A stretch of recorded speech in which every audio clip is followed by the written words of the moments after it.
story of my life, always fucking tired. And yeah, that's the sound of the weekend starting. Fuck around. We're recording. We're live. God damn it. We're live. Welcome Season 1, Episode 1. Season 1, Episode fucking 1. Welcome everybody. This is, as he said and I said, at least once now, Season 1, Episode 1 of podcast Beyond the Shadows, where we talk about paranormal and such. My On name the is... lights. Yeah. My name is Victus, and this is my longtime very best friend, cohort, Aeon. I'm Aeon Alta. I'm not as versed in paranormal UFO cryptozoology as my buddy Victus, but I have an interest in it. I just never done a whole lot of reading in it. So this podcast is as much for me as it is for all of you. I'm going to learn from Victus, just like you are, and we're going to explore topics, and we're going to decide whether the stories we're reading are the real deal or just bullshit. So, or at least based on what we think. Based on what we think. Which they could be bullshit, but we're still going to fucking talk about them. It could be. So, yeah. What do we have this week? This week we have the Phoenix fucking Lights. This is my very favorite, and probably one of the best and most well-documented cases of UFOs in the United States, in my humble opinion. Jesus Christ. Like, easily the most recorded. When I found out you didn't know anything about it, I wanted to just slap you on the back of the head and tell you to quit living under a fucking rock, because I knew about this as a kid, because this was what, 97, so fuck, how old am I now? Wait, so I was less than 10 years old. I'm not good with mental math, all right? I was less than 10 years old when this happened. I guess that would have been same? Yeah. Yeah, 86, so 11? Yeah, so we would be 11 years old. I remember hearing about it on the news, and, my dad kind of pushed me to take things into account, because I grew up listening to Coast to Coast AM on the radio. You got me into it. Yeah. You got me into listening to Coast to Coast. And when I heard about it on the news, it immediately sparked my interest, and I've been interested in it ever since. So I thought it was only logical that we opened with my favorite story. Sorry for being so greedy, but but this is hands down my favorite story, and it is so well documented. And over the years, the narrative has kind of changed, but not enough to the point where it made me go like, you know what, maybe that was fake. But I did a little bit of reading to try to catch up with you. So it'll be interesting to hear you tell me, and then I did like a novice search. I did what, anybody who's never heard of it, because I'm sure there's some people who are like, what are the Phoenix Lights? They're going to go Google it, and they're going to pull down the first 3 to 5 results. So that's what I did. Right. And I have some papers here, and it's like both ways. It's both like, oh, it's a hoax, and then it's also, oh, except there's all these other things that make it seem like it's not a hoax. But it's a hoax, but it's not a hoax. And that's all in a single, one person, single writing. So, right. I will have questions, but why don't you lay it on us? I will do my best to answer those questions from the best of my ability. Okay, so really, I haven't heard too much about this since I was a kid. I've heard it on some podcasts, heard some other people talking about it. But every source I pull from has a different timeline of how things happened. Yeah, and that. By the graces of ChatGTP, I was able to kind of collate information together, and then I edited it and put things into perspective as best as I could. So be warned, this is not the full story. There is much more to it, and if anybody out there is interested, I highly recommend that you go out and do your research, because there's so much more that we just can't cover here, because there's like old school message boards still out there with all this information on it. That's where I pulled a lot of this information from. Well, like 10,000 people saw this. Yeah, at least. So I mean, there's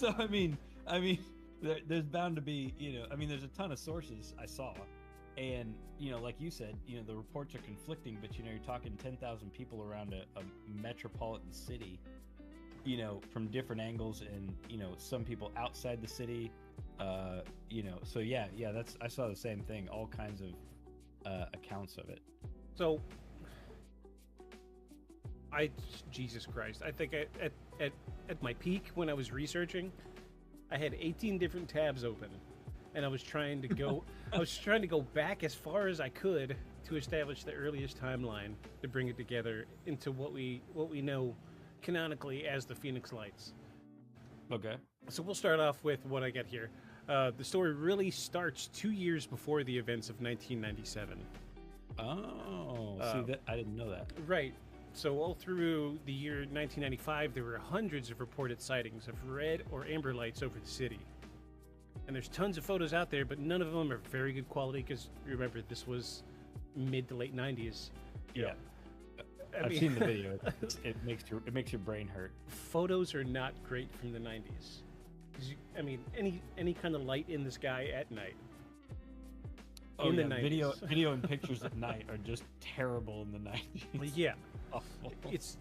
They're so grainy, and I know a thing or two about photography, and I feel like that's going to come in handy in this podcast later, because I can explain why certain things look shitty. I can explain, if they're generally I can find information what type of equipment they were recording on or taking pictures on, and I got a pretty good head on my shoulders about image and video quality, about older hardware, because about my obnoxious camera collection. Yes. Well, the kind of the interesting thing about an older story like this too is, now with the advent of AI and AI video editing and AI photo editing, is it's getting harder and harder to pick out the sort of artifacts that would be left from editing. Right. Whereas in the 90s, there weren't a ton of options. And it used to be a lot of the stuff that they would rule out as like a hoax, for this or that, were based on artifacts that were left over from editing video or splicing or like superimposing something in front of something else and seeing the focus difference. So a lot of these videos are actually easier in this case to pick out, for real or fake. Right.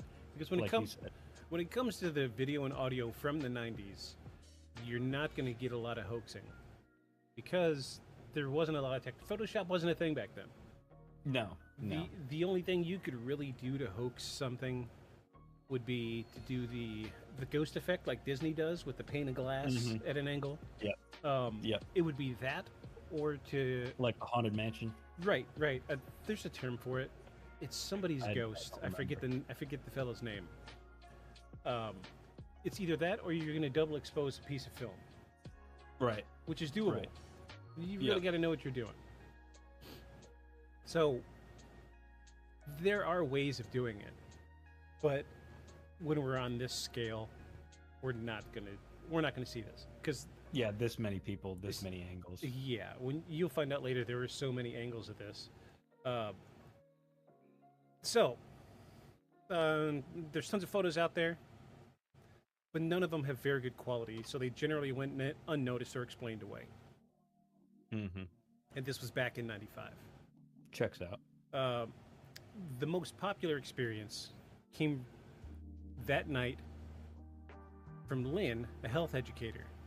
And now, which night is this? This is the night of, I believe this audio clip is from '97. Okay. So we're going to go ahead and pull up this audio clip. We certainly took advantage of it. No question about that. But no, I don't consider it a matter of ridicule no, that's at the all. wrong audio clip. Holy shit. Wow, fuck me sideways. Wrong audio clip. You get to cut this part out. Just be like, now this audio clip. Here we go. The Lynn interview. Here we go. This is from YouTube. All credits. This is from... I had the credits written down here somewhere.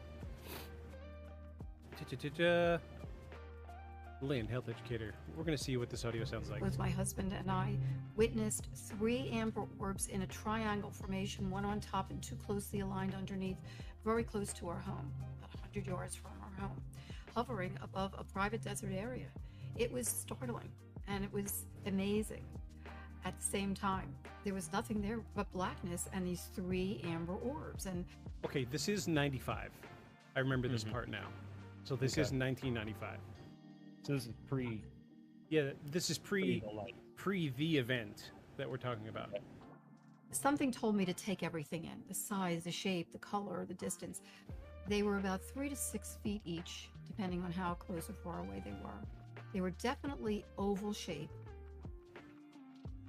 And I thought, if I don't get a picture of this, nobody's going to believe it. And as I ran to the closet to get my camera, my husband calls me back. He says, get over here quick. One of them is disappearing. And as I rushed back, we both watched in awe as the top orb started to dim as if on a dimmer switch. It didn't budge at all. I got onto the balcony, shot a quick picture of the 2 bottom orbs, and immediately noticed an eerie silence, as if time had stopped. Okay, so this woman, Lynn, has become the face of the Phoenix Lights. Okay. I don't know why. Did she put out a documentary about it? She is the person. So if you look on YouTube at the Phoenix Lights or Google anything about the Phoenix Lights, a video of this woman is going to pop up. Yeah, I saw her. I saw her when I was looking. For some reason, this woman is the unofficial mascot of the Phoenix Lights. I don't know why, because when the Phoenix Lights happened, there wasn't a lot of testimonial from her, but she was the one to first report the lights in '95. Okay. Like, she talked in that interview about having photos of the. And she said it was only like 100 yards away. Yeah, but like that's really close. Ironically, those photos never surfaced.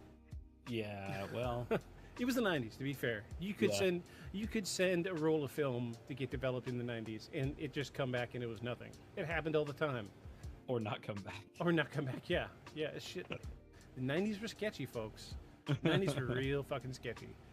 But all you kids with your Apple photos dropping right on your phone. Yeah, you don't know. Not everybody was snapping pictures just with the press of a thumb. It was. Hey, if you got a camera, you've either got one in a closet somewhere because you don't want to shoot the fucking film because film was expensive back then, or you have a disposable camera sitting somewhere that's been sitting for so fucking long that the film is probably no good at that point. Been exposed. So in that interview, she went on to say that she told her husband, go get the camera. He runs inside, grabs it. Dude literally took 5 minutes to dig it out of the closet. They didn't have it out since last Christmas. Right. See, so it further drives home the point is the cameras were not just like sitting around in everybody's pocket back then. This is 95. So she became the face of the Phoenix Lights. She's the one that everyone wants to interview because technically she was the first one, heavy on the air quotes. Yeah. Right.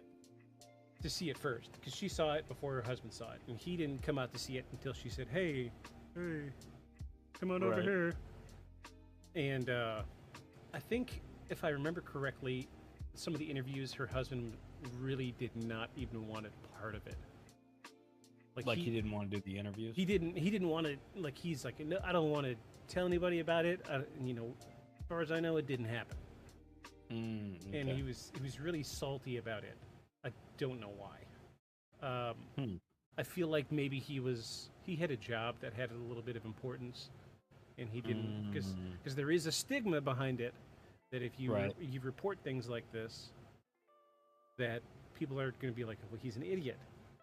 And he won't be the only one that claims to have not said things at the time and then later, said things because they were afraid. They're afraid of the stigma or what. I mean, some don't say why, but they, Lots and lots of cops saw this. I think we talk later about how many reports by police, and a lot of the police were like, it was nothing. It was just whatever. It was a shooting star. But in the end, it turns out that this shit happens right over the top of the cops, and they were like, well, fuck, I can't deny it now. Mm-hmm. So, moving on. Moving on. Prelude to the event, on the evening of March 13th, 1997, residents of Arizona witnessed a series of strange lights in the sky. Reports started coming in around 7:30 p.m. local time. The witnesses describing seeing a formation of lights in a V-shaped pattern moving slowly and silently across the sky. The lights were described as large, bright, and seemingly connected to a single massive object. So this is the cookie cutter explanation that everybody will give you, or not explanation, description that everybody will give you of the Phoenix lights. Is they were, initially everybody thought that they were just free floating lights. Mm-hmm. But one by one they started turning on. Right. Yep. I keep seeing that in the accounts. Right. And eventually somebody noticed, I mean, you notice a V-shaped formation in the sky. You're going to notice a V-shaped formation in the sky. There's lots of artist renderings of this. Mm-hmm. But, I mean, they leave... Some are good, some are not. Yeah, they leave a lot to the imagination. So you mentioned, that blurb is the thing that everybody describes it as. But I noticed that people also describe it as two separate events. Yes. Right. Both the object and then a line of lights that like moved across the state. Yeah. So tell me about that. So from what I remember as a kid, we're going to start there. We're going to move backward in time before we come forward to the present. What I remember as a kid is that the lights showed up one at a time into a V formation, and then it moved silently across the sky, and it stayed there. That's what I remember in the news reports, was that it stayed there for several days. Mm-hmm. I remember hearing on the news. Okay, this was Detroit in the 90s, so I mean, take the news as far as you want. But I remember in the news them talking about the lights were there when dawn hit, and then dawn hit, you couldn't see the lights, but birds would fly over the town of Phoenix, and they would run into this invisible object and drop dead. Oh, this is I didn't find any of that. This is what I remember from the 90s. Okay. Because I was following this like crazy, because I wanted to know everything I could. Right. I grew up watching science fiction movies. I've listened to Coast to Coast AM since I was old enough to fucking, have a radio in my bedroom. Mm-hmm. This was the first time in my entire life that I saw anything UFO or alien related. So I followed it. Like a crackhead follows a crack rock. I was on it like a hobo on a ham sandwich. No offense to people that are homeless. I'm sorry. Unrelenting. But I clearly remember hearing reports of birds running into the object during the day, and then at night it came again. So once dusk hit, then the lights became visible again. Then night they were there again. I remember growing up hearing it, that the lights were there for like 3 days. That's just what I remember. Okay. But reports will tell you, some people will say it was individual lights that flew in formation. Some people will say that it was a V-shaped object with lights on the bottom, which is the majority of what everybody says. Some people will say that the lights were free floating. They came together in a V formation, flew in a V formation over the town, flew away, and then they saw more lights later. Yeah, so if you go to, take Wikipedia for what it is. Anybody can put anything up there and say whatever they want. But in my first 3 polls on the internet about this, they're saying it was one day on there, at least on that one. They're saying it's March 13th, 1997. Right. And then they're also saying that so it says some witnesses described seeing what appeared to be a huge carpenter square-shaped UFO, the triangle, right, containing 5 spherical lights. And then they go on to say there were 2 distinct events involved in the incident: a triangular formation of lights seen to pass over the state, and a series of stationary lights seen in the Phoenix area, as though they're 2 separate events. But the way I had the way the videos sound like is it sounds like it was an object that just moved super slow Right. over Phoenix, and then but wasn't always moving, but also would move. Right. So that sounds like one incident. The general consensus of the event is it was always moving, except at one point it became stationary directly over the town of Phoenix, but then it kept moving. Okay. That And makes more sense. this is reported across the state that it is seen away from the Phoenix area, as well as the majority of the sightings were in the Phoenix area. So we'll get into the sighting. Let's see what I got written down about the sighting. The sighting began in the northwestern sky and progressed southward over the state, eventually reaching the city of Phoenix. Thousands of people witnessed the phenomenon, which lasted several hours. Eyewitnesses, including civilians, law enforcement, and even some pilots flying over the vicinity. And this is this is my favorite fucking tidbit of this entire story, and I've saved this because I wanted to see your reaction. The most famous and the first pilot to report the sighting is none other than Kurt Russell. I shit you not, friend. Kurt Russell, the Kurt fucking Russell, was the first pilot to call in the sighting of the Phoenix Lights.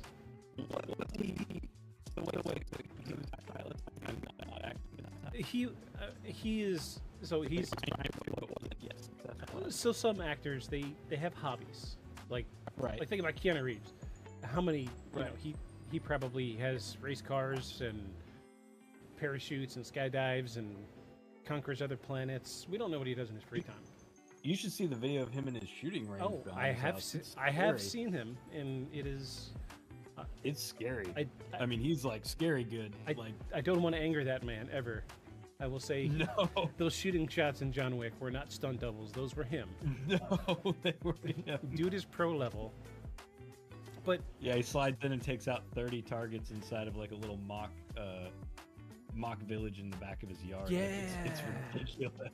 Yeah, it's ridiculous. The reloading, switching guns. It's absolutely ridiculous. Two on his back and one on his hip. Yeah, it's nuts. Come the fuck on. Okay. So Kurt Russell. Kurt Russell was flying over Phoenix and was the first to report the lights. To the tower. I'm pretty sure the airport. I'm pretty sure I have an audio clip here. Let me see. Okay. Yeah. Okay. I don't know if this is video or an audio clip. Let's run it. I saw 6 lights over the airport in absolute uniform in a V shape, and I reported it. And they said, we're not painting anything. We don't show anything. I said, well, okay. I'm going to declare it's unidentified. It's flying, and it's 6 objects. That was the most viewed UFO event. Over 20,000 people saw that. That was Kurt fucking Russell. Yeah, you could tell. Yeah, you could tell in the voice. That's he's like, well, you're not seeing it, and it's unidentified, and it's flying. So that's funny. So Kurt fucking Russell, the Kurt Russell. Wow. What was the big movie that he was? Was he? What was that movie? Something in L.A. and his character's name was Snake. Oh, was it like Lost? Was it Stranded in L.A.? I thought it was Battle for Los Angeles. No, that was the Alien movie. Oh, okay. Currently Googling.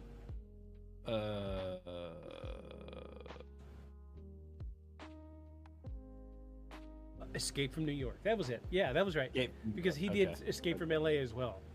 Yeah. Oh, okay. That's what I was thinking. That was the big one. So people, if you don't know who Kurt Russell is, I'm sorry if there's younger people listening to this. We're getting close to 40, so so we know who Kurt Russell is. Let's see, what was the big one? So his first big movie. For those of you that think that he made his career in one of the Fast and Furious movies, he was not. You're a little late to the show. Yeah. So The Thing, 1982. Escape from New York, 1981. He was in Tombstone. Okay, so some younger listeners might know that one. Who are you kidding? Younger listeners don't even know Tombstone the pizza. Okay. They definitely don't know Tombstone the movie. He was, no offense to the younger listeners, we love you. Listen to our podcast. He was in the Hateful Eight. So that's Yes. that's close. That's as close as it'll get. I don't think he was in anything recently. Death Proof was another Quentin Tarantino movie. Let's see. Yep. Oh, he was in Guardians of the Galaxy. Yeah, he was Ego. Oh, right. Yeah. He's the Celestial. Yes, he was. I think his name was Ego. Yeah. So yeah, Yeah, that's he was, that's the guy. He saw Star-Lord's dad. He was the first pilot to call in the sighting of the Phoenix Lights. So maybe he was secretly. Maybe he is Ego, and he made this Phoenix Lights happen. And he called it in to cover it up and get into movies. It's a perfect story, perfect alibi. Airtight. No one will figure this out. I'm so glad. Okay, so I'm so glad I got to see your reaction on the Kurt Russell thing. yeah, no, I didn't know that. That's hilarious. I was keeping that in pocket because I knew it was gonna. I'm so glad that we had a camera going because I really wanted to see I it. didn't know he flew, but also I definitely didn't know that he was involved in the Phoenix Lights, or at least one of the people that gave their name with an account. Right? Yeah, he's done several interviews. I found like 9 or 10 interviews where people were interviewing him, and he was just like, "Yeah, I called it in," and they were like, "We don't see anything on radar. You must be fucking lying." But God damn it, I'm Kurt Russell. You listen to me. I've worked with aliens in the movies. I know what I'm talking about. Right? I'm a professional Hollywood actor. I know an alien was. All right.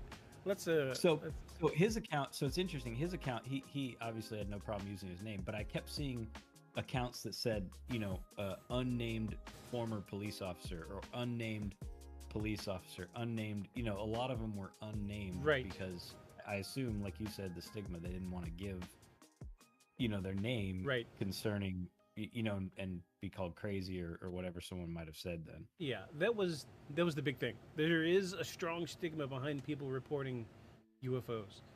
I think the statistic is something like 63% of pilots have seen something in the sky that they couldn't explain.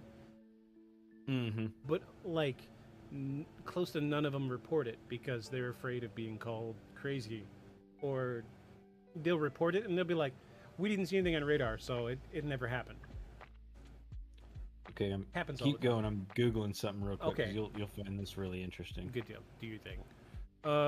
Let's see. Most notably, Kurt Russell. Oh, geez. So, almost 10,000 people called into police to report the sighting that night. It's estimated that around 20,000 people saw the lights that night. 20,000 is a modest estimate because I'm not sure what was the population of Phoenix in '97. Let's find out. What was the population of Phoenix, Arizona? Did I spell Phoenix right? No, I didn't. Phoenix in 1997. 1.183 million. Well, goddamn. So that's a small percentage. I'm a little upset that it's not a smaller number. But realistically, you got to think how many people work during the day. 9 to 5s. They're not going to go outside and look. I mean, when was the last time you went outside and looked up at night?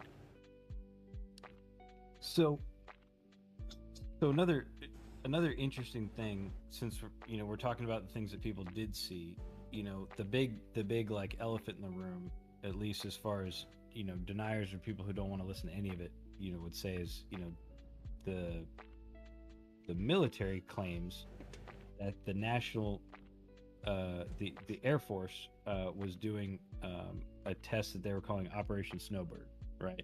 Right. And they say that it was a bunch of A-10 warthogs flying in formation, and that the lights that people say like went up and then sort of hung in the air were actually flares, illumination flares, right?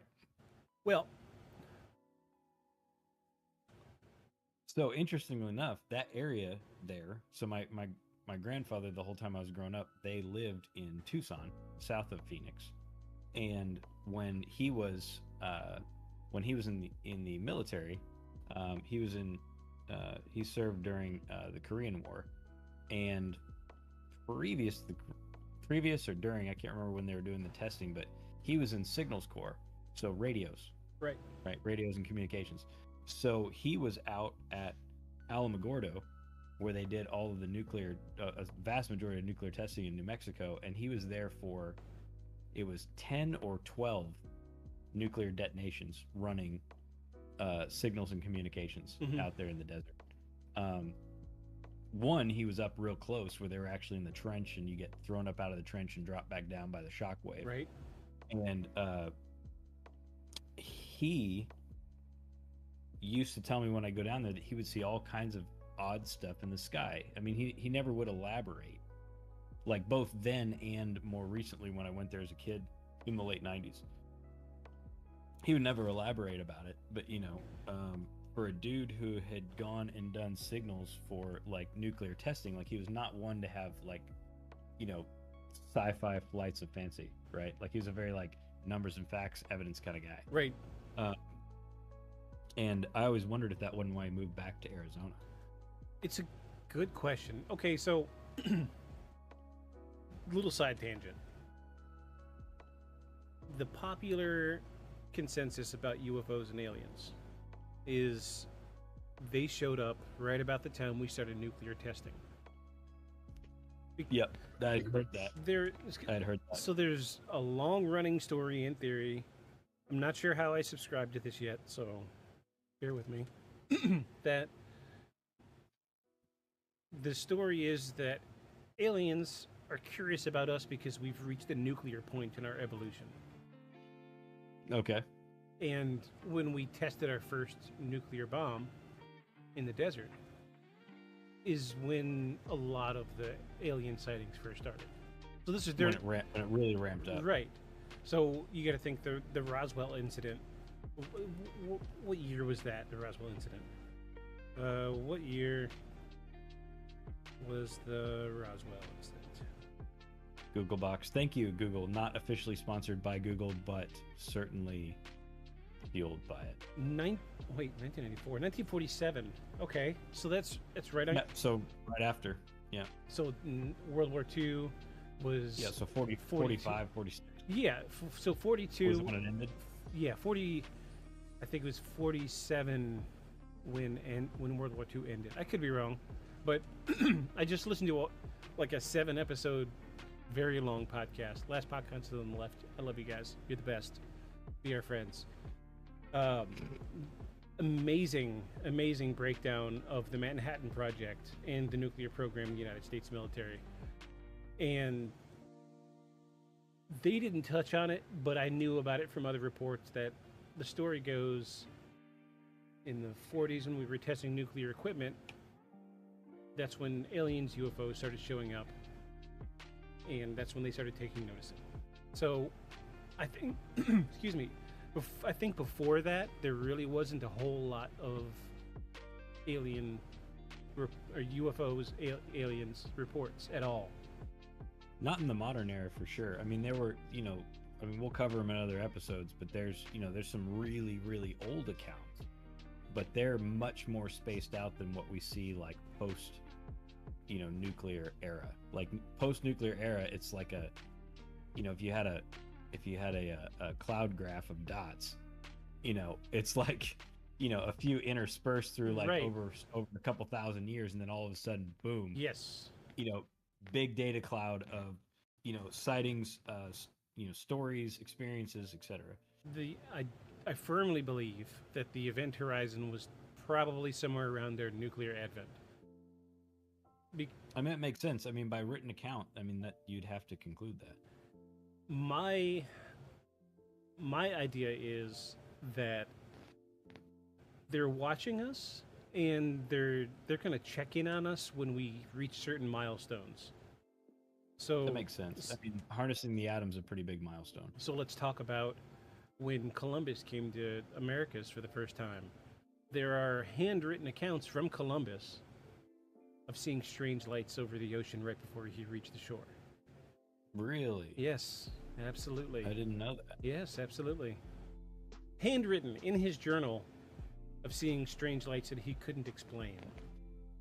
No, I did not know that. And if you ask me, that is a major event in world history. Crossing the ocean to reach the Americas for the first time. Right, It's a huge... right, over the ocean, because of course there were people there, but they crossed over land bridges very slowly over a long stretched out in time period. I'm sure the Vikings have been here. We found evidence of that before Columbus, but we don't really have many written accounts from them at all. No, and they didn't, it didn't change the whole course of their society, right? They came, they left some evidence that they left, and then by all accounts didn't return. Right. They left the settlement and then didn't return. Right. Whereas when the Spanish, made their, adventurous inquiries into what else was out there, I mean, it changed the face of everything. That was when the American colony started. Yep. Major human event. Mm-hmm. So I can see that being a major human event. The testing of the atomic bomb, the first testing of the atomic bomb, major human event. Right.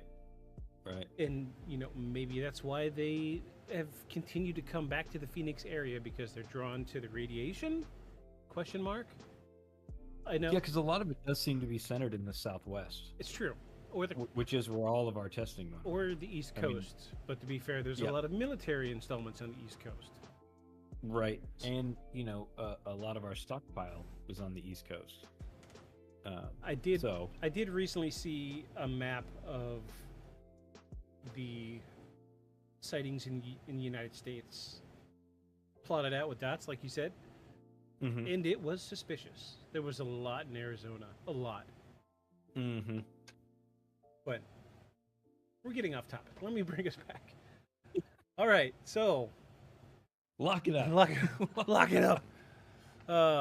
The consensus, the consensus on the Phoenix lights is that the lights didn't beam down, but it was like they were illuminated from inside. So let's say we've got a box. The light is in the top of the box, and there is a viewport from the bottom. It doesn't... Right, like recessed lighting in your house. Right. It doesn't necessarily throw a beam down, but it makes... It makes sort of a cone of light. Right. Right. And that's what people are saying, because... popular UFO experiences talk about beams. Right. Nobody reported beams on this. Nobody. No. So the consensus is that there was no beam. But a lot of people do say that they could tell that it was part of some sort of structure. Right. Like they weren't just floating orbs. I mean, people that were close to it or claimed to have been close to it said that the lights belied a structure around them. Yeah, there are reports. A lot of them don't describe how, but right. They say there's like a craft. There are reports. Okay, so when something is in the night sky isn't completely black. Right. But when you have something black in the night sky, you can see the black part. Right, right. And people were saying that they were seeing a V-shaped formation. Yes. My original idea on this when I was a kid was it was a triangle. Because as a kid, that was the popular UFO. It wasn't a saucer. It was triangle-shaped craft. Right. Little guitar picks. Right. That's what I was thinking it was going to be. But I think almost everybody said that if they could see a craft, it was V-shaped. Right. Yeah, meaning not filled across the back line. Like like two sides of a triangle. Yeah. Yeah. Carpenter square is a really accurate description. I'm sorry again to our younger listeners if you don't know what a carpenter square is. I have one. I've never used it. That's all right. They can Google too. Yeah, that's fine. Google is your friend. So, there were so many reports, and this is the part that pisses me off.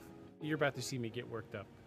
There were so many reports that the governor ended up making a press release. Oh yeah. And this upsets me. I did see that. This upsets me so fucking much.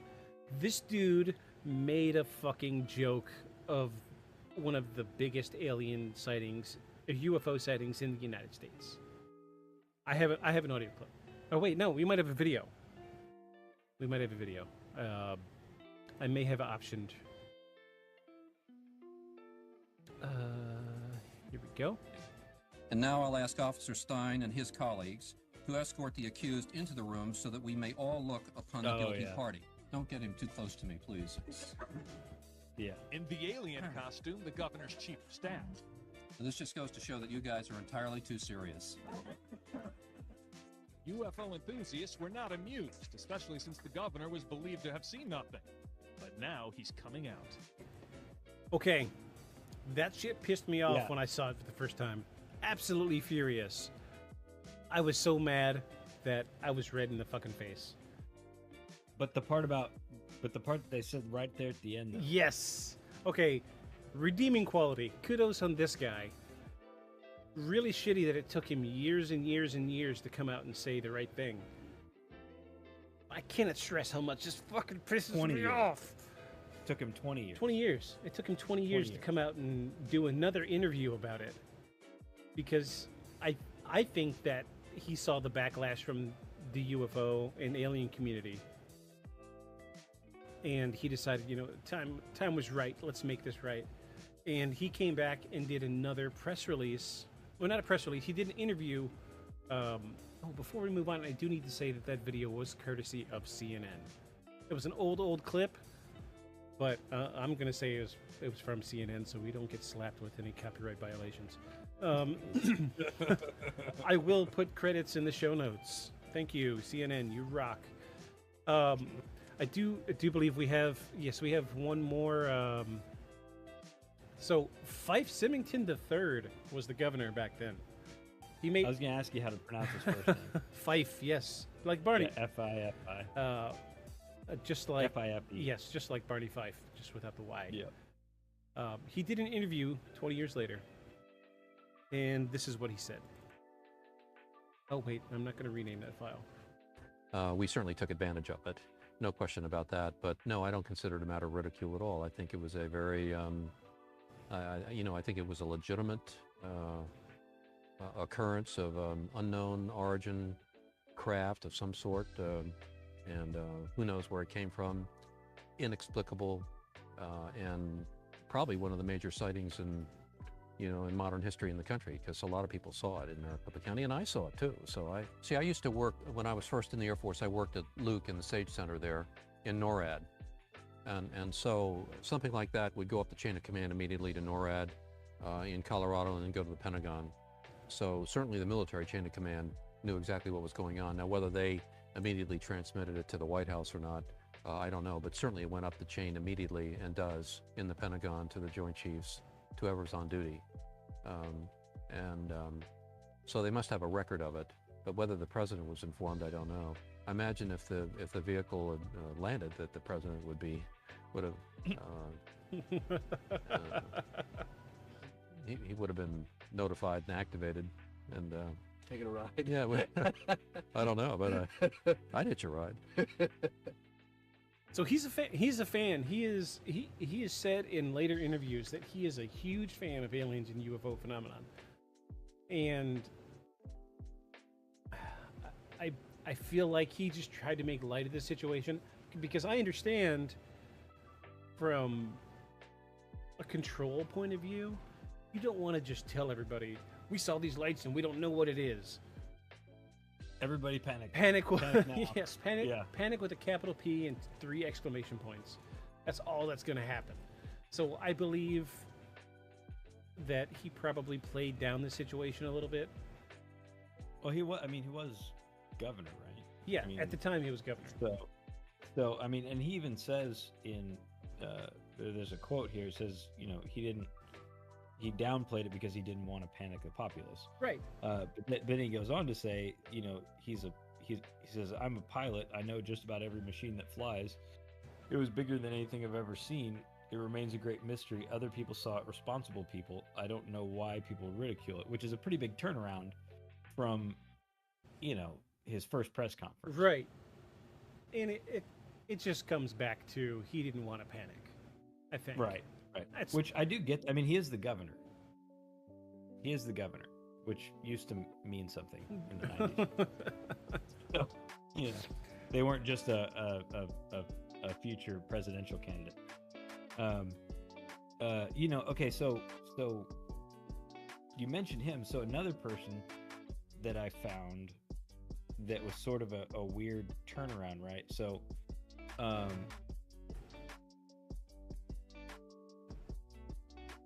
so the guy, the guy's name is Robert Schieffer. Does that ring any bells? Maybe. What did he say? So he was a photographer, or sorry, he was he was an author. He says he describes as perhaps the most widely witnessed UFO event in history. Except then later, it says, according to Schieffer, what became known as the Phoenix Lights incident of 1997 consists of two unrelated incidents, although both were the result of activities of the same organization, Operation Snowbird. Okay, we're going to touch on that. We've got that coming up. The explanation. So at first he says it is aliens, and later he says that it's not. Right. And after the dust settles, he says it's not. There's a lot of backtracking. And this is where the conspiracy theorists come in, is because people think that they're being told what to say. And so they're going to change their stories. And this is a big reason why a lot of people came out as anonymous law enforcement or what have you. A lot of people didn't want to say because they didn't want their name attached to their statement, because they were generally afraid of what the government was going to tell them what to do and what to say. There is a lot of backtracking, and there is a lot of statements changing. There's even a great deal of statements that people come out and be like, it was a hoax. I know it was a hoax. I know the guy who flew the craft. Like, come the fuck on, man. This thing was like the size of a football field. It was not. It was nothing human. Yeah, some people describe it as being big enough to land an aircraft carrier on top of it. Yes. Like, that's fucking huge. Yeah. Now, I mean, aircraft carrier in the 90s, different than aircraft carrier now, but still really big. Yeah, they're skyscraper big, skyscraper wide. It was big enough to cover the city of Phoenix. Yeah. I mean, it's huge, and lots and lots of information. But then, admittedly, there's a lot of people that I can see, people that initially called in and made statements and were interviewed, just called in, made statements, and were interviewed to just, oh, this is my chance to be famous. Right. You know, I'm going to ride this wave. But then... Does that happen? It does. You'll see a lot of that in a lot of our investigations. But how much can you put on the governor, of all people? An elected official changing his story from joking about it to going back and saying, oh no, this craft was gigantic. It was huge. It was the biggest thing I've ever seen. That's what she said. Yeah, I mean, he has very... I was going to say that earlier whenever what's-her-name was when you played her first track. She's like, it was so big and so wide. I was like, yeah, that's what she said. A flying can of tuna. It's like 3 soda cans long. Oh my gosh. But like you said, what's the governor have to gain 20 years later? Right. And you know, he at this point he doesn't have anything to lose. Right. Some research not in public capacity anymore. Some research I found was that when he did his press release was several weeks before an election. So he wanted to be the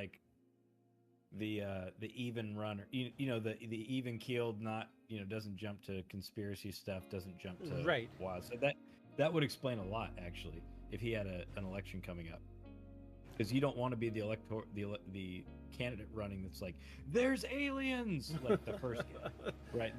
The first official to jump to and be like, there's aliens. Yeah. Also, elect me. I got my head on. Right. Right. Like, probably not. Yeah, that's probably not conducive to a campaign. That's not a plank in your campaign plan. No, not at all. Because then, if you say anything, oh, those are definitely. I don't know what that was. It was a mystery. It was a craft, and I was a pilot. He sure didn't make any comment about being a pilot or working for the Air Force when he was doing that press release. People were gonna be like, "Are you gonna vote for him?" When he sees fair taxes, fantastical, better schools, and human-alien relations. Yeah. That's my running platform. And, yeah. and then all his opponent had to say was, I am not a fantastical person that believes in aliens, UFOs. Right. So I can see why he did it. Made light of the situation, pushed it to the side, and did what he needed to do. But kudos on him for coming back 20 years later and doing the interview with CNN. Yeah, there's much more to that interview with CNN. And he talks about how he what do I got written down here?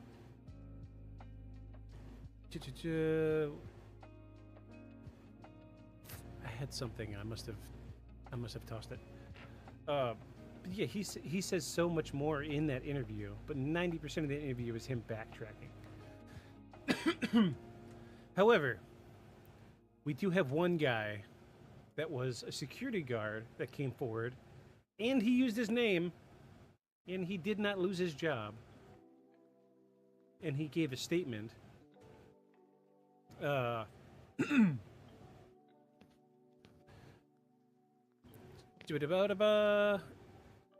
this guy claims to have seen the same UFO and many others. So let's go ahead and play this clip of this guy. He was a security guard, and he saw the Phoenix Lights while he was on break, I think. His name is Cham Chavez. On March 13th of 1997, I had left law enforcement, and I pursued private investigations work. And I happened to be at 27th Avenue, Van Buren, doing some paperwork. I just would look up every now and then, and I was writing my report, and I just looked up, and something kind of caught my eye. That seemed just to kind of be floating and just a constant speed, but nothing that I could associate with. They didn't flare.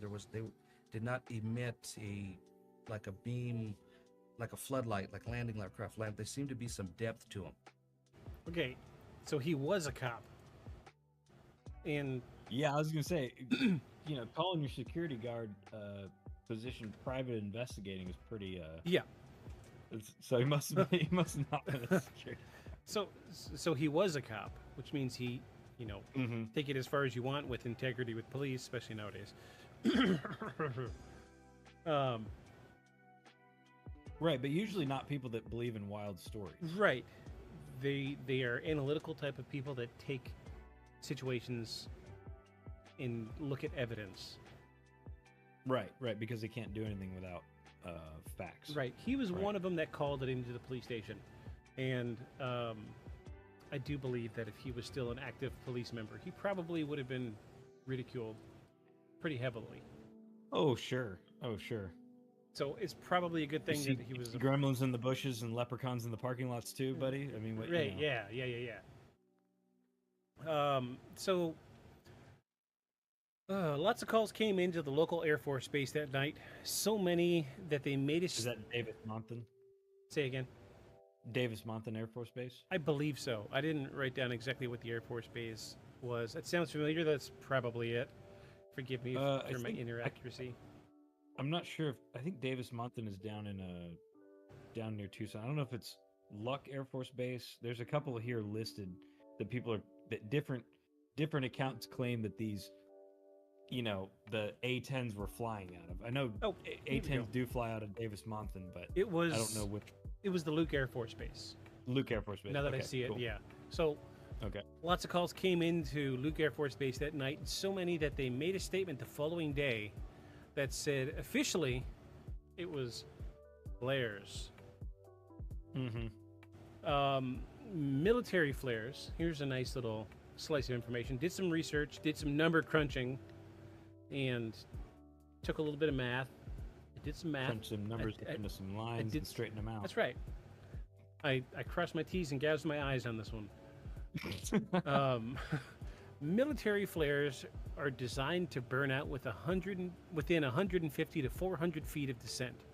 For example, the LUU-2B flares, which is what they said they were using for that training exercise, burns for 4 to 5 minutes at an altitude of 1,000 feet, illuminating the ground at 5 lux in a radius of 1,500 feet. The F-16 flares burn for 3.5 to 5 seconds at 2,000 degrees. So, at the longest we're looking at is a flare burning for 5 minutes. This was hours. Yes. It was like 7:30 to 10:30. And it crossed the state. Like that. Yeah, and moved. Yeah. Yeah. So had locomotion. here's how flares work. Very simple. Parachute, a flare underneath, the flare burns, and it's the heat of the flare that keeps it partially aloft. It drops very slowly, but it drops. Yeah.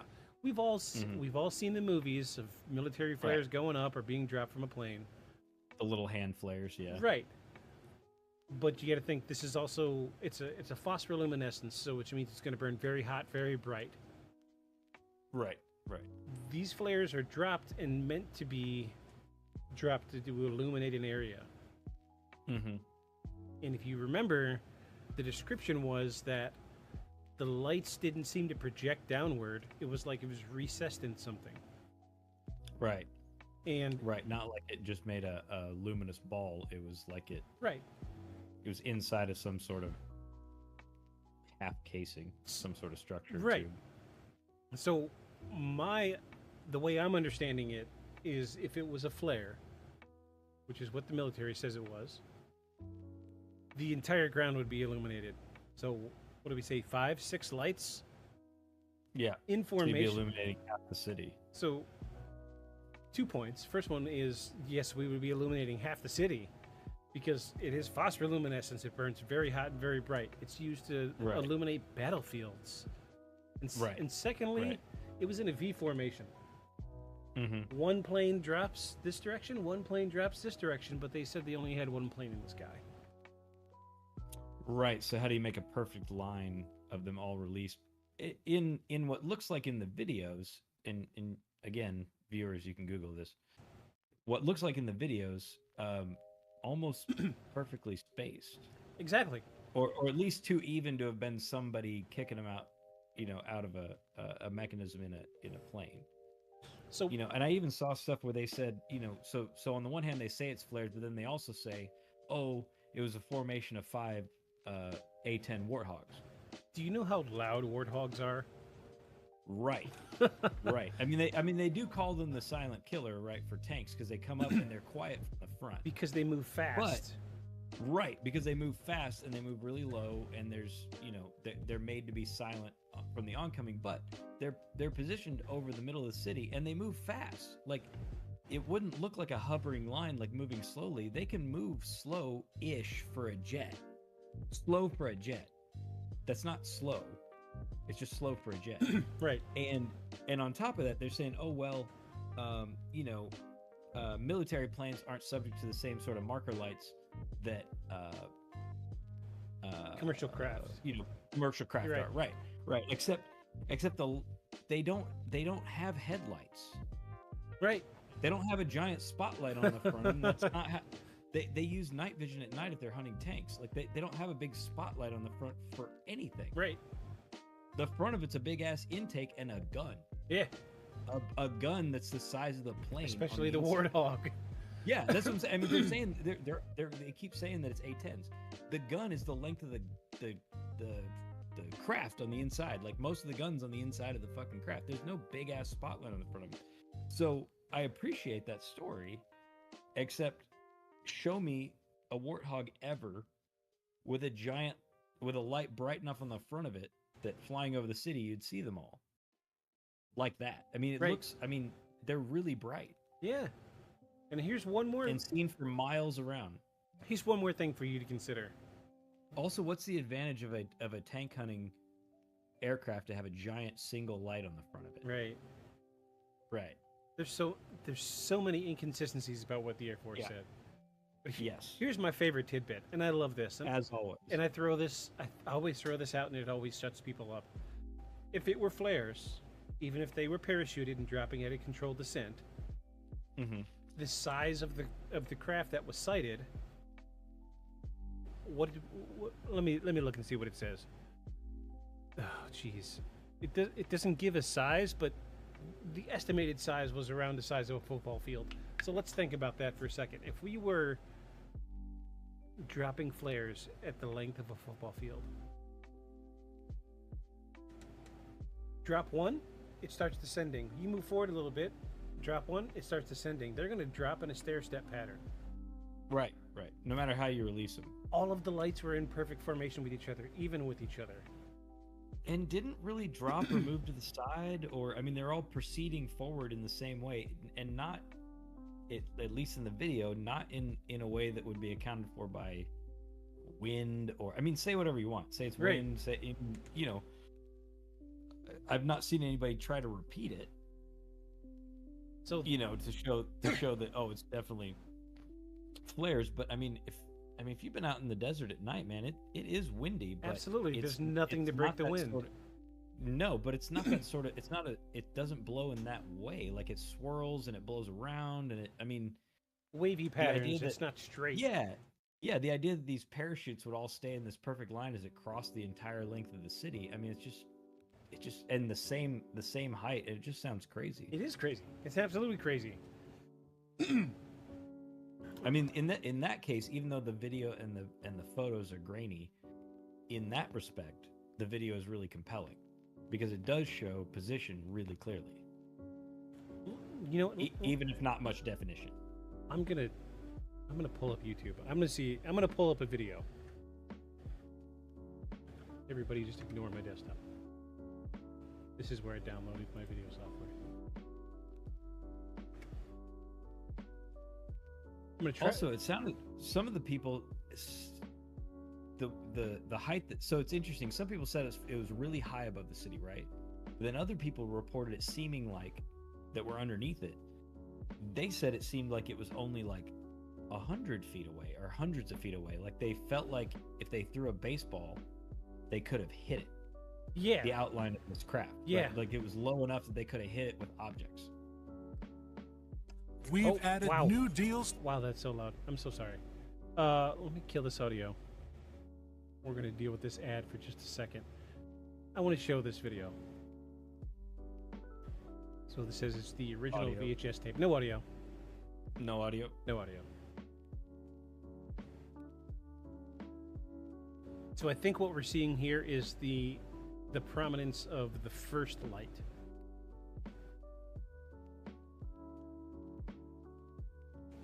So we may, oh, look at that, it flares out. Oh, well, this is an old 97, folks. I'm sorry. That was his focus. Yeah, that was his focus. Acted up. And for those of you that don't know much about Phoenix, Phoenix is surrounded by mountains, much like any town that they built up in Arizona. It's usually in a valley amongst peaks.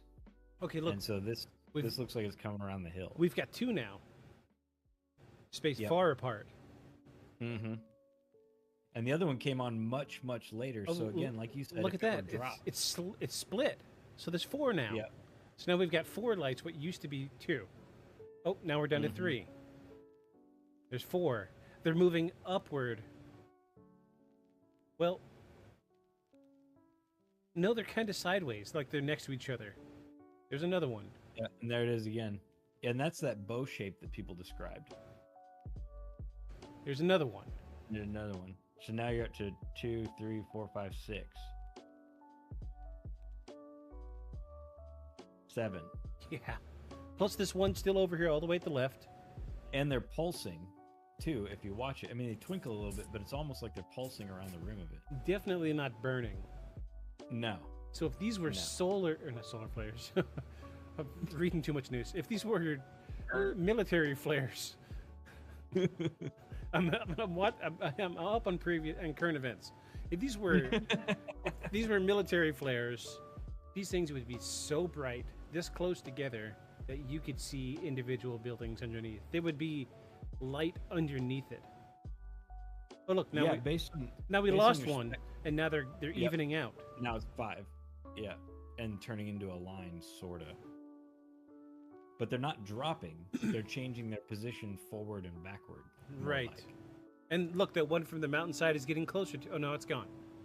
Okay, so that's weird. It was definitely moving towards the city. Mm-hmm.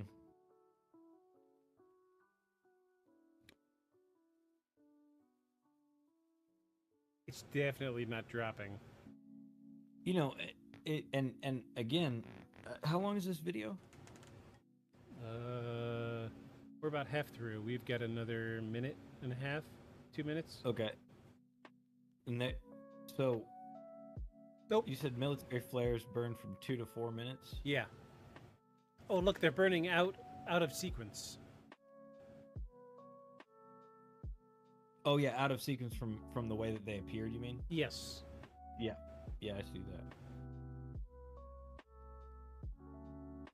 So this video must be the first sighting that night. It really doesn't. I mean, they peter out. Don't get me wrong. But I don't see.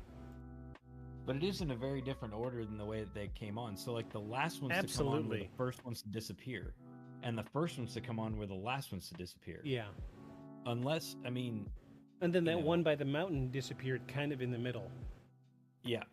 Yeah, and I guess manufacturing inconsistencies can be what they are, and you can say, well, maybe some flares are made better than others, but they went out almost in the reverse order of which they came on. Ooh. Almost like, kind of like a craft testing fucking, lights or something. Yeah, like, let's flip the lights on and see if they notice. Right. But this must be the original sighting that happened before the craft was sighted over the city and showed to move over the town. Yeah, so this is where I think people get the thing about two different instances, right? So you have this one that sort of makes like a bow shape, right, in the sky, or a bow shape, or like half a ring, or the beginnings of a ring, and then there's the account from a different angle of the carpenter square that everybody describes, right, that actually moves across the city, and I mean, like I said, I think the Air Force's explanations for it are very creative. It was it was and good, I'm a doubter. For everybody that doesn't know listening, I am the skeptic. I'm the skeptic here, and I like evidence, but I'm also like Fox Mulder, like I want to believe. Like I am receptive, but there is a lot. I mean, as anybody knows, there is a lot of junk out there, right? There are people, there are fame seekers, there are attention getters. There's the folks in shall we call it prefabbed homes that get sucked up by aliens along with the cows. Yeah. And and so it makes a lot of it's easy to be a skeptic, but I in this case I think I'm more skeptical of the story that the U.S. Air Force is trying to give. It was so flimsy to begin with. It's weak. It's just weak, man. It lands flat. With a simple Google search, I was able to determine the rate and the time at which flares drop and burn out. This was, although to be fair, it wasn't available in 97. Nobody could have Googled it. Right. Nobody could have Googled it. And the research was not widely available, so they probably thought it'd fly for a while. I seriously doubt you could find a book in the library in Phoenix in 1997 about at what rate and speed and how fast do they burn out do military flares go. Right, especially since they gave you like a model number, the one that they use. And then there's, of course, in 97, there's no video or public information about said flares. So I get why they thought it would fly, and why it's easy for us to pick it apart now. So for a modern layman, when it comes to research, was able to just tear their little excuse apart. Seems a little half-assed, and I'm not happy with their explanation. I think we know how I feel about it. Well, and the other side of it too is, I mean, even if they were doing military exercises, so Davis-Monthan Air Force Base in near Tucson flies, they're the A-10 Warthog Squadron. That's where pilots for the Air Force go to get trained on flying A-10 Warthogs. That's the place. Yeah. They fly from Davis-Monthan Air Force Base out to maneuvers areas, right? Like areas that are designated for maneuvers. And when they're flying over populous areas, they're flying at a much lower rate of speed, and they have, they fly designated flight paths. And they're generally not coming and going at night, although I'm sure that they have night maneuvers out there. Oops. But but you see them daily. If you're in Tucson, you see daily. You'll see sets of 2, 4, and 6 A-10s flying out for the day in the morning to go do maneuvers, and they'll come home in the evening. I mean, and again, they may do night maneuvers, but since when do they do maneuvers over populated areas? Okay, what was so the Air Force is admitting that they're doing practice maneuvers over top of heavily populated cities. What was the name of that? Make any sense either. What was the name of the Air Force base you're talking about? So Davis-Monthan Air Force Base is in Tucson, and that's where all of the A-10 Warthogs fly out of. Okay. Again, this coming from somebody who was out there most summers for several years in a row. That's what I'd see in the middle of the day. They'd be flying out in the mornings. You'd hear them before you saw them, because like you said, they're loud as fuck. Okay, so this is definitely the Air Force Base right here. Yes, the blank area. Yes, so that's it. So let's zoom out. And where the highway goes through it, it's funny. The highway goes right through the middle of the base, but where the highway goes through it, the highway drops into the ground like 3 stories. So as you're driving through it, you're driving through these walls on either side. Right. And there's areas that go across the highway for the A-10s to cross over from storage over to the actual runways to take off. Okay, so here's Davis-Monthan. Mm-hmm. It's a pretty good ways out from Phoenix. Yep. Let's find Luke Air Force. And I don't know where they were doing maneuvers at. I know White Sands is a missile range, but it's also a range for all sorts of live weapons fire. But I don't know that that's where they were going. Okay. And that would be the wrong direction anyway. Look at that. That is not it's just a fucking runway, man. Yeah. So Davis-Monthan is the Air Force base in Arizona. I don't know what Luck is, but that's where everybody was calling into. So, because it's in Phoenix. So if they were dropping flares, it would have been from probably Davis-Monthan, like you said, because that's where they fly the Warhogs out. Mm-hmm. Northwest to Luke. Heading south? Heading northwest. Heading northwest. Because you would drop on your flight pattern, turn around, go back to where you were heading. But again, then, my question would be, okay, so even if we assume that they're military flares, military flares that are made of, burning phosphorus or magnesium, right? Over top of a populous area. Oh yeah, that's just bad practice. Look at all this desert. Right. So I have a hard time believing that was what they said they were going to do. Oh yeah, we're going to go do a test run. We're going to run maneuvers, but we'll do it over a couple million people. Yeah, we're going to drop phosphorus or magnesium flares over people's houses. In an area that routinely has burn bans throughout the year because of right. I mean, you'd think desert. There's not a lot to burn, but desert fires are a big thing out there, and they have burn bans through large parts of the year because of how dry it is, except in like June, July when the monsoons are coming through and it rains all the time. Okay, so to drop military flares over an area that's known for fires. Again, I'm just having a hard time believing that the brass is like, that's what we're gonna do. So if they're saying that they dropped flares from a Warthog from over near Tucson up to Luke Air Force Base, and for those that aren't watching this on YouTube, I'm sorry, but we're looking at a map on Google Maps, that would be going southeast to northwest. Let me reread what I said earlier.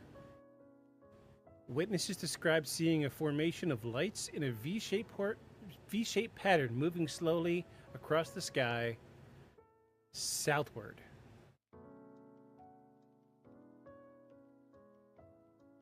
So that means they would fly southeast to northwest, turn around, go north, circle around, go south, drop flares, turn southeast to go back to the base. I wish I knew somebody who was a military pilot, because we could find out what the pattern is, the exact. Well, yeah, because I would have questions. So what maneuver would you fly in which you would drop flares and make this sort of pattern in the air. Because it's not if it was So we're going. if it was a V-shaped pattern. Let me face the you'd camera. need We're two going. planes. We're going up, turning around, coming back down, dropping flares, then turning back towards the base. For efficiency's sake, I know airplanes do not waste time in the sky. They're going to go straight to their destination, turn around, come back. Right. That, I mean, they do. I mean, you know, if you get into like commercial and like, you know, private aircraft, they do a lot of time wasting time in the air when you're waiting to land. right. Right. I mean, you know, you do maneuvers when you're in a holding pattern to wait to land, but military aircraft do not have that Right. because they don't need to. And the other thing is, you know, live fire missions and even stuff like that out to practice missions are heavily planned out. Exactly. I mean, not like there's a big ass committee, but I mean, there's a whole planning process. It's all plotted out. The pilots are just doing what they were told to do. So Right. this looks more like aeronautical aerobatics. Right. The description for how you would have to do this. A holding pattern for an aircraft is circling the airport. Yeah, yeah. Not And they're not not circling flying left, back towards the or left. airport, diverting south, and just being like, well, we'll just wait till they call us. Oh, while we're here, let's go ahead and drop our flares. Right. In a V-shaped formation. So fly south, drop our flares, turn around, circle back, fly 90 degrees perpendicular to our original pattern, drop more flares, and then decide to turn back towards base.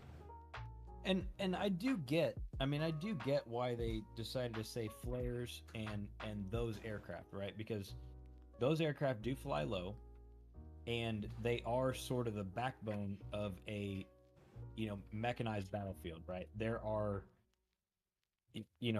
our Swiss Army knife of the battlefield, right? Their reconnaissance, their firepower, their support, you know, they're the saving grace of like troops on the ground. Right. Because of what they do. But I'm just not, the part that I'm having the hardest time believing is an active practice mission with incendiaries over a populated U.S. city. Heavy populated. What did we say? Yeah. 1.13 million people? Yeah. That's the part that I'm having trouble getting behind. Okay, so what's your next point? That's probably all the tangent we need on You know, I've covered the story. U.S. military stories. I've covered my fucking story. I've said what I needed to say about the story. I firmly believe that this was a genuine UFO encounter. There's too many eyewitnesses. I want to say that there's 10 or 12 different video occurrences, which is a lot for the 90s. Right. Of this And alien a lot craft. for most. Yeah. That's a lot for most sightings. I mean, we've got right now, as the United States sits, we've got a phone with a camera in everybody's hand, and we're not really catching UFOs and aliens and supernatural things on film. But back in the 90s, it happened, and people across town caught it from different angles. People seen it from different angles. I feel like this is the most genuine, the most viewed, and the most experienced UFO encounter in United States history. And let the military say what they want to say. I don't think that it was a training exercise. Nothing seems to line up. It doesn't make sense. And they would have to come at me with a flight plan and be like, this is exactly what we did, and we decided to do floopty-floops in the air to make this line up. And I would need to talk to everybody that was on that plane to be changed. Well, and so it's interesting that you say that. So, let me find. Okay, so a Maryland A&G pilot, Lieutenant Colonel Ed Jones, responding to a March 2007 media query, confirmed that he had flown one of the aircraft in the formation that dropped flares on the night in question. A squadron to which he belonged was at Davis-Monthan Air Force Base on a training exercise at the time, and flew training sorties to the Goldwater Air Force Range. That must be where they go and practice. In question, according to the Maryland A&G, a history of the Maryland A&G published in 2000 asserted that the squadron, the 104th Fighter Squadron, was responsible for the incident. The first reports that members of Maryland A&G were responsible for the incident was published in the Arizona Republic in July 1997. So this happened in March. April, May, June, July. So 4 months later, they found someone to say that they were part of the squadron. So on the one hand, nobody's going to be able to dispute what he says because you can't pull military records. I mean, I guess you could try to FOIA it, but they could claim it's training exercises and tell you that it's not, they don't have to release it. So on the one hand, I don't take that as being like any sort of concrete because you can't back it up. I can't fact check you that your squadron flew X day at X time other than that you said so. If you would avert your gaze to our window open of Google Maps, I have dropped a pin on Barry M. Goldwater Air Force Range, this entire purple area. Okay. So let's look and see where... Oh, what was the other Air Force base? Davis-Monthan. So that doesn't even go over Phoenix. No, Davis-Monthan is here. Right there. Yeah, that doesn't even go over Phoenix. Davis-Monthan right there. So that would be as a plane would fly in a training exercise. Get there, over almost no population. Whoop, straight line from there to there does not go over Phoenix. Right. So what? So the military is admitting to gross incompetence or oversight by doing live exercises over top of populated areas, or they have a terrible story. So they decided they wanted to instead of fly over their training area, instead divert north over 1.13 million people and drop their training exercise. Divert north a couple 100 miles. Yeah. Yeah. Come on, folks. Yeah. Come on, folks. So here's my feel on it. So the skeptic in me wants to say, on both sides, I don't believe what the Air Force is saying. So I'm going to throw all that out. I don't believe that story. It's not a good story. Whether they have a better story somewhere that they're not telling anybody, I don't know, because they didn't say anything about it, and all we have is the one they gave us, and I don't believe any of that. So we'll throw that out. Throw it. But on the other hand, and eyewitness accounts saying they could see, sort of a perimeter. Aside from the lights from underneath that looked like, two rulers meeting at the tip, right? Just the tip. And so just that that's what she said. And so, and they're people, they're unnamed anonymous people in that they didn't say it, so you'd be like, yeah, John said that. It was John saw it. John Smith, right? They weren't trying to get their name in the paper because they wouldn't even name themselves because they were embarrassed to even say it. Right.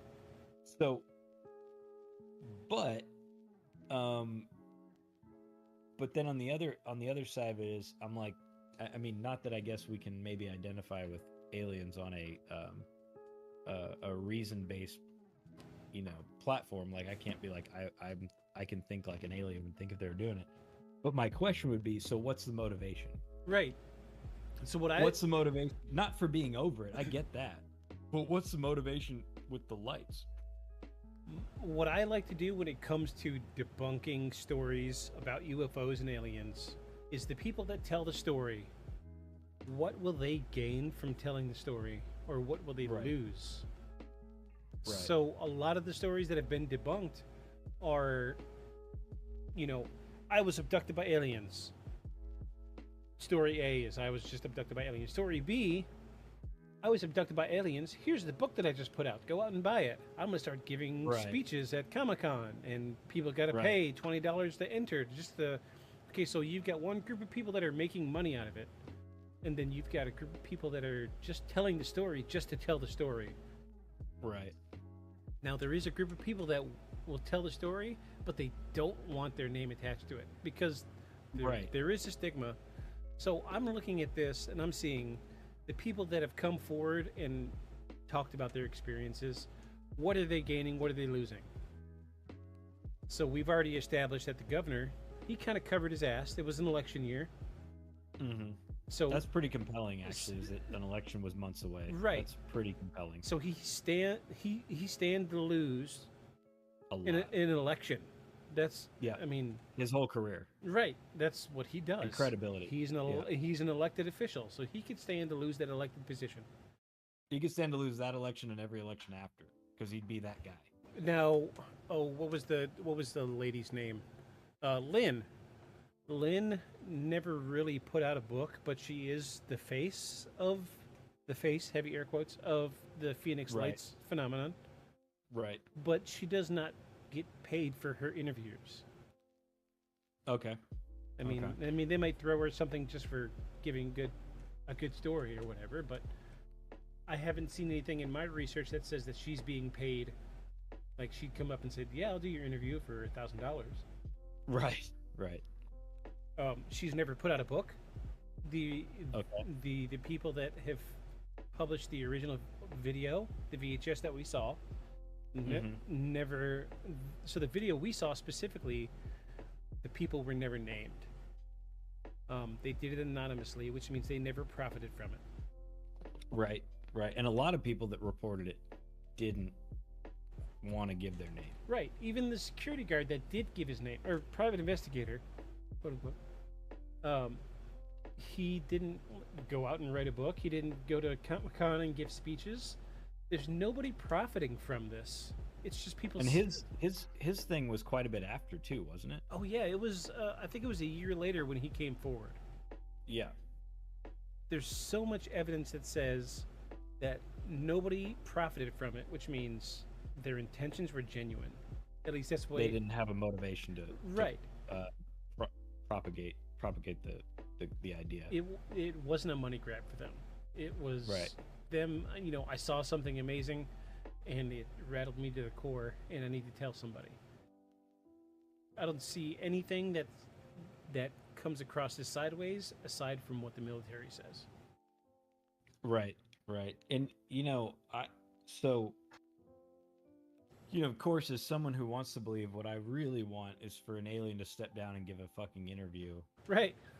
Right. Like in the middle, come down in the middle of New York, like Independence Day, but be nice. Right. Yeah. Drop down on a giant giant saucer.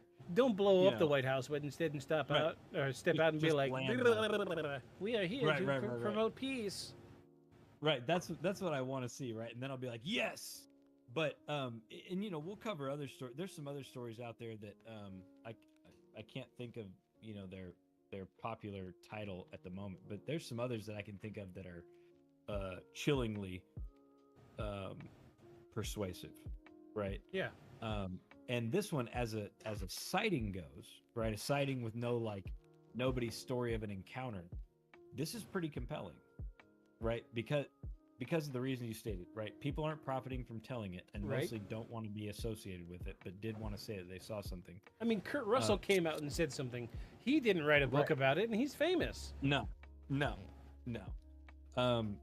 Yeah, and he essentially is an attention grabber, and didn't make a book out of it or anything like that. And that quote that I played for you is the extent of the quote. That's all he said was like, yeah, I saw it. I called it in. They said there's nothing on radar. What else do you want us to do? And that was the end of the end of the quote. He was like, I did what I could. Right. And they just like, nope. And I guess the other side of it for me is that the number of people that saw it, and if the Air Force had just said nothing, for instance, if they had said nothing, I would actually be more convinced that it could have been a military exercise. Right. Yeah, absolutely. If they had said nothing, I'd be like, oh, they don't want to say nothing because they're doing some things. Right. But they came out so quick and wanted to say something, and it falls on its face in so many ways. It makes me more inclined to feel like it was something they didn't know about either, but they wanted to control the narrative. Right. And there's just nothing else to persuade me otherwise. It would take a literal act of Congress to change my mind. Like, they would have to send a cease and desist. You can't think their individual thoughts anymore. You must believe what we believe. Okay, so the Phoenix Lights then, So I think I already know what your vote is, but legitimate or bullshit? I think it's absolutely legitimate. Absolutely. Unequivocally. So I think if we're talking about, unidentified flying objects, right? Or what does UAP stand for? Unidentified aerial phenomenon. Right. That's the new glossy term for UFOs. Right, because UFOs gotten so much stuff piled on. So I'm going to say legit. Based on the criteria of obviously unidentified, not what the military is trying to call it, and definitely an unknown element, right? Something that we don't understand or don't have an explanation for. So I'm gonna say legit. I'm not saying it's aliens. I would love to. Yeah, I would love to say it's aliens. I don't think that I want it to be. So do I. I want it to be, but I don't think there's no evidence to point that it is that either. But as far as UAP, UFO, yeah, for sure, because nobody's got a good explanation, and lots of people caught it on film. We've got an explanation that's not a hoax. We can rule that out. We can rule out that it's not what the military said. So, so it's legit, right? So, right, yeah. So no, that was a good one. That's a good one to start with. This is now you see why it's my favorite story. It's so good. It's so heavily documented.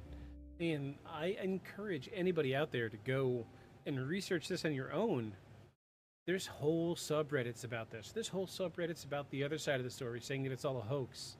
I mean, it all comes down to flares. I don't believe it. I'm sorry. I don't believe it. It's bullshit. It's a poor excuse. If you could point to something else, I'd be willing to listen. But the flares thing doesn't fly for me. I would need to see specifics about flight patterns, how they test, what made them decide to fly over Phoenix and do it, how they got the V formation with one craft. Right. I'm just right, or even show me multiple crafts doing it at night. I mean, show me multiple crafts making the same thing, happen and burning. If they're burning flares, burn the same way. I mean, just show me, and I'm open to it. But what we've seen and what we've heard, I just don't believe it. Yeah, I don't believe the flare thing. Well, fantastic, for UFO fantastic. UAP, I'm down. I think so. I'm gonna call that a win.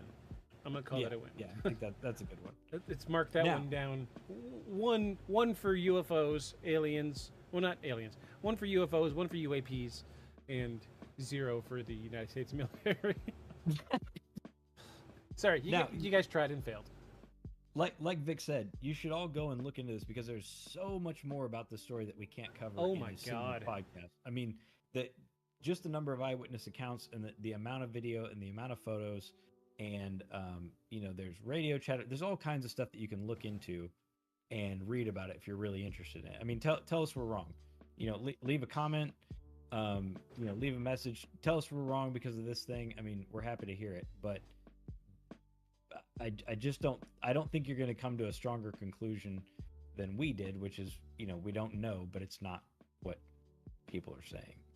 And this is why our format's going to work, because I am the guy that wants to be the fucking aliens. We're flying over Phoenix, but on the flip side of that, we've got Aeon over here. He's going to be the logical, nonsensical side of the coin, where he wants to look objectively at what we're looking at for the week.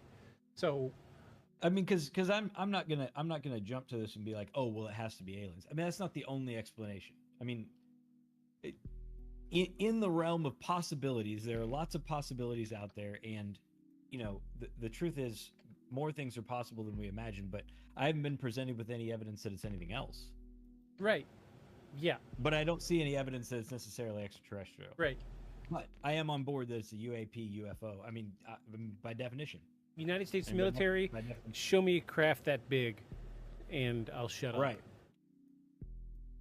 Right. Also, if you have crafts that big, I super definitely want to see. Yeah, I want to see pictures. Contact me. So, before we go, I'm going to go ahead and plug the show just a little tiny bit. We haven't set up social media yet, but we will. It is coming. I'm going to give out our email here. So if you have a story that you want to hear, feel free to call in a suggestion. Let us know what you think. Let us know how we're doing. I mean, if you think we suck, let us know. I don't care. Yeah, tell us. We've got thick enough skin. Well, let us know what we're doing wrong. If the audio sounds like crap, let us know. We can fix things. We're smart individuals. We will do it whatever we need to make this work. We are passionate about this, or at least I am. So, if you have any suggestions for a future story, please feel free to email us at beyondshadowspodcast@gmail.com.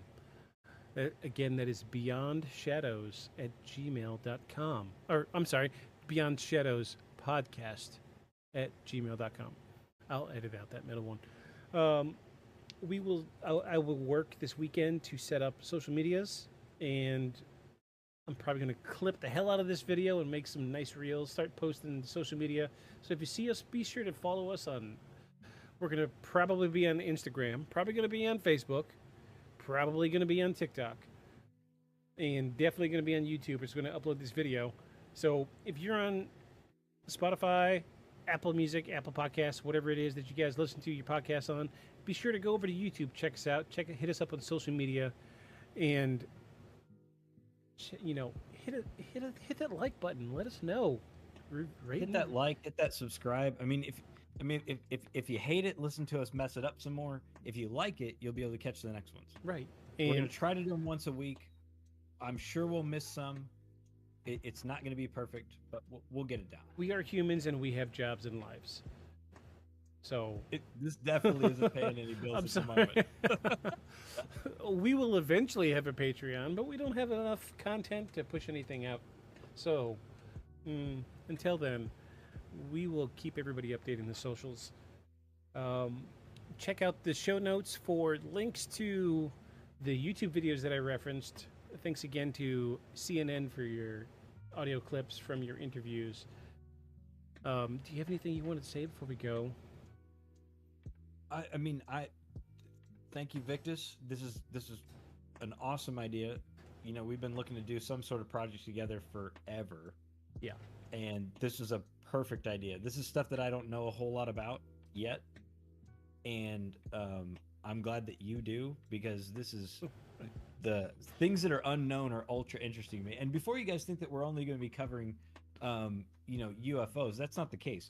We're going to cover all sorts of unknowns. You don't even know. Unknowns, unexplains. From outer space to inner space. I mean, we are open to it. So send us stuff, because I'm sure you've thought of stuff that we haven't.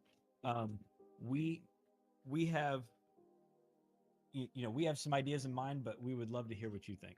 Yeah, absolutely. The feedback goes a long way, because this is our first episode, so we're that's why we went with my favorite story, because it's a good opener to give you guys a feel for what we're doing.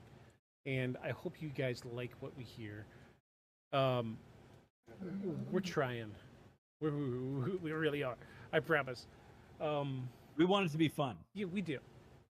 So check out the show notes, and we will put links in there to the socials. I'll get those set up just as soon as possible. And again, if you guys have any suggestions, any comments, questions, feel free to email us at beyondshadowspodcast@gmail.com. We will respond. I promise you.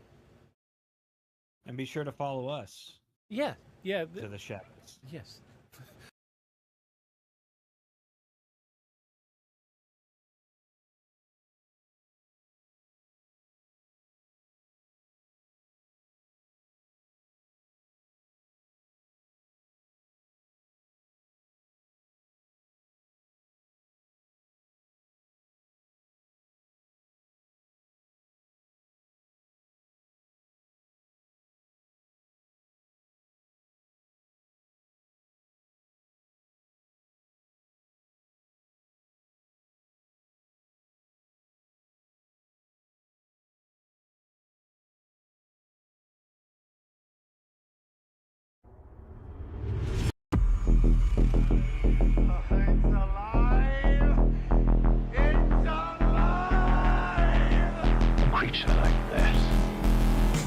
has ever done.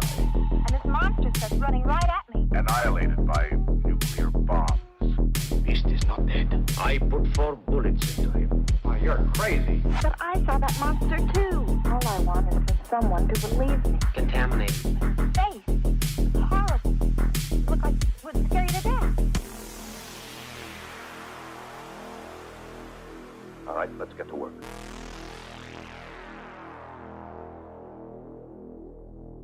Discord, on your phone. Yeah. But I'm surprised. But the forward-facing camera is usually not near as good as. Oh yeah. As these. Yeah. As these GoPros. Yeah, this is a 4K. It's 60 FPS, and it's Yeah. going through a cell phone. Well, no. The video processing. Well, I don't know. I guess it dumbs it down. I don't know. Anywho, welcome everybody. Welcome to Hello. season 2, episode 8. Yes, episode 8. Yes. If you haven't noticed by now, we have a little bit of a format difference. Been dealing with internet issues at my end. Yes, we were not able to broadcast Sunday night. Yeah. On Twitch, but here we are anyway. Yeah, by the majesty of my freaking hotspot, I'm hoping this thing holds. I guess I should. No, I don't want to fuck with it. I don't want to mess with it. I'm just gonna leave it be. I was gonna plug it in, but I'm just gonna leave it be. We're running.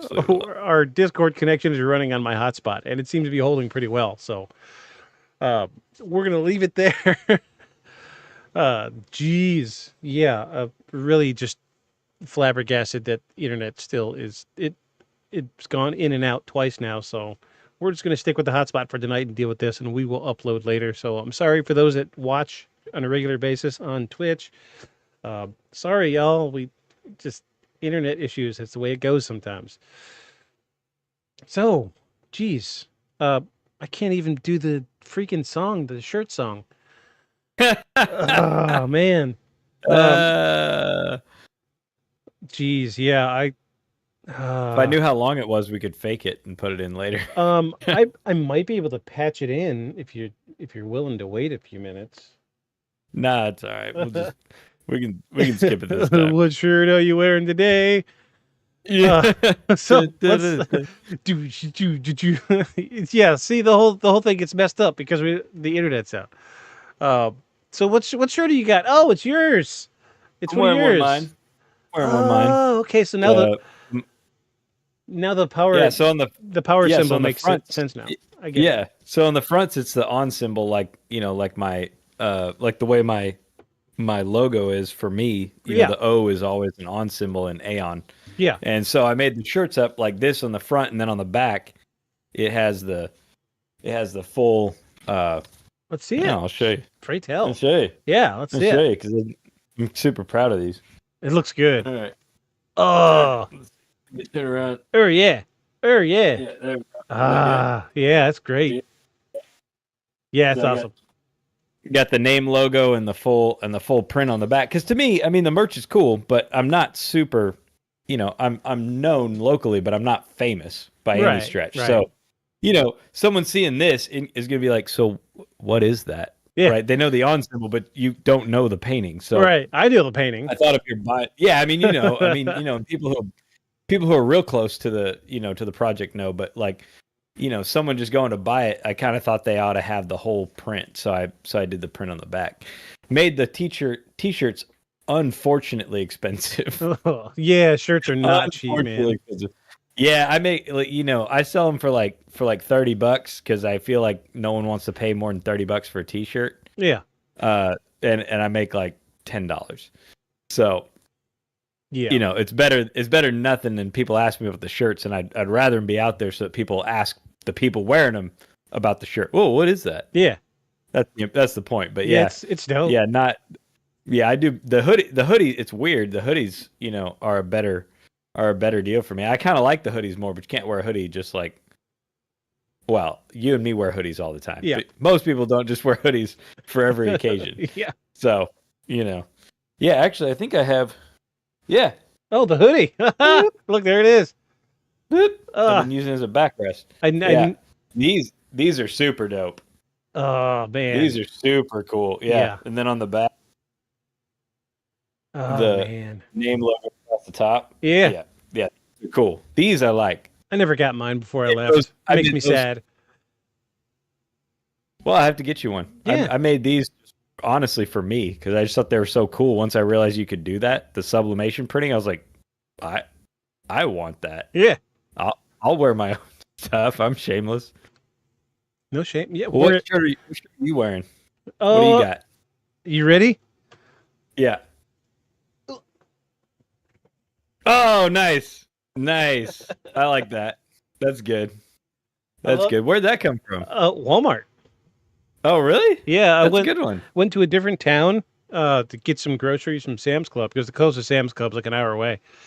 And Oh, yeah. we're bulk buying now. And I saw it. I was like, yep, this one, this one, this one. And of course, the other two I bought. One was the Sonic and then the other one was the Kirby. And you wore those back to back. So those went to the bottom of the pile to get rotated in for next time.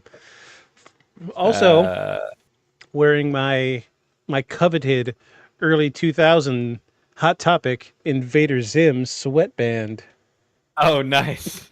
So, nice. Yeah. So I Googled it. Does So Hot Topic even still exists? yeah, it's still there. It's nowhere. It's nothing Is like it? it used to be. Funny thing is though, every time I find something that I used to wear 20 years ago, I Google it just to see if it's increased in value. Uh-huh. And my G word assistant's like, oh, I used the G word. Sorry. I G worded it to see. I was like, cool, the sweatband. I'll wear it because I'm doing the shirt tonight. And there is none on the internet at all of this sweatband. Really? I found one picture of it. Somebody on Reddit trying to find one from like 4 years ago. Oh, wow. I was like, so Okay. so is this valuable? my sweet preciousness. Yeah. So yeah, like 20 years That's ago, funny. it was, everybody had them 20 years ago, but now they're a Yes, rarity. sweatbands were super popular. Yeah. Yeah, they were popular. I had one that was I had a couple skateboard company ones.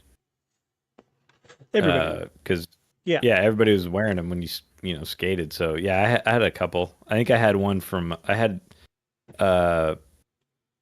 can't remember the name of the company, but they always had super simple. It was Enjoy. Yeah. Enjoy boards. They came out with a board that was called the Dingleberry, and it was just like a brown starfish with like a hair and a little brown it was all like flat vector stuff, and it little Dingleberry. So I had a Dingleberry band.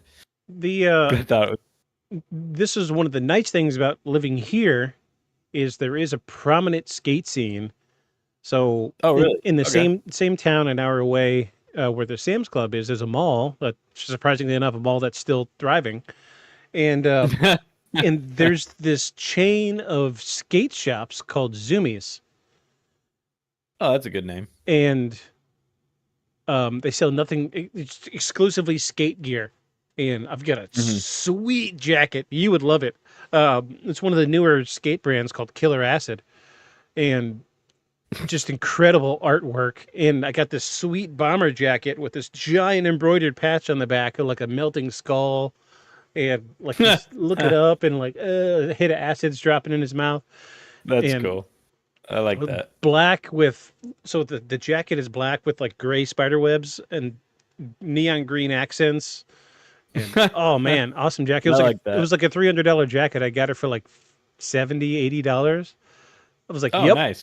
So every chance I get, I try to wear it. But I have one of my hoodies from middle school, independent truck company hoodie from from the late 90s, still Yep. intact. It's got a few holes in it. It's old, but I Googled it just like, oh geez, I used the word again. No, stop. Was that an independent boards? Independent truck company. It wasn't by the skateboard independent. Yeah, they started off just making trucks. Oh, okay. The trucks on the gotcha. skateboard, the thing that holds the wheels. Yeah. They started off just making trucks. So I looked it up and the hoodie is worth like $500 now. Wow. But it's my baby. I've had it for over 20 years. Yeah, So- I mean, you can't get rid of it. That's So- funny. That's so- fun. I'm always surprised at the stuff that people want that we had. Yeah, Like they want now. I'm like, I paid like $15 for it. yeah, I was gonna say they're like $15 for hoodies back then, $10 for t-shirts. Like, And it was Yeah. name brand too. It was, independent was huge back when we were much younger, but now none it's of us had any money, so they knew that if they put out a $40 hoodie, no one would buy it. Yeah. They didn't have any money. Also, stuff was, I hate to, God, it sounds old. Stuff was cheaper then. Yeah. Didn't All our the parents stuff I complain never about thought this? I would say. Oh my God, all the stuff I never thought I would say. Now I'm definitely old. Oh well. It reminds me Yeah. of It was cheaper then. When I was a kid, stuff was cheaper. what was that song? I know the name of it. I forget who the producer was.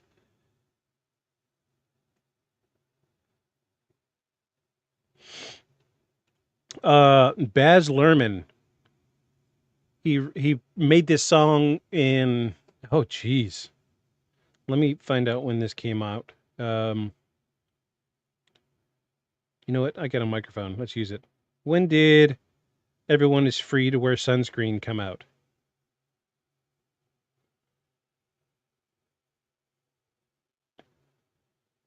$1999.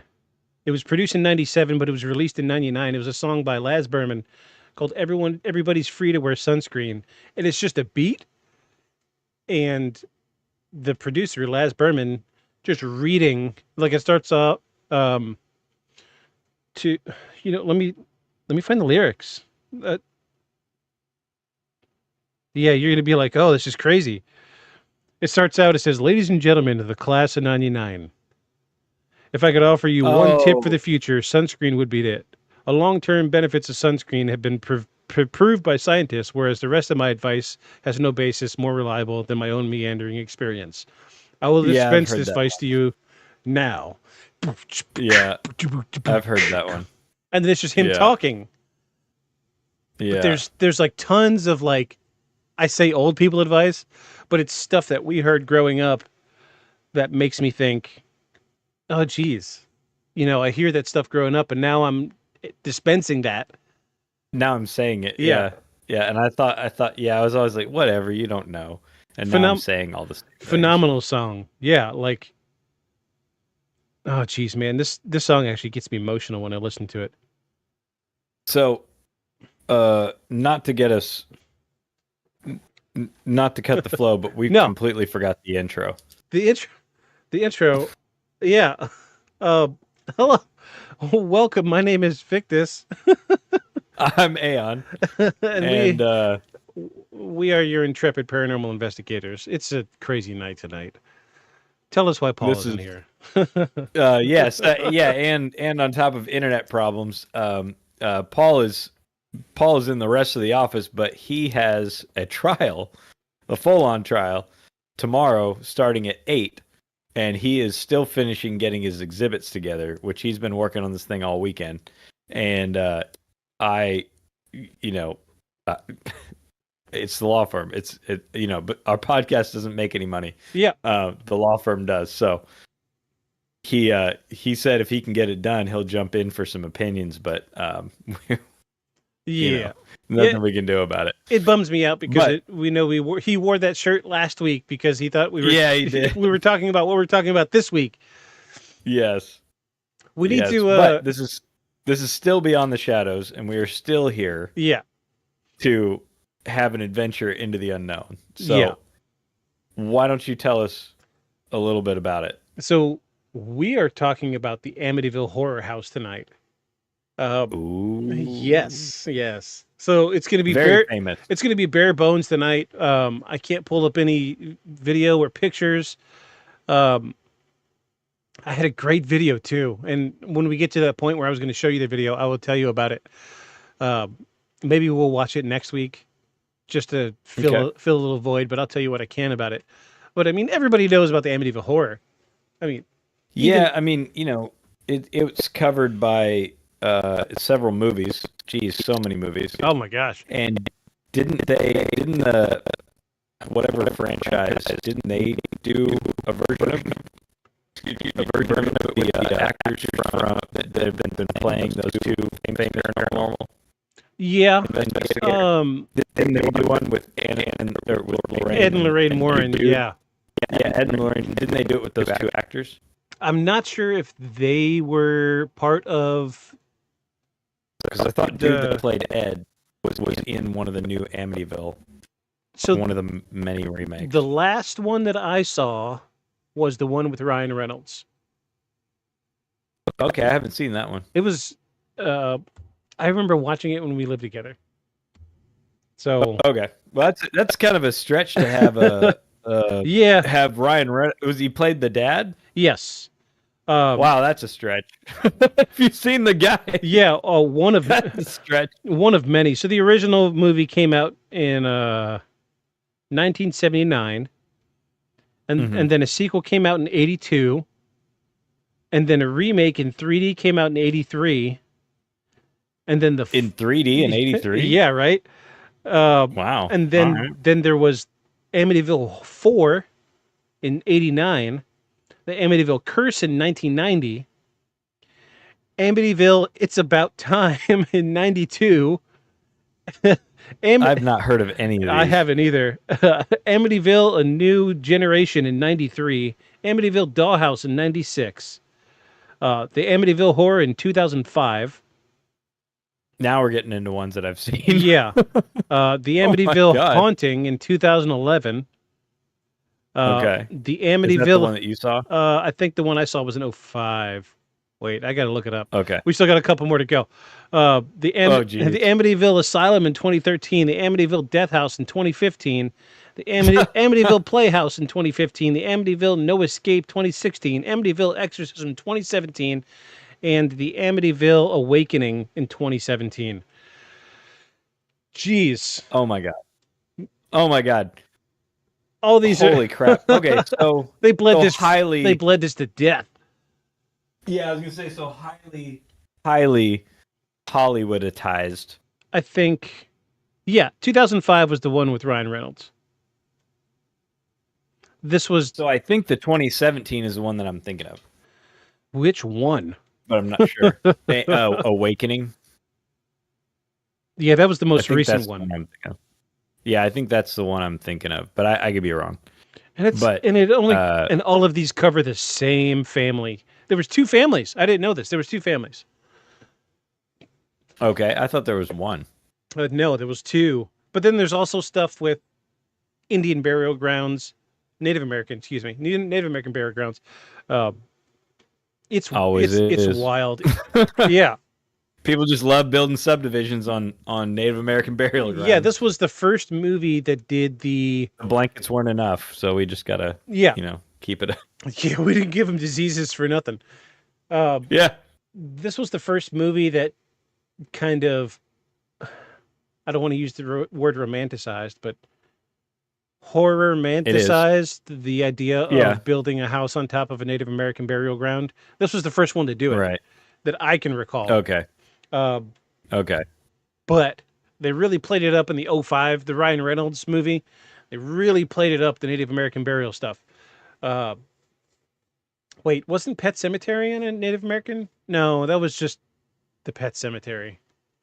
It's just because they buried a lot of pets there, but anything you buried there would come back to life. Oh, yeah, that's right. That's right. Yeah, yeah. Geez, so love of pets is strong. Tell me about love it. Love of pets is strong. Yeah. Especially after finding my new pet in the yard this last week. Oh, yes. Wild. Yes. Still just blows me away. Yeah, I forgot about that. I talk to him. I say, I take the dog out in the morning and I say, "Hey, Sam. How you doing, Sam?" That's cute. Try to be friendly to him. He's here. He was here before us, so this was his home before it was ours. So, we're just going to get into the history of it, and we're going to talk about two families that live there and some of the things that I brought up, or that I came up with during my research. Golly, I really, really wish I was able to find this, or I really wish I was able to work around to be able to play this video. because it's good, man. It's good. The video is. Mm-hmm. Is it from the original happening? You ready for this? Yeah. It is the only known existence recorded interview with Ed and Lorraine Warren talking about the Amityville Horror. Oh, really? Okay. Like, I found the original Okay. video. It was a VHS rip. Oh, dang. Okay. From BBC. So, ironically enough, the TV show was an American show, but it was on BBC. Okay. Makes sense. I mean, it's old enough we could probably get away copyright-wise with playing the entire thing, but it's like a 45-minute long video. We're not going to watch the whole thing. But I do have a couple of clips that I downloaded from Instagram. So, without further ado, let's get into the Amityville Horror House. Let's hear it. So the horror house is located at 112 Ocean Avenue in Amityville, New York, and it is one of the most infamous haunted houses in American history. Its legend stems from two tragic, terrifying events: the gruesome DeFeo family murders in 1974 and the alleged paranormal experiences of the Lutz family in 1975. The story of this house has become a cultural phenomenon, spawning books, endless movies, and debates about the nature of supernatural. So, this wasn't explicitly mentioned in the research, but I did find some stuff that mentioned Native American burial grounds. Supposedly the house is on Native American burial grounds. That's why... See, Go ahead. Well, I was going to say, I thought that was a conjecture they made because they found some shards of pottery in the backyard. Oh, I was... But I didn't know if they actually found bodies. I don't know that they found bodies, but the research I found said that they found things in the basement. Oh, in the dirt? Yes, because this house in the basement. Yeah, this house was built. Oh, geez, I don't even know when the house was built. I don't have it in the research, but the house was old enough that the basement was dirt. Okay. So, take that for what it's worth. If you've seen the 2005 movie, the Ryan Reynolds movie, you will know that the basement was like the triggering event for his character. And I think I think that's what it was. It was like this was the closest they could get to the actual burial ground was the basement. You know, you're digging down, you're 10, 12 foot deep. Right. So there's an interesting documentary that I watched for a while. I didn't actually finish it, but it's an interview and documentary with the child of the second family. Oh, yeah. Who's now an adult. Yeah, I think I've seen that. Who's now an adult. Yeah, and he's pretty. Yeah. I mean, he's out there. Yeah, they said he's a little messed up from the experience. They said all of the children. And his stepdad was sort of a jerk. Yeah, they said all of the children were like. I think the daughter was so emotionally damaged she refuses to do interviews. Yeah. The young son. That's who this was with, and there were other family members like aunts and uncles, I think, or cousins. Maybe it was cousins. I think it must have been cousins because their age was similar to his. Right. But he talked about all of his therapy and all this stuff that he's done, and he's like, he's like, the problem is, he's like, I go into he was seeing a new therapist, and he's like, he cuts her off at the beginning. He's like, look, if what we're gonna do here is have me defend the fact that this stuff happened to me, and that whether or not what I experienced was real, he's like, I'm just gonna leave. Yeah. He's like, I'm not here to debate whether it was in my mind or not. He's like, it's real to me, and I experienced it. Yeah. And what I can tell you is that it wasn't from inside me because I wasn't the only one. So stop. If we're past that, we're decades past that. It happened. I need help with the PTSD of it. Yeah. We're not talking about whether or not I'm crazy. I'm not.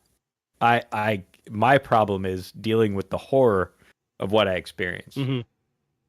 Help me with that. Yeah. And she was like, okay, well, I'm glad you brought that up. And then they start from there, and it's his therapy sessions and interviews with him. And I guess the guy makes custom hot rods too. Oh, apparently. Cool. He had two really awesome tea buckets that were just crazy. Yeah, like one of them was like done up almost like T-bucket, but done up military wagon style. Like it was cool. He made it all. It was cool. LS powered monstrosity. It was cool. Ugh. Yeah, it was very cool. Stink face. Yeah, no top. Yeah, no top to put up. Just open all the time. Cut windshield. Yeah, it was cool. Brother. Death machine. Yeah. Is this stink face? Is this a segue into Christine? No, but that'd be funny. That'd be funny. Is it all connected? Was that a Bel Air? Yeah, haunted Bel Air. Yeah. Another oft hot rod thing. Yeah. Good times. Yeah, unbuyable now. Of course. Yeah. So, we're gonna start with the DeFeo murders. The origins of the. Oh, that's right. I forgot. Never mind. Yeah, I was only remembering the second family who experienced the haunting part. I forgot. Yeah. There's all about this. There's a whole murder part of it. Yeah, I forgot all about this. Yeah, go ahead. So the origins of the Amityville Horror began in November 13th in 1974 when 23-year-old Ronald DeFeo Jr. took a .35 caliber Marlin rifle and systematically murdered his entire family. His parents, Ronald Sr. and Louise, and his 4 younger siblings, Dawn, Allison, Mark, and John Matthew, as they slept in their beds. The horrific crime shook the quiet suburban community and Ronald Jr., also known as Butch, initially claimed that he had heard voices urging him to commit the crime. Kill yourself and others. Yeah. Kill yourself and others. Kill yourself and others. Okay, so this is, it's funny you say that because the guy that built the house, his last name was Ketchum. Okay. He, apparently the lore says that he knew it was a Native American burial ground, but he said, I want this glamorous house and this is where it's going to be. And supposedly he was into black magic, all this other stuff, and necromancy, things like that. And so the lore goes that he knew about the Native American burial grounds, and that's part of the reason why he wanted to build there, so he could play with the dark entities that were there. So, oh wow. One of the little-known reported pieces of evidence about the subject is after the DeFeo murders happened, on the door to the basement, on the back side of the door. So if you're in the basement looking up the stairs at the door, on the back side of the door, he wrote the words in blood, "Catch 'em, kill 'em." Oh, wow. And they interviewed the guy later, and he said that he did not know any of the history of the house. He doesn't know where the phrase "catch 'em, kill 'em" came from. And it wasn't until 10 or 12 years later before they did the research and found that the original builder of the house's last name was Ketchum. Wow. So there's that. Also, I guess I have a lot of questions of how he went around with a hunting rifle and managed to kill everybody in their beds with nobody waking up and running down the hallway. Yeah, that was a big contested point in a lot of the research. How are you going to kill an entire family? So what, 4 kids? 4 kids and 2 parents. Yeah. In their beds with nobody getting up out of their bed. Middle of the night. So we'll touch on that. Okay. Okay, good. So investigators found all 6 victims lying face down in their beds, shot in the back. There were no signs of a struggle, nor were there any immediate explanations as to why none of the neighbors heard the gunshots. The mystery surrounding the murders led to various theories, including the possibility of another shooter or some supernatural influence. DeFeo Jr. was arrested and later convicted of 6 counts of second-degree murder. He was sentenced to 6 consecutive life terms in prison, where he remained until his death in 2021. However, the details of the case sparked numerous debates and alternative theories over the years. So personally, I feel like there is a supernatural factor to it. How else could you shoot somebody in a bedroom? So, my house is nowhere near as old as their house, but it's still an old house. I can hear what my wife's doing in the next bedroom, and I know she can hear our conversation. Mm-hmm. How on earth is somebody going to go around with a, what was the gun again? 35 caliber Marlin rifle? Let me look that up. Let me see what it looks like. Be the same size as you said a 35? Yeah. Yeah, so it'd be like a 35 with a long shell. 35 handgun, but with a long shell. It's like a repeater. Yeah. So that's about what I thought. Yeah. Yeah. So either So that's so the Old West repeater was a 45 long shell. Yeah. Like the classic like Springfield rifle was a 45 with a long shell, so that's slightly Yeah, there down. you go. That's a better picture. Yep. Yeah. So a repeater, either way, 35 caliber. That's huge. So like, I could hear a 20 coming from big holes out miles down the road because there's lots of hunting in my area. I hear a 20 caliber rifle going off all the time. Lots and lots of hunting. Mm-hmm. 35 close range in a house, middle of the night. Mm-hmm. You'd think you'd hear it. Yeah, my theory is that the forces were so malevolent that they kept the family from not hearing and kept them in bed. So he had like a shroud of darkness around him, Yeah, almost. yeah, like keeping them in there. a way. Yeah, it makes me think of all the like D&D based RPG stuff that I play, right? Like Cloud of Darkness. Yeah. And then no one can see you or hear anything you're doing. From inside the cloud. Inverted cross. Yeah. Yeah. Right. Yeah. That's what it makes me think of. Yeah, makes me think of stuff from Oblivion. So it's like my train of thought is, if there's a paranormal phenomena that could keep you from hearing something, like say there's 5 of us doing an investigation in a house. I'm in the second floor, you're on the second floor, but I'm 2 rooms down. Oh, I just heard beating on the wall and I've got it on film, but you didn't hear anything. Right. I've seen enough paranormal investigations to know that noise doesn't necessarily travel when it comes to paranormal stuff. So begs the question, is there something paranormal that's keeping the sound from traveling? And was that a factor here in this case? It almost makes me wonder if it's not. I mean, in the case of the gun, I feel like it had to be something like that. But I think sometimes in the case of like knocking or footsteps or whatever, yeah, I wonder if the paranormal influence is more like influencing your mind. Yeah. Right? Like it's intended for the one observer. And so it's not even a sound out here sometimes.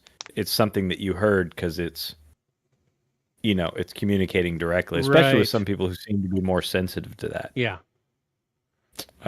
Absolutely. Yeah. Have you ever met any sensitives, by the way? I've met some people that have. That I never have. That's why I've met. They were younger, so I was a little skeptical.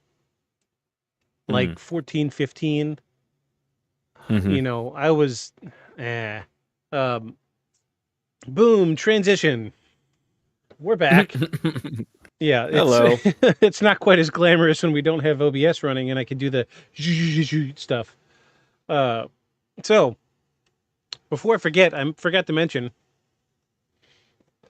We were talking about books earlier. So do you remember back when we were living together how I was such a big fan of Malcolm Gladwell? He's got a new book out. Okay. So his first book was called The Tipping Point. Yeah. Talking about how when insert subject here reaches a certain tipping point, it creates a completely different outcome. Everything's normal up to a certain point, and then bam, everything changes, complete opposite of what you think. Phenomenal book. If you haven't read any of Malcolm Gladwell's, folks, go out and read any of his books. Phenomenal author, an absolutely astounding researcher. This guy is such one of the best researchers I've ever read. And so it's been 25 years since he released Tipping Point. His new book is called beyond the tipping point, where he goes back and touches on some subjects from the original book, but new subjects and expounding on them, and absolutely phenomenal. I listened to the audiobook and then bought the physical copy for the wife, and she loves it because she's a information junkie just like I am. And awesome book. If you've got Spotify Premium, audiobooks are included, and this new book is on there. So listen, do yourself a favor, listen to it. You would love it. Great book. Great book. I've read all of his books. So, anywho, it's where were we? Yeah, the gunshots. Yes. So, in the The unheard gunshot. in the 2005 movie, so when Ryan Reynolds' character was going around murdering his family, he was possessed by the father of the DeFeo family. Or no, he was possessed by the demon that possessed the father of the DeFeo family. Heavy air quotes. And he was recreating the event from 1974. Oh, okay, so it was the dad Yeah. that killed his wife and the 4 kids. Yeah. Well, he killed his parents, Ronald Sr., Louise. Okay, so and it wasn't the. Oh yeah, it wasn't the dad. So he killed his parents and his 4 younger siblings. Okay, so Ryan Reynolds is possessed by the DeFeo kid. No, he's possessed by the demon that possessed Ronald DeFeo Jr. Okay, the kid. Yeah, so it was 2 parents, 5 kids. One of the kids was possessed, killed everybody. Okay, gotcha. So, in the movie, he was repossessed by the same demon, and he begins to recreate the events from 1974. But what he does in the movie, which kind of sort of answers this question, is he goes around, they're sleeping, he grabs an extra pillow, puts it over the back of their head, gun to the back of the head. But he ends up getting, in the movie he gets, spoiler alert, you're 20 years late anyway. Yeah, I'm watching now. You weren't gonna. Yeah. Too late now.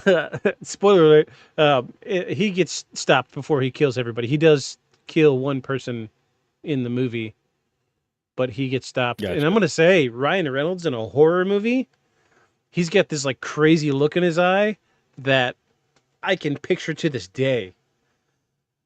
Because he's a good actor. Oh, he's phenomenal. He's underrated. Yeah. He's underrated absolutely.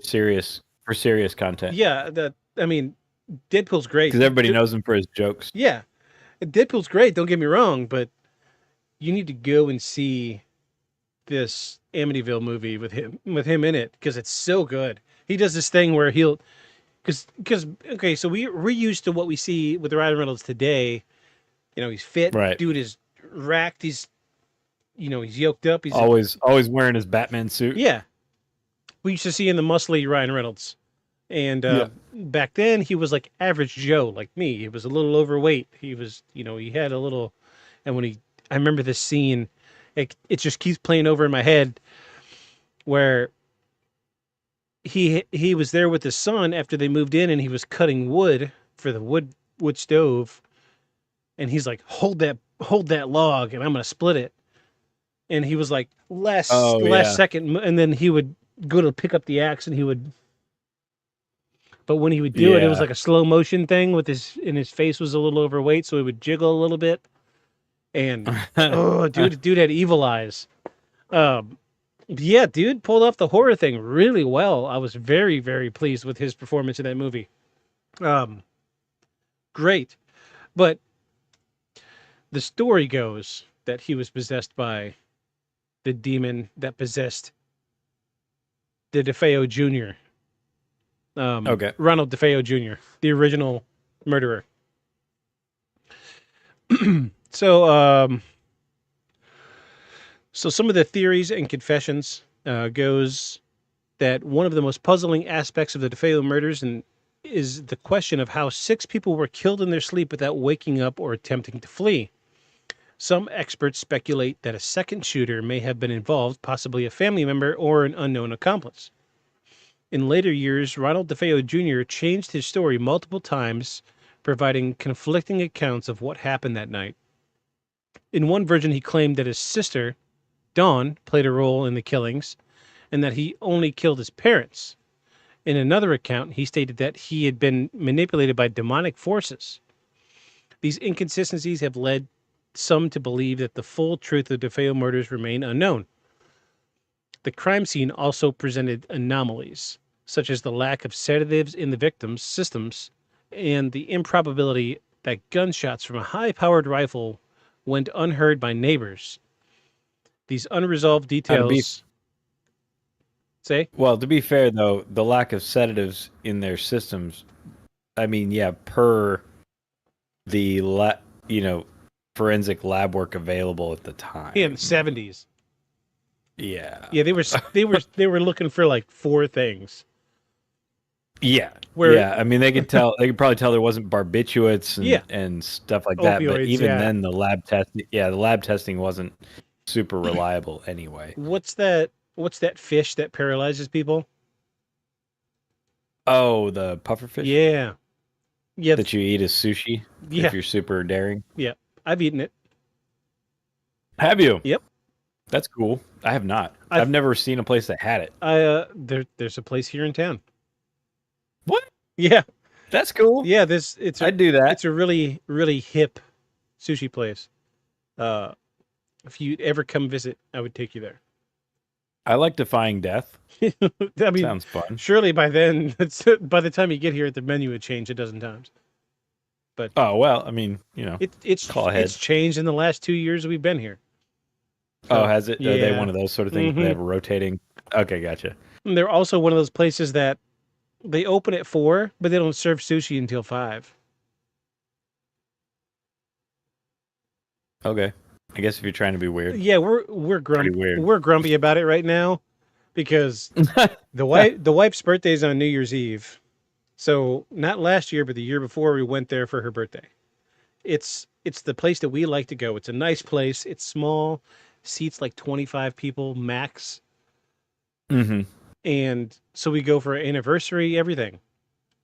So we went for her birthday year before last. It was great. We had a blast. We go for my birthday every year. We go for an anniversary every year. And this last New Year's, we went there for her birthday, and they're like, "Oh, it's a private event." Thanks for telling us. We sat outside and waited for like 45 minutes because we got there at 4. Oh, right. You waited till they were going to actually be serving sushi. Well, no, they didn't open the doors till 5. Or no, we got there. There later, and they didn't open till 6 or something. And so, we waited, and by the time they opened the doors, everybody's going in, and we get to the door like, "What's your name?" And we told them the name. They're like, "Oh, it's a private event. Did you not pre-register?" Like, we didn't know. We were dressed up and everything, embarrassing as hell. Still mad about it. Dang, dude.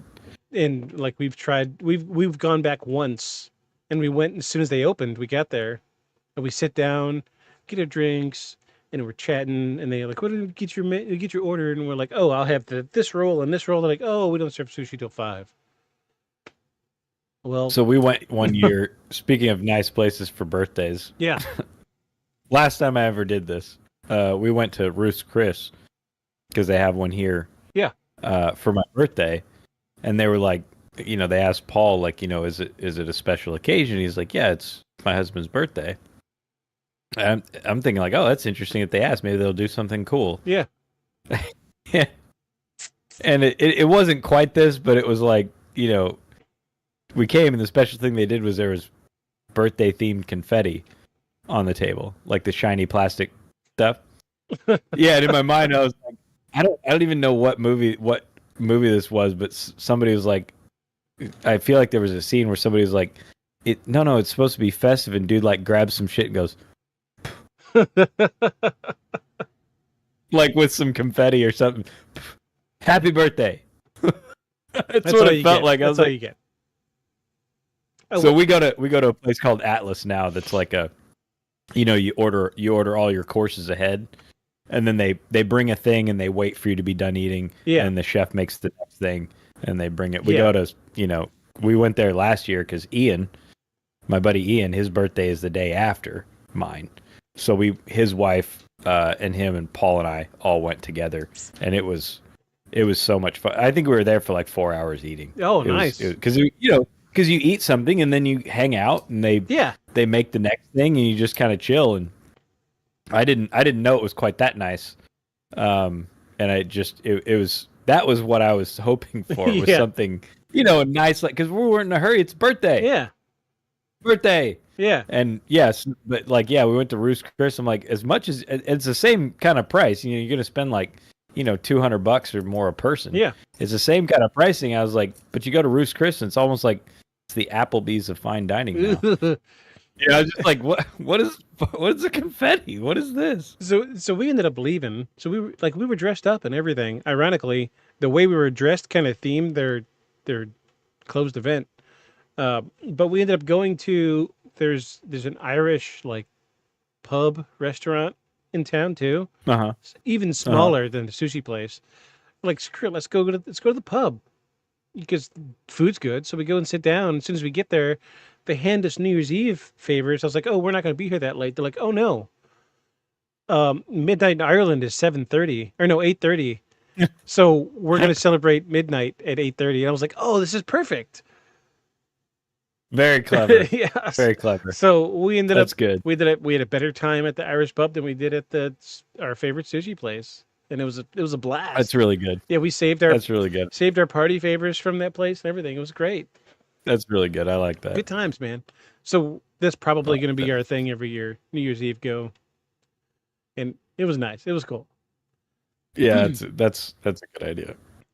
So let's see, where were we? So yeah, the DeFeo murders. These are the ones that were the infamous ones, the ones that triggered the events. To come. Yes, there were lots of rumors about the original Ketchum guy, the guy that built the house, how he was doing like mutilations, sacrifices, all sorts of weird stuff. Animal or people? People. In the basement. Where do these rumors stem from? So did they catch him? Catch him? I see what you did there. I did it. Catch him, kill him. So there's Sorry. No, it's good. We're middle aged. This is okay for us.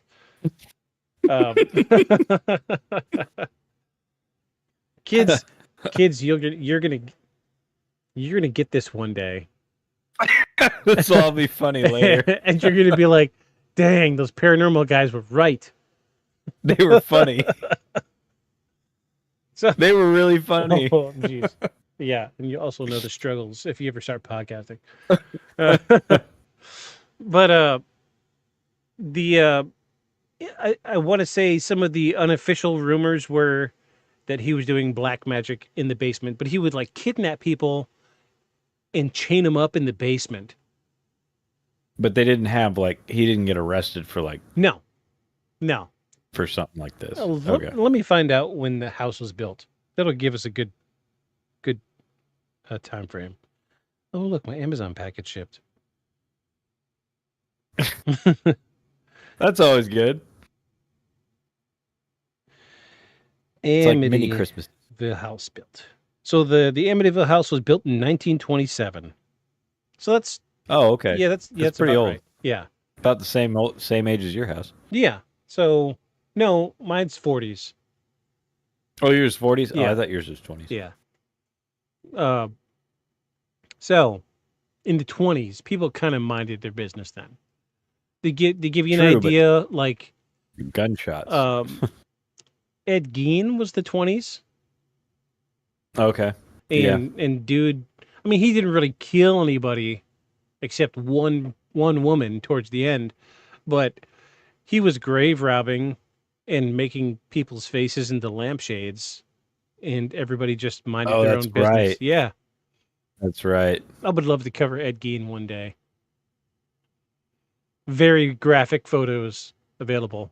Very graphic photos. Of his lampshades? He reupholstered every piece of Really? furniture in his house with human skin. No. And there's Yes. pictures of it? Yeah. Like, not like National Enquirer pictures, but the actual pictures? Yeah. Dude. Wow. Yeah. Nightmare fuel. Absolutely. Yeah. So, like Yeah. the character for Buffalo Bill from Silence of the Lambs Mm-hmm. was written with the train of thought of Ed Gein. Okay. Because Okay. Buffalo Makes Bill was sense. making the woman's skin suit. Yeah, the person suit. Yeah, and Ed Gein was doing that. He had a perversion where he wanted to be a woman, so he was cutting up women, making a woman's suit. Wow. But he only killed one person, but he was like grave robbing and cutting up corpses and taking their skin. Dang. And he married. Yeah, the people couch just really sets my imagination a whole on fire. couch, a chair, Yeah. lampshades, books, masks, Yeah, bodysuits. that really that's a lot. Ed Gein was something else. Also the template for Texas Chainsaw Massacre. Leatherface? Right. Yeah. Yeah. Yeah. Ed Gein. Dang. So, that was the DeFeo murders. This was the original from 1974. So later, just over a year after the murders, in December of 1975, George and Kathy Lutz purchased the house for the surprisingly low price of $80,000. To be clear, this house was like 6-7 bedrooms, like 4-car garage on a pond, had a dock against the lake, really nice upstate New York. So it was like a yeah. Okay. Okay, I got you. I understand. You know what? Let me look up this address. I want to see what the property looks like. I'm just curious now. It's a nice looking house. It's a colonial style. Yeah, I've seen colonial style white house. Red brick and white. 112. I think it's red brick and white paneling, but it's that colonial Ocean Avenue. It's the first one. Colonial revival thing. It's 221 miles away from here, by the way. Oh. Right next door. It is blurred out on Google Maps. What? Not even Street View? The Street View's blurred out. Hold on. Let me go satellite. What? The whole house is? Yeah. How'd they get Google to do that? It's doable. You could submit a request. It's not difficult. Really? I've done it. Huh. Really? I did it for the house in Arkansas. Yeah. Really? I didn't know that. I didn't know you could do that. So, this is the house. Yeah. It stretches all the way back to the water. Yeah. So it's like, yeah, as I remember, it's kind of a long, skinny house. Yeah. Yeah, yeah, with like an outer house around a pool. Yes. Yeah. So the house itself is along the street, but behind it, they're counting it as a separate house is actually the boathouse. Mm-hmm. And they're like on the water in New York. Jeez, that is high dollar property. Wow, yeah, they're right in there. Good property. Yeah, I wish Paul weren't busy. He has the he could probably pull it up on the MLS. Yeah. Or he'd pull it up on Zillow and see what it sold for the last time it sold. I mean, you could probably pull it up on Zillow. Yeah, let's see.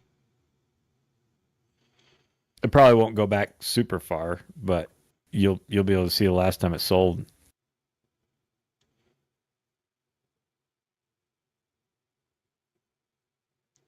Ocean Avenue.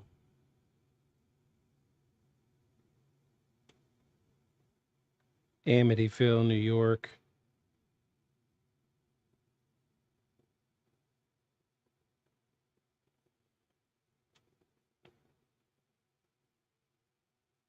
Oh. It's blocked. No way. Yeah, wow. Wow. So I guess the people living there currently Probably had like records pulled or something. probably. It sounds like they submitted everywhere to get it erased because of the history. To give you an idea, They're just trying to live there. 114. So this should be 2 houses down. Mm-hmm. $2,268,000. Okay. So yeah. So very expensive place. Yeah. Wait, I am kind of curious though, the $80,000 that the second family bought it for. I'm curious what it should have gone for. I mean, we can't really be hard to check that, but I'm curious what it should have gone for, since it says for the surprisingly low price. So here's 116 is 699,000. So it almost seems like the closer you get to the house, the property value is going down. Interesting. Yeah. I wonder if they bought it for kind of cheap. Weird. Super weird. I'd buy it. Heck yeah. I mean, I don't have the money, but I'm saying I could think of 5 or 6 people that would be I interested. ain't afraid in of no buying it. ghosts. Yeah, that's right. I ain't afraid of no ghosts. Possess me. I'll start building We're stuff. MF and Ghostbusters around here, yeah. I'll start building stuff with that energy instead of hurting people. Yeah. I'll go dig a hole. All right. Put up a couple of Tesla coils to disrupt the energy. Yeah, that's right. We'd be on it. Put a Faraday cage around your house. You'd probably be okay. Yep. Yeah. Cut that receiver. That's right. It's all about energy, electromagnetic energy. Yes. Get some good grounding in there. Get a lot of EMF waves going on to sort of stir it all up. They bought that house for $80,000 in 1975. Wow. So that's the price I bought my house for, and I live in the hood. And my house is falling apart. Well, I mean, it's not falling apart. It's not a new build, but yeah, no, not from the 1940s. No, no, we wouldn't call that a new build. It's not bad. I don't mind it. It's got some issues, but I love this house. It's a good house. Apparently, it's got internet issues. Apparently. So, they bought it for $80,000 in 1975. They moved in with their 3 children, eager to start fresh. However, their dream home soon became a nightmare.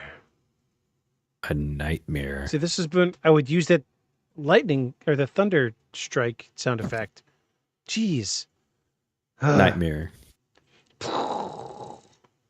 Lightning strike. Lightning strike. Yeah, like there's a part of me that wants to be like, all right, hold on. Let me just reroute everything. No, don't. Yeah, I'm not messing with it. Yeah, it's too late for all that. And so according to the Lutz family, their time in the house was plagued by disturbing supernatural occurrences. They claimed to hear strange noises, feel cold spots, and witnessed objects moving on their own. One of the most famous accounts involved George Lutz waking up at 3:15 a.m. every morning, the exact time of the DeFeo murders. So this is... we're tying into the 2005 Ryan Reynolds movie. Right. So where he starts to be the dad's influenced by the house. Right. So this was a thing in that movie. He woke up at 3:15 every morning. Okay. One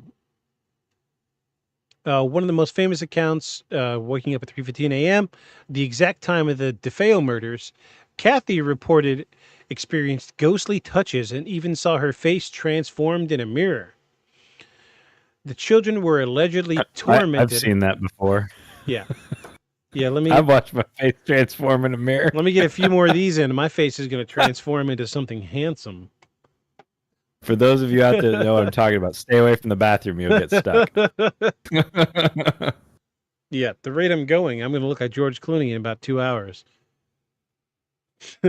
What was that? Turned into Roger Rabbit.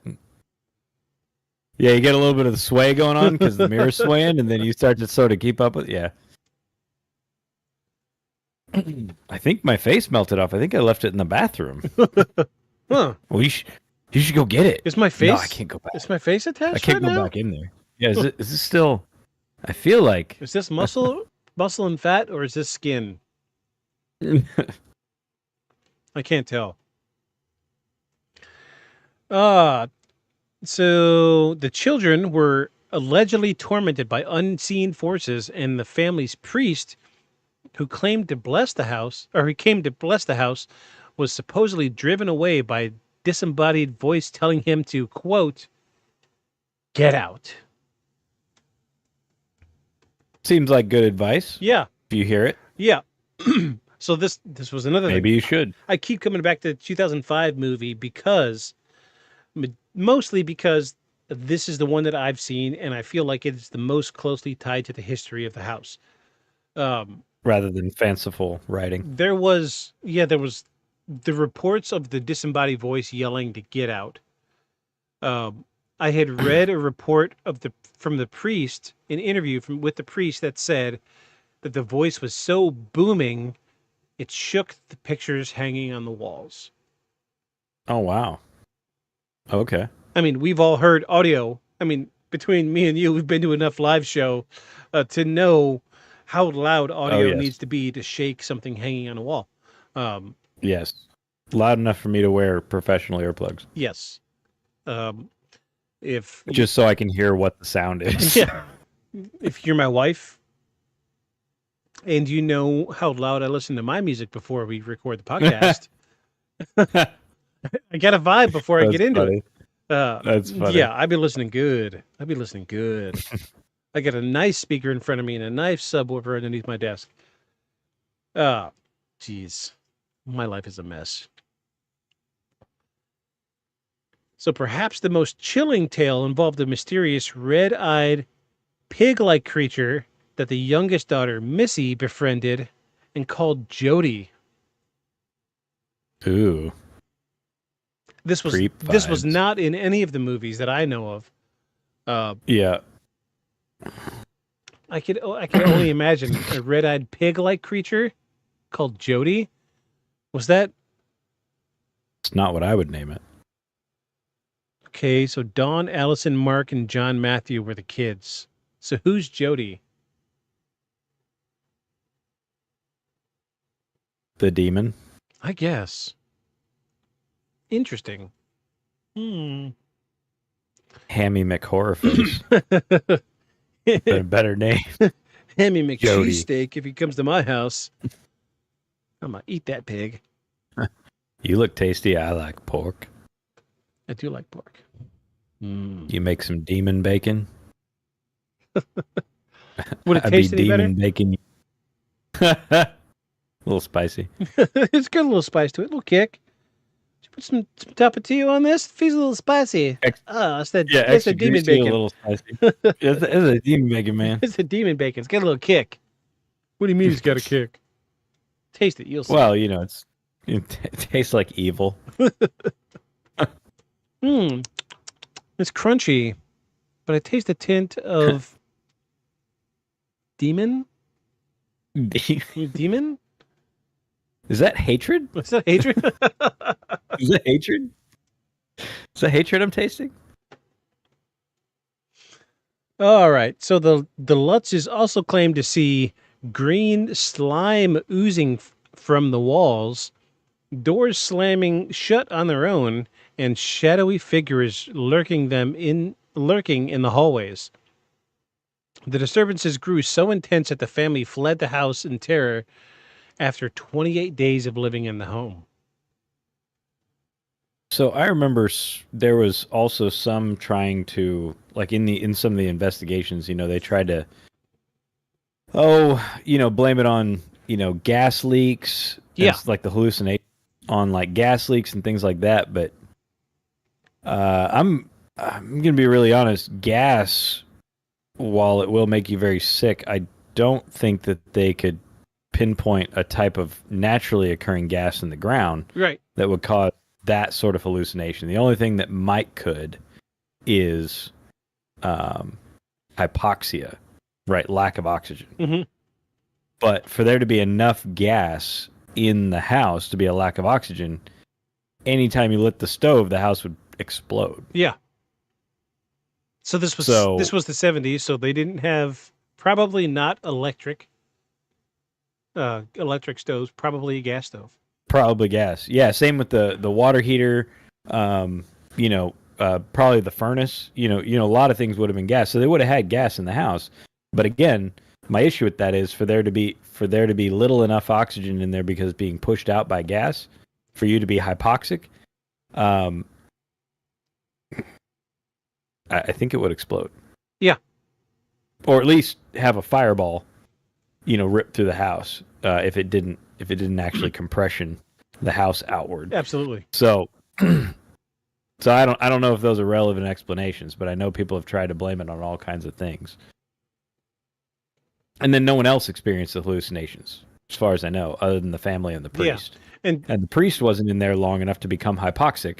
Right. And experience. Plus, booming voices is not the kind of hallucinations you're going to get from hypoxia. Right. Auditory hallucinations is not on the list. Yeah, it's visual. Yeah. Yeah, my mind goes to the hallucinations that people see when they're climbing Everest. Right. Yeah. It's like mirage-like. Colors. Mirage-like. Colors and like waviness and stuff from starving the brain, but it's not. Entities and ooze on the walls. Those are pretty vivid. Yeah. Descriptions. Absolutely. Yeah. Versus hypoxic hallucinations. What it is your brain is deprived of oxygen, so it's running on. Say your brain is a 6-cylinder engine. You're down to running on 1 cylinder, and we know that the brain will try to fill in the blanks the best it can. So it's going to take what input what it has and run with it, and stuff comes out crazy. Mm-hmm. So, but I don't know if this quite fits that. No, I don't think so either. But 28 days, can you imagine? 3.5 weeks of this? No, that'd be 3.5 weeks of staying in one spot and it being so bad that you just decide to leave. And here's the kicker. Yeah, I mean, they left without packing anything. They left everything in the house. Really? They got in the car and split. And Jeez. they never I went back to that house. I can't think of. I mean, I've also never had a house that I thought was, exceptionally haunted. We hear stuff in our current house, and the guy who built it did die in the house. Yeah. Of old age. Yeah. And he built the house. He was an architect. He built that house and a bunch of the houses in the area that we're in. He was like a contemporary of Faye Jones, right? Who did all kinds of crazy construction around here. But he died in that house, and I have heard. We've heard footsteps, and we've heard voices, and we've heard things sound like something fell. Yeah. Like a heavy thing. Yeah. And can't find anything that fell. I mean, it doesn't mean I didn't miss something, but enough stuff in the first 3 years. Yeah. For sure. That Paul was like, I kind of feel like it's a thing, but it never felt malevolent. Interesting. And I never could get it on recording, but yeah. I didn't know that. Yeah, but but that's the closest. But it was at night, or it was always in another room, right? Yeah. And the dog would be next to us, right? So it's not like, it could be the dog. And there's no attic in the place.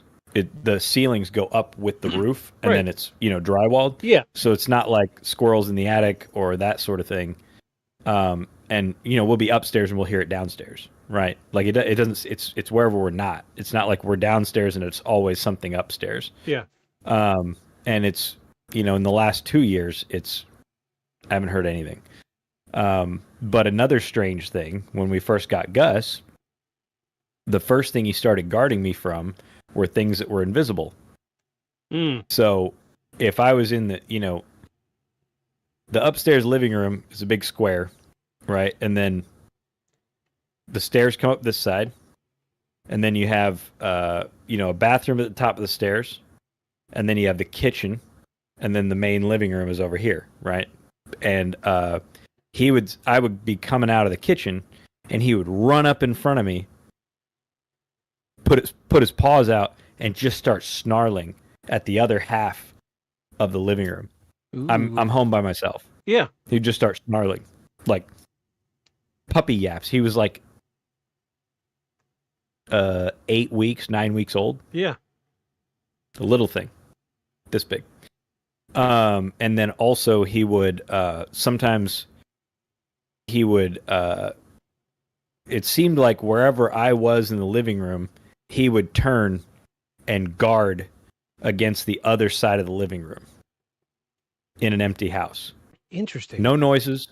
And sometimes while I was eating on the couch, the like dining room comes off of it into a little alcove by itself where I used to broadcast from. Yeah. And he would come up to it and he would sit and he would start barking at that room when I was eating on the couch. Mm-hmm. Like it happened probably 8 or 10 times.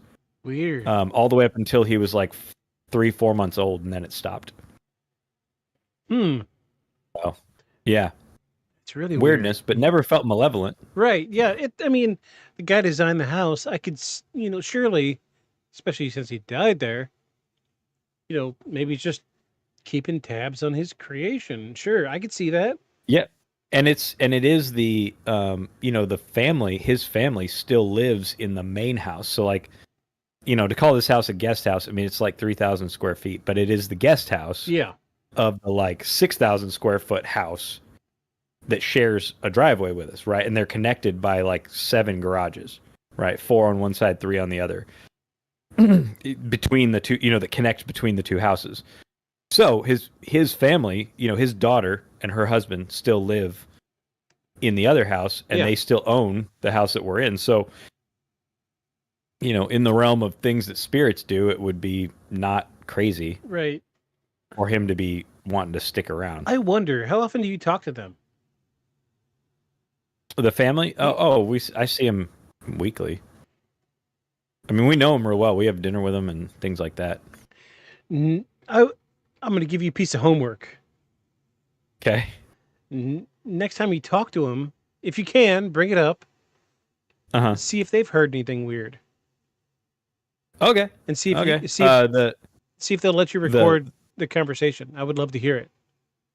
Okay. Yeah. I'll see if he's into it. I'll see if the husband, I guess it would be the ghost's son-in-law. Yeah. Is into it. Yeah, it's feel it out, see if it's cool, and if it is, record the conversation. It'd be worth. Okay, because it'd be a great conversation piece for sure. Yeah, because it's I hadn't actually thought about that until you mentioned like 28 Days of Haunting. I was like, well, I mean, I've never experienced a haunting that was like goo coming down the walls and like, red-eyed creatures, and shadowy figures in the house. I've never seen that. I think Paul said he came around a corner and swore he saw somebody. We have a mirror in the main entryway. Yeah. And I think he said he either came in the front door or came around the corner from the bedroom and would have sworn he saw something. And I think I thought I saw something.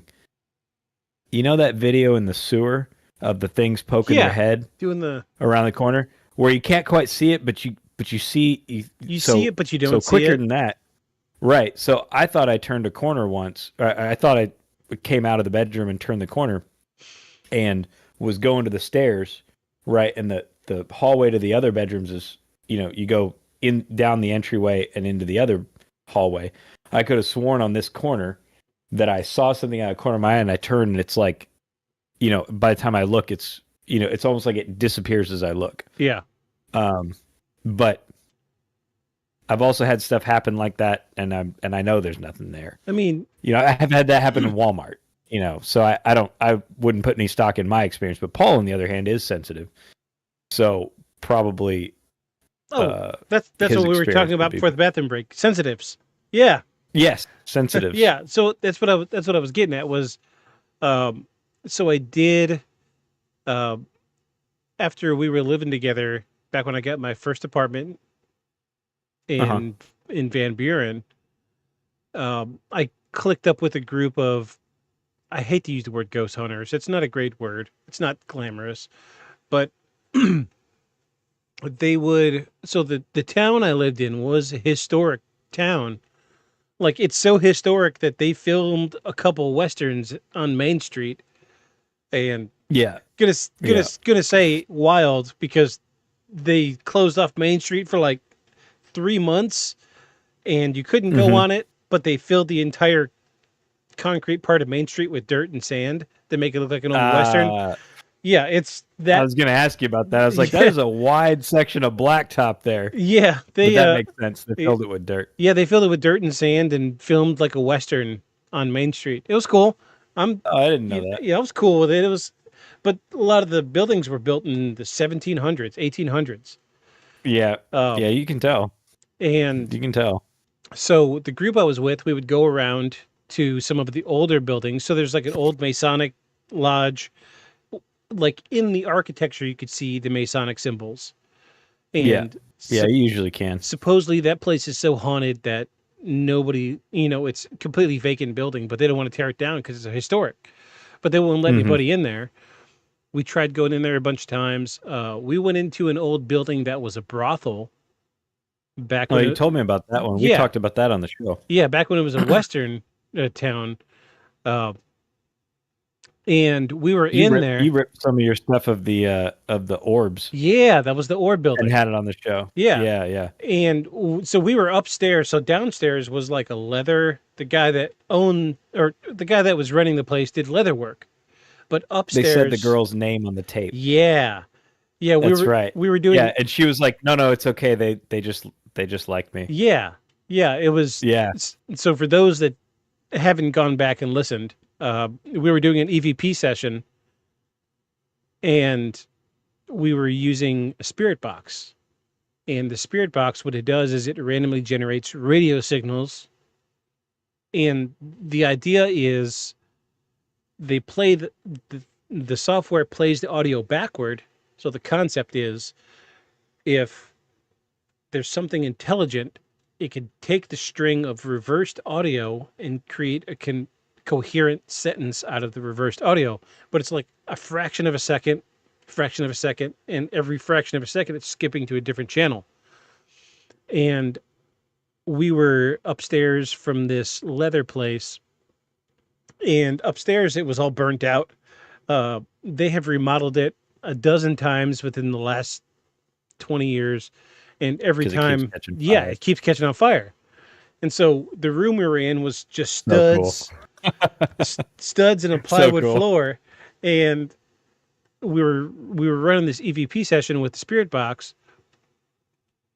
and we kept getting the name Sierra.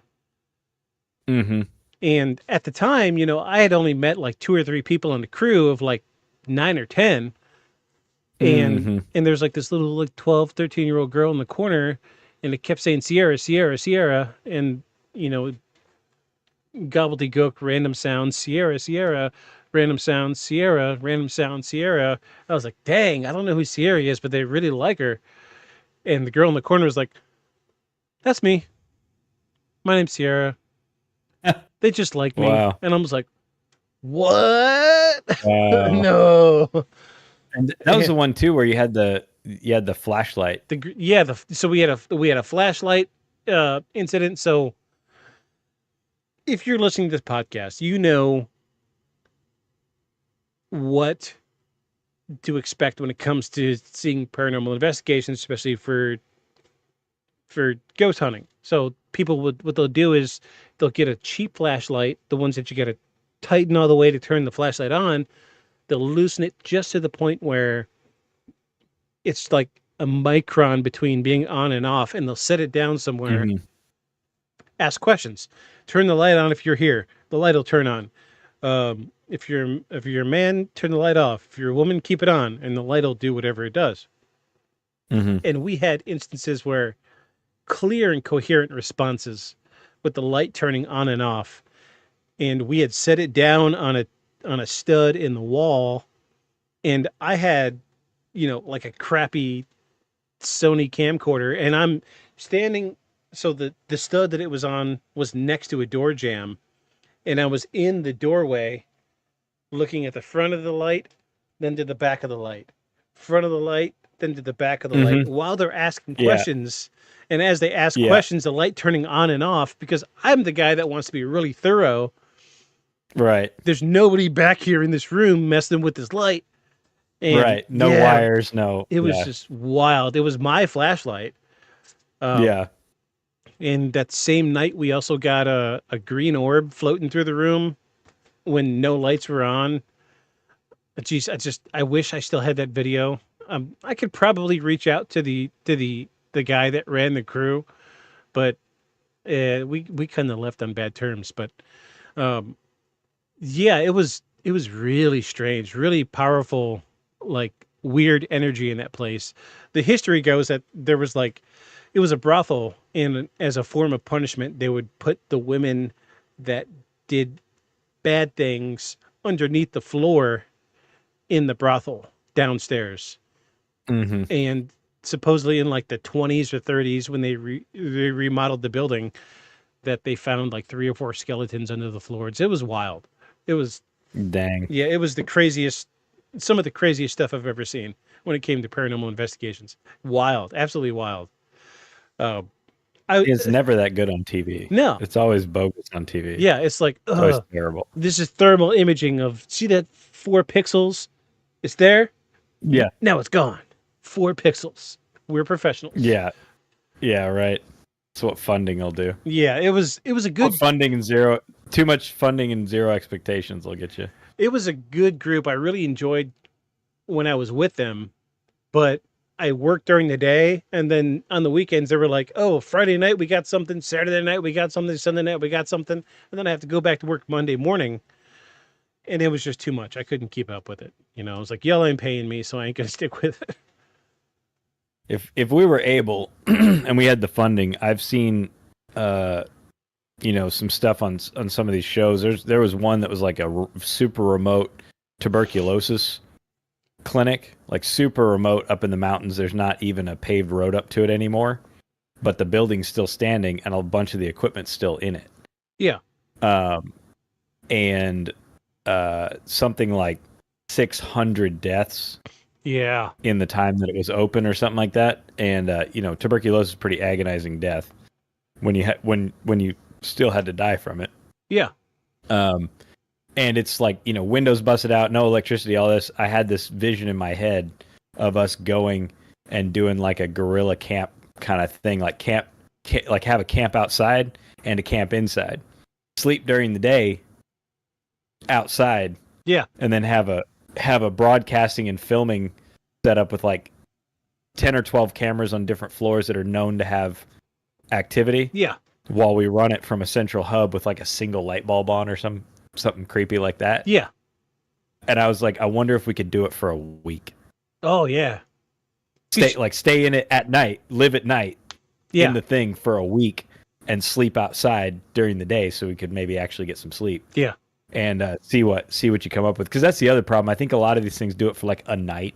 Yeah. Right, and they have a whole crew and a bunch of people. Yeah. The whole production crew behind him with the dude with the boom mic, like all this stuff. And I'm like, I think that's why there's never anything good.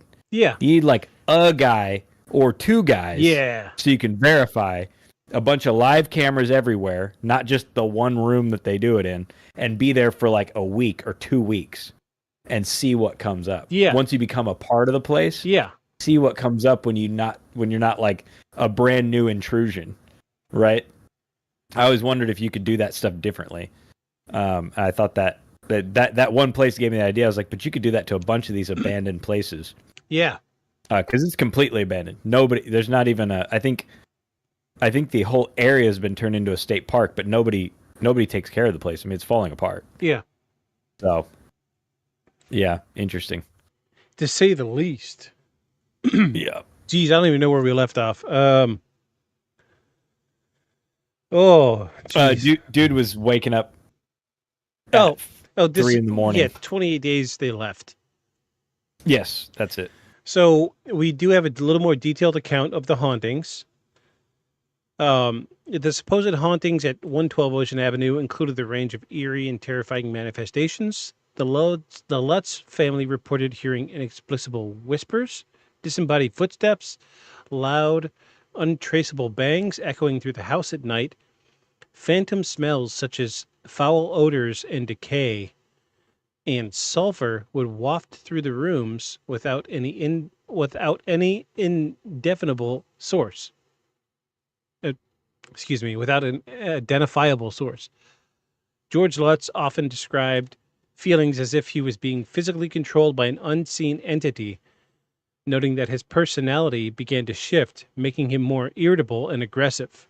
He would frequently wake up in a cold sweat, feeling an overwhelming sense of dread. Kathy, meanwhile, claimed to have been physically levitated from her bed and thrown down by an invisible force. There were reports of doors and windows reportedly slamming shut on their own. Even when locked, claw-like scratches appeared on walls and mysterious black stains materialized on the toilets and sinks despite the constant cleaning efforts. The most terrifying visual phenomena included shadowy apparitions moving through the house, with glowing red eyes peering from the darkness. The staircase was described as an ominous location where cold, invisible hands would brush against unsuspecting victims. You ready? Here's the part about the dog. The family's dog, Harry, refused to go near certain areas of the house, growling and barking at unseen entities. Mm-hmm. George and Kathy also claimed to see ghostly figures in the night, with Kathy even believing she saw a demonic figure standing at the foot of their bed. One of the most terrifying incidences occurred when Kathy Lutz reported feeling an unseen force embracing her from behind, only to see an impression of an unseen figure on the bed. Excuse me. I'm sorry. Feeling an unseen force embracing her from behind, only to see an impression of an unseen figure on the bed beside her. Another disturbing claim was that the basement door blowing open violently on its own despite being securely locked. So, we are checking all of the demonic possession of a home boxes here. Yeah. Mm-hmm. So one that we see most in Hollywood, because it's so bizarre, is the impression of something on the bed beside you or on top of you or at the foot of the bed. Or under the covers. Yeah. And there's nothing there. Yeah. Yeah. Butt impression at the foot of the bed. Yeah. My mind goes immediately to... Impressions in the carpet. Yeah. Mm-hmm. What was that? The Possession of Emily Rose? The movie with... Oh, I never watched it. The movie with Jennifer Carpenter. Phenomenal actress, by the way. Jennifer Carpenter really pulled off the possession thing. Because she's really flexible. So she's able to do the full back bend and twist the arm up. And crawl. Yeah. So she was able to pull off the contortion stuff really well. And I hate to use the word gangly, but she's always been thin. Like you remember, so Jennifer Carpenter was the one from Dexter's sister from Dexter. Yeah. So she was the Emily Rose from The Possession of Emily Rose. Was that the one with all the little kids were dead in the house? No, she was the spirits of little kids. She was at like a Catholic school, and she became possessed. There's a little Catholic boy, a little boy. No, that looked blue. No, that was something else. Okay, no. I'm thinking of something else. The Possession of Emily Rose, that she was supposedly... So this is a real case, which would be a great case for the podcast, that supposedly she became demonically possessed. Mm-hmm. And through like 30 or 40 attempts of an exorcism, it killed her. Oh. So like the family believed that fasting was the right way to go, and taking her off of her. There was a bunch of factors that played into it, so it could go either way. Like it could have been demonic possession, or it could have been something to have to do with she could have been psychotic, and they took her off her medication. Right, and deprived her of water and food. Right. and Right. they thought, her fasting was the right way to go. In the end, she died. She was a real person. She actually died, and it it was such a compelling case that it inevitably it turned into a movie. But maybe here, maybe next month we'll cover Emily Rose. That would be a really good case. But yeah, phenomenal case. Same kind of thing as what the Lutzes were dealing with here. So let me see. The Lutzes experience, blah blah blah. Following their departure, the Lutz family sought the help of paranormal investigators, including Ed and Lorraine Warren, renowned demonologists who claimed the house was possessed by an evil force. Their involvement further fueled public interest and controversy. The Lutz's experience has left them deeply traumatized, and they struggled with financial and emotional difficulties in the years following their time at the Amityville house. So this brings us to the point where I was going to show you the video of Ed and Lorraine Warren, where they were interviewed in the 90s talking about the Amityville house. Let me see if I could find the picture. At least show you the picture. Jeez.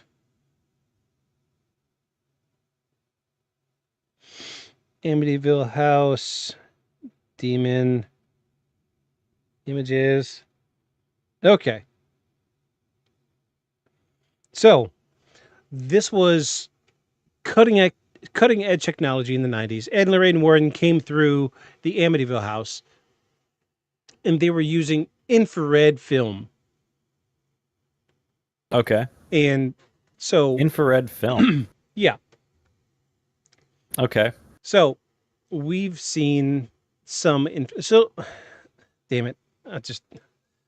my knee-jerk reaction is to pull up the desktop and look it up. What does infrared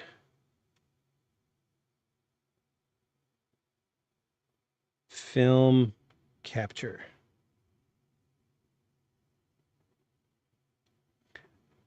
So, colored infrared film captures invisible infrared light from the red end of the spectrum, light that's not visible to the naked eye and characteristically turned green vegetation into a bright red. Shooting analog infrared used to be complicated and expensive, results in unpredictable and not making it worth the trouble. So, let me show you this picture. That is infrared film of a green landscape. Okay. Okay. So infrared is not on the visible spectrum by human eye. Right. So, Ed and Lorraine Warren wanted to try something new. So they set up cameras throughout the Amityville house. And they would do... So the popular thing in the 90s was they would set up motion triggers or temperature triggers to where if something were to change in the environment, it would trigger the camera. Right. So, as we know, if anything, I hate to use this word, ghostly happens, it would trigger the camera to take a photo. So this is one of the only photos from Ed and Lorraine Warren of the first floor. It doesn't look like much. No. Let me zoom.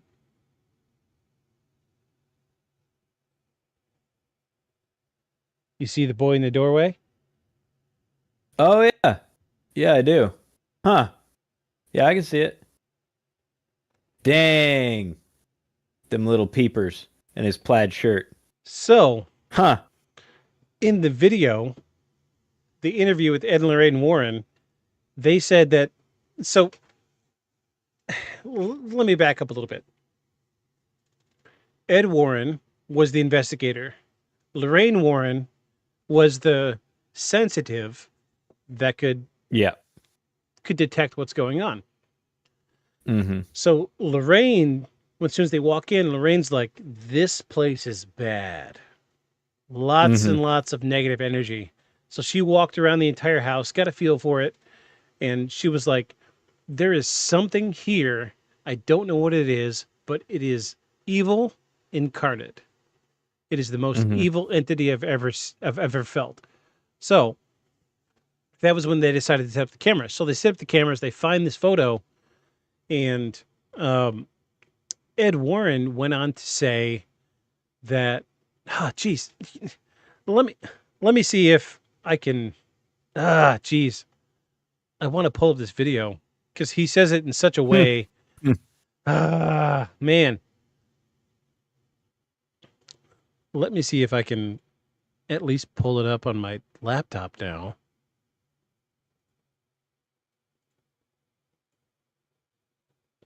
Geez.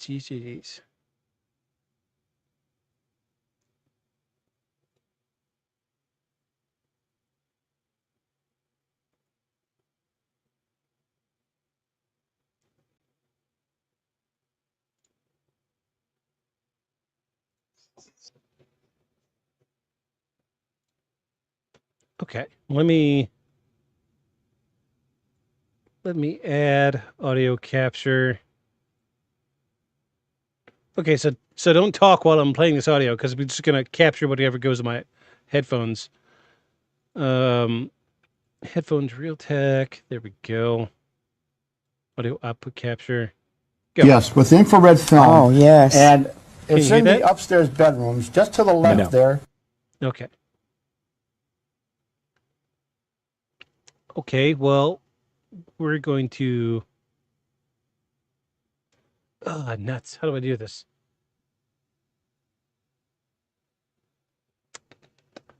Give me a second. I'm gonna get it here just a second. I'm gonna share my screen.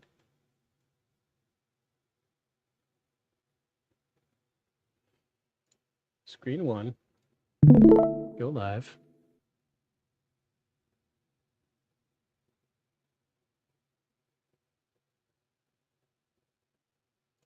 You see what looks like a small boy's face. Oh wait, you've got to watch the video. Oh, sorry. Yeah. Okay. All right. This next picture that we're going. Can you hear that? There you go. Yep. Okay. Yep. There you go. I'm gonna play this audio. This should be capturing now. Here we go. Okay. Going to see.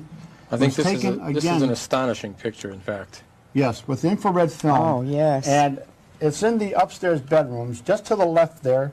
You see what looks like a small boy's face looking out with bioluminescent eyes.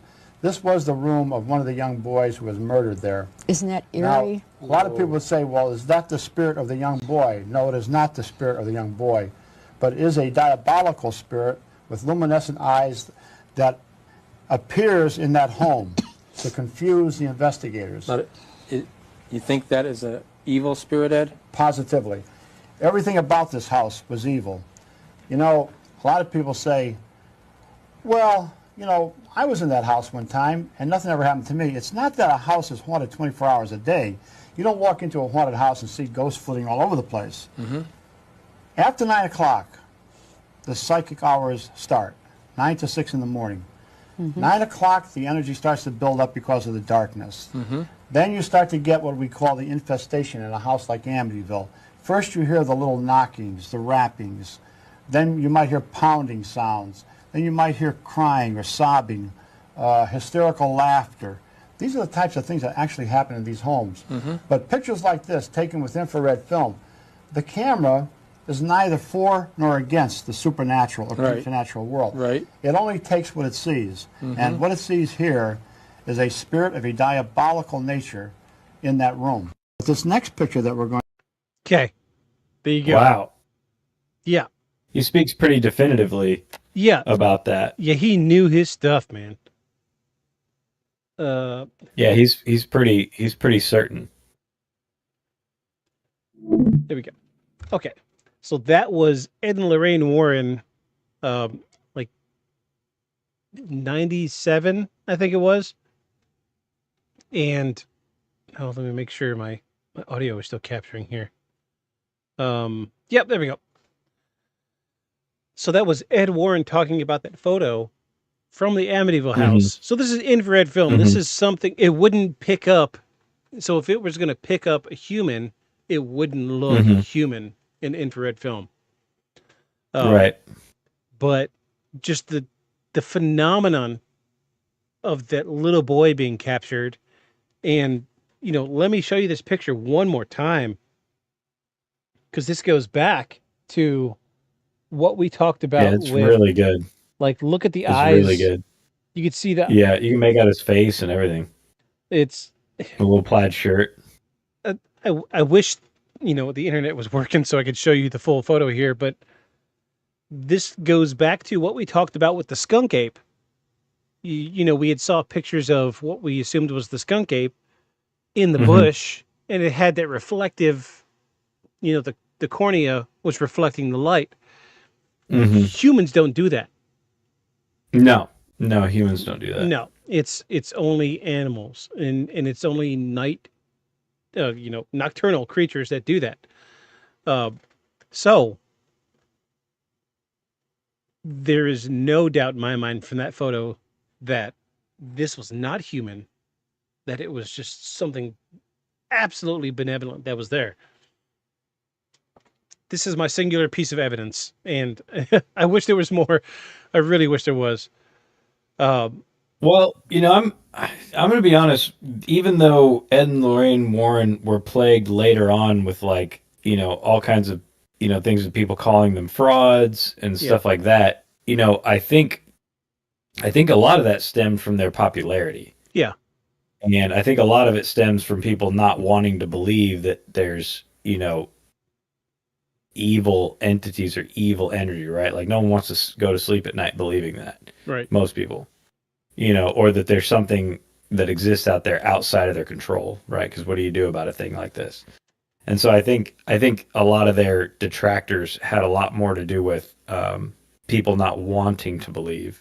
Not that you have to want to believe them. I mean, if you look at their careers, but I actually find them,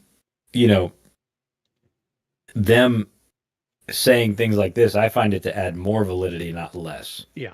For me. Because I happen to think that they were very good at what they did and super forward thinking in their approach. Like even this, using infrared film in a time when it wasn't even, I didn't even know that was a thing, first of all. I didn't even know the infrared film. I mean, we have infrared, detectors, but I didn't know that they ever did it with film. So that's pretty, I think that's the way they try to incorporate technology into trying to, make this into a scientific investigation of this sort of thing says a lot about them as people and their integrity. Yeah. Because why go through the trouble and the expense of this stuff if you were just going to make forged photos? Yeah. Right? Like, why spend the money? Why go through the expense? Why spend so much effort into making it as scientific as you could, given the subject? I find their testimonies to add more validity to stories rather than less. Absolutely. All right. So I agree with you that, it makes me wonder the cost of like developing and shooting infrared film in the 70s. I imagine they had to do a lot of it on site. That sounds like pretty sensitive film given the trouble they're having. I would imagine it doesn't transport well. I bet I feel like they might have set up a darkroom on site to do the thing. Because think of film development in the 70s. Lots of people who shot a lot of film had their own darkroom, right, to develop it. And if you're talking about an experimental film, you're not going to take this down to, some place and get it developed. I bet they had a darkroom set up on site. Oh, geez.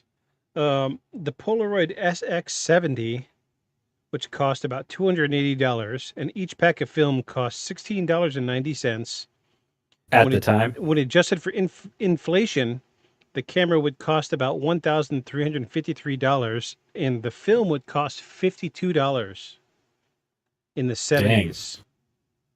Yeah, so that's, I guess that's not a astronomical investment, but I couldn't do it. I mean, yeah, I would say if you and I were going to go out and do an investigation, you said we had to have $1,000 camera, I'd be like, we'll just use our are phones. you sure? I'd be like, are you sure? That sounds like a lot. Yeah, I mean, I know this is all they did, but I'm saying that's they did more than that. Yeah. And then on top of that, they had electronic triggers and stuff set up at the time, which I imagine was something they had to cobble together themselves. Absolutely. Yeah. Much like that house in England that we covered. Yeah. Where they had RCA jacks and shit, stuff cobbled together from a electronics store, and the dude there was like, I think I can figure something out. I think I can make something, to make the trigger, because it wasn't a thing you could just buy. Yeah, so this was triggered. I couldn't figure out a way to trigger a Polaroid camera with expensive film to take a photo if something changes in the environment today.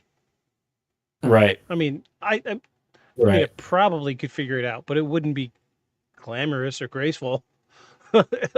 Right. So you see what I'm saying? They put a lot of thought into it. Yeah. And we're just talking about that particular photo, what it took to take that one photo. Yeah. But they did this with everything. They put a lot of thought into their investigations, and they didn't, stuff they didn't think there was anything to, they didn't publish.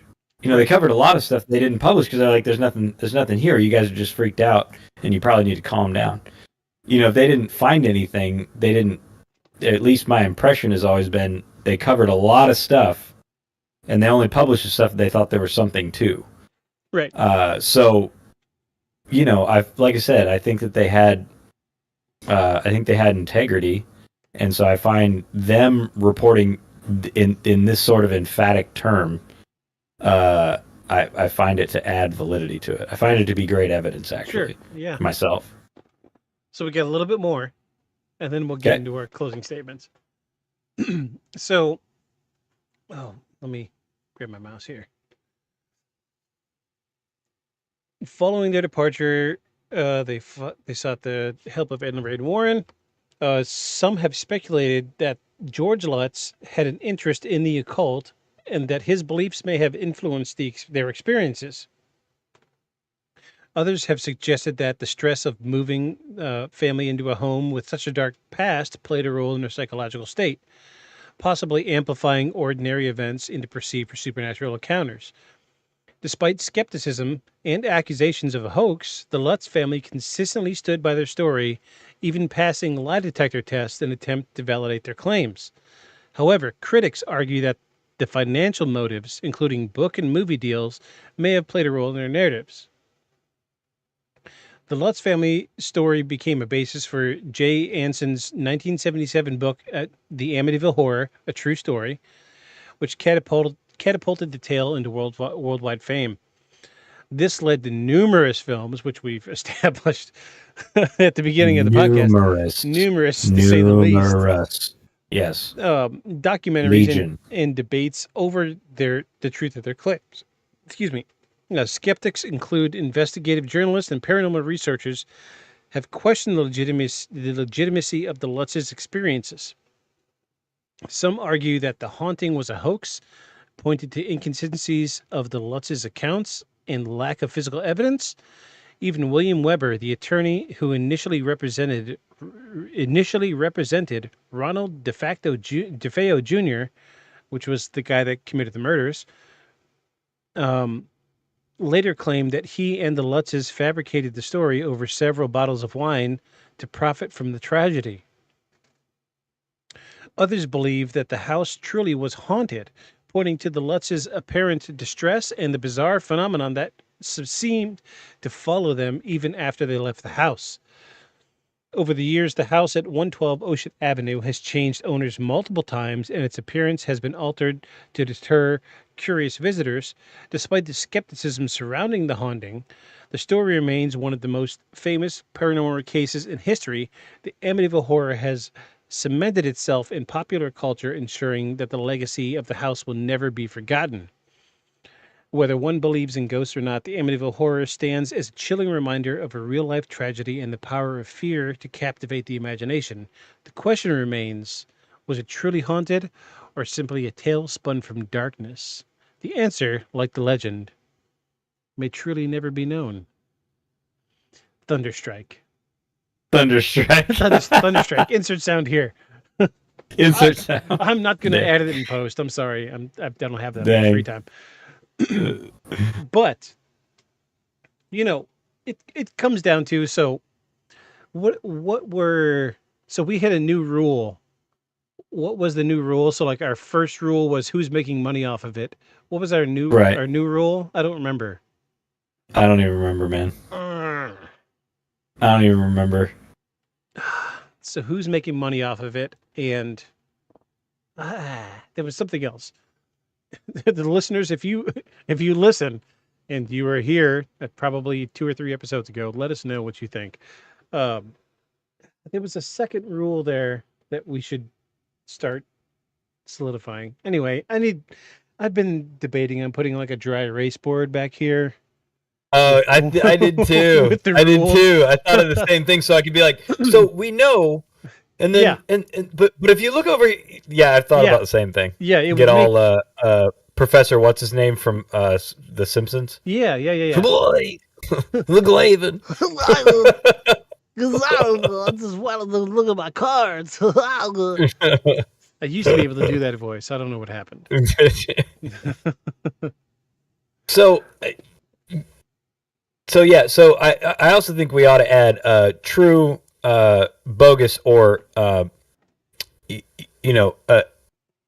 real story, but we don't know whether or not it's something weird. Right. Like a middle, like a. But the boom. Middle road. Boom. Yeah, middle road. The boom. Yeah. So do you want to hear what I think? I do. I want to know what you think. So we do have the fact that the family did profit from books and things like that afterwards. Yeah. Sort of. Well, so yes. It's a good story no matter how you cut it. It is. But yes, you have the mom and dad did make money. Here's the thing, though. The kids did not. Like you said, the sister won't even do interviews. Yeah. And the kid only recently did them as a 40 or 50-year-old adult. And he seems traumatized. Yeah. Absolutely. And it's like, look, man, I didn't even want to do this, but you're the whatever 100th person that's asked. He's like, look, if you're going to be honest with me, I will be honest with you and tell you what my experience was. And essentially, he goes through it. He's like, there are evil things in this world. And one of the places they live is that house. Right? That's his take on it. And, he had been asked to do interviews his whole life and doesn't up until recently. And if you see the guy and you see the interview, he's not hurting for money. Right. He's got these 2 very expensive dope hot rods. Like, yeah, he built them, but dude, they would be very expensive. Yeah. Very, very, very expensive. So he doesn't need the money, and I don't know what he's, I don't even know if he's getting, I assume he got some sort of pay for that, because I think he talked about it. He's like, look, people are going to say I got paid to do this thing, and they're going to say, I talked to you and told you a great story because you're paying me. He's like, I want to be clear. Keep the money if you want. I'm finally in a place where I can actually talk about it. Like, he seems very legitimate. So you can say, yeah, the parents made money, but I think you can discount that with the kid's story as an adult. So we'll call that canceled out. The son of the first family certainly didn't get paid to murder his family. Yeah. And I think even given the things that get reported from houses where just somebody dies, right, or 2 somebody's die of old age, given the stories that are reported from that pretty regularly, that's a pretty common ingredient soup for a haunting of some kind, mild or otherwise. Somebody died in the house, right? Died in a space of living or something like that. Well, here you have 6 people brutally murdered in the house. I find it very plausible that there's something awful going on in there after that. also the kid must have been the kid that did it, and then later adult must have been full of all kinds of awful energy to do such a thing. Whether or not the guy who built the house was into the occult, I don't know. I never saw any good evidence, right? Other than rumors that he was a weird guy and built the house there for a reason and all that stuff. All that stuff is fact that, you know, he had to build it there, and he built it there for some reason that was important to him. All the rest of it's kind of rumor and speculation. Ed and Lorraine Warren and their picture I find to be great evidence. And I think the number of times the house is sold, which I think whenever I saw a show about it was higher turnover than any of the other houses in the area, says a lot. And I think even people trying to obscure the house, you know, you can say, oh, it's because it's popular for people to come look at. It might also be that they're just trying anything to change the house. Yeah. So that it's not, you know,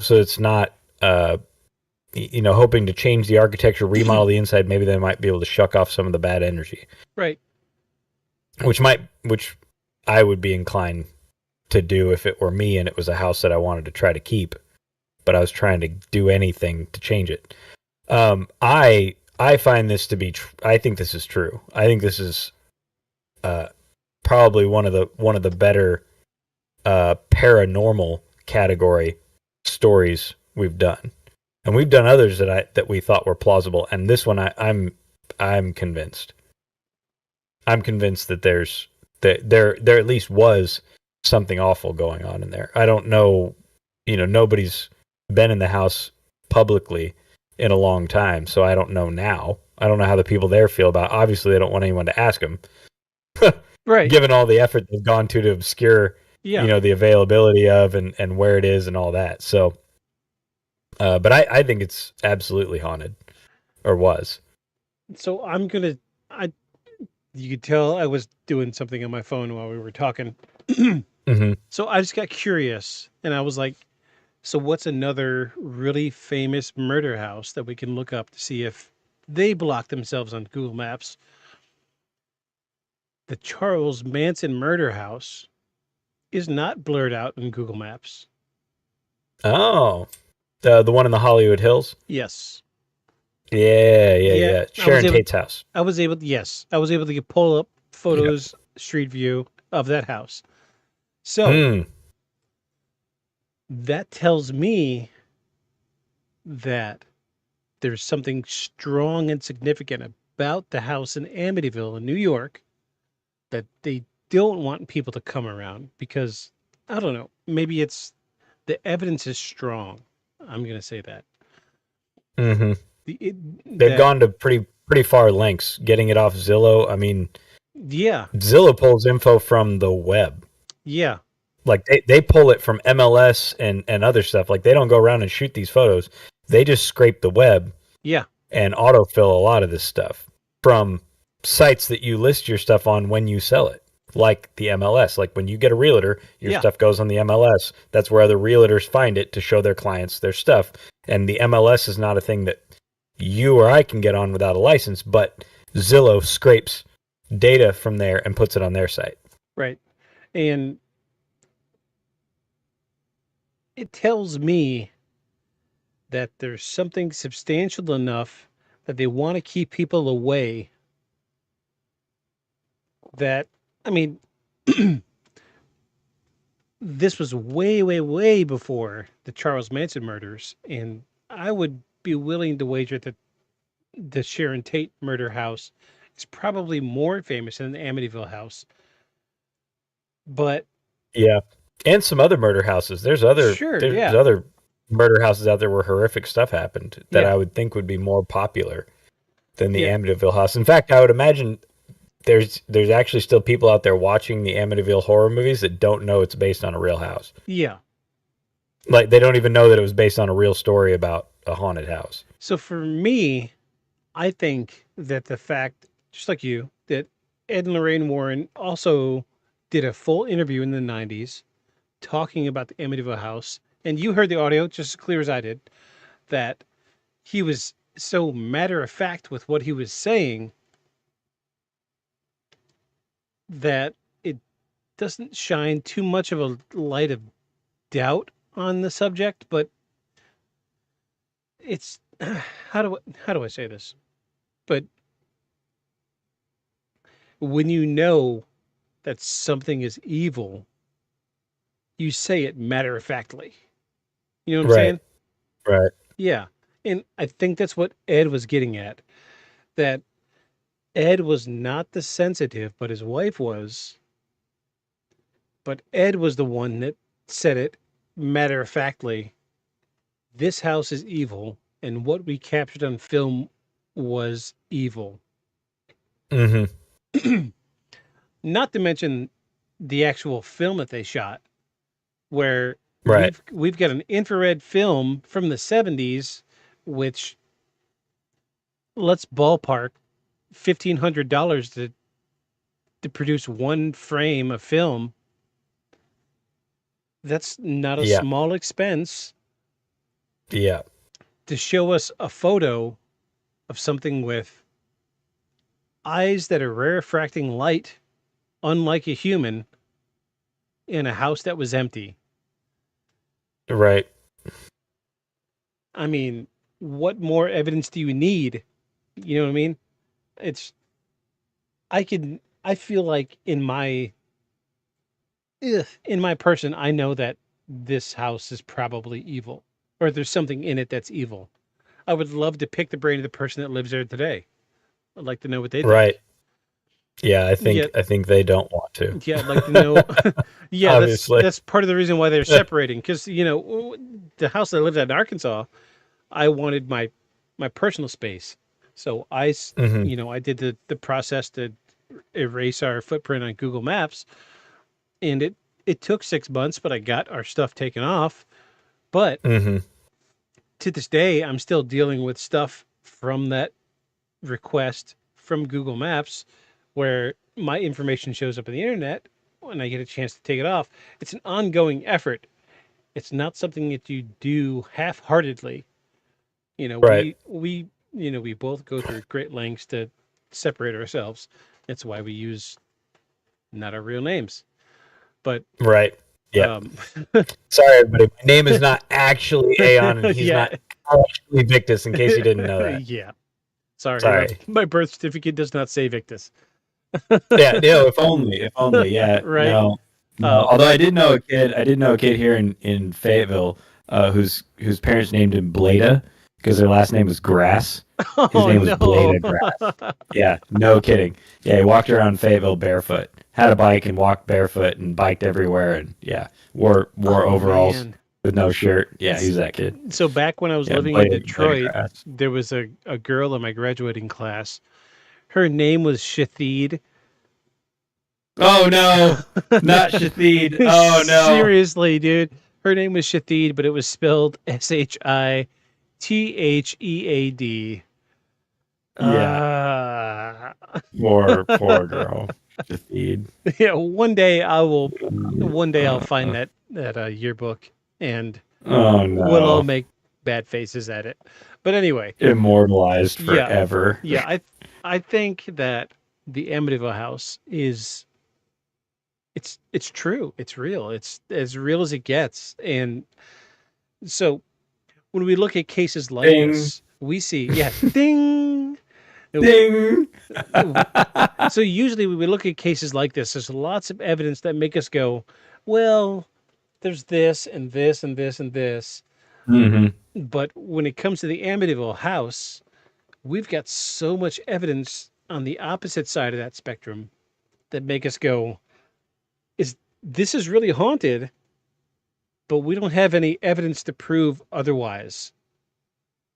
I would even say the priest running out and claiming, the voices. So I'm sure many of you do not have a husband who is a priest. Right. I do. And my impression of him and other priests that he has introduced me to, at least in the old Catholic Church, which is Dutch Episcopalian, basically. Yeah. Split from Rome in the 1800s before y'all want to get been out about it. Is that when it comes to spiritual, spiritual things and bad energy and stuff like that, fearless. Yeah. Does not faze him. Not, he and I even talked about our house. He's like, do you think it's malevolent? I was like, I mean, no, but if it is, do you want to move? He's like, no, I don't care. He's like, can't do nothing to me. Yeah. I was like, right. So fearless, and that's been my impression from other priests that have been asked to go and bless places that people are, very afraid of and things like that, is that they're not, right? They feel, like they're, they've come properly armed, right, for such a thing. Right. So, and that's generally a Catholic perspective on it, right? And so for this guy, this priest that they had to come bless the house and not be able to finish the blessing because he got so freaked out by something that happened, that too is compelling to me. Now, right, not every priest is the same. Some might just be, scared of their own shadow, but I find that unlikely. If he was in that time, did you say he was a Catholic priest? Didn't say explicitly if he was Catholic, but I mean, you're not going to get not like a Southern Baptist in Indiana. Yeah, right. It's probably a Catholic priest in the 70s. Okay. Yeah. Right. Well, so the reason I say this is a Catholic priest in the 70s, the likelihood that he didn't go to a full-on seminary thing like Paul did is very slim. Yeah, I mean, Catholic priests are the only one. Catholic priests are the only one that are going to do blessings of houses anyway. Right. And so because they're trained. Yeah, they're trained in that. Right. And that temperament about spirits and that sort of thing comes from seminary, right? And their training, and because it's like going to college. Their seminary training. So I imagine that he believes that he experienced the thing that he said he experienced. I have no doubt. Also unlikely to be swayed and talked into doing some sort of PR stunt. Right. Yeah. For the sake of those people to make money. Yeah, because that unlikely. Because then it comes into question of his belief, and you're not going to rattle a Catholic priest to the point where, hey man, I'll give you $100 if you say you were scared out of this house. Catholic priest is going to do that. Right. So maybe $100 million. I find that also.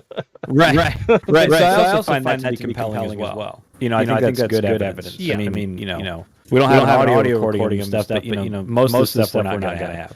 But I find that account to be important. Yeah. I think we have a lot of good stuff here. I think it's great. It's funny we did Amityville House because I remember in the town that I grew up at in Michigan. So I grew up right along the Detroit River, and there was a house. It was always vacant, but the original builder of the house built it as a replica of the Amityville house.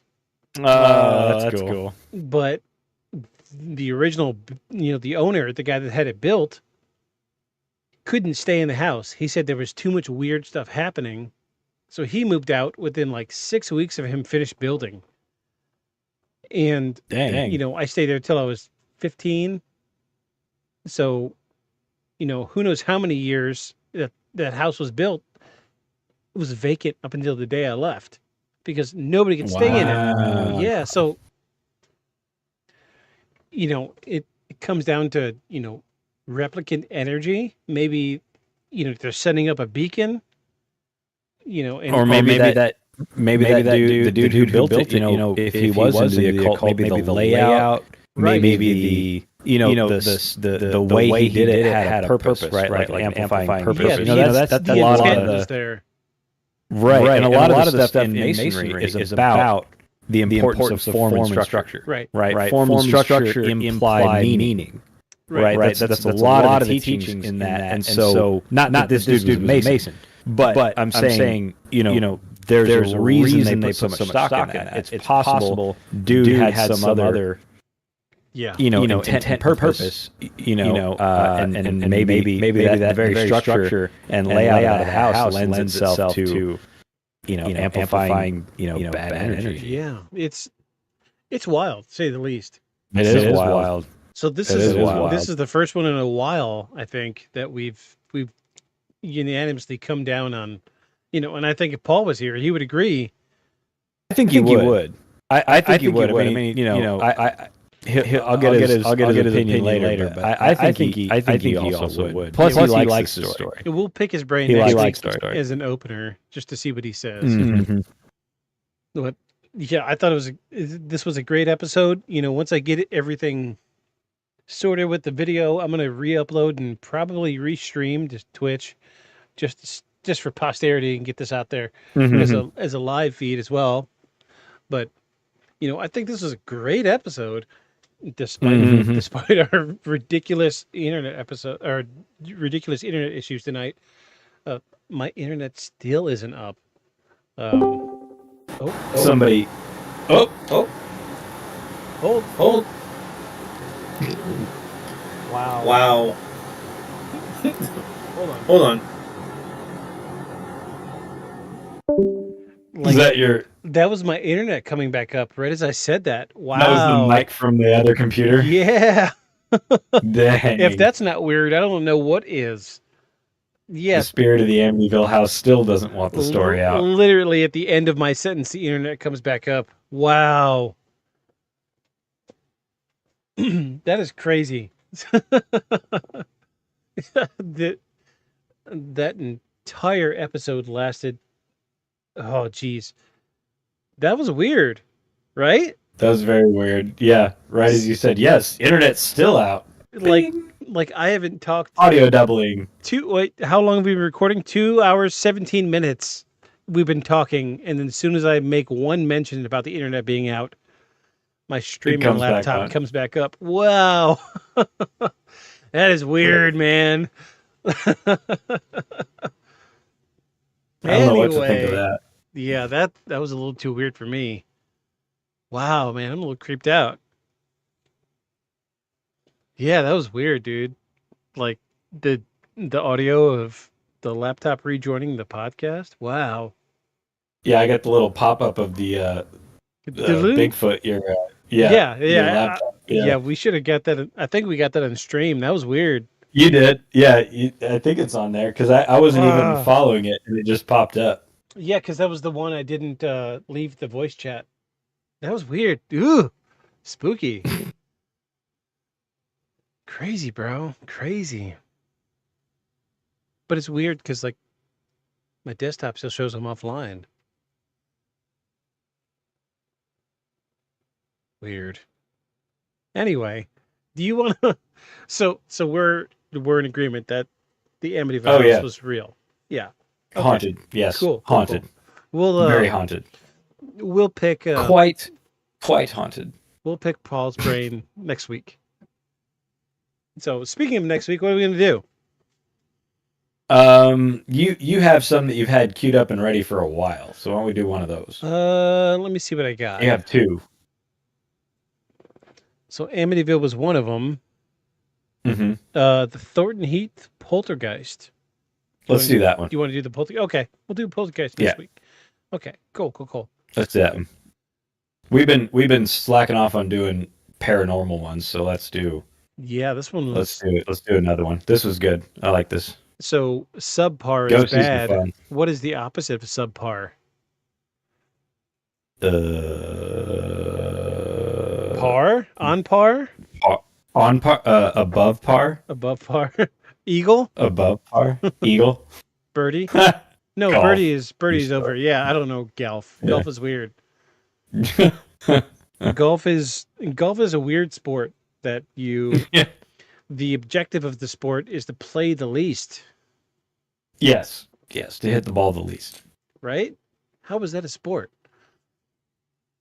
Anyway, that's what happens when you have a bunch of white guys in Scotland coming up with a sport they don't want women to play.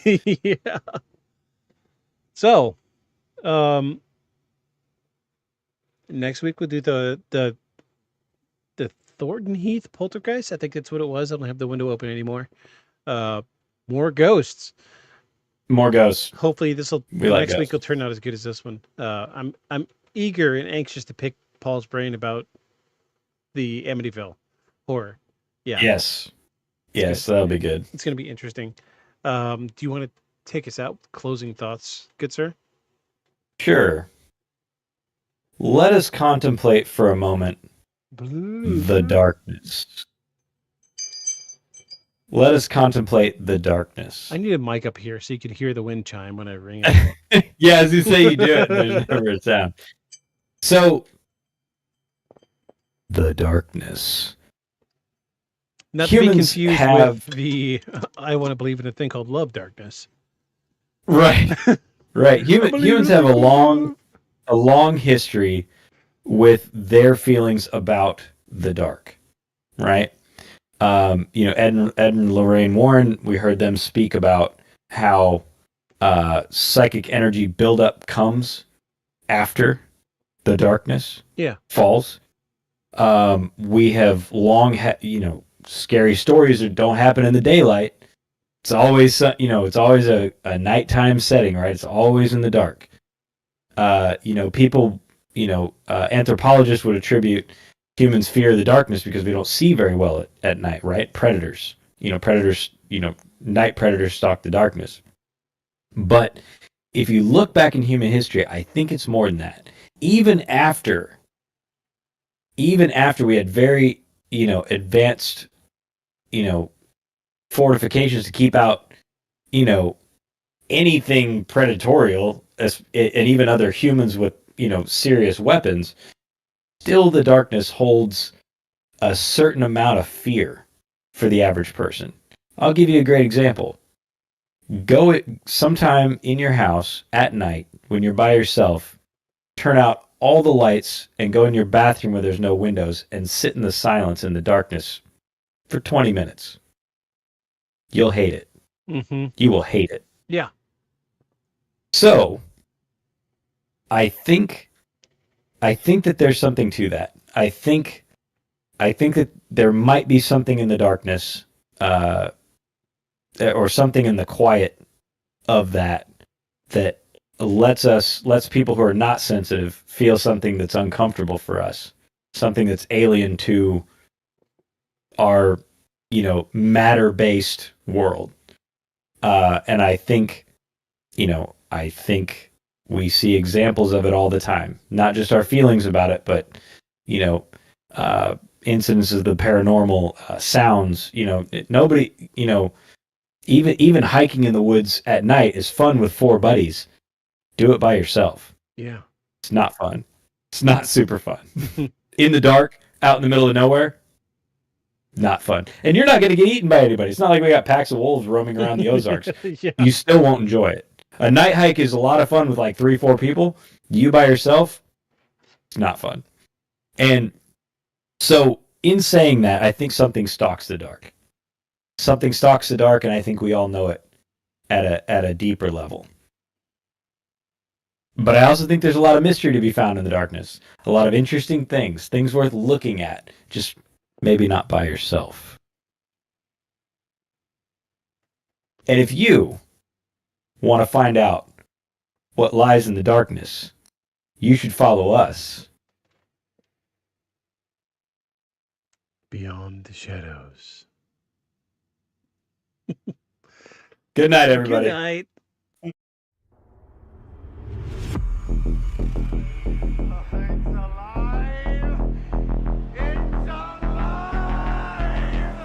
Creature like that, how would it ever die? And this monster starts running right at me. Annihilated by nuclear bombs. Beast is not dead. I put 4 bullets into him. Why, you're crazy. But I saw that monster too. All I want is for someone to believe me. Contaminated. Face. Horrible. Look like it would scare you to death. All right, let's get to work.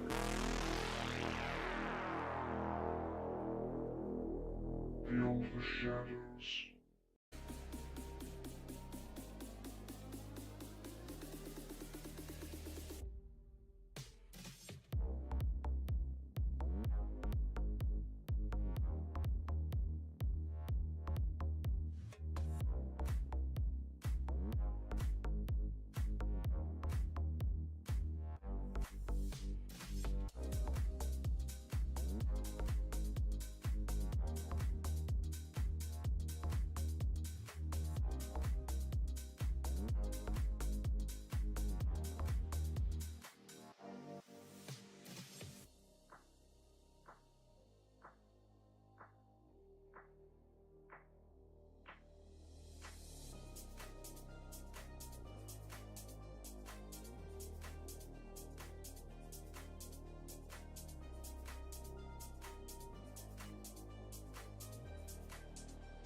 has ever done. And this monster starts running right at me. Annihilated by nuclear bombs. Beast is not dead. I put 4 bullets into him. Oh, you're crazy. But I saw that monster too. All I want is for someone to believe me. Contaminated. Face. Horrible. Look like it would scare you to death. All right, let's get to work.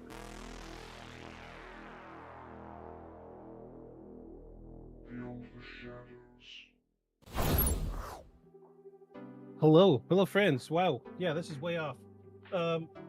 We're here. Hold, please. I'm making some last-minute adjustments. Oh, is it because I'm not on? Yeah, but I can fix it. Hold on. Oh wait, that's 2, so that should be right. Why isn't that right? I can just turn mine on if that'll fix it. You know what? Before we go any further, let's. I wanted to say that we're doing. Part of my face is cut off here. We're doing a live debut of Aeon's new setup. Yeah, I feel ridiculous peeking over my own background here. So I'm like looking at the screen to the side. It's like right here, at the bottom of the background. So we're gonna do a live debut, and hopefully this won't mess up too much stuff. Him coming in after we start the stream, but do you have anything you want to say before you do your debut, sir? Just that you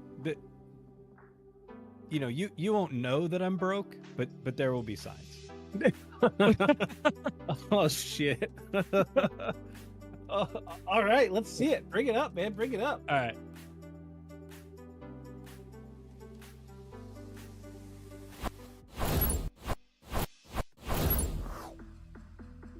Bing. There you are. Hello. Okay, hold on. I gotta recenter. I don't know why I got off center. Awesome. Whoa, look at it. This looks awesome. Yes. This looks awesome. Look at this. It's yeah, all you're the right. things. And look, furniture, matching furniture. Oh man, this is great. I see your Lego sets back there. Awesome. Yeah. Lego sets. Some of the flutes, the 3 that I made, and 2 flutes that I bought. Some of my artwork, some of my merchandise, some of my favorite books, and also when I point to stuff, like I can actually point to it as opposed to it being off angle and me being like, it's right there. Right. Yeah. So this is great. And there's like a little table between the 2 chairs. Yeah, a little table so we can have our drinks and not be. Oh man, this is awesome. Knocking it over, and I got it's on a TV that I'm watching you on, so I have the remote for things, and yeah. Oh, this is great. It looks great. I see your quiver back there. Yes. Yeah. The quiver and there's the bow, and then right here. May the force be with you. Yes, that's right. Yes, right. Oh man, this is great. You're right. Yeah, I can tell you're broke now. Yes, I'm broke. I mean, the truth is the stuff that the big stuff that I added is what I'm watching, not what you're looking at. I mean, I got the chairs, the table, and these shelves, and then did a bunch of work to put all this stuff up, but you don't see, the TV, the map, there's like a 50-inch TV right here that I'm looking at so that I can get rid of the screens, and then there's a big arm for it so it can swing out of the way because otherwise there'd be a big stand, and so it's much easier for me and Paul to get in and out of, because before he'd like have to move his chair and I'd have to shimmy by his microphone, and this is great. So you have plenty of room now as well. Yes, and the puppy is laying like right there. How's the puppy doing? He's good. He's good. Okay. He's doing great. He's laying on his bed. Did he get the scissors? No. So the vet was out of town. And so this coming Friday, okay, he'll go in. She wanted to do it. She wanted to do it herself. So very nice. I know, right? Yeah. Damage control. Go. Nah, it's clear liquid. It'll be fine. Paul just sit on something wet. Are we gonna Paul tonight? Yeah, we should. Okay. Problem has been he's had to spend this time on Sundays prepping for right. Yeah, for trials on Mondays usually. Mm-hmm. So what I'll probably do here is we'll go. I already feel like the flow is better for you over there. Yeah. So this is great, man. There you go. So now you need is one more GoPro, and then we can bring in a second camera, and we can we can do 4 on the screen as opposed to 3. That's true. That's true. That, and the way this sits, I think if I did the camera tripods crossing each other, it'd look like we had 2 separate sort of stations. So maybe, if I'm gonna do that, I need to get another. His stuff would have to run on an independent device, and I don't know how to put that on the same TV. So, and it's more money. And it's more right. Money. So, dreams for now. Yeah, for now I did it so it can be me and him or whatever. No, this is good, man. This is real good. I'm stoked. That looks great. Yeah, man. See your French press back there too. That is a Barbasol can. Oh, because I use a short one for my paintbrushes at like live shows because it's heavy and it has this heavy rubber base on it. So I use it without the thing inside of it for my brushes, and it's kind of a thing because it just says Barbasol on it. There's no like company name or anything. Right. So I use it for my brushes at all my live shows. So I got this one with it whenever I got it, and so I just keep that. This is good. Around. This looks great, man. This looks incredible. Yeah. What is that? What is that to your left on the wall? The large Over dark thing? Here? Yes. This. Oh, this. Oh, this is just the staff, Aeon's staff in the paintings. I originally made it. I actually made the thing. Oh man. So when you see it, you see him holding it in some of the paintings, like and I made it, and I was trying to figure out a way to make like a prop version, like something cheap. And what I came down against was like I could make something that would last for a little bit, but if you you'd break it eventually. Yeah. And I didn't want to have to remake it, so I finally that's like 5 pieces of wood, 5 planks of wood that I glued and compressed together, let them dry to make one chunk of wood, and then I used a Sawzall, files, rasps, and so on, and carved it down into that. Oh, sweet. That's nice. Yeah, it's a poplar in the middle, and then just dyed pine on the sides. Nice. One thing when my wife moved in, she started bringing her things. Part of the adventure of a couple moving in together is you get to see all of their stuff, right? And the one thing that surprised me the most is she has Gandalf's staff. Oh, that's cool. Like full size staff. It's still, we still got it. When we moved here, it broke in the trip here to the East Coast, but we glued it back together, get everything looking, and it's propped up in the corner in the living room. That's cool. It's just kind of like, what? Didn't know you were that deep into it. But okay, cool. Lord of the Rings like that. And I've got let's see. So here's if I can do it without knocking everything over. So here's this was bamboo, or it is, I guess. You can kind of see the joint there.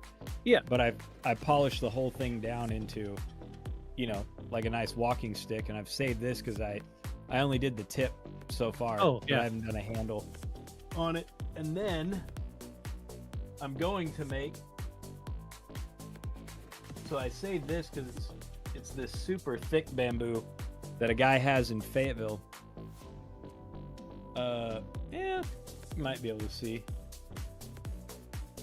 You can see how thick the wall of it is. So he has this stuff growing, and it looks really nice. Like all I've done is the skin is gone, but that's it. It has this nice coloring.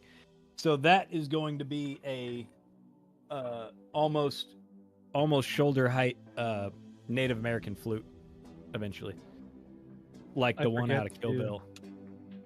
I forgot to bring up speech chat. Yeah, I'm gonna make a big side fed Kill Bill flute. Is that going?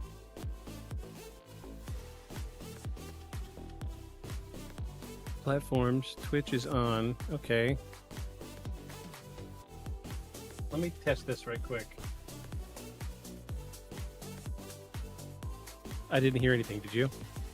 No. I did not. I don't know why it's not connected. Oh, Twitch is off. I gotta log in for just a second. Hold on, people. I can't show you this part. Let me switch scenes. We're real? I thought we were There we go. broadcast on Twitch. We are, but I'm not going to show my login information. Oh, right. Oh, you got to log in to start speech to chat. Yeah. Text to speech.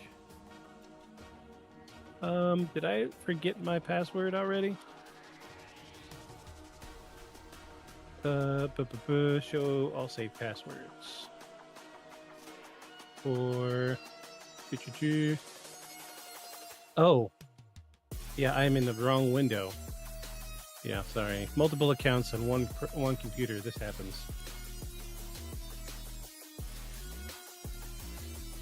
Clicked on mute, and there we go. Let's try that one more time.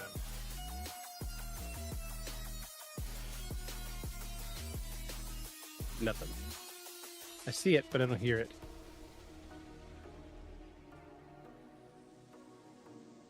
Control panel, voice, enable speech. Did you hear anything? No.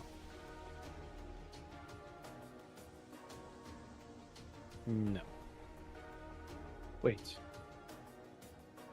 I'm not watching it stream. That's why I'm not hearing it. Ah. Let me try that again. One more time.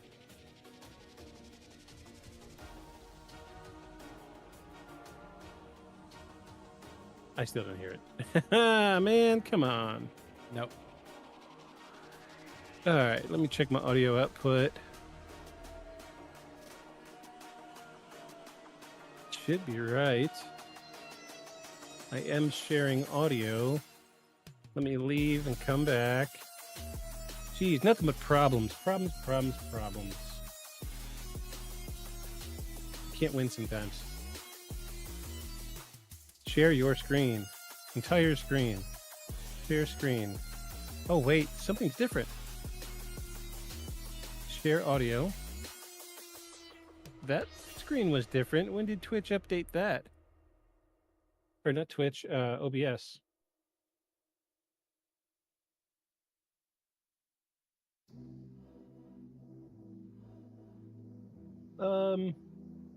Yeah, I don't know why it's not shooting audio through. That's super strange. Not have TTS tonight. Share audio.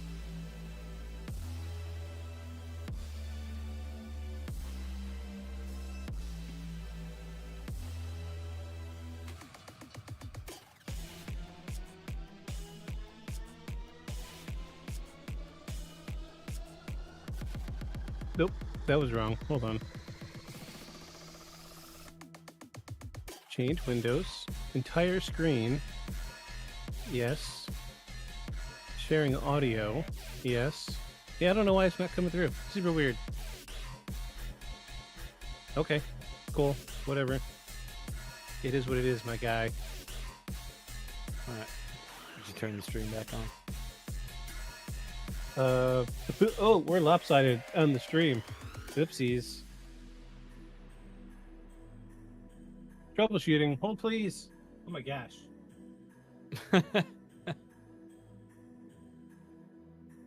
Yeah, losing one stream just turned this whole thing sideways. Wow. Oops. That's all right. We're coming back up.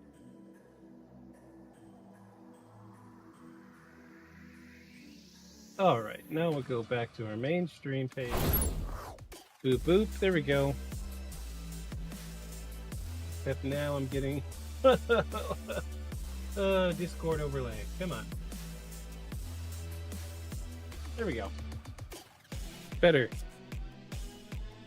So I'm trying to upscale this logo, this new logo up here. Mm-hmm. I'm playing with this AI stuff because I would like to have this but fill the entire screen with just craziness. Right. So it's easier to create an image like this, and then use AI to expand it. So that's what I plan on doing. I don't know if you're talking to this screen. I need to bring freaking Discord back up on my laptop so I can see you. See what I mean? This one little thing threw me off so badly. So, geez Louise, we are 20 minutes in. We haven't even done introductions yet. Hello, everybody. Welcome to Season 2, Episode 10 of Beyond the Shadows podcast. I am Victus. I am Aeon. And Paul will be here shortly. Yes, he should be. He should be. As soon as he's done, he'll come this way. So I don't know when that'll be. Okay. Life of a lawyer. I mean. Right. Yeah. It's all good, man. Why I couldn't do it. So let's see. I got us 2 more sounds for the soundboard. Oh, right on. Do you want to hear them? Yes. So first one is. Nice. And the second one is this. Yes. That's what we needed last week, right? Rim shot. Yeah, yes, the rim shot. This is the short rim shot. So can I layer them?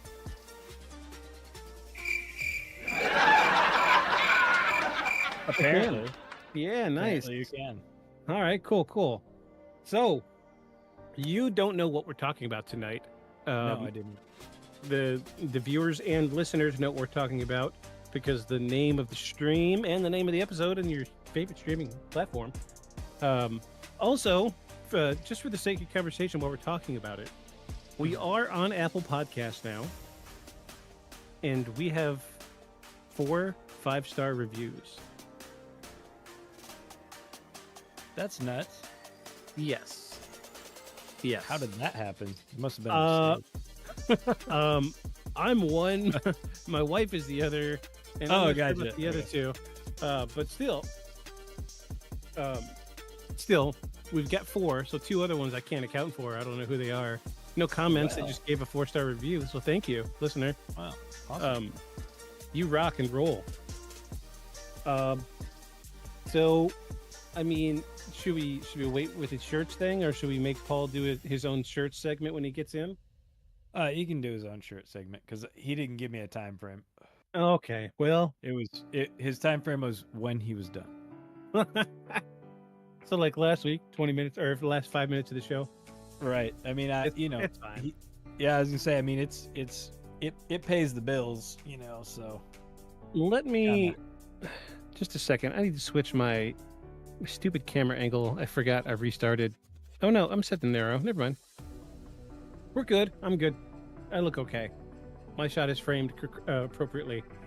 So, without further ado...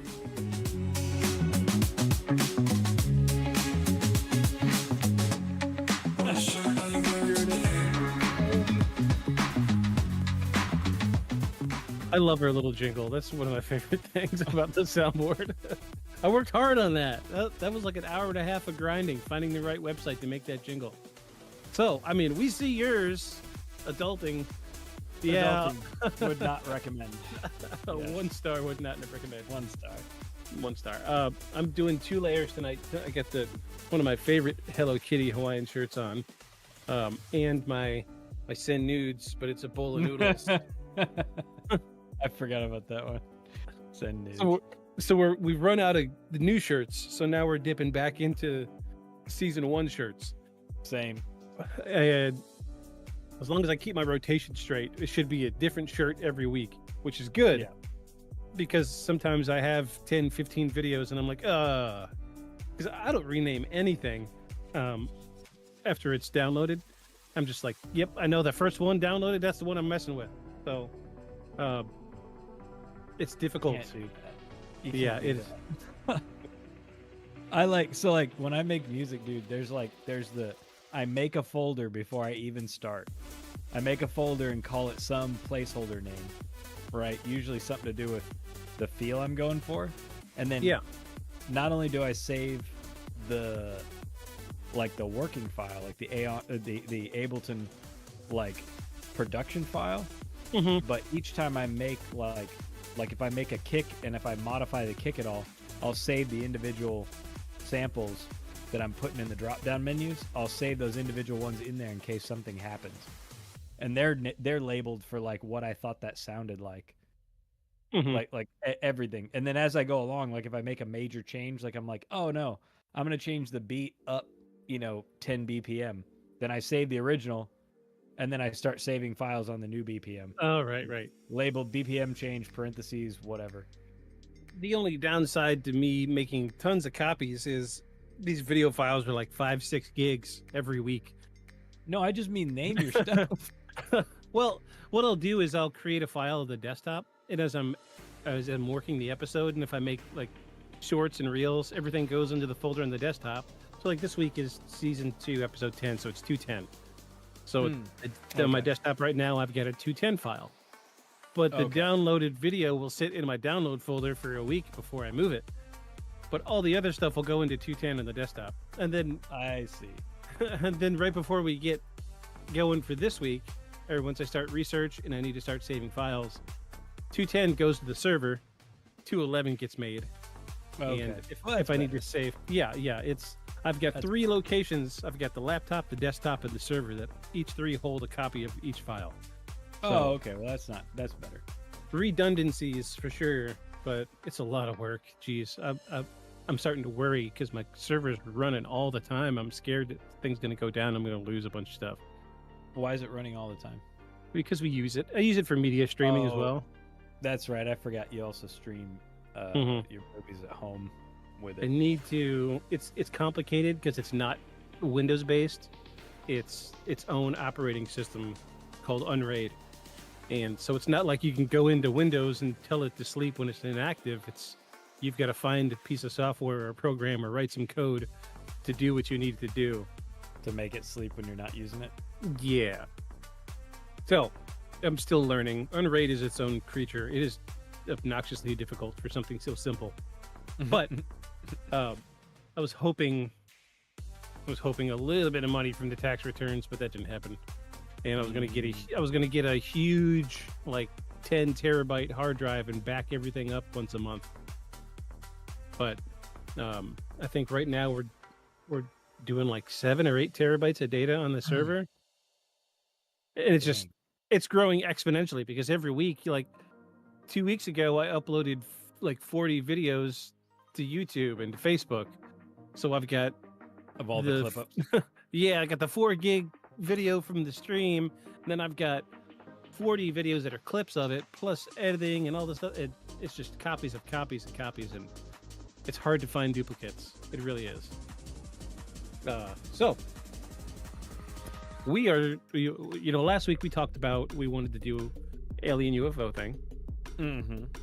So I've got a unique one, and this one sort came of a mixed bag these days. Yeah. So before I go too much further, I need to figure out how to pronounce this lady's name. I mean, if you listen to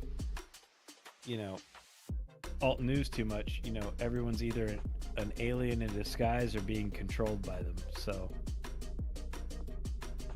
also I read a fun breakdown by a couple of research psychologists that said that Elon Musk exhibits all the telltale signs of prolonged prodigious use of ketamine. Oh yeah, that doesn't surprise me at all. I was like, huh. I was like, actually, that does make a lot of the things that he does make sense all of a sudden. Yeah, I'm familiar. Yeah.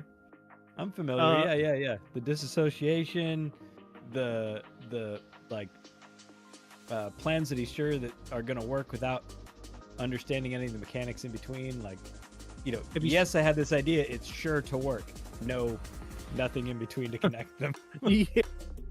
Have you seen the most recent video of him where he did like a huge dose of? It was like a massive dose of an edible, and then did a small head of acid on top of it. And he's just the camera's like this, and he's like, I have 15 ideas of how to get to Mars right now. and his eyes are watery, and he's gone. He is gone.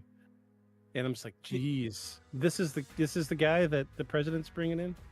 I mean, I guess I have a whole lot of problems with that, but also his pushing forth of the idea that any of the ideas about how to get to Mars are his. Chief among them. It's like, dude, you have the money and you hire all of the guys who figure that out. You, sir, don't figure out how rocket engines work. You, sir, didn't figure out how to make them land on their own. You have no idea how to get to Mars. He's the guy who decided to make his rockets pointy because of that movie, The Dictator. Right. That's him. Right. That's him. He's not the guy figuring out the complex mechanics of getting humans to Mars. He's not. No, he's the pointy rocket guy. Yeah. Exactly. But I will say, and he's the guy taking acid in a huge dose of edibles and filming it for public consumption. Yeah. He's that guy. Yeah. My buddies that took a lot of edibles and ate LSD in high school are not the guys trying to get us to Mars. I'm just saying, it's not a personal dig. It's just, there's some stereotypes for a reason. Yeah. I am not political in any way, shape, or form. I don't generally hold ideas of what I think politics should or shouldn't be. There's a part of me that doesn't like Trump, but there's a part of me that kind of does. His no nonsense, the no bullshit kind of thing is cool with me. I like it because nobody in politics does it. He's quick to call somebody on their bullshit. I like that. But his way of doing things is wrong. It is not professional. He's literally the president. He should be holding himself to the highest standard, and he is not. However, he did release the full JFK file. Allegedly. So, allegedly. I had to throw that in there. I mean, if you're a conspiracy within the conspiracy guy, you're like, yeah, no, they're just releasing those so that you'll stop asking. So, I will say, so there's 2 or 3 people that have had access to the complete file, and not much new has come out except for the fact that they have officially changed their stance. The government has officially changed their stance to saying that they don't believe there was a single shooter. Now they're saying there's 2 shooters and they don't know who the second shooter was. And now they're saying they're not 100% sure that Lee Harvey Oswald was the original shooter. Or even connected. Right. It might have just been a wrong place, wrong time. Does my camera look funny to you? Am I crooked? Do I look crooked to you? Seems fine. Maybe it's just me. It's just the balance of your face bones. Huh. On that note, But yeah, I mean, a little bit of kudos anyway to releasing the JFK files.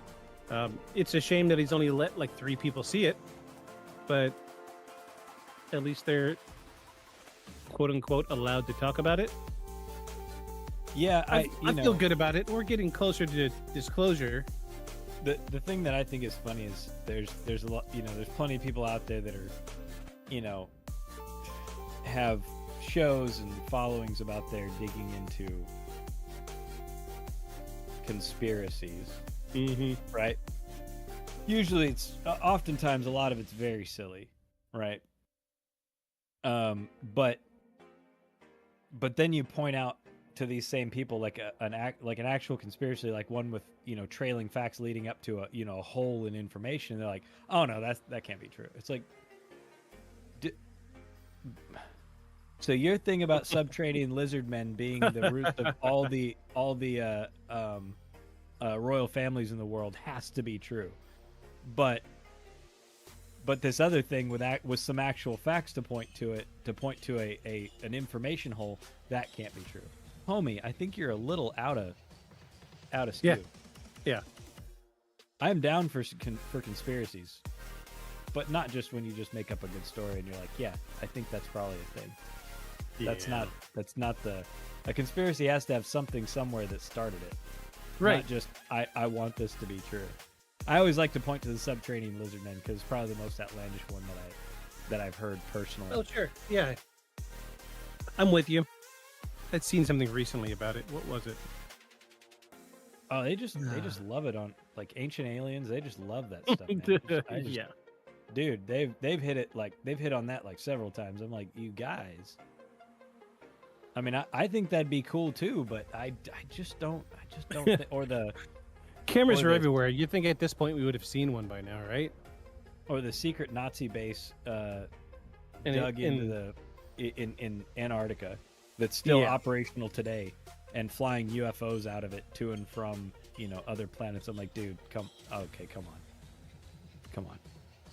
I'm going to pull up speech chat on my laptop and see if this will, because then I can at least hear it. This one, yeah, because it's tied to my normal email.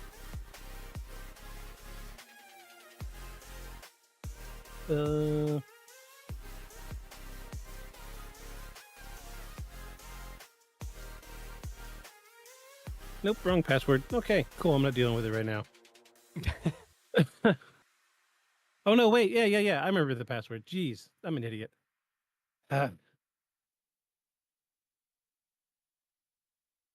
Yeah, just changed my Google password because I'm a member of this website called Have I Been Pwned? Oh yeah, you told me about it. Yeah, and I use them. It's free. The guy used to work for NSA, and he thought it was ridiculous that the NSA does not release information when they know that people's information has been compromised. To let those people know, and he didn't agree with their philosophy to it. We can find that if they've been compromised, but we're not going to tell them. Mm-hmm. So he started his own website that it's haveibeenpwned.com. And you just put in your email, and he will scan the dark web for your email address. And unfortunately, my email and password has been compromised.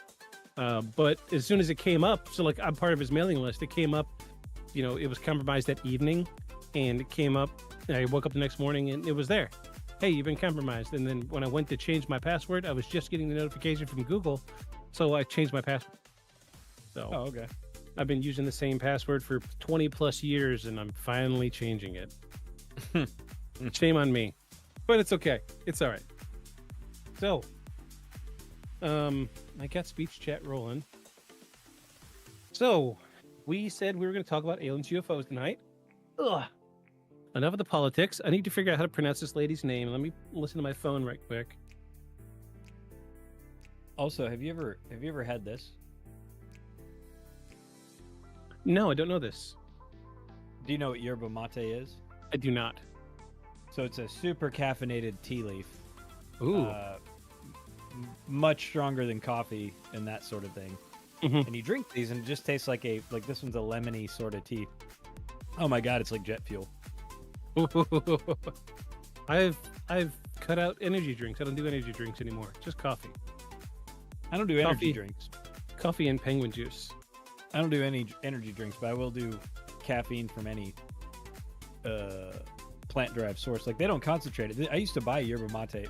The tea tastes super bitter when you brew it. It tastes like green tea, but more bitter instead.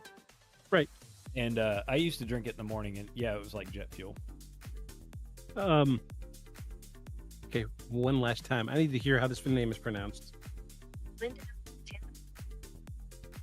Linda Napolitano. Napolitano. So, this was this week we're talking about what has been referred to colloquially as the Manhattan alien abduction. This is a really weird one. They made a big documentary on this recently, didn't they? Yes, they did. Yeah. I haven't watched it, so I don't know anything about it, other than that it was apparently a big media thing. Unofficially, they're calling it the enigmatic abduction of Linda Napolitano and the UN general's alleged involvement. The UN general? UN general, United Nations friend. Wow. Okay. So part of my homework for the week was I watched the documentary. Okay. And it has got greasy roots, slimy greasy roots that run deep in weird places. Weird places you don't brag to your friends about roots being. The things the roots do on a vacation weekend in Tijuana. That's right. Yeah. I love your new soundboards. The backing track. Yeah, this is great. Yeah, the backing track. Yeah.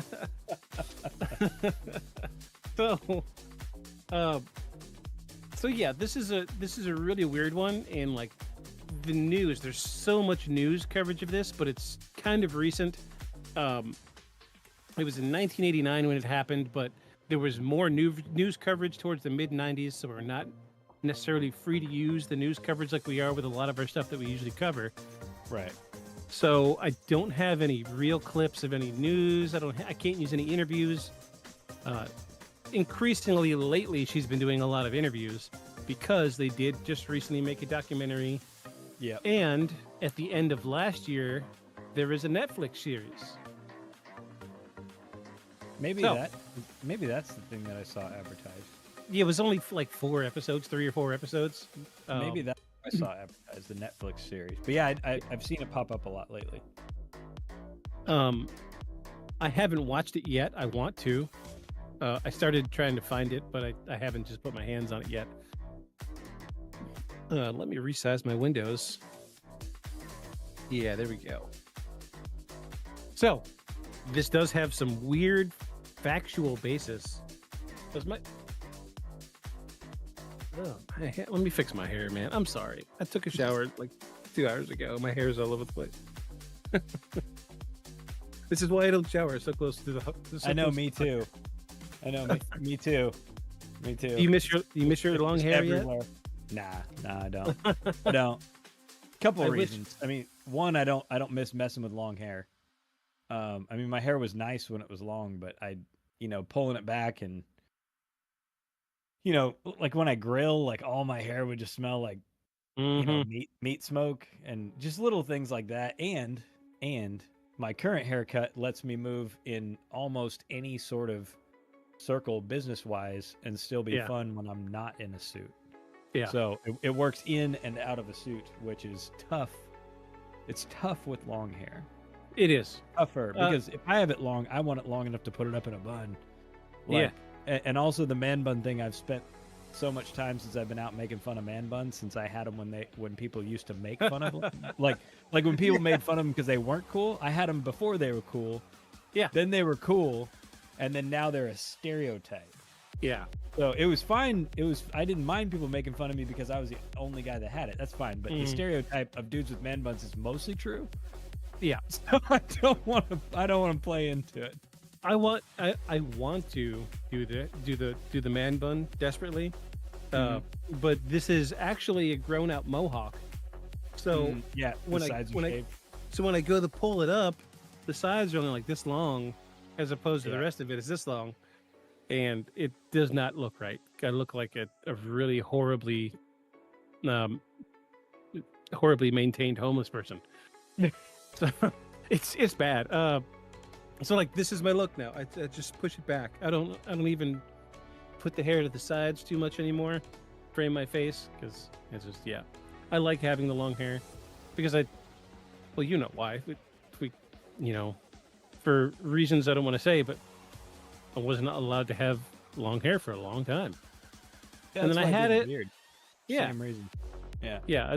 I'm finally to the point where I don't need a super long beard to feel like I'm. Check me out, I'm manly. But it took 4 inches off. Did you even notice? No, not until you said it last week. Yeah, it was about a month ago. I didn't. But no, so I shaved the sides short so that you can see the white in my hair.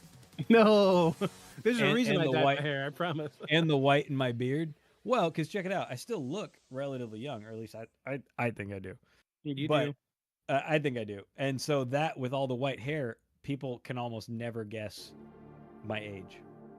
Which I really like when I'm trying to talk somebody, when I'm trying to, talk about a business idea or something like that.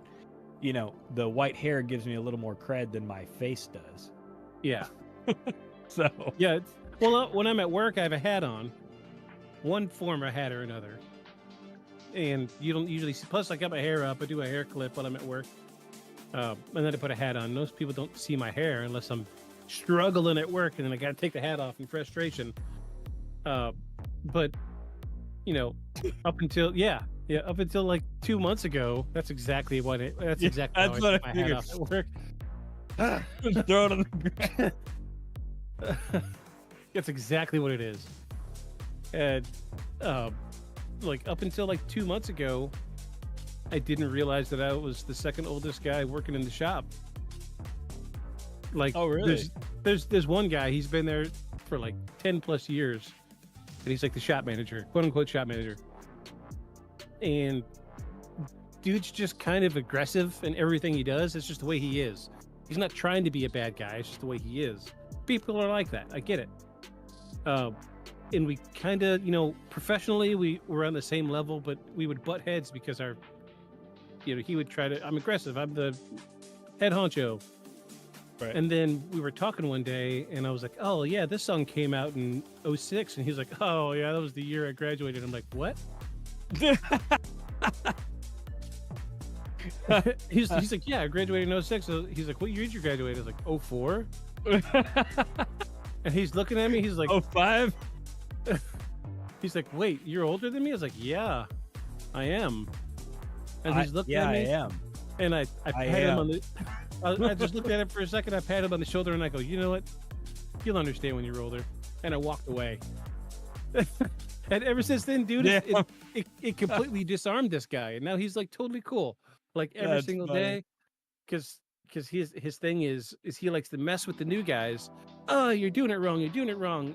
What the heck's wrong with you? You're doing it wrong. Right. Doesn't even say that stuff to me anymore. Now he comes up and he's like, what do you want for lunch, Dad? Mr. Yeah, the whole what do you want for lunch, Mr. changed. Victus? Yeah, the whole dynamic changed. And just like, wow, I've got like a year and a half, 2 years on this guy. And I'm like, cool, this works for me, man. Only got one person in the shop older than me, and dude's pushing 50, so. He's like, I gotta leave early. Do you mind locking up Mr. Victus? No, it's not like that yet. So, anyway, you'll understand when you're older. I didn't know I was older. Am I older than you? Yeah, apparently. What year were you born? What month? April. Oh no, you're older than me.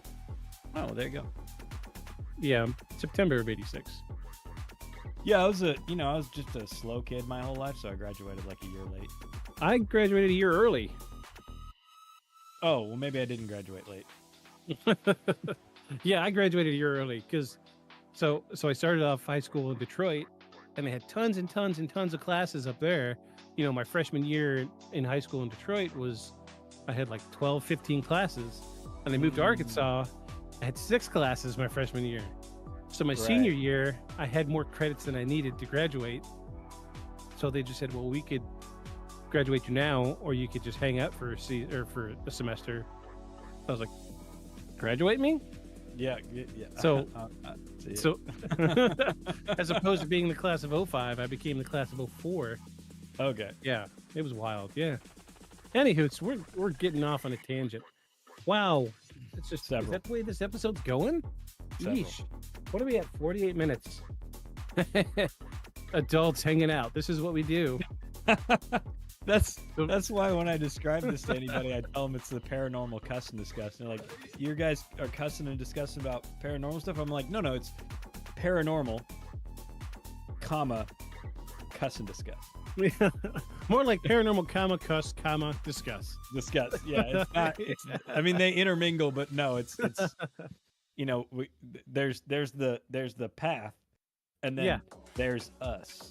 It's the three describing words of the podcast, and each one can be used interchangeably. Paranormal discuss, paranormal cuss, paranormal, paranormal, cuss and paranormal, cuss and discuss, discuss paranormal, discuss pants.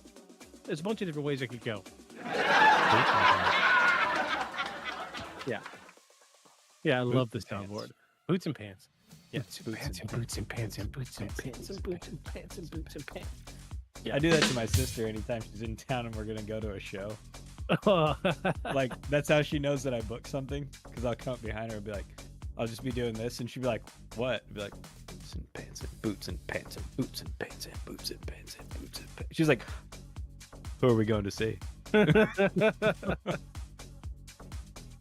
Don't worry about it. You'll like it. All right. Well, let's get into it. We're nearly an hour into it, and we haven't even touched the subject yet, which is fine because we don't have a whole lot of information on this. So, we are discussing what is called commonly the Manhattan alien abduction. This is a weird one. Do you have your tinfoil hat ready? Do you have a tinfoil hat yet? I don't. I keep forgetting to make one, and I have Shame some on heavy you. duty tinfoil just for it at the home at the domicile. I'm gonna say it's a little weirder than you think making one. Yeah, I was like, cool, 2 sheets, I'm done, right? No, Right. It was like 5 by the time I was done, and it sits here, and yeah, it's right above here. Well, let me pull it down because we're gonna need it today, friend.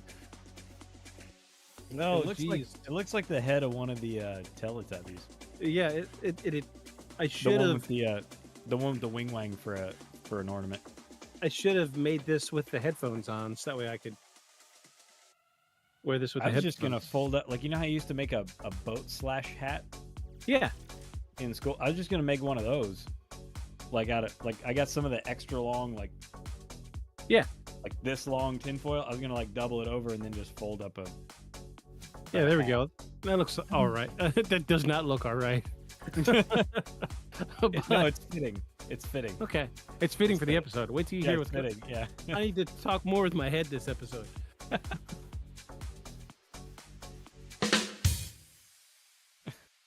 All right, we'll take that off for now. So, I played a little bit with our script writing software and got some a little more creative writing this week. So bear with me. I need to hear this name one more time. This is a weird Italian name. It sounds simple once you hear it. Napolitano? Napolitano. Tano? I don't think it's Tano. I think it's Tano. Napolitano. So, that sounds right. On a cold November night in 1989, an event unfolded in New York City that would become one of the most controversial and widely discussed alien abduction cases in modern history. Thick like peanut butter, dude. Thick like peanut, yeah.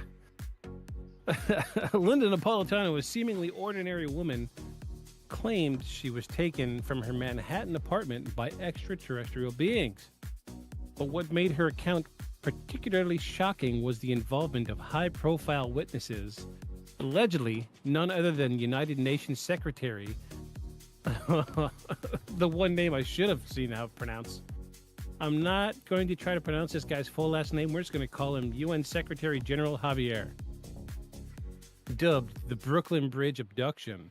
This incident has fascinated ufologists, skeptics, and conspiracy theorists alike for decades. I The hate sheer that number word. ufologists. Yes, I hate it like the way other people hate the word moist. Should I call it ufologists? Ufologist. Ufologist. Ufologist? Ufologist. Yeah. See, because I just- UFOologist. It makes it sound like it's a science, and it's not. Ufologist. There. We'll I call mean- it, for the sake of conversation, we'll call it ufologist, so it sounds a little silly. It's like saying bird watching is a science. It's not, unless you're a scientist. Oh, what is the scientific term for somebody who studies birds? I don't know. I mean, it's. I know stamps is philately. Weirdly. Oh, whoa, yeah. Like stamp collecting is philatelist. Unfortunately, I should know that because I do collect stamps. I learned it on Family Guy. Philately? Philately. Interesting. Wow. Yeah, I've been collecting stamps since I was a kid. I never heard that. There's We- one for bird watching enthusiasts, but I don't remember it either. I know egg scientists are called oologists. Oh, like ovum? Yeah. Oologist. I learned that one from Ready Player One. Oologist. Oology. Because in Ready Player One, they were looking for the Easter egg, and the people hunting the egg, they called themselves oologists. Yeah, I think that's something they made up for the book, though. No, it's a word. It's a thing. Is that because really it was what you call people who study eggs for a living? It was also in American Dad, the episode where they find this secret society of people obsessed with eggs. Oh yeah, that's right. Yes. Yeah, that's right. Okay. Fair enough. I mean, we all know everything. We all know that what is his name? Ufology? No, the guy who writes Family Guy. Jesus and Christ. Dad. I mean, it's that Jesus. good. So, it could be. But Seth MacFarlane. yes, we all know that Seth MacFarlane shows are gospel where that sort of thing's concerned. So you can Right, probably yeah. rely on it. He's a I wonderful do. researcher. He does his due I diligence. rely on it. Yes, so do I. So, anyway,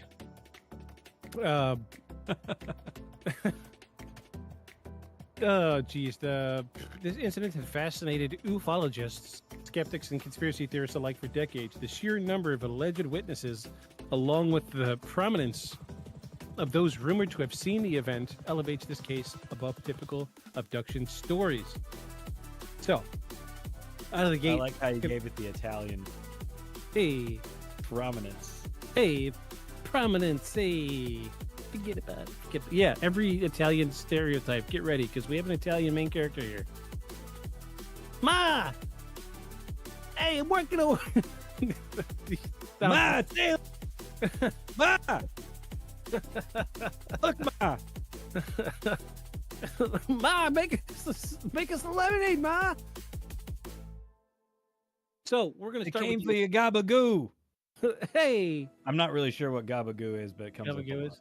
All I can think of is the American Dad, where they were all... the American Dad, where they were all, like, they became an Italian family. And Francine's like, you're breaking my heart! Yeah, that's right. Oh, geez, Seth MacFarlane. Come on the show, Seth MacFarlane. Come on, buddy. We'll take you. We love you, Seth. So we're going to start with the alleged abduction. So according to a Napolitano's account, in the early morning hours of November 30th, 1989, she was levitated out her apartment through a closed window and transported aboard a spacecraft hovering above Manhattan. So, super broad strokes, but I've got some filler to put in here because I've seen a documentary. So it starts off with her. So she had like 2 or 3 nights of really strange dreams where she was seeing grays, and she did consult. So everything happened, and she was having weird dreams. So this is how it all started. She was having weird dreams, and it was the result of the weird dreams. She just happened upon a conversation with somebody who knew somebody who knew somebody who knew somebody. That did regression hypnosis therapy. I'm sure this guy's name is going to come up later because he's a very prominent... Yes, I see his name. So Bud Hopkins is the regression hypnosis therapy guy. Not so much a therapy guy. I don't like Bud Hopkins. I have a personal opinion about him. He has done a lot of stuff with... So he was the regression hypnosis guy for Betty and Barney Hill. Was he the guy that they threw all of his stuff out because he did a lot of suggesting? Yes. Yes. Among other things. I'm gonna hit this with some broad strokes, but dude is a douchebag. He did some... It's a pretty broad stroke. He did some... I don't want to use the word bad things. He did some unprofessional things with women while they were in hypnosis suggestive state. Yeah, and he did it for close to 20 years before somebody finally blew the whistle. Huge investigation. Dude never saw a day of prison time, which is ridiculous to me, because I've listened to testimony from like 10, 12 women who had been through regression hypnosis with this guy.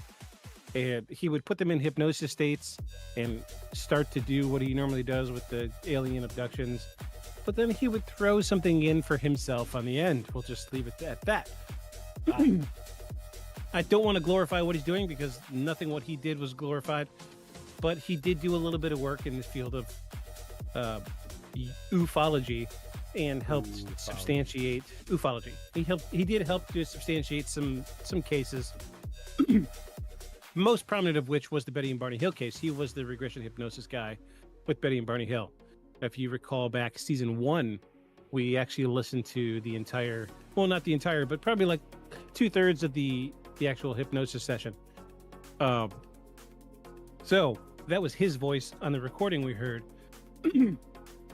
Not to sugar or not to downplay it at all. He was good at what he did, but he did do some suggestive stuff.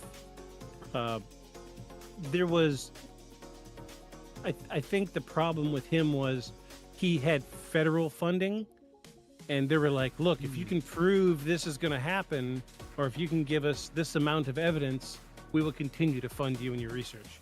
And so he was feeding his subjects the information that the government wanted. So when he did, all he would do is like start recording after the hypnosis session started, and he was editing the tapes. And so he's like, here's the tape, check it out for yourself, give it the money you think it's worth. So the federal government was funding him, this guy, very douchebaggery. He's not a good guy, but he did come through with a few details. So I don't want to bias your decision about this case beforehand, but it does need to be stated for the spirit of clarity and transparency for this case. So going off script still, she was having nights of weird dreams, mentioned it to somebody who knew Bud Hopkins, and they said, you should go to Bud Hopkins. He does these great hypnosis sessions, and he could tell you what they mean. And once he started doing the regression with her, they started putting together a timeline of what really happened. And the story of what we have here is a recreation through hypnosis of what happened to Linda Napolitano. So, according to her account, in the early morning hours of November 30, 1989, she was levitated out of her apartment window, which was closed, and transported above a spacecraft hovering above Manhattan. She described being subjected to a medical examination by gray-skinned humanoid beings with large black eyes, an image now synonymous with classic alien encounters. The experience, according to Napolitano, was both terrifying and surreal. She recalled feeling paralyzed and unable to resist as the beings conducted their procedures, which included inserting strange instruments into her body. These descriptions align closely with other well-documented alien abduction cases, lending credibility to her story in the eyes of many ufologists. So, I'm going to read a little bit more about what she saw, and then I'm going to fill in some of the blanks that I picked up from the documentary. So she provided chilling details of the interior of the craft, describing a sterile, metallic environment with a dim, bluish light that seemed to emanate from the walls themselves. The air inside the craft had a distinctively crisp and almost electric feel, and she could hear an incessant low humming noise throughout the experience. As she looked around, she saw complex control panels covered in glowing symbols that she did not recognize. The room was filled with a faint mist, and despite the alien beings' emotionless expressions, she recalled sensing an overwhelming feeling of being observed. So, we're already on par with Travis Walton. You remember the Fire in the Sky guy? Yeah, and a lot of abduction stories, right? Like, they always kind of describe the same sort of place. Yeah. Same sort of creature, same sort of place, same sort of happening. Yeah, in the documentary I watched, they were showing like videographer recreations of what she saw. And the whole time I'm watching it, all I could think about was, this looks like Fire in the Sky. Except Fire in the Sky, like parts of the ship were like organic looking. Yeah. As opposed to this one. Yeah, this one felt more like stainless steel, almost like a medical setting. Yeah. So she described the beings in greater detail, approximately 4 feet tall with elongated limbs and disproportionately large heads. Their gray skin appeared smooth, yet somewhat translucent under the lighting. Their eyes were large, jet black, and seemingly devoid of pupils, and they never blinked. She remembered that their fingers were long and delicate, ending in slightly bulbous tips that seemed capable of intricate movement. Which is a phenomenal detail because you don't hear a lot about. So, let's say you get abducted by somebody, you're not going to remember. You're not going to remember what their hands look like, right? So this is maybe I'm a hand guy. Are you? No, I'm not. Are you a hand guy? No. That's fine. I mean, they're useful, but hand guy makes it sound like foot guy kind of thing. It's not like a thing, you know. I'm like, it's interesting. With them hands. Yeah. What are you doing with them hands? Not sure what to do with my hands right now. But yeah, it is an interesting detail because I can't think of any other alien abduction case where somebody gets into detail about the hands. Right. We just know they're long, thin, and creepy. Yeah. You think that's strange? You should see how we pee. You know what I'm talking about.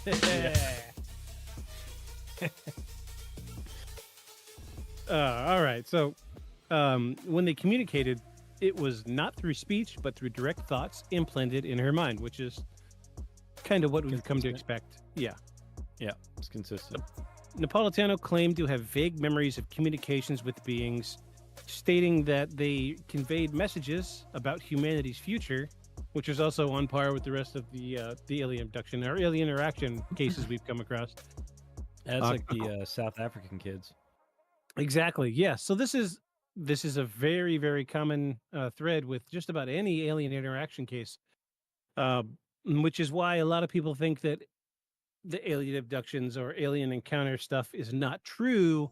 It's you've got a group of people that have an idea that we don't agree with nuclear power. We don't agree with nuclear weapons. So we're going to fake this whole situation and say the aliens told us that we should stay away from nuclear weapons and nuclear power because we're killing the Earth. Because I hate to use the words, but it does sound like a tree hugger statement, and it sounds like a very human thing to say, right? I mean, yeah, except I would argue that even in an advanced, if you're going to say they're a species or a phasing being or whatever, I don't think you can understate the impact of the ability to manipulate atoms. Yeah. I mean, it can be very safe power, for instance. It has its dangers, but it can be a very safe power source. But I cannot overstate the massive achievement of what nuclear technology represents. And the crazy thing is really what we figured out was how to refine it, and that if you get it near enough of itself, it starts making these bouncing chain reactions. So it's kind of like it's kind of like rolling up old school dynamite and carrying it around in your pocket, like the stuff that would sweat nitroglycerin and get set off from being jostled. Us having nuclear power plants in the way they work, they're essentially just super efficient water boilers. Yeah, it's a lot like walking around with old school dynamite in your pocket on a hot day. Like, it's just, yes, we know what we're doing, but it's so new, and it's still such, like, we barely have an understanding about it, and then immediately started using it. Yeah, we're doing like 30-40% efficiency with nuclear reactors. Right. Yeah. Which is why you have so much waste. Like exactly. why the nuclear waste is so radioactive still, because we're not actually able to efficiently use. So, it's a lot like giving cavemen machine guns. Like it's not it's very similar. So they see us having it, and probably, or if you're gonna assume all that's true, seeing people like us having technology like that, it certainly looks like we made a leap without looking, and we stumbled across technology we were not ready for.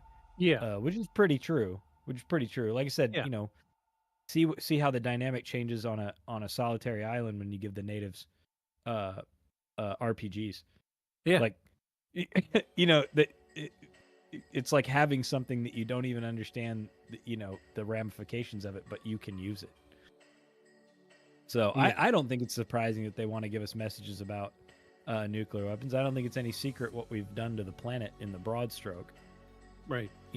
We see effects of it all the time, and I think they know how hard it is to replace a planet. Yeah.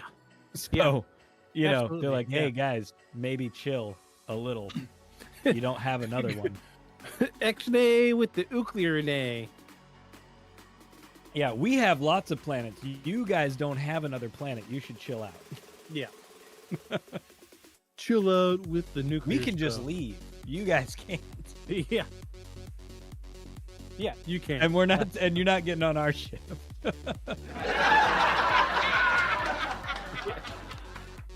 Yeah, you see the laugh the track. soundboard's so much better. Yes. It's so much better. Hey, little puppy.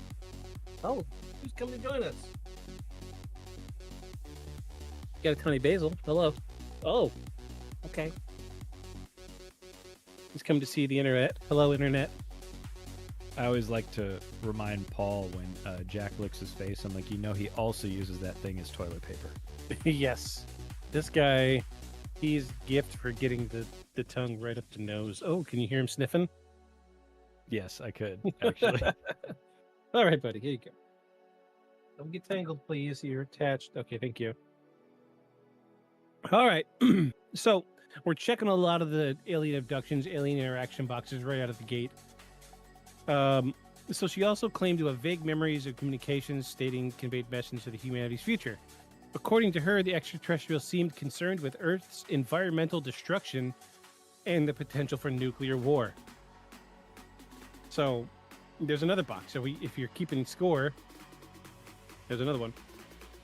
This aspect of the case has intrigued researchers who believe that many alien abduction experiences share a common theme of messages warning humanity about impending global crisis. There you go. So, we're checking a lot of boxes here. So, some of the things that aren't in this research that I learned through the documentary, and this was unfortunately, this documentary was not super well produced.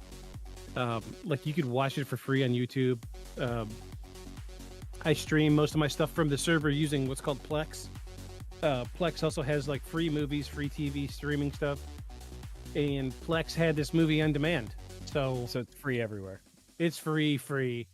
Very low production value, lots of stock footage. I think in the span of an hour, I saw the same spooky animation of this nondescript alien creeping out of the darkness into the light, probably 6 times in an hour. Yeah, they had to fill behind all the talking. Yeah, right. But they did have actual interviews with Linda Napolitano, and some of the things she talked about that it's not in this research, but I wanted to bring it up was her first regression was she was asleep in bed, and these Greys came and were checking her out, and they were like poking her with their fingertips, like, "What are you doing? What are you doing? What are you doing?" While she's sleeping. Of course, she's paralyzed because that's how the stuff works, right? And it's went on for a couple nights, and then the third night, there was 5 of them in her room, surrounding her bed. Room's completely dark, and there's a weird light coming from the window.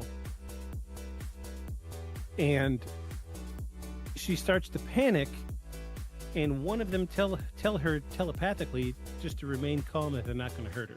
Which is, we're also checking that box. They're like, yeah, just calm down. It's just the Gray train. Don't worry about it. Hop on the Gray train. Here we go. Hop on the Gray train. Gray train. We said there's 5 of them. Yeah.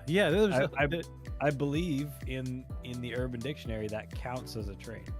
Gray train. We should. Yeah, should anything more than a that? threesome. Anything more than a threesome's a train. Oh, so the gray. So that makes it the gray train. The gray train, yeah. Oh my god. You're. Yeah, I'm with it now. I got you. Okay. Oh, hold on. Let me take some more penguin juice. I'm not ready for the gray train yet. Give me a couple more of these. You wasn't either. Apparently not. They wouldn't be coming if everybody was ready for it.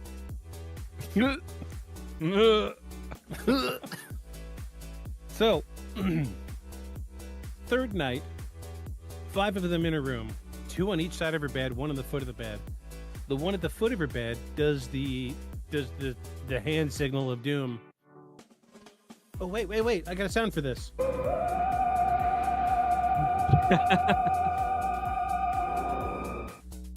And she starts to rise up off of her bed, completely stiff.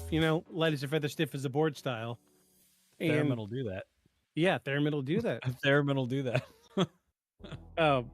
And so she raises up off the bed and she starts floating towards the window, which is where the light's coming from.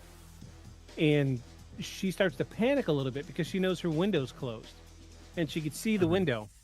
So, as we know, in situations like this, you don't have control of any part of your body, but usually your eyes. So you're able to move your eyes around and look, which is a little weird. It can be a little misconstrued because it also has to do somewhat in the same vein of sleep paralysis, exact same symptoms of sleep paralysis. Mm-hmm. So she's floating, which is usually the people's counter argument to it. Right. So she's floating above the bed. She starts floating towards the window, and she phases straight through the solid window. And then next thing you know, she's outside. So this is in, where did we say? This is in New York. So she floats out of her apartment on like the 32nd floor of her apartment building. And she's floating totally horizontal, sleeping position. But as she's floating, as soon as she passes through the window, the other 5 grays are with her. So they're still around her, but now they're outside the building and she's floating completely horizontal in the sky. And she's floating through the sky. There's tons and tons of detail in her interview where she talks about she can feel the wind whipping. She can smell the water. She could smell the rain falling on the other side of New York City. She could smell the pollution from the city, everything. She's got a perfect olfactory sensation of what's really happening around her while she's floating upward in the sky with these 5 grays.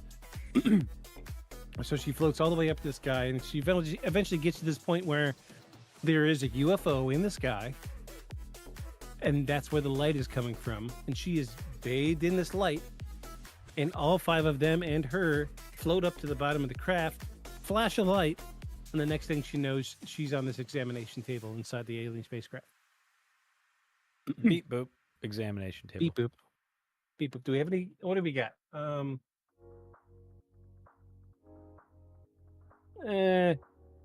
Not really. Alien spacecraft. Alien spacecraft. Alien spacecraft. Cutscene. Aliens.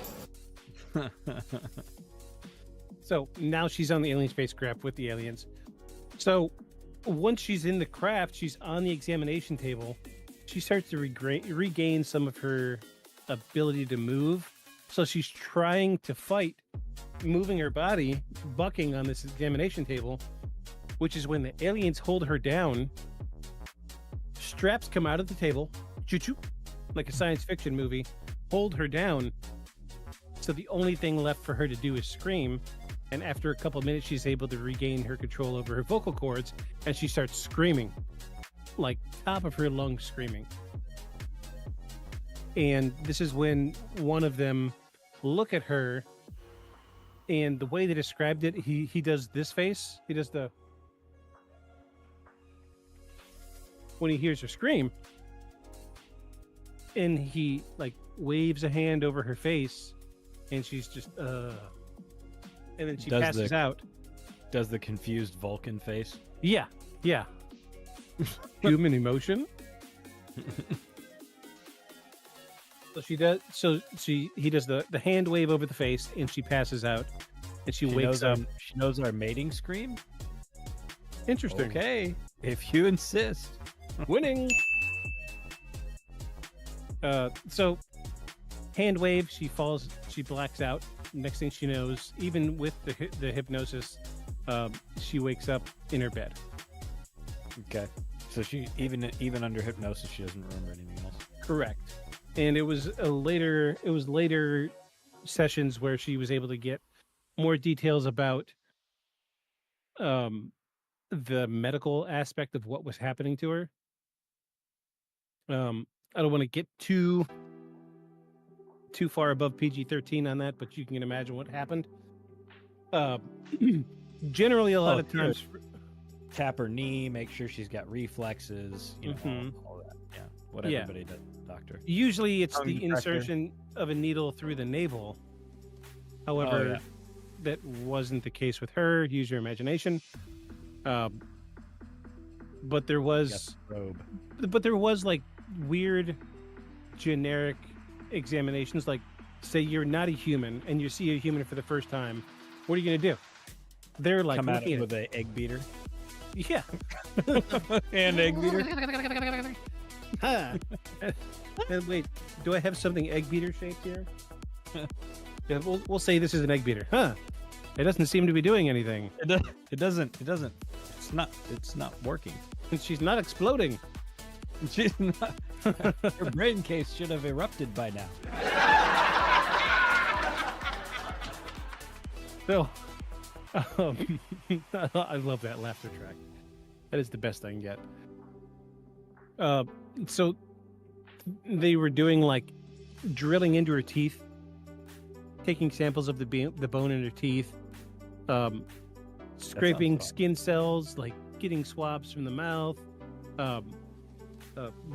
Only one of her interviews that she talked about getting like a sample taken from the corner of her eye. Oh. Which that also heralds back to the Travis Walton incident, the fire in the sky guy. He had a drill inserted into his eye on his alien abduction. So it's, take that for what it's worth. It feels to me like part of this story might be a little influenced by pop culture. Mm-hmm. But we'll cross that bridge when we get to it. So, oh wow, I missed the whole section here. One of the most striking elements of this case is the claim that Javier, UN General Javier, the then Secretary General of the United Nations, was a direct witness to the event. So this was downtown New York City. Mm-hmm. And according to ufologist Bud Hopkins, who extensively investigated the case, 2 bodyguards assigned to Perez reported seeing the woman levitated from an apartment window into a UFO. These men, known only by pseudonyms in Hopkins's research, were reportedly in a car with the Secretary General near the Brooklyn Bridge when the event occurred. They described feeling an overwhelming sense of paralysis and confusion as they watched the scene unfold. Hopkins, a prominent figure in the field of alien abductions, claimed that the UN General Perez himself had privately acknowledged witnessing something extraordinary, but refused to make any public statements about it. This reluctance to speak fueled speculation about whether he had been warned to stay silent due to political or diplomatic concerns. Despite persistent inquiries from UFO researchers, Perez officially confirmed or denied his involvement, or Perez never officially confirmed or denied his involvement, leaving the truth shrouded in mystery. The presence of multiple witnesses significantly complicates the case, where skeptics argue that mass hysteria or misinterpretation could explain some of the accounts. The consistency in witnesses' testimonies remains a compelling aspect of the incident, and some ufologists believe that the sheer number of individuals who claim to have seen the event suggests that something genuinely extraordinary took place that night. I like how people like to point to mass hysteria as though it's a common thing. Right. So yeah, like to be clear, mass hysteria is not like somebody has an idea and then somehow ideas are infectious, like it spreads through everybody's brain case and everybody has the same hallucination. Mass hallucinations or mass hysterias are generally caused by a real event. Yeah. Right? Like somebody heard a gunshot and then everybody thinks it's a thing. Right? Like a thing, or everybody heard a car backfire, but everybody interpreted it all at once as gunfire in a crowd. Right. Right? Example of mass hysteria. The ergot poisonings in Rome, right? Yeah. Caused by ergot fungus infecting the local granary of that section of town. Everybody ate it for days and days and days, causing ergot poisoning, i.e. ended up having similar reactions, similar weird behavior, mass hysteria. It's not like humans are like lemmings, where like one person thinks a thing and then somehow everybody's thinking it. It's mass hysteria is not so common. So I like how everybody points to it like it's this thing that happens all the time. It's really not. It's a thing that people use to explain away things all the time, but it's not a thing that actually happens all the time, or even much at all. So I think that's funny. They're like, yeah, no, mass hysteria. Everybody saw a UFO that night. Big deal. Yeah, they're not saying that, 1,000 people saw it. They're saying there's like 5 to 10 people saw. Yeah, but all in different places, not even sharing the same sort of context.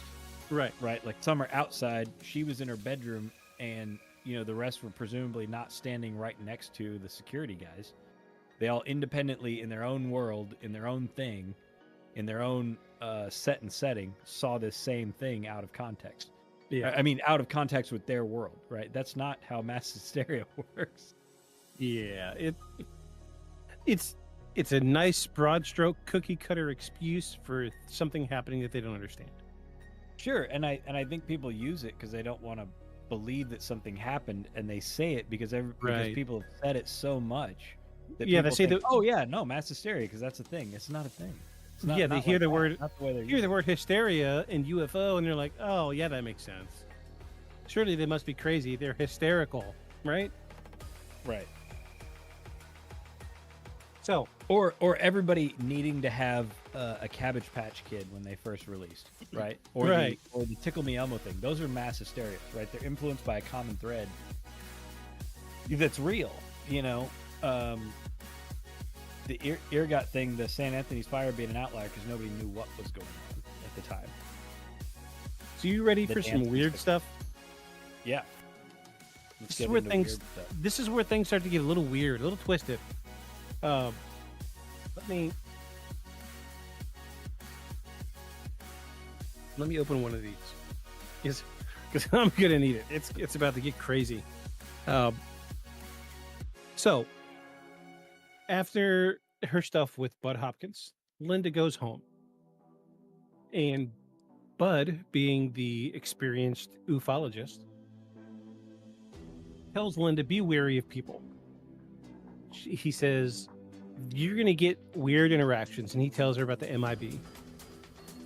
He's like, you might get these guys start doing weird stuff around you. If you see somebody following you, here's precautions you could take, all this different stuff. So, about a week later, Linda's at home.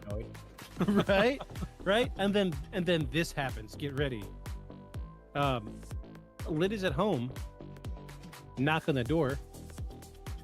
2 men are standing there in suits. And they say, we're private investigators. We want to talk to you about what happened. So we're here about your very routine, nothing to be worried about probing that you had the other night in the middle of the night. Right? Yeah. So she brings them in, they start talking, she tells them all about what happened.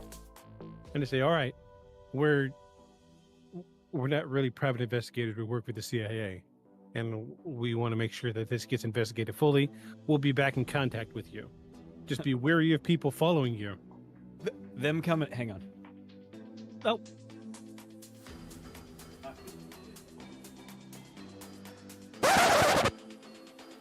Gear change. Here we go.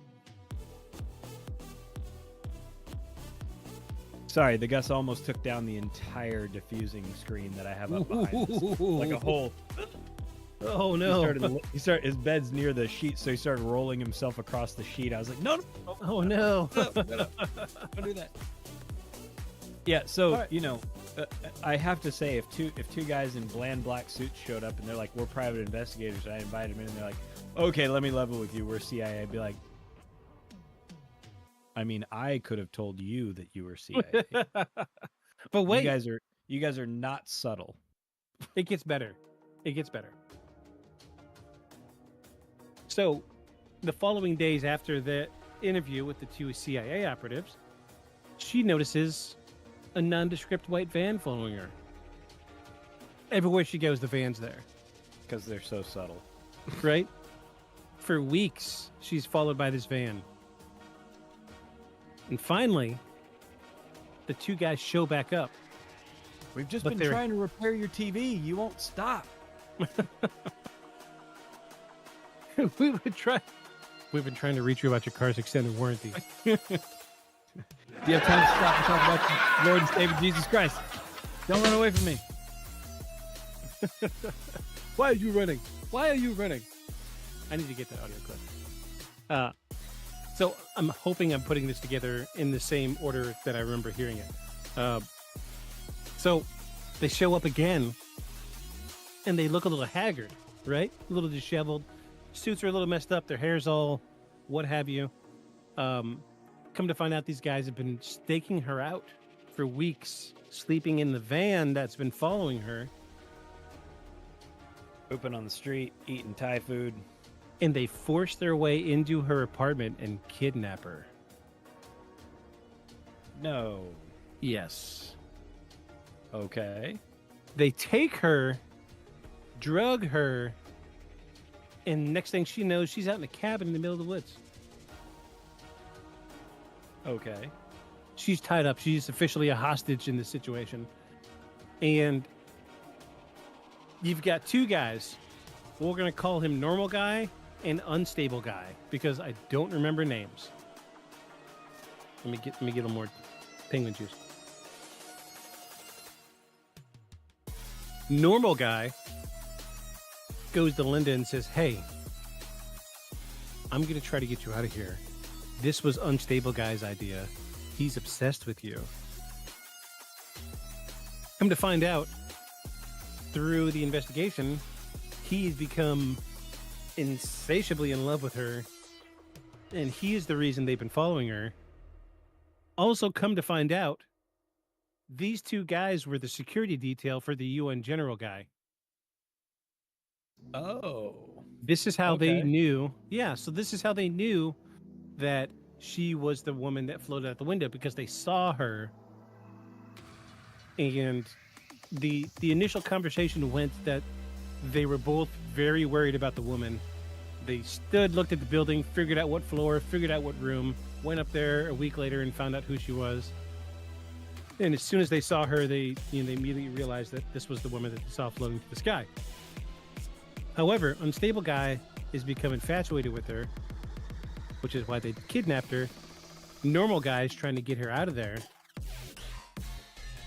She somehow breaks free, takes off running, but she's out in the countryside now, runs for miles, and eventually they catch her again. But Stable Guy lets her go and gives her the keys of the car. That's my tinfoil hat, sir. Stable Guy lets her go, gives her keys to the car and says, go. He's got a gun, and I don't know what he's going to do. She takes off. Yeah, it gets... So I have to say, so it gets weirder and weirder as the story goes on, because it half revolves around these two guys stalking her because they saw her floating through the sky. The UN general guy saw, but he didn't want to say anything. However, these two guys were also in the car. They were in the front seat when they saw this all happening. Mm-hmm. They were the ones that tracked her down. But one dude became infatuated. The other guy's the partner, and he's trying to keep things from escalating The other one wants this woman, and he's obsessed with her.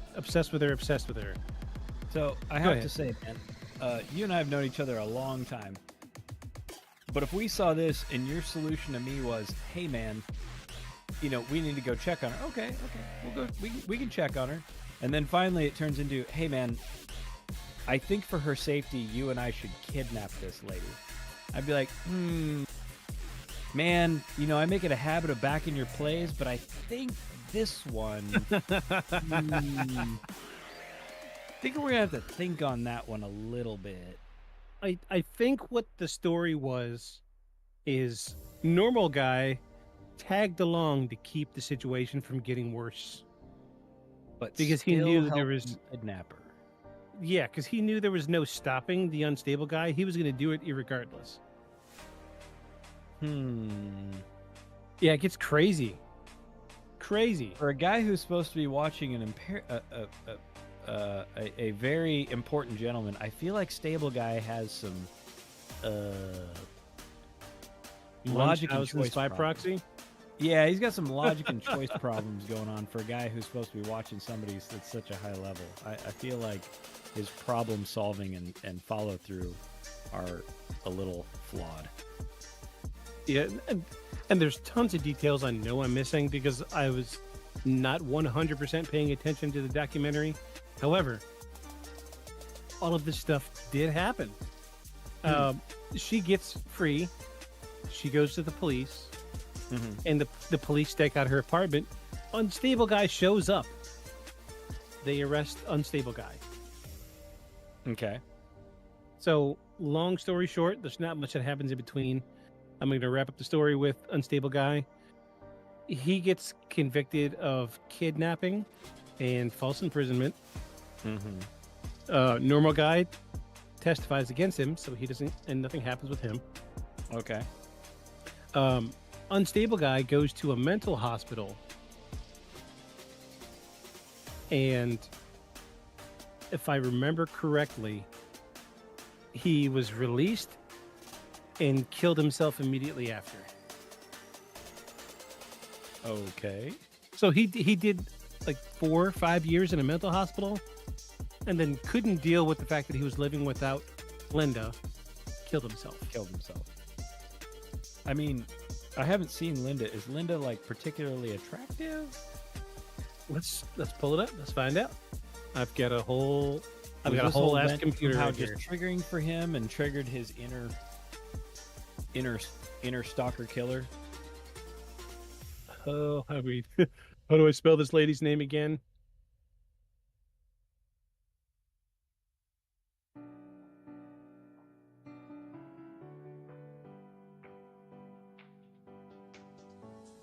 Napolitano.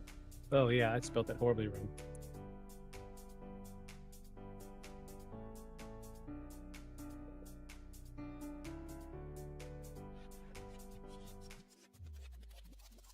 So I guess you could say by like 90s standards, 89, 90 standards.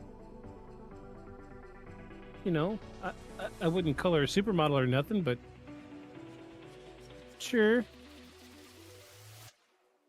I mean, I could see, not my type, but there's a lot more worse looking women in the world. I'm not trying to judge a woman by her appearance, but, we don't get any pictures of this unstable guy or the normal guy. What are you saying? If he's ugly, he's got lower standards? I mean, what are you trying to say? Who's to know? Unstable guy, maybe he was like a huge 400-pound dude. No, I'm just, I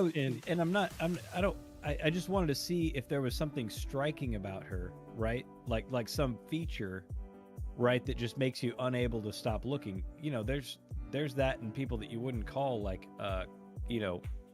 front of magazine pretty, but they'll have something, right? Or they're super unique or something like that. She just looks like a woman in New York. Yeah, she's just an average woman in New York in '89.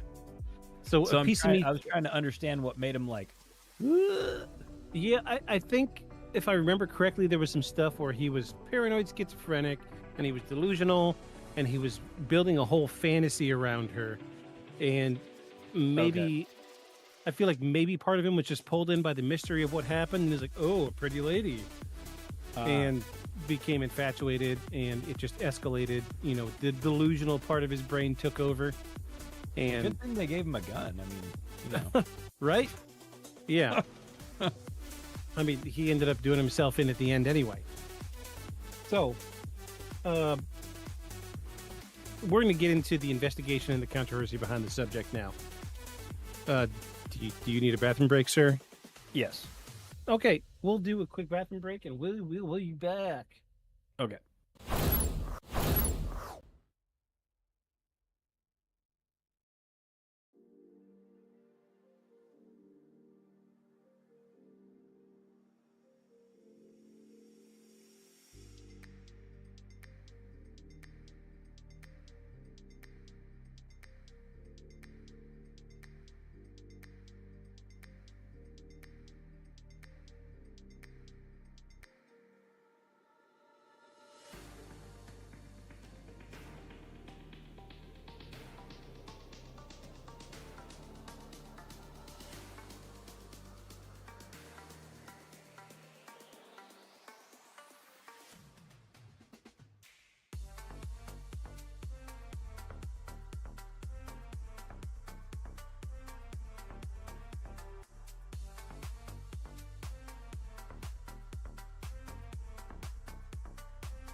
We are back from doing our human things.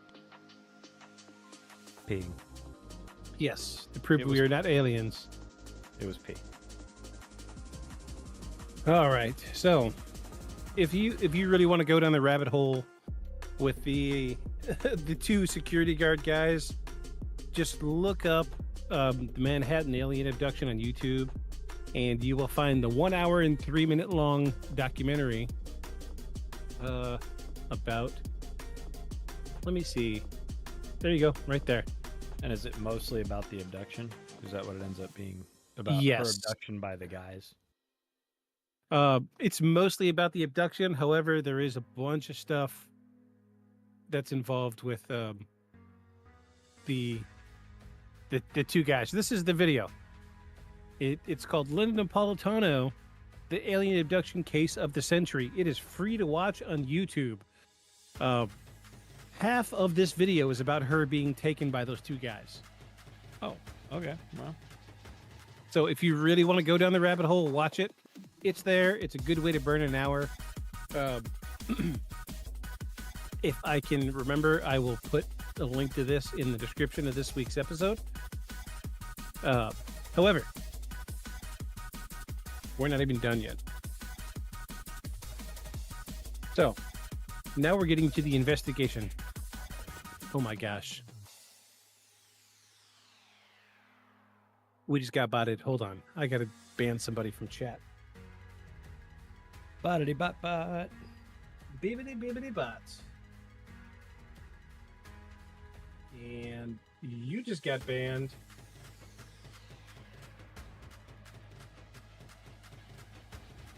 We know you, bots. We are watching. We see you.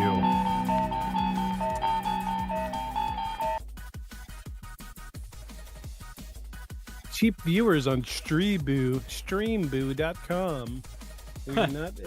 We are not advocating people. If you're listening to this and you think, oh, I should go to that website, do not go to that website. It's a trap. Yes. Yeah, I'm sorry. They'll come at night and take your fingerprints. You wake up in the morning. And I don't mean with ink. I mean, they'll take the tips of your fingers. Yep. Yes. It happens all the time. They'll take the whole print. Yes. You'll have little bumpy bumps, look like you've been soaking in the bathtub for too long, and you realize, I've got no fingerprints. Oh, no. They just take the last knuckle of your finger and they put them all on sticks. Oh yeah, like what happened to me. Yeah. Yeah, I'm with you.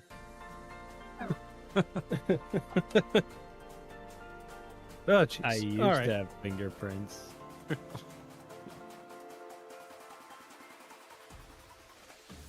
All right, so now we're going to get a little bit more into Bud Hopkins. So Bud Hopkins meticulously documented Napolitano's case, collecting... Say again? Sorry. I just thought of something awful. What now? You remember the structure? Yes. Structure. Yar! They took me pink, but left me stay.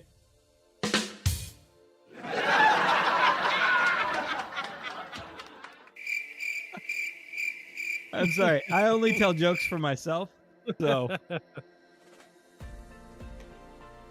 I only tell jokes for myself. Okay. All right, I'm good. I'm done. I made my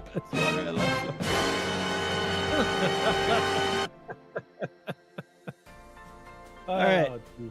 If you're not laughing at yourself, then you're not laughing, people. Oh, jeez.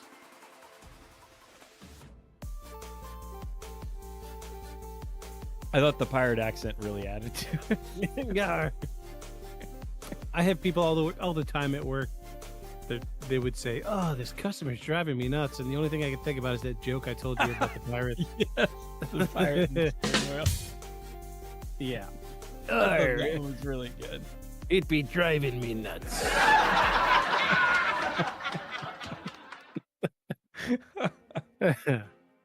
Yeah, I think that laugh track is going to make this podcast. It's so good. Official. It makes somehow having like a bunch of people laugh makes the joke funnier. Like I think that's how old sitcoms got away with it, because they'd tell a joke and then laugh track it, and then you would laugh. But if you did the same show with no laugh track, like half the jokes wouldn't even land. It's horrible. Yeah. Yeah, half the jokes won't land because there's no laugh track. What is it? There's a channel on Instagram that plays like Frasier and Friends, but they delete the backing tracks, so no laughter, no audio. Nice. Like, hey, I saw you working out over there. Silence. Yeah, silence. Yeah, see, it's cool. And they pause. They always pause for the laugh track, right? Yeah. So when you take the laugh track out, it's just them pausing awkwardly for no reason. Yeah. Yeah, it's wild. Laugh tracks is just this one looping little 2-second audio is gonna make us. Live from the simulation. Live from New York. It's Sunday night.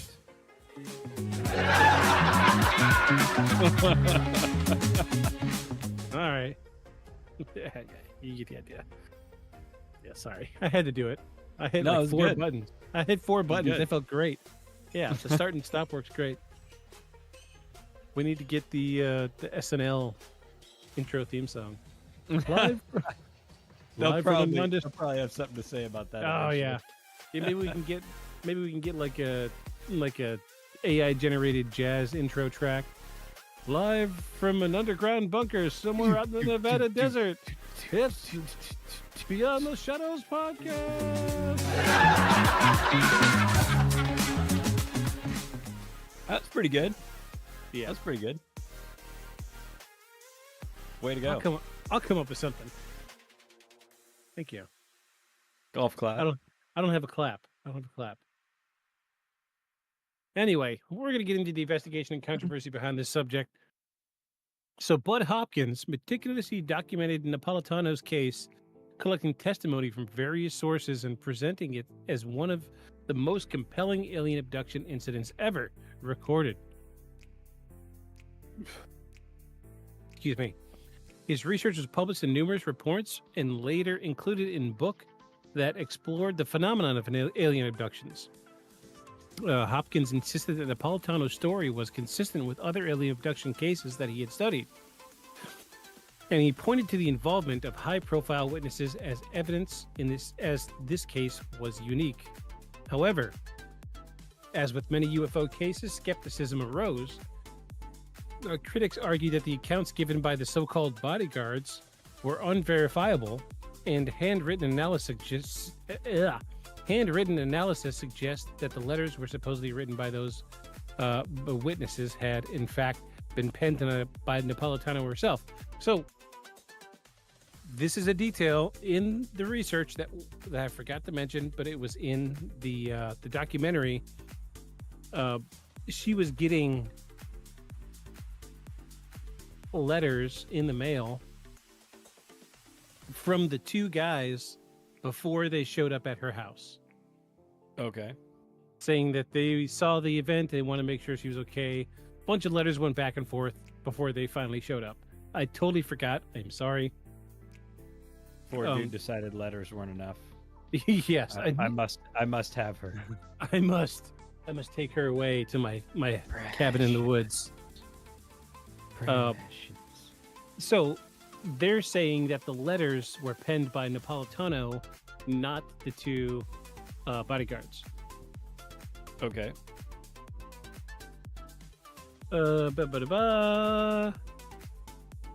If true, this would suggest that either an elaborate hoax or the very least an embellishment of the story. Further doubt was cast on the case when Hopkins's ex-wife Carol Rainey publicly questioned his investigative methods. Rainey suggested that the story had been exaggerated and that Hopkins, in his zeal to prove the existence of alien abductions, may have overlooked the inconsistencies in Napolitano's narrative. Some skeptics also pointed to the possibility of sleep paralysis or fabricated memories as explanations for Napolitano's experience, which is what we talked about towards the middle of the episode. We touched on sleep paralysis, sure, but unfortunately, Bud Hopkins does have a little bit of a reputation for inserting his own narrative into the subject while under suggestive hypnosis state. Which is why everybody discounts everything he's worked on now, whether it's good. Some of the things, not all of the things. I could probably say without a doubt that if he did regression hypnosis with a guy, you could probably take that to the bank. Gotcha, because he didn't have an interest in that lean. Yes. Gotcha. Revoked. Standing on that side of the fence, so to speak. Yes. Yeah. He was into one type of plumbing only. Let's say that. Plumbing.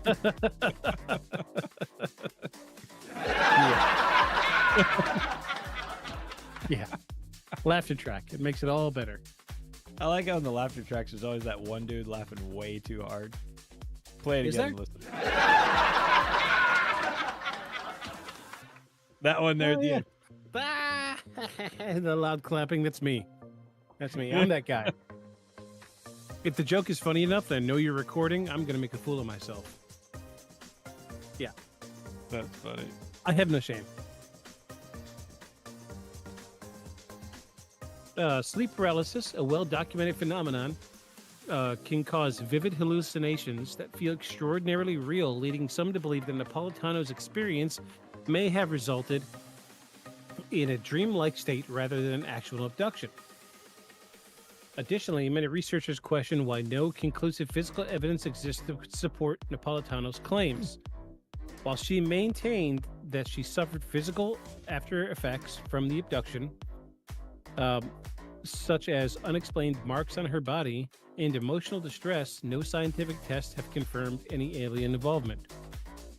The lack of video footage, despite the incident reportedly taking place in a densely populated city, has also led skeptics to question the credibility of the event. However, I'm going to say it was 1989 in New York City. How many people were looking up in the night sky? I mean, you can't see much. It's in the middle of the city. Right. You just see black. So Many lights. I'm gonna ask you a question. I would prefer you to answer honestly. In the 1990s, I would have been looking up in New York City because I would have been looking for a Ninja Turtle jumping from one building to the other because I thought Right? that shit was true. So let me ask you today, Mhm. when was the last time you were outside and you looked up for an extended period of time? At night. I mean, so I have a More dog. More than just, oh, cool. Back to what I was doing. Oh, no, it's been a long time. Right. Yeah, not unless I'm outside of town and I know that I'm going to be able to see, like, stars, and I'll, like, flop out on the ground. But, no, I mean, at night I look up, but all you can see in town here is the moon. That's it. You can't see anything. I'm sorry. Come on. And that's why you need to move to the eastern coast, because there's little to no light pollution here. Oh my god! Let's I say knew something was coming. I'm just so I do have a really high-end camera that I do take outside every now and again at night. When we lost chicken, and I was working nights on my days off, I would go outside with my camera, and I would set up a tripod, and I would take timed exposures at the stars. So clear, yeah, I would get the cool streak, and because I got so used to it, at night I would I'd take him out or what have you, or take him out during the day. So what my natural reaction is, if I'm awake, I have something that needs to go outside. Mm-hmm. So I would go outside and I would look up at the night sky, and I guess it kind of stuck, even to this day. Like, but a day ago, 2 days ago, I went outside. I spent probably 10 minutes looking up because I saw a perfect triangular formation of stars. I was like, is that a UFO? Tell me it's a UFO. Move. I'm like, move. I was like, the one time I don't have my phone on me. No. And I watch, and I'm squinting, I'm like, no, they twinkled. That's a star. All right, poop. Let's go. Poop already. Back to watching the dog run around. But yeah, I often look up, especially since we started the podcast. But here in the Eastern Shore, like, I know the population density that you have over there. You are very, very, very landlocked, as opposed to me. A half mile this way is the ocean. Well, bay side of the ocean, but still, you're not going to get any light pollution. I couldn't tell you off the top of my head how many people live in town, but it's not many. my town is so small that off at a distance, you will not see the light from my town when you're approaching it in the middle of the night. But anywho, I look up a lot, but pushing the point forward was you don't often look up because you're in the city and you know there's nothing to look at. Yeah. So New York City, probably the worst light pollution you can get in the country. Oh, sure. next to Las Vegas. Yep, right. Yeah, the only thing you're going to see is the moon. Two cities that are at least as awake at night as they are during the day. Right. So there's no reason to look up unless you hear a low flying helicopter or something. Right. So I don't give the point of not having much in the way of witnesses or video evidence. 1989, how many people had, like, what are we working with, camcorders back then? Yeah, people aren't going to have them. Plus, they were like, yeah, shoulder mounted. Absolutely. Yeah, VHS camera. Yeah. Yeah. And if you did have one, you weren't outside wasting your film pointing at the night sky. Right. Or, frankly, even filming at night much, because it wouldn't look. Yeah. Yeah, there it wasn't good.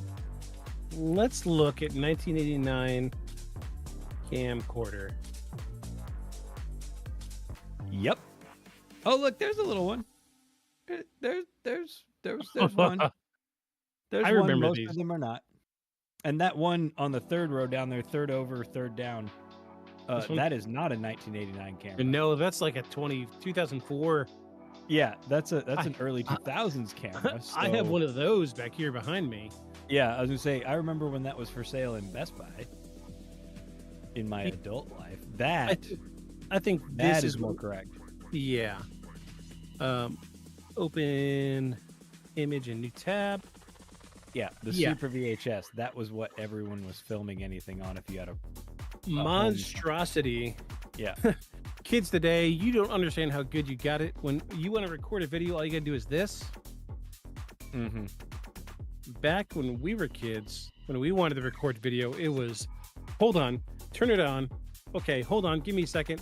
The film is loading, or the VHS tape's loading.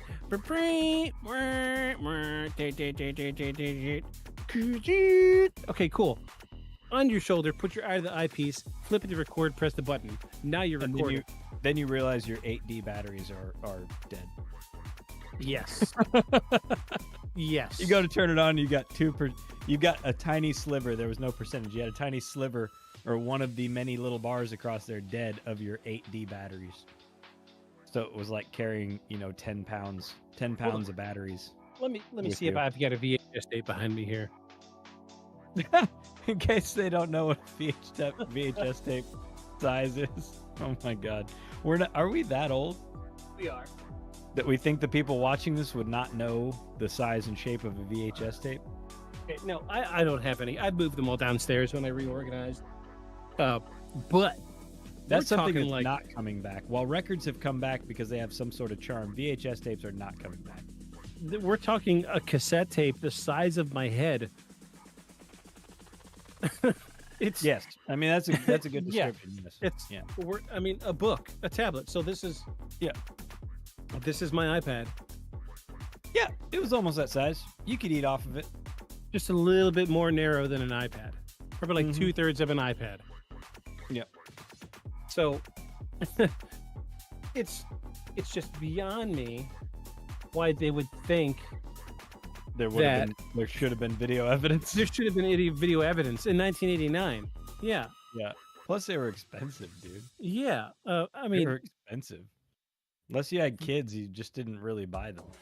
The closest we could get to video evidence on VHS was the Phoenix Lights. Right. And we just got lucky because somebody was outside, saw it, and they happened to have one charged and ready to go in a closet.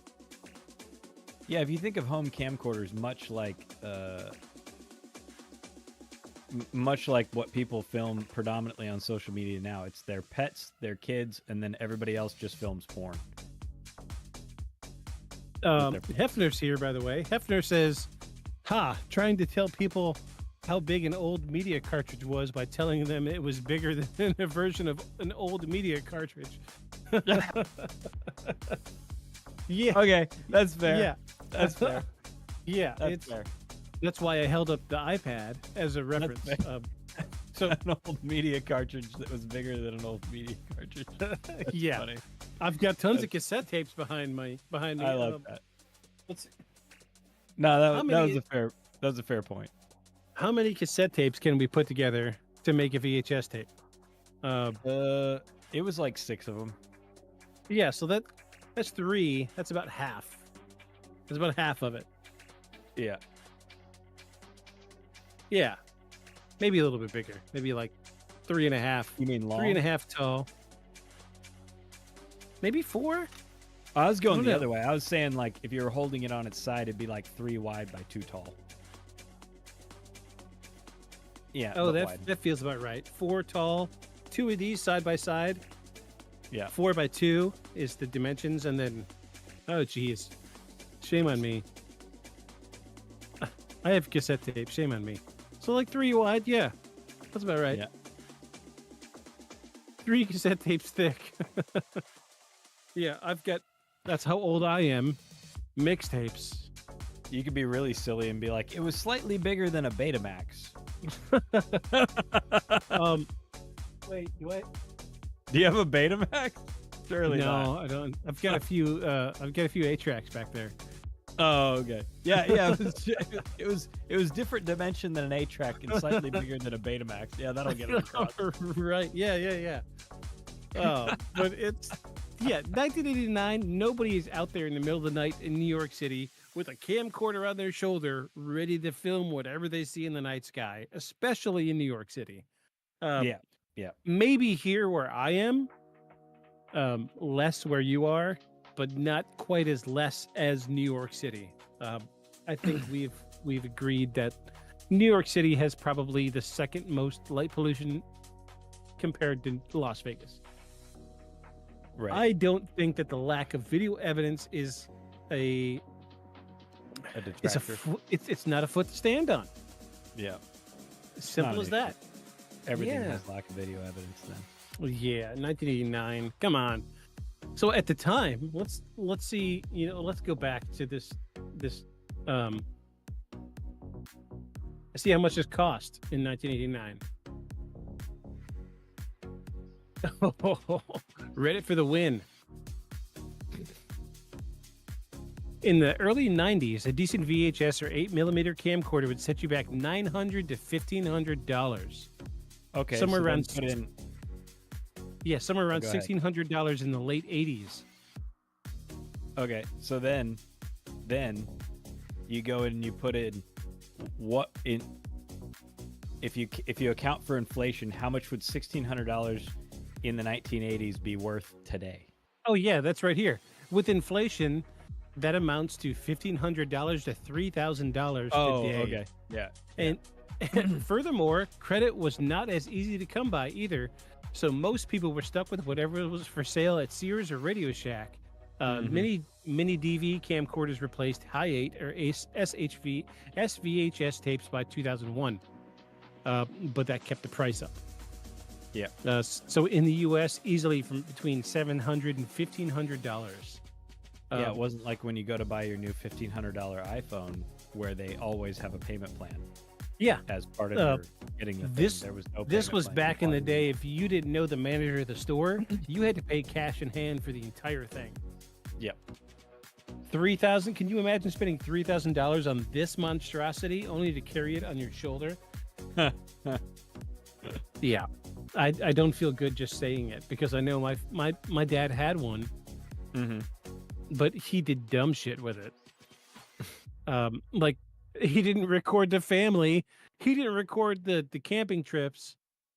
But I remember finding like VHS tapes of him doing stop motion animation with Lego characters. Oh my God. I mean, kudos to the guy for doing stop motion in the early 90s, before it was really a thing. If I could find that video today, it would probably be worth a little bit of money. But 89? Yeah. Video evidence. I hate that this research brought up the fact that the lack of video evidence was a negative aspect of this case. Yeah. 1989. Come on. Come in. How you doing, Hef? I see you there. Hey, buddy. Glad you're here. All right, let me see where we left off before I got all wrapped up in this 1989 footage stuff. All right, so now we're down to... Hey, yep, I see your sweet little... your Jake emojis, dude. Those are really cool. I'm a big Adventure Time fan. Big Adventure Time fan. I'm glad you're here, friend. I hope you're doing well. So we're down to the lasting impact and continuing debate about the subject. By the way, Hef, tonight we are talking about the Manhattan alien abduction where this woman was sucked out of her window and carried up to a UFO in the heart of New York City back in 1989. It was viewed by a UN general and his two bodyguards, and one of those two bodyguards became completely infatuated with the woman and kidnapped her. So we are down to our last little bit of research. So it says, despite the controversies, the Brooklyn Bridge abduction, which is what they're calling it here, remains a compelling case in UFO history. The combination of Napolitano's vivid testimony, the alleged involvement of high-profile witnesses, and the widespread media coverage ensued that the story continued to be debated well into the 21st century. Even today, discussions in the case surface in documentaries, books, and online forums dedicated to UFO phenomena. I.e., last year, November on Netflix, the 3 or 4 part series came out documenting this. I'm yet to see it. It looks good. I just haven't seen it yet. But I have seen the documentary from 2001, 2002, something like that. So for believers, the case represents one of the most significant pieces of evidence supporting extraterrestrial intervention on Earth. Many point to Napolitano's unwavering conviction, the psychological impact of the event, and the corroborating eyewitnesses' accounts as proof that something extraordinary happened. Ufologists argue that skepticism alone is not enough to dismiss the case, and that a lack of concrete evidence does not equate to evidence of absence. That's the side of the fight I'm on, is I don't think that just because there's no evidence, a lack of evidence doesn't prove it didn't happen. That's always the point of view I'm going to take. For skeptics, it remains a cautionary tale about the dangers of unverified claims and the influence of suggestion in shaping personal experiences. They argue that mass hysteria, there's those words again, sleep disorders and psychological factors can easily explain the event without resorting to extraterrestrial explanations. But the role of the media sensationalism in perpetuating alien abduction stories also comes into question, as some believe such cases thrive on public fascination rather than factual evidence. Ultimately, the truth behind Linda Napolitano's abduction, whether a UN Secretary General truly witnessed it, remains an enigma, locked away in the annals of UFO history. As new investigations into UFOs continue, including government disclosures and declassified documents related to unidentified aerial phenomena, UAPs, perhaps one day new evidence will emerge that sheds light onto what really happened that night in 1989. But until then, the Brooklyn Bridge abduction remains one of the most captivating and debated alien encounter cases of all time. So, this is the bulk of the research. However, I had a really great train of thought while I was reading that, and I totally forgot it. Wow. Oh, yes. So, one more thing that came up in the documentary that I watched yesterday was the UN general saw what happened. His bodyguards saw what happened. The UN general did not disclose that he saw anything because now Tinfoil hat time.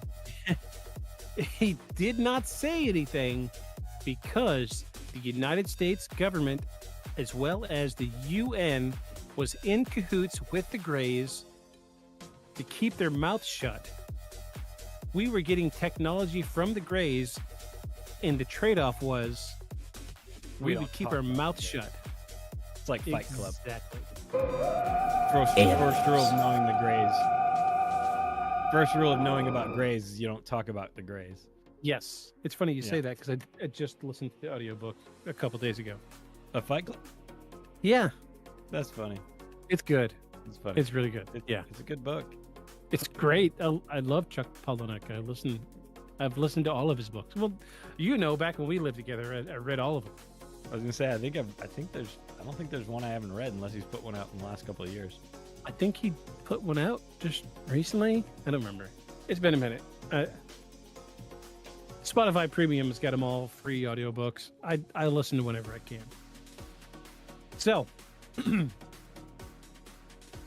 you can find a lot of this information on YouTube, on most websites, any major news outlet, because she did a full disclosure after all this stuff went sideways with the two investigators, her getting kidnapped. I think so. Personally, when I hear that something is printed in USA Today, I'm like, oh, it's fact, because I love USA Today. That was, in elementary school. You remember in elementary school, they would do the test and they would be like, what do you want to be when you grow up? Everybody was like, I want to be an astronaut. I want to be a fireman. I want to be a paleontologist. But in elementary school, I always said I wanted to be a writer for USA Today, because from an early age, I've always had this correlation in my mind that whatever USA Today prints is unbiased and true. Well, it used to be true of journalism. yeah. There was a time when 20 plus years ago, journalism was very true. Yeah, for sure. Or Time. If it came out in Time magazine, you were like, facts. Or National Geographic. Right. Yeah. Exactly. I was the kid that said I wanted to be a pirate. Really? I mean, how little are we talking? Elementary school? Yeah, maybe. I think I was a weird kid. It started off for me. I wanted to be a pirate. I wanted to be a paleontologist because of Jurassic Park. But then, at the same age, I started reading the newspaper, and the only newspaper we got was USA Today. So that was the one luxury we did have growing up, was we had a really nice newspaper. Yeah, I think in first grade I would have said Space Pirate. Well, I think it was like third grade. Oh, okay. No, but third grade I'd given up all those childish dreams. Childish dreams of being a space pirate. Being a space pirate, yeah. So what was your thing when you were a kid? What did you want to be when you grew up? I legitimately, for the first part of my life, actually wanted to be a doctor and possibly a surgeon. That was the vein that I was studying in. That's why I started my degree in chemistry and biology. Really? Interesting. And then it switched to plant science. My original plan was, because I was seeing all kinds of pretty advanced changes in what we were doing with like disease-resistant crops with genes. Gene editing at the time was about using viruses to implant new sections of DNA. Right, you'd modify the virus, and then you'd use the virus to inject new sections of DNA. It was very hit and miss. Right, it was about statistics. Right, it wasn't like CRISPR now where you can like insert. It was very hit and miss. But a lesser known thing that they managed to do with sheep, besides the cloning of one with Dolly, the sheep, right? Mm-hmm. They managed to make a breed of sheep produce insulin in their milk, like in large quantities. Oh, right. As a heavy protein, and it was very easy to filter out, and it made insulin in huge volumes, because sheep produce quite a lot of milk per size, right? Mm-hmm. More per their size than cows. just not super tasty. But when I saw that, I was like, oh, except livestock on the scale of farm products, livestock is always more expensive than the crops, right? Because you feed crops and water and time into these animals that could still die, right? And you've already fed water and nutrients into the crops, right? So it's like a third, it's a tertiary crop, right?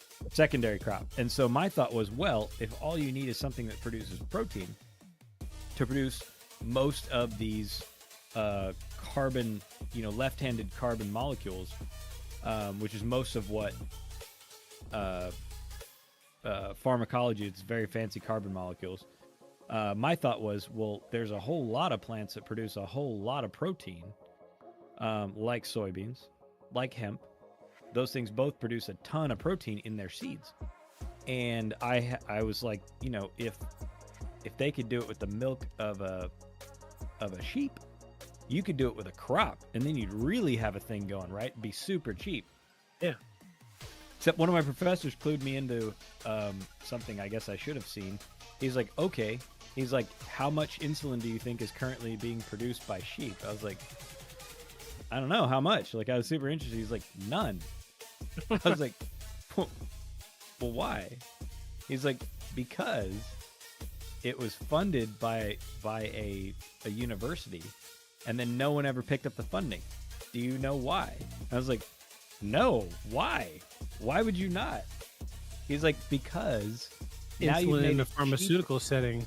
Because now you've made it cheaper, and it's harder Yeah. to justify higher prices. He's like, also, and this was, it was 2007, 8-ish, and he was like, also, he's like, might I direct your attention to the cost of insulin year over year? I was like, okay. I mean, surely it's like the same or less. He's like, no, it increases by a steady rate every year. I was like, Yeah. but it's been around for like almost 100 years. He's like, right. I was like, oh. He's like, yeah, no one's going to fund your research. He's like, or a university might, and you could live the academic life forever. He's like, but it'll always be an academic thing because somebody's got to buy it. Somebody's got to buy it and want it. I was like, well, surely somebody will want it. He's like, who? He's like, oh. He's like, what you're talking about is very advanced and very expensive. Doable.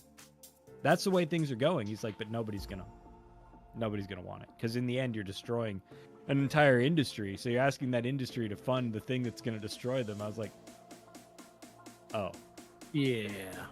So after 2 years of that, I dumped that degree and moved into fine arts. That's how I became an artist. And now you're a podcaster. Yes. So yeah, I wanted to be a doctor. I wanted to be a researcher and a doctor. That was chemistry was my thing.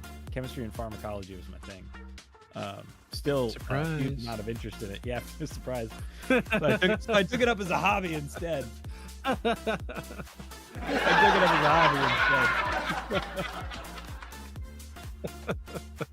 Became a walking science lab instead of working in one. Yeah. Independent studies. Yes, I am my own independent study. Yeah, that's right. But yeah, so like, this was reported on USA Today. This was reported in the New York Times. Mhm. But in 1989, you got to think. So we were dealing with a technology boom at the time. Mm-hmm. Everybody was more crazy about the technology boom than they were about this happening. Mm-hmm. Sure. So a lot of what happened with Linda Napolitano was swept under the rug, and it fell to the wayside. And if I remember correctly, there was even stuff like, she was like, they cut me here, they injected here and here, and the places that they injected, they found weird scars that they couldn't quite explain. Interesting. But I think like doctors were like, oh, it's a birthmark, but like, well, would I have 3 birthmarks exactly the same in 3 different parts of the body? Right. And they were like, oh, well, you're a woman. It's 1989. Who cares? And it just went away. Unfortunately, that's the way it was back in 1989. I think today, this story would have been received a lot better. But, you know, on the flip side of that coin, then we're also dealing with the stuff with Bud Hopkins. I have a negative bias towards Bud Hopkins. I don't like the guy. He did do a lot with the regression hypnosis part of ufology. But he did do some unsavory stuff, and I don't like him. So I don't put a lot of weight in what Bud Hopkins does. So we've come to the part of the episode where, what do you think? What do I think? So this has a lot of weird angles. So the one crazy guy, right? Which tends to make you be like, oh, whatever, he's a crazy guy. But then you also have the woman, and you can be like, oh, she does, it was sleep paralysis. But I think, you're starting to wear Occam's razor a little dull, cutting things away. Yeah. Cutting coincidences away, right? Because you also have the partner who didn't get committed, and he went along with him for a long way on this strange trip of his, on the strength of them seeing this lady come out of her window and float up into the sky. Yeah. So for both of them to have had that experience and her report it, not knowing each other previously, and then the UN general not wanting to talk about it at all, not being like, no, I didn't see that, but just not being willing to talk about it at all. I think something happened. I think you could even argue it was compelling enough to make the one dude unstable over it. I think it's.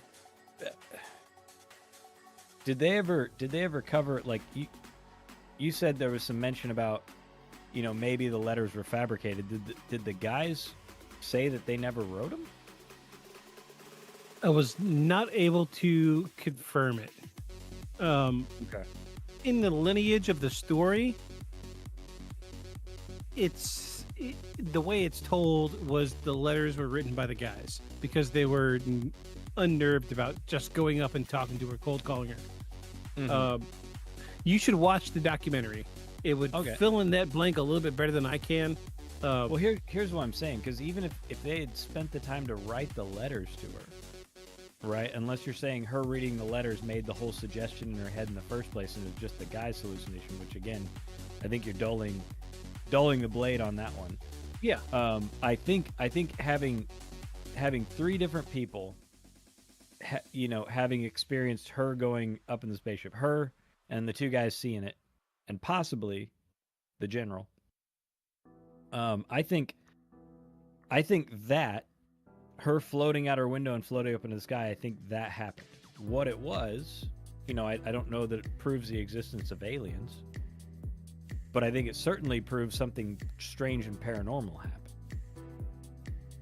Right? Even if you're going to say, oh, they all had the same hallucination. Okay, yeah, them on the street and her up in her apartment, all three of them had the same hallucination, still paranormal. Yeah. Well, I don't think that's what it was. But I'm saying still paranormal. Because that's not what a mass hallucination is. That's not what that is. Two people in bed together and they both had the experience of like going up in a UFO, right? I could be like, okay, you guys watched something that night and forgot about it.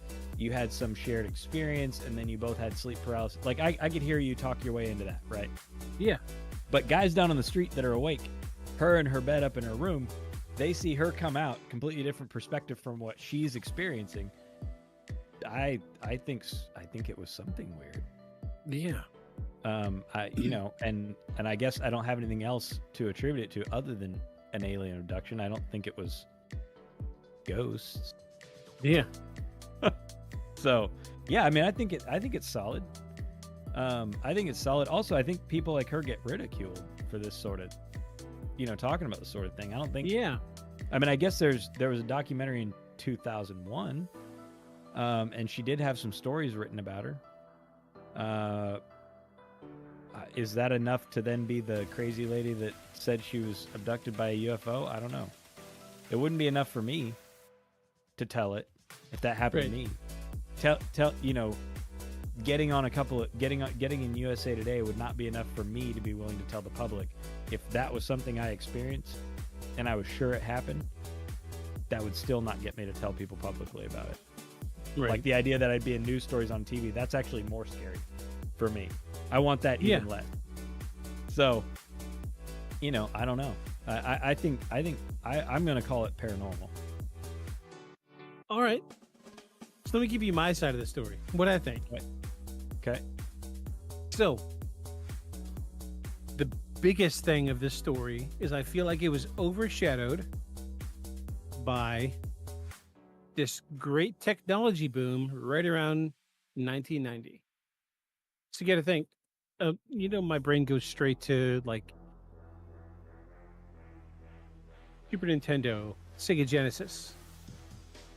Mm-hmm. We were dealing with this amazing technology at the time. Mm-hmm. Yeah. In hindsight, not so much, but in the 90s, at the time, magic. Yeah, absolutely. Yeah, wizardry and magic. Everything about. I'm using gaming as the example because that's what I know the best, and that's what captivated my attention in the 90s was video games.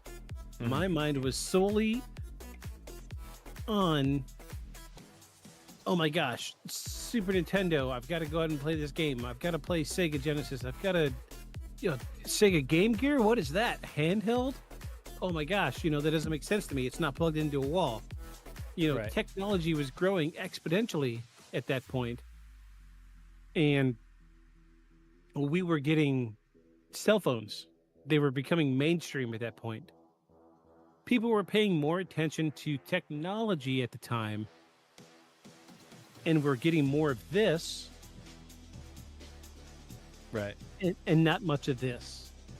Right. Looking up at the night sky, which is the crux of this entire investigation. Was this woman floated out of her apartment window. At the time, I can't see anything in popular culture that could manipulate her train of thought to make her think that this was a good story to tell unless it really happened. So we do have some examples. So from Betty and Barney Hill up to the Travis Walton incident, mix the two together, you kind of get what happened here, but you don't. Mm-hmm. I feel like this entire situation was unique, and it landed at just the right time that it fell between the cracks. You see what I'm saying? Well, I liken, people telling about the UFO experience to someone taking acid for the first time. So here's how that goes. Yeah. Someone takes LSD for the first time, and you think that you've discovered something amazing. Granted, other people discovered it too. But you go and tell a friend who's never done it and try to relay what it was like. Yeah. Always terrible in the retell, right? Like the thing where it's like you on the LSD trip, you telling your friend about it, right? And it has like the grainy silly bad drawing of a giraffe, and then the giraffe with like bright lights behind it. Yeah, it's kind of like that. So but you think you should definitely tell them, because they'll be like, oh my god, right? I think often folks that have had these experiences, these UFO experiences, like, oh my god, all I have to do is tell somebody, right? And they'll immediately get how important this was. But instead, what you're met with is, are you okay? Did you go off your medication? That's the response people get. They never get, really? Yeah. That's never but that's what you think, because because it happened to you, right? So you think as soon as you tell somebody, even like somebody that knows you, that they'll know that you're not making it up, and instead what you get is yeah. So I can see why she went out and told the story, but I'm unsurprised by the reaction she got. Exactly. That's what I'm getting at. Is I feel like she told a legitimate story of what legitimately happened to her. You know, I can't think of anything that I've done that, you know, one high profile plus just 2 bodyguards had seen. You know, let alone 4 or 5 people I've seen that could corroborate what I've done. You know, so put yourself into her shoes. I can't think of what I could compare in my life, what I've done outside of podcasting, what people have seen in great numbers. And yeah, my whole we're life. talking exactly. Yeah. Yeah. So 1989 in New York City, nobody was looking up. Nobody. There's no reason to look up at the night sky. There's no reason outside of a few people just happened to look up and see what happened to corroborate an incredible, very surreal situation happening. And I think this really happened.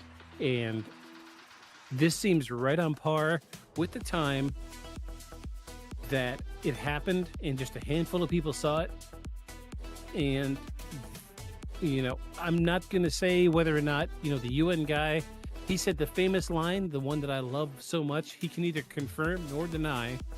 Yeah. So why would you not, if you didn't see it, why wouldn't you just be like, no, of course I didn't see that. We were just driving through New York. What do you mean? Why would I see something like that? Why would you say that?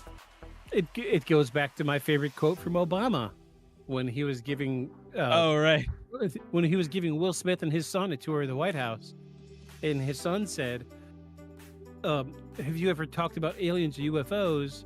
And he pulled him into the Situation Room. He said, look, I can't tell you whether we did or didn't talk about it, but if we did, it was in this room. Right. It's your best way. It's your only way of saying yes. Yeah. It's what do they call it? Plausible deniability. Right. You never said yes, but the implied with a hammer is right. Yes. But you didn't say no. Right. So, it comes back. In my eyes, it hits just as hard as saying yes as it does saying no. So yeah, because he would have no reason. In my mind, he would have no reason he couldn't say no. Right. I'm sure he'd have reasons why he can't say yes, but he have no reason to not be like, no, they're crazy. I didn't see anything. Yeah, I didn't see anything. That's not a big deal. It's so easy to just deny it.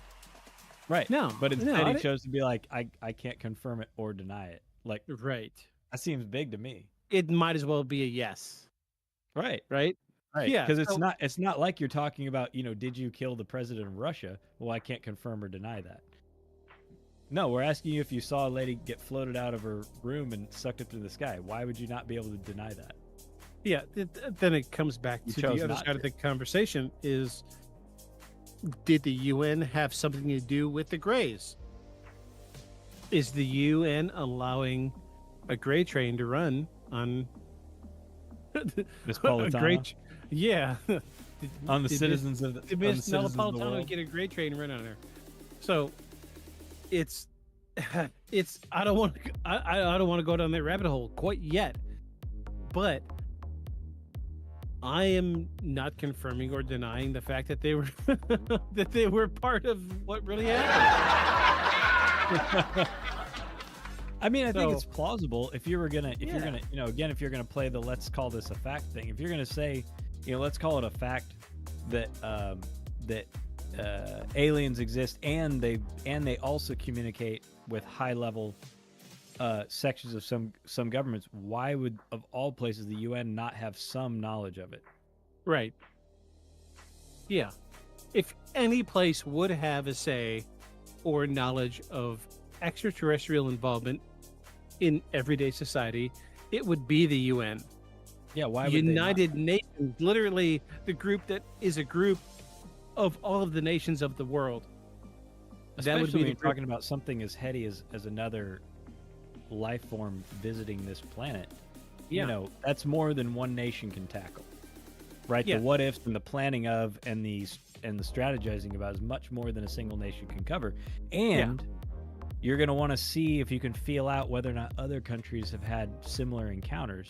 And the meeting place of all that, the neutral meeting place of all that, is UN ambassadors. So I'm curious. I'm just gonna.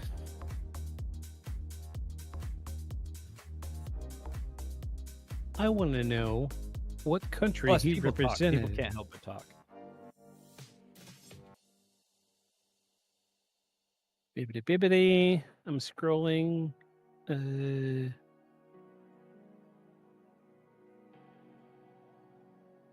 I'm gonna Google this guy's name, and I want to know what country he is from.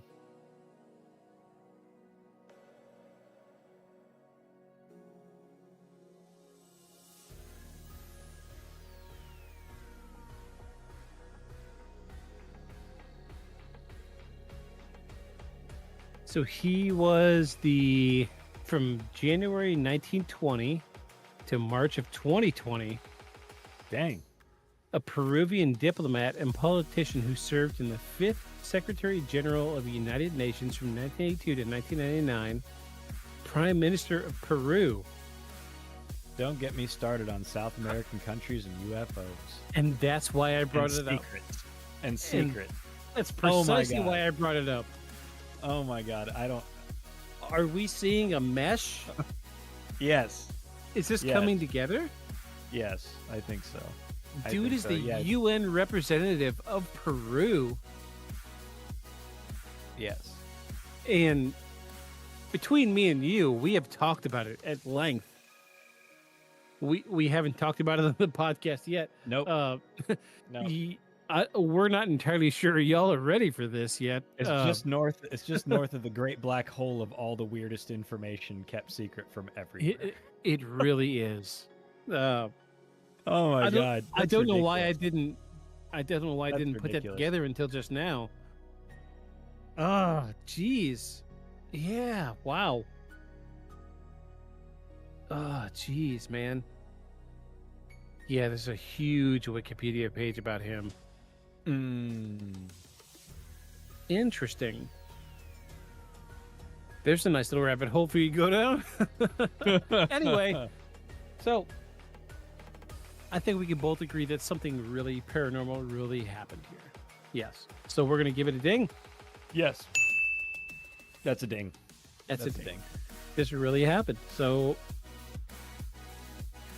hot damn. What a good episode. Yeah, that was... I wasn't sure because usually I've got like 4 to 5 pages of research to go off of while we're talking.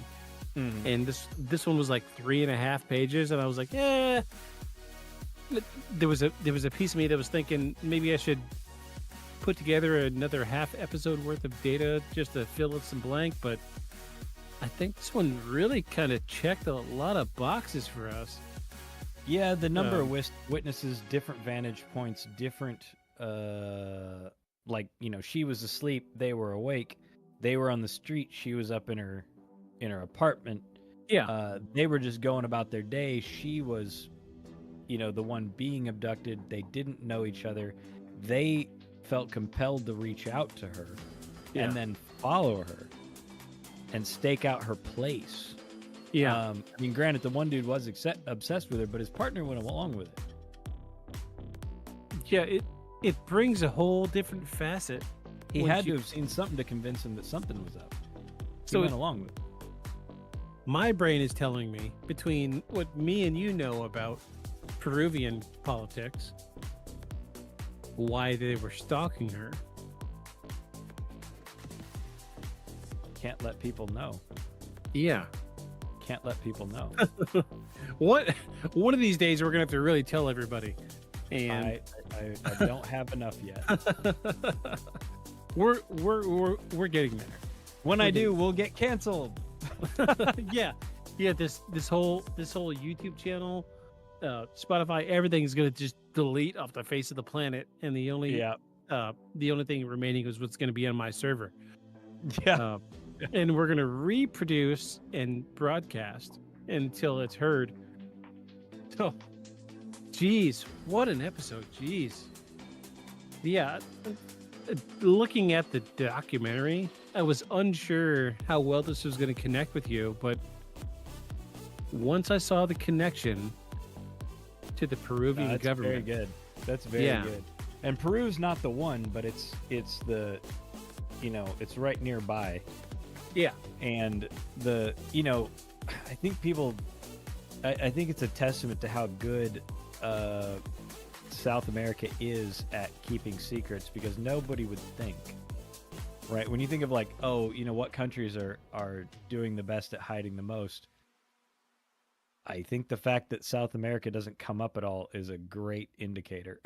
Yeah. That's a great indicator. Well, look, let me use the bathroom right quick, and we'll do our closing statements, sir. Okay.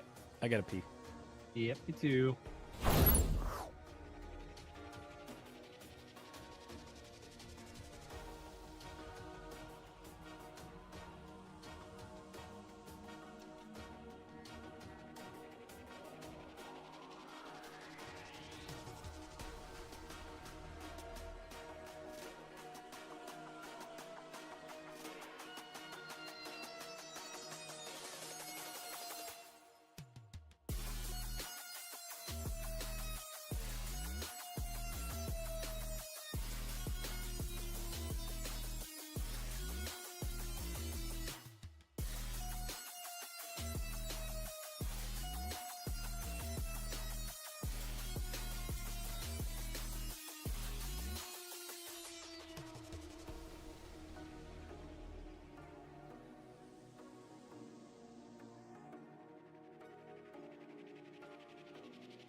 All right. I drink 3 of these tall cans of tea. I'm floating.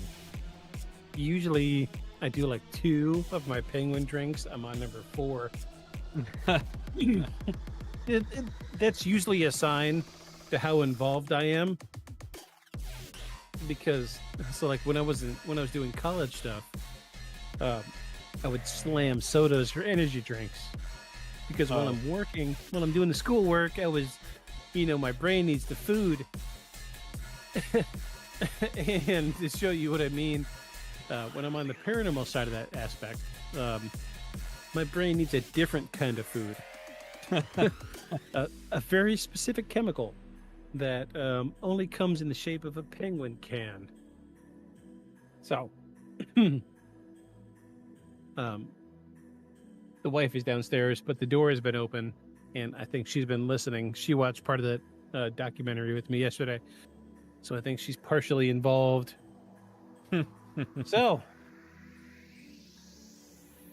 we both agreed that this was a legitimate paranormal experience. Mm-hmm. And there's been lots of, geez, I don't want to use the word cover up, but there was some questionable tactics taken by specific people involved in this case. Mm-hmm. That one day, once Aeon has all this information put together, we will do disclosure and we will explain all of this to you. And you're gonna go back and you're gonna listen to this episode and you'll be like, "What are they talking about?" And this and several others actually at this point. Oh, geez, we've hinted at it quite a bit. Yeah, we've hinted at it quite a bit. Like it's 3 or 4 or 5 episodes. Been easy. Almost I'm going on a 2-year search now. Of yeah. This. And then how long before we started the podcast were we talking about it? A year, easily. Yeah. And then how long before we were talking about it? I mean, 5 years before that. I first saw the thing that I'm looking for that explains all of it. I first saw it in 2019. So, yeah, so a long time. Did you ever find that movie? No, I haven't either. I've tried a number of times. Yeah, I've tried looking for it. I mean, I can almost recite it now. You know, scene by scene. No. Same with the documentary. I have found so many linking things too that I can point to, and you'd be like, "Oh yeah, but that's coincidence. Oh yeah, but that's coincidence." But when you line it all up, it's like. But if I just put that stuff forward, they'd be like, "Okay, so where's the documentary?" So I got to get a hold of the documentary first. That's what I'm looking for. That's my great dragon to slay. I'm going to say, and it's only because this comes up in research for me. Mm-hmm. You should try. There's a Reddit thread where people are trying to remember what movie they watched, and they describe a bunch of stuff. And once Reddit is a very powerful tool. If you get the right people on Reddit to start looking, somebody will find it. I promise you. Don't be scared of Reddit. They're good people. Most of them. I was gonna say. Yeah. Reddit's a mixed bag. Wait. Hold on. Let me rewind. Reddit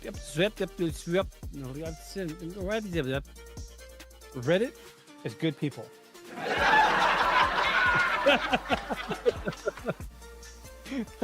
Yeah. So. Yeah. But seriously though, I will see if I can find that page I was looking at a while back, and send you a link to it, and join the Reddit thread and see if you can't drop something in there. See if we can find this damn movie, and then we'll do a role reversal and let you do all the talking. Oh man, it would be a 3-part episode. Probably. It'd be a 3-part episode, even about the crash of my recording studio. The whole thing. Oh my God. Jeez, the great calamity. Listeners at home, you don't even know.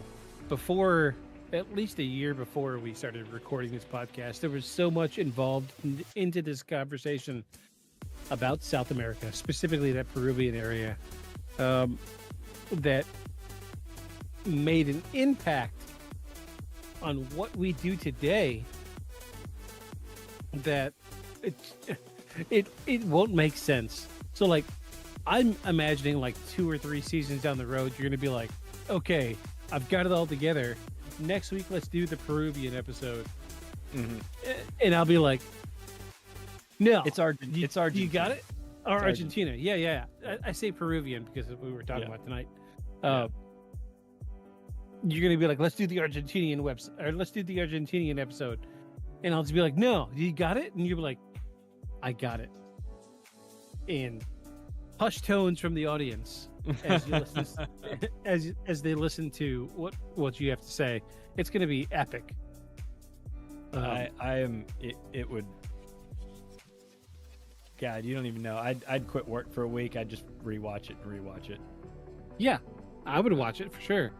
Because also the number of people that have helped me look for it, too.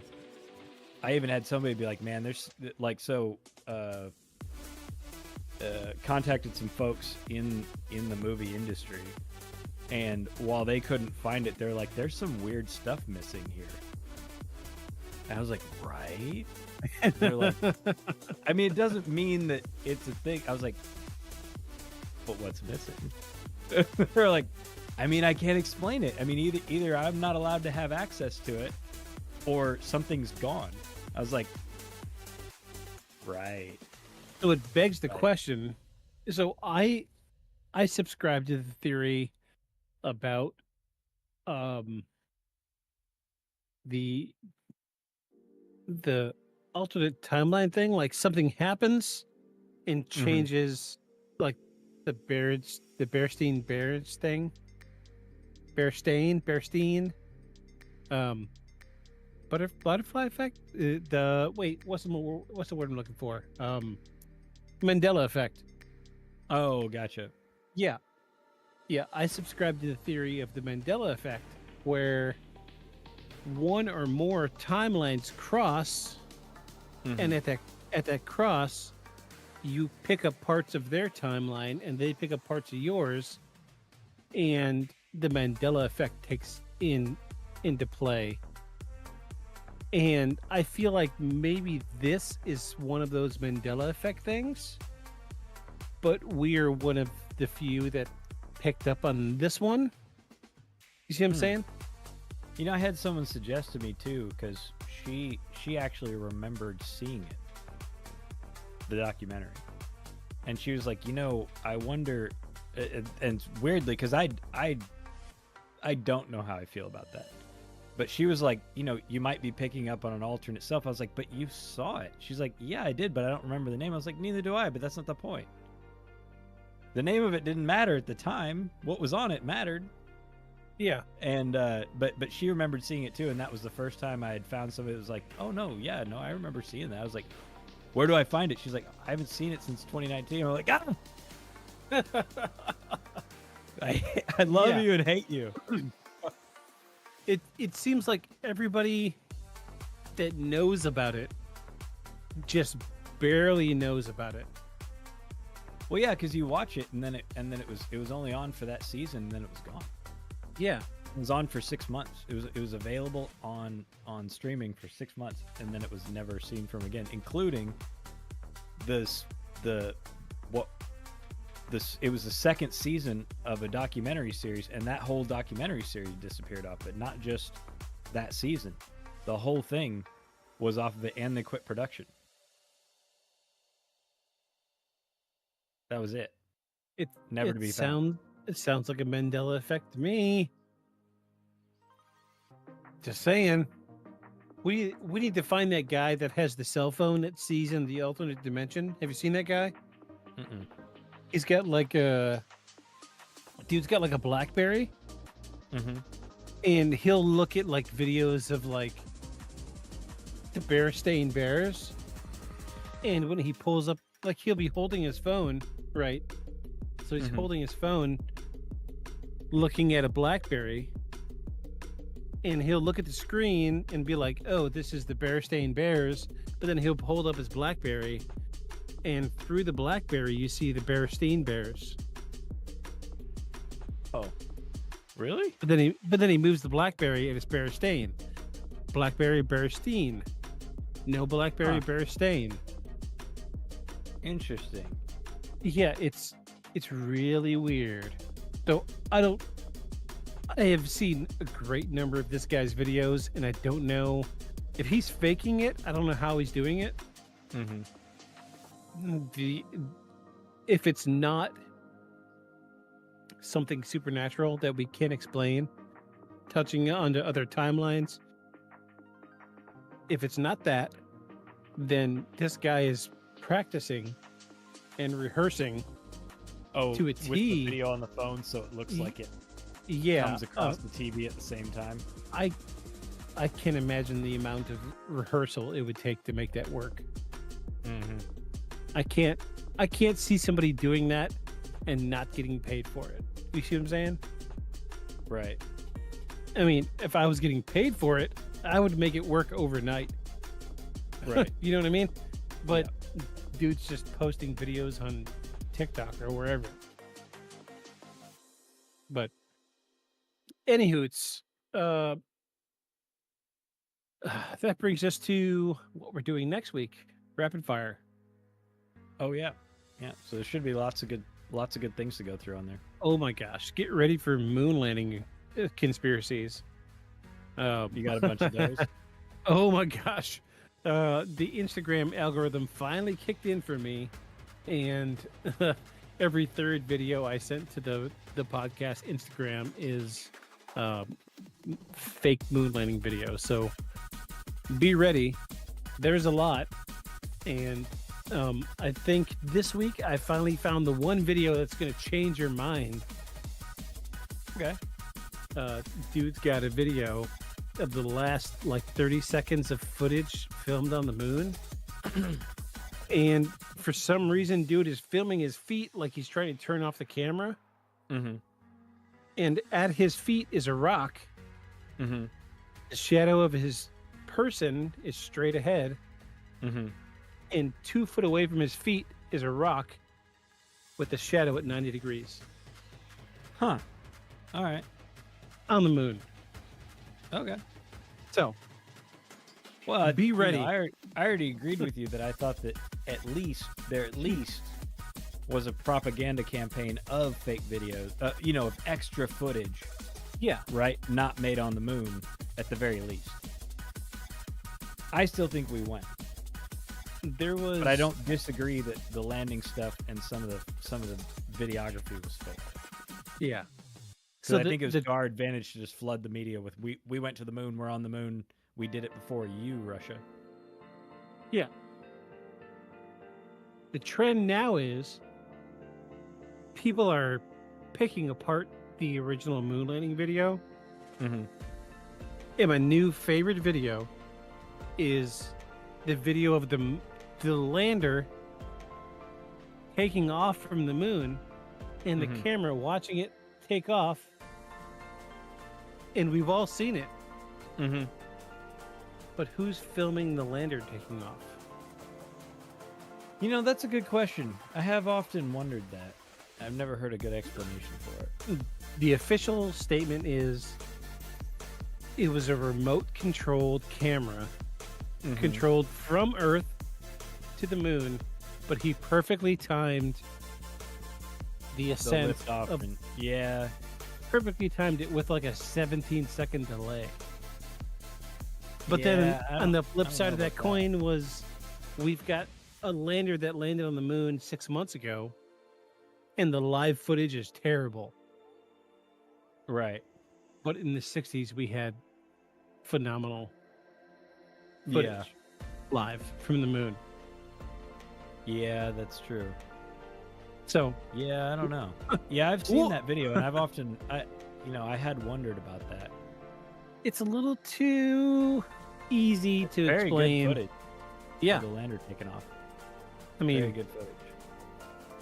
Either dude got really lucky, or it was fake. Yeah. It seems like a once in a lifetime shot, and dude just happened to be right at the right timing to catch it moving upward. I don't know. We'll see it next week. So, give you a little something to think about while you're not sleeping tonight. I don't sleep. Sleep's for chumps. Yeah. I was just telling my wife about this the other day. I was like,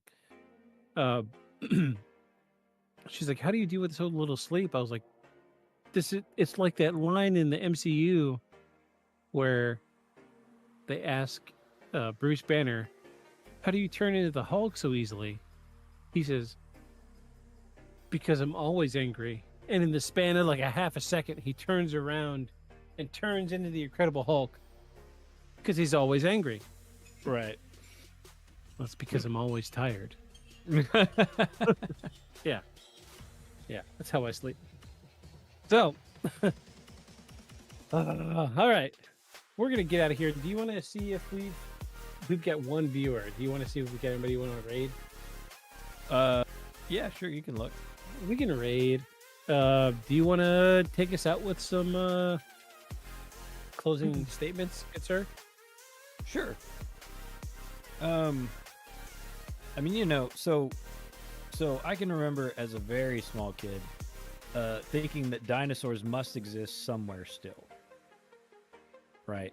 As a little kid, because I wanted it to be true. Same with the Ninja Turtles. I thought that that was entirely possible. 4-year-old me thought that that was entirely possible. That while they may not be ninjas, I thought they were probably some very large turtles walking around in the sewers of New York, because I had read a thing about a giant goldfish being found in the sewers, you know, which they had assumed, and alligators and things like that. Things that I think turned out not to be the case, or at least they said later those were fake stories. But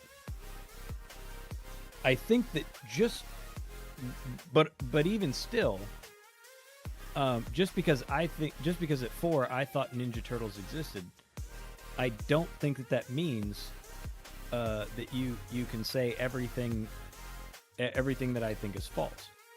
And so on that same note, just because the guy in this story was crazy, or one of the guys in the story was crazy, doesn't mean everybody was.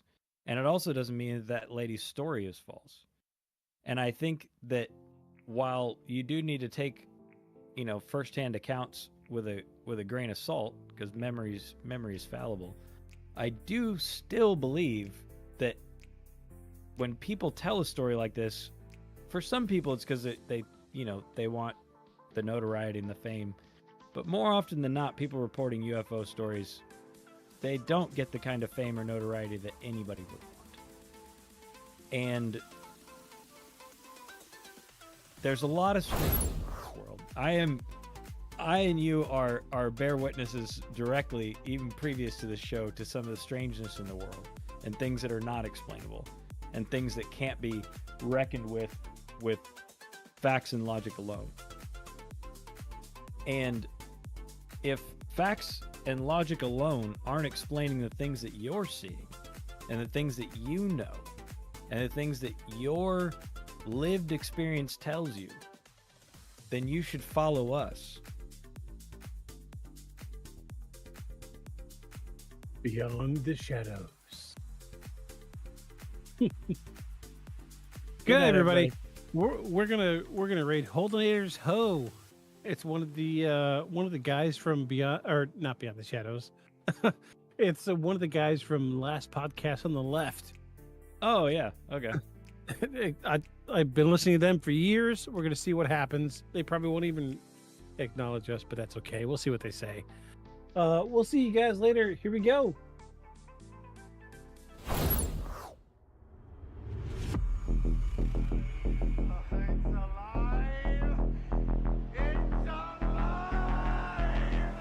Creature like that, how would it ever die? And this monster starts running right at me. Annihilated by nuclear bombs.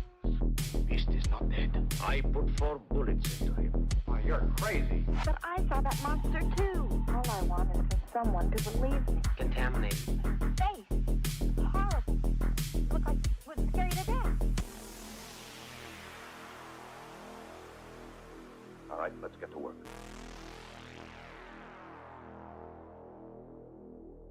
Beyond the shadows.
picture like that, I wouldn't ever die. And this monster starts running right at me. Annihilated by nuclear bombs.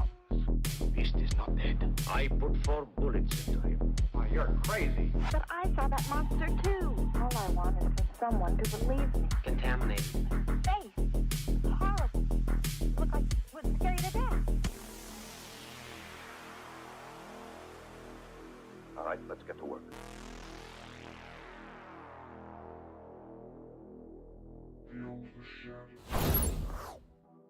Hello, everybody. Hello, welcome. Somehow, by the grace of God, I managed to get this all in a row before hitting play. Oh my gosh, what a mad scramble this last 5 minutes. Welcome in, everybody. We've made it to season 2. Season 2. 1-2. Past season 1, on to season 2. Wow. Okay, so we didn't run for a full 52 weeks for season 1. We started in the middle of the year. But I think we did okay for running 29 episodes, so a little over half a year. I think we did pretty good.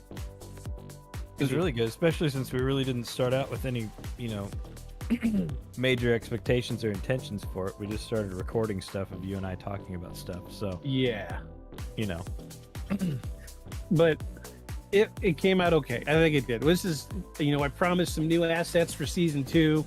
So if you're watching live, you saw the new opener for season 2. Same song, new opener, new video. Took me 6 hours of editing to make that little piece of junk.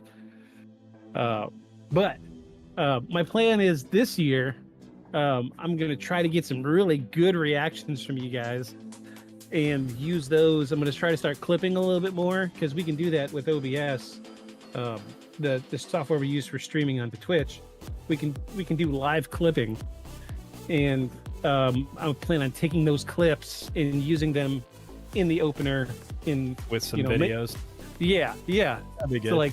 So it'd be really cool to have some awesome reactions, because I did. You haven't seen it yet, but there are new pictures for the Twitch channel that I photoshopped together for. So there's a screen that pops up when you go to the live stream page, and it says we're currently offline. Yeah.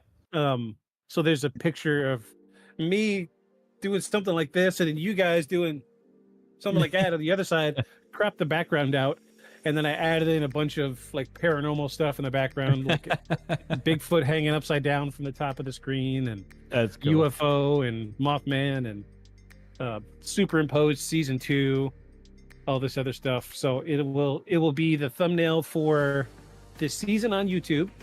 It'll be the thumbnail for season on Spotify, and it will be our thumbnail for season 2 and our offline screen for while we are offline on Twitch.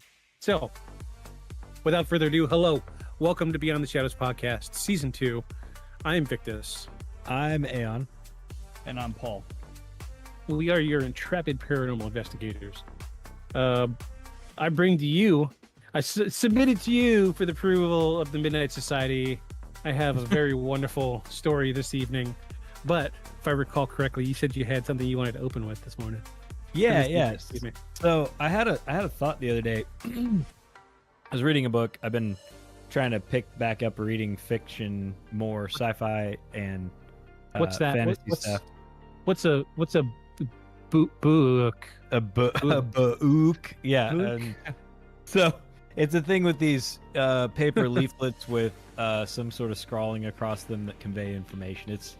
I know it's hard to explain, but it's a thing. It was a thing. I'm trying to make it a thing. Yeah. I'm Googling it right now. What is a book? What is a book? Spell that for me. Book. Is it 3 O's? Yes. 3 O's or 5? So in this, they were talking about that. I don't know, the one I'm reading is all that good of a writing, but the person's concepts are cool. So this person, it's the whole thing centers heavily around multi-dimension travel, right? Yeah. And this lady discovers it by accident. The scientist discovers it by accident, trying to solve something else. And here was the part that I thought was interesting. So when you think about alternate realities, right? If you're going to assume that alternate realities are triggered by a branching in decision, right? A branching in decision or a branching in probability, right? Like a rock fell here but didn't fall there, boop, branch, right? Right. So it gives you the impression in your mind that it's like this tree, right? That just like, this thing becomes this independent thing, and then every time there's a change, it she sees branches. So her organization of it, when she starts doing these, she sends, like 70,000 drones out to basically do surveys based on landform and so on, because it's all Earth, right? All the alternate realities are positional. And they find, because she's having this real hard time finding other populated Earths where a sentient life emerged.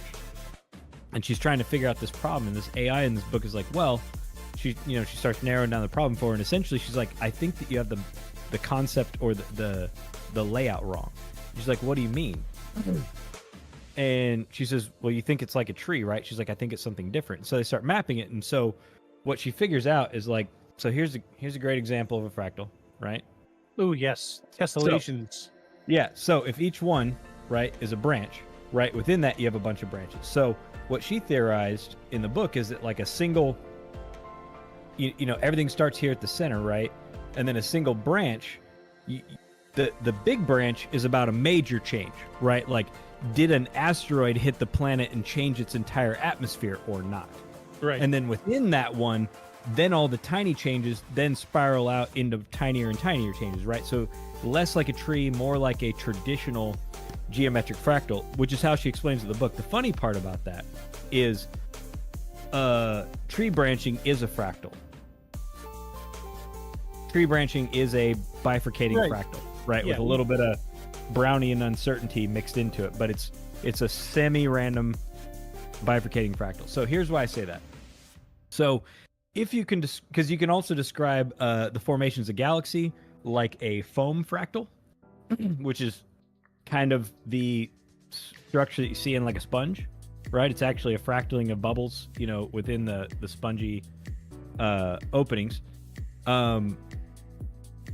If you can describe the universe that way, you can describe cell propagation that way, you can describe landforms even.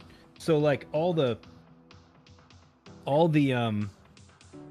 video games that we play, right? No one goes in there anymore and designs all the landforms by scratch. Here is a fractal designed landform. Okay. That was completely came up with introducing Brownian randomization and mixed with a fractal pattern.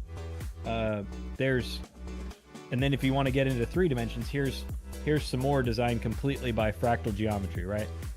That's why all the stuff in video games now looks super realistic, because once they stopped having some dude sitting there manipulating panels, right, and rays, all of a sudden it looks really really realistic. Like if you look at Unreal Engine and how you basically paint a landscape, like you're like, I want jungle here, right? It just makes completely randomized jungle without you having to program it. I say that to say all these things in the universe you can describe with fractals, and fractals, cross each other, uncross each other, twist around each other, make these complex forms.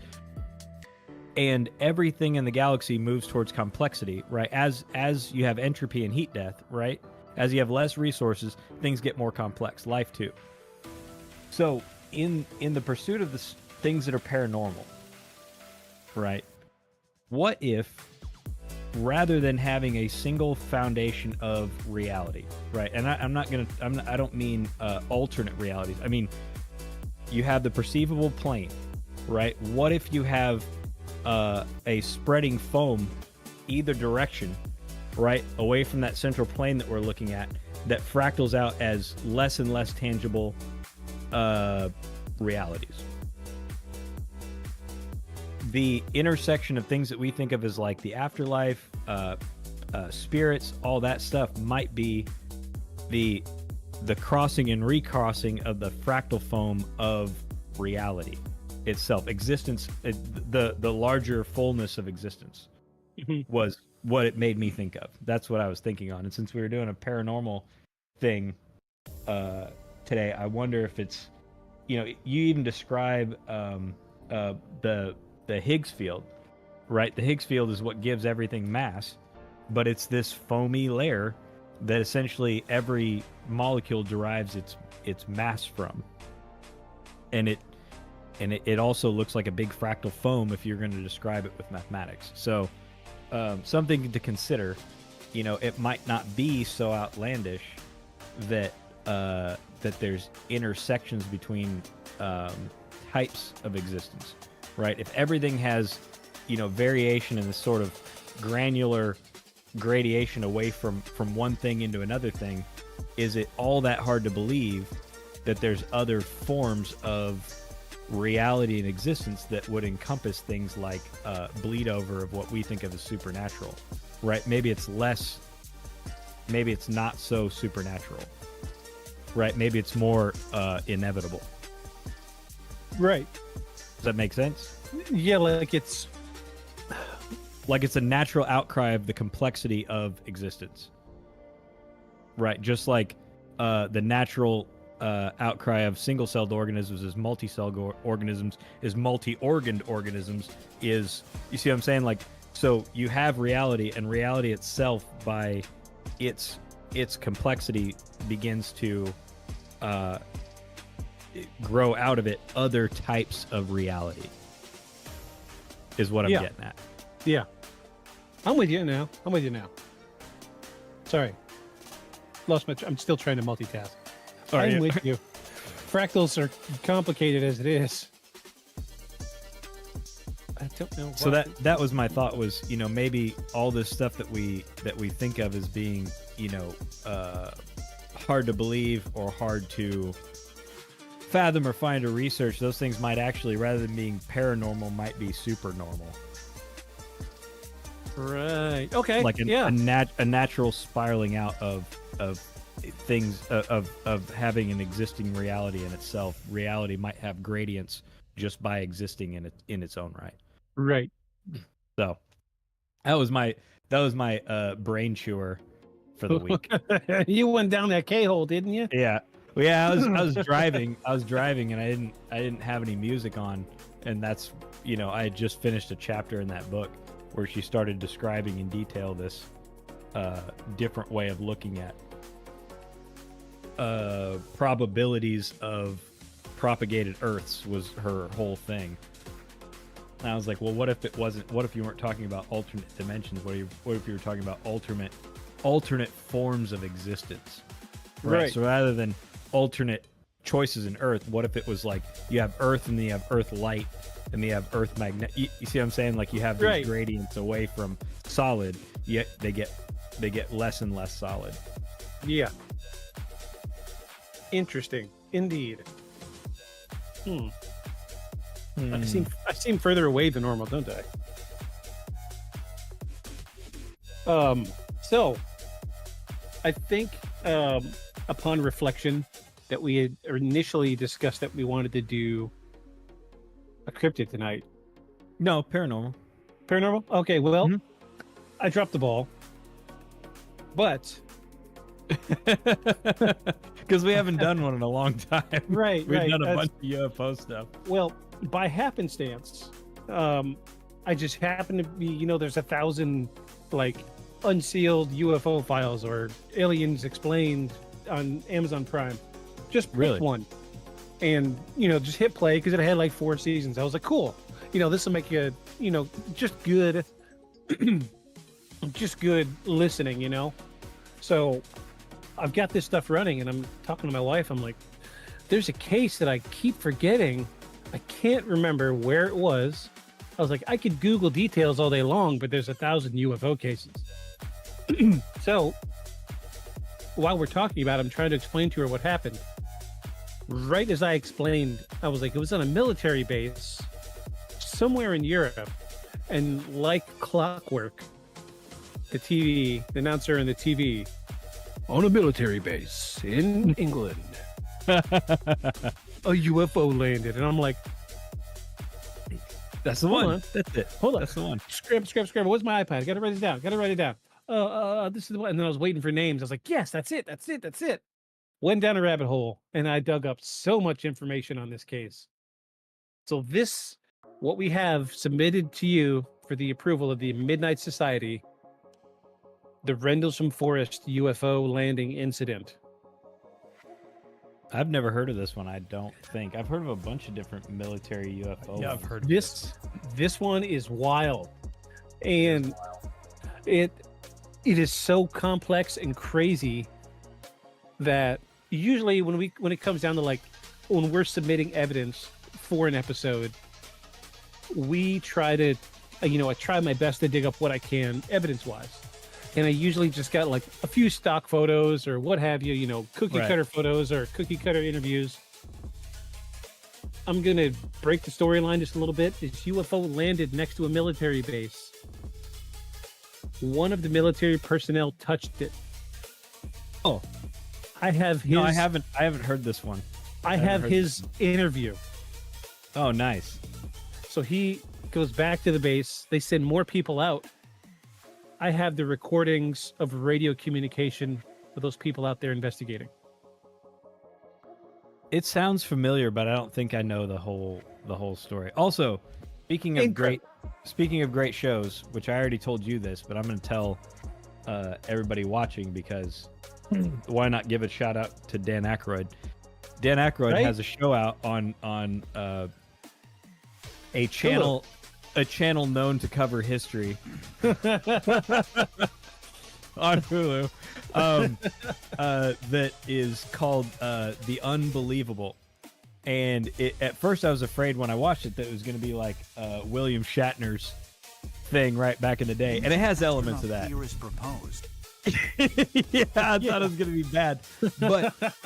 But we've talked before, Dan Aykroyd's whole motivation behind doing Ghostbusters was, his great-grandfather was a medium, and his father wrote books about mediumship, and his mom, was into communicating with spirits through TV static and radio static. So he even talks about that a little bit in the first couple episodes. Yep. About how that's what motivated him. And then he flipped his suit out. Yeah. And it had the Ghostbuster symbol inner thing. I was gonna say, how cool is it that he had a custom, very nice jacket, by the way, with the Ghostbusters liner? And I did not know. Shame on me. I didn't know he wrote the screenplay. Oh, you didn't? Yeah, we talked about it when we covered the stuff that prompted the Ghostbusters movie. But yeah, silk Ghostbusters lining in his nicely tailored suit. Way to go, Dan Aykroyd. Way to go. But it's very good. It's very good. They cover some stuff that I even want to go, like, it seems like they just chip the tip of the iceberg off to throw it in because they cram a bunch of stuff into one episode. Yeah. Which is what's great about it too. There's some of those in there we ought to dig into more. Yes. And cover on the show, especially the weird happening stuff. I have a running list. So. Do you? Okay. Yeah, because there were a couple in there. And watching that was what made me think we ought to do a spontaneous human combustion show. Yes. Because Paul has some theories on that. Because we've talked about it before. Because he asked me what I thought it was, and I was like, given the photos of the people, and the stuff. I mean, we don't need to get into it that far. I am baffled. I am baffled by the. If it were one, I'd be like, I don't know, maybe something untoward was going on. But there's like 3 really good ones where like there's a leg left and nothing else is burnt in the room. Like, it's the shrunken skull. Yeah, the shrunken skull. Yeah, I don't understand that. Little teaser, season 2. Get ready, everybody. We're gonna do that for sure. It's gonna be great. So tell us about the Brits and their UFO encounter. So as we know, I use ChatGPT to collate information for these episodes. I use it to make a loose script based off of what knowledge I already have. It's a good way to keep me in line when it comes to the story. Mm-hmm. Well, I've gotten some beta access because I use it so much. I got some beta access to some new features. Mm-hmm. And I was literally like, be more creative with the layout. And I'm just going to read the way this is written because it's done so well. But I was like, this is great. And like, first time I was like, be more creative with the writing. And it gave a really cool, and it was like watching a movie. Then I was like, I literally said, I like the creativity, but keep the people's real names in the story. And I said, sure thing. Here's a creative retelling of the Rendlesham UFO landing story with the actual people's names in it. And it redid it. Still creative, but kept everybody's names in because the names come in later. It's very important. Yeah. Okay. The names are important. Okay. So, I'm going to read this the way it's written because it's done so well. It's done so well. Kudos to ChatGTP. Thank you so much. So, it was Christmas in 1980, and the stillness of Rendlesham Forest hung like a curtain. The air was crisp, the stars sharp and unyielding, as though guarding a secret that only the brave or the unlucky might discover. At RAF Woodbridge, Royal Air Force, by the way, near the sleepy village of Suffolk, that's in England, U.S. Air Force personnel were settling into their routine, but this night the routine would dissolve into a memory that haunted the witnesses for a lifetime. This is good. See what I mean? Like this. I like it. Excellent writing. And it's a little more engaging. It's a little more of storytelling as opposed to just shooting facts at you. Right. No, I like it. I like it. We'll do it like this. I dig that. Yeah. Because good. Like all last season, I was like, give me bullet points on this. Right. And then I would cater the bullet points, add stuff in, take stuff out, and then I would rewrite it, and then I would resubmit it, give me bullet points. So now it's flowing together like a story, and it's done really well.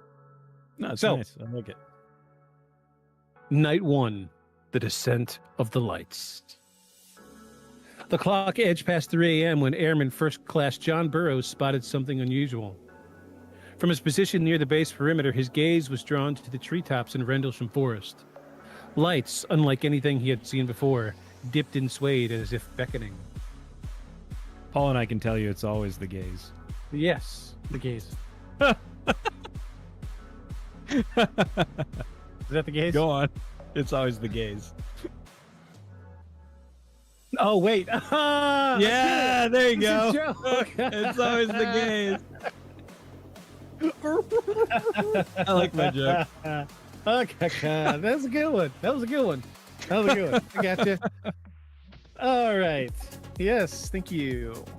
Cool. I made myself cry a little bit. I laughed so hard. It's good for you. It's good for your heart.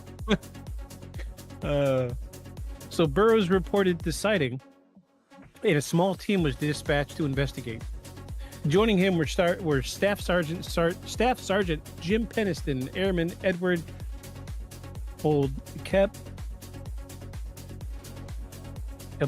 Cabinsag. I'm sorry, this guy's name sucks. I'm sorry, dude. We'll just call him Airman Edward from here forward. Cabinsag is a horrible last name. I'm sorry, sir. So joining him were Staff Sergeant Jim Peniston and Airman Edward. Flashlights in hand, their boots crunched over the frost-laden underbrush as they entered the snowy forest. What they found there defied belief. Dun, dun, dun. Wait, I got a sound clip. Hold on. Aliens. Okay. What they found there defied belief. A triangular craft rested silently on the forest floor. Its surface, metallic and black, shimmered as though alive, pulsating with an internal glow. Strange symbols, angular, sharp, and alien, were etched into its hull. The air thrummed with an electric charge. Peniston stepped forward, drawn to the object.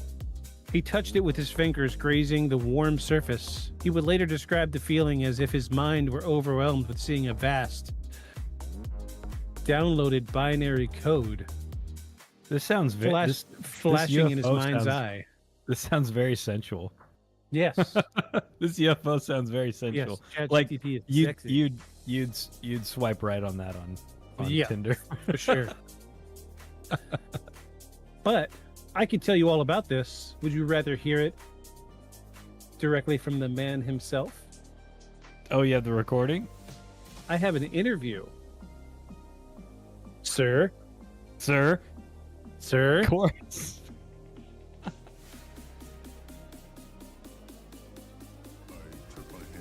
Okay, I'm going to warn you now. This has been pitch shifted for copyright reasons. Ah, yes.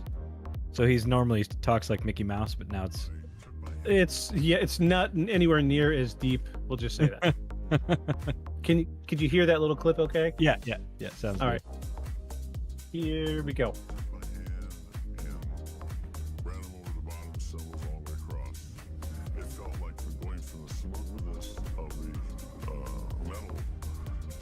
Feeling sandpaper on each of them. But then something happens that will change his life forever. Out of all the glyphs, there was one that was larger than all the other ones. And so I decided to go ahead and touch that one. When I touched that symbol, I had an explosion of white light where I couldn't see. I was blinded. And I started seeing ones and zeros flashing. They were like inside my mind's eye.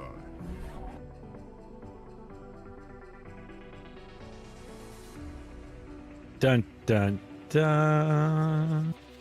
Okay, well, don't stick your finger in the alien outlet, dude. Right? Yeah. He just stuck his hand in the USB drive. Yeah. Well, I left blanks in here intentionally. I just want to make sure. Okay. Yeah, we're going to watch this part. Go ahead and pull my hand off and it stopped. The craft started to move a little bit and it was gone in the blink of an eye. So, yeah, I've never tried that. Maybe I should. When a UFO comes, let's try it. Oh, I was just gonna do it in, like the end of your phone. Forget probing me. I'm gonna probe you. That's what you do when you get abducted. You just go straight to, you go on the offensive. Yeah. Try to probe them. Yeah. Oh, start sweet. Looking around, Push say your there's pants. some probes around. Yeah, you just Sweet. Hold on. Let me get my belt. and they're like, whoa, wait. No, you're supposed to fight. No, Hey, buddy. No, not me. Stop. Not me. I've been waiting my whole life. You don't know, man. I've been shining the like- flashlight up for 30 years. I've been waiting for you my whole life. Gray Grayerson. You're mine. Yeah. You're mine. Be like Wanda, that you're always I quoting. got you, and I'm ready to go. Who are you calling a cootie queen, you lint liquor? I'm going to use the soundboard more this season, so get used to it. All right.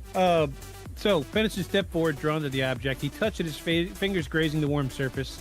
He would later describe the feeling as if his mind were overwhelmed by a download of binary code flashing in his mind's eye. Do you feel binary code when your fingers graze the object? Something like that. I feel something. There's a tingling in the atmosphere, all right. There's a tingling. There's a tingling. I'm not sure if it's coming from my fingertips or somewhere else. Kind of down where you get those sorts of feelings. So the craft emitted a low hum. Anybody? Yeah, there you go. Yeah. All right. The craft emitted a low hum. What was that one? Go ahead. Oh, the hum and the whistle. Uh-huh. Yeah, it doesn't. I can't do it. I can't whistle now. I can do it, but I know that the noise filter is going to cut it out. So Yeah, it is. It already is. Now that I did it a couple of times, it won't register. So the craft emitted a low hum, and before the men could take another step, it rose silently into the air, and within a flash, it was gone, leaving it only in eerie silence and bewildered stares in its wake. Wow. So I want to make sure this is the right clip before I go forward. Okay, yeah. So this is, where's the name? Yeah, this is Burroughs. This is John Burroughs. This is the guy who originally saw the craft, and he was sent out with Peniston to go investigate. So his thing says U.S. Air Force. Yeah. It was Yes. US Air Force. Yeah. This Oh, is it's the U.S. Air Force in Britain. Right. Yes. Okay, because you said RAF at the beginning. Yeah, it was a joint. It was a joint Air Force base. Oh, okay. Yeah, that makes sense. So Burroughs has a slightly different recollection from Peniston. As we've seen many times. Yes, with the way his eyes close, you can tell. Similar but different, like like some sort of trans-space disturbance. But wait, there's a different facet to the story that you haven't seen coming. Here we go. I do not remember seeing Jim walk around the craft. I do not remember touching the craft. What I clearly remember was we got close to something, and the next thing I know, it appeared to go up into the sky and then shoot out towards the coast. But the most unexpected difference, the time on their synchronized watches differs after the incident by almost 45 minutes. Whatever we encountered affected our memory, and at one point, because of the static electricity or the whatever was in the air, it could have affected our memory, or could have affected what we saw. 45-minute difference between Burroughs and Peniston's synchronized military watches. Do we have a thing on here saying this show's only for adults? Yes, we do. We do. Okay. We do. Yes. I thought of an awful joke. Yeah. Before you come onto the stream, it comes up, and before you can hit play, but it says this broadcast is intended for viewers 18 and over. Okay. Good. I was gonna say. I thought of trans space or trans dimension. I'm like, it's dimensions with a wing wang. Wah!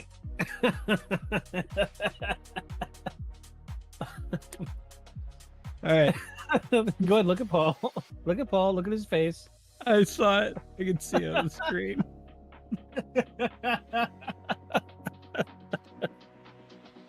Oh, geez. I need one more of these. Good. Could you pass one over here, clearly? Yeah, here you go. Yeah. Imperial tonight, by the way. Imperial orange juice. All right. So, these two then left because they were freaked out. Yeah. So there's a number of there's a couple different conflicting stories at this point. One story says that they stayed there until backup arrived. All right. And then another story says that they left and backup came later. Okay. So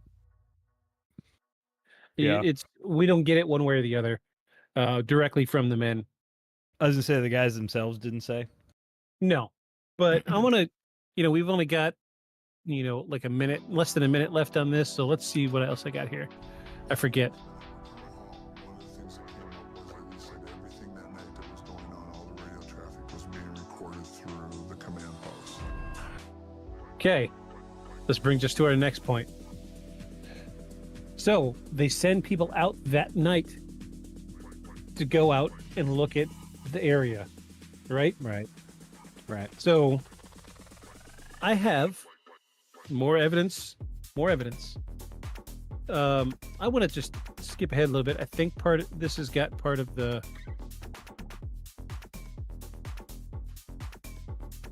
Okay, yeah. I did clip out the audio recordings. So what I'm going to do is, this. We need to open this with VLC.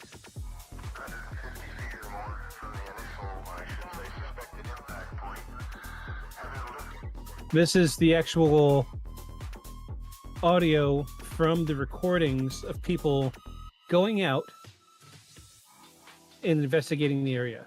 You ready? Yeah.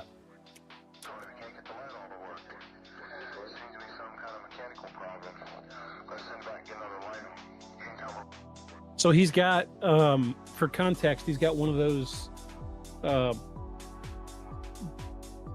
trailers. It's a big trailer with a generator, and it's got the tower that stands up and the 4 lights on it. Yeah. You know what I'm talking about? They've got one of those. It's military light. They go out there, they get it started, and as soon as they turn it on, it malfunctions immediately. Huh. Okay.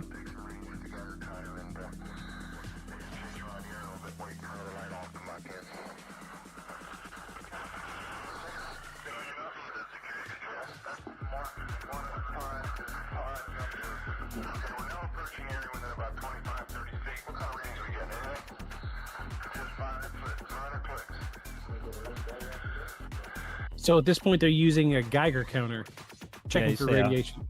He said 100 clicks. He's out 20 clicks. Oh, he's out 20. Okay. Or 20. I think he said 20 meters. He's out 20 meters, but he's getting minor clicks. Oh, he said minor clicks. Yeah. That's what I was trying to catch.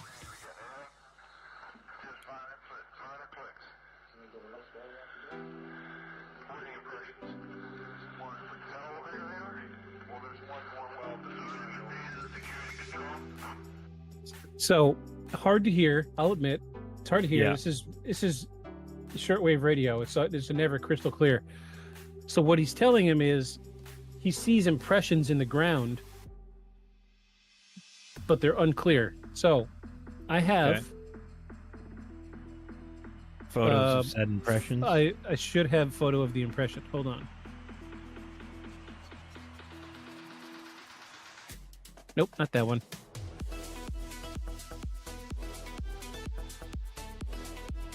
Nope, not that one. Dang, I must not have got that one. So there, I did have oh, that's what it was. I had a copy of the original military photo of the area, and you can see the impressions. But what I'm going to do is I'm going to show you the area where it landed. Today, they have a recreation of the UFO in the place where it landed. Oh, really? Because the photos that were uploaded were very, very grainy. Practically, unless you're looking on your phone screen, it's not worth putting up on this screen. But, this is the recreation of what the UFO looked like and where it landed. Oh. Okay. So a triangle pod. Yeah. Okay. We're familiar with that. About that size? Yes. See, this is what makes me feel like either these things are extra spatial inside, like a pocket space. Yeah, exactly. Just like the TARDIS for any of you that actually watch Doctor Who. And this is very appropriate that it's in the UK and that's right. Yeah. So it's either like the TARDIS inside and it's a non-real space, or these are all drones. And I tend to lean towards drones, but so do I. I have for a while now. It came up in the conversation early on in season 1, and since then, I've really felt like these are drones, unless they are the massive ones. Yeah, like the Phoenix Lights kind of thing. Yeah, that I feel like was a piloted ship, because why send a drone that big? You don't need it to be that big to scope stuff out and send recordings. But yeah, these smaller things, I just feel like, or those little pods. Yeah, that we see. Little, what do they call it? What the little drones that we've been seeing lately. Yeah, but what do they call them? A metapod? Metapods. Yeah, those metapods. I feel like it's a drone. Yeah, absolutely. So this is either a lot of space.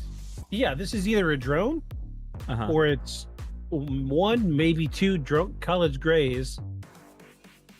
And they're like, let's go down there and mess with the humans. Right. They borrowed their dad's convertible for the weekend and shot over to heckle the humans. Yeah. Look at Clax on Flax Boy. Do a couple of alien jump scares at their doors. Yeah. Do a couple of UFO donies in their crop field. Boogity boogity. And, yeah. Flippity flax on. Yeah. So I actually accidentally closed out of that. So I got to open it back up. Turns out the crop circle maker is just his flashlight. Yeah. He was like, "Oh crap! Look what it did." Shines it out the side. Oh crap! Look what it did to his crop. Dang. Oh no! Dang! Let's get out of here. Yeah, graffiti, man. You're tough.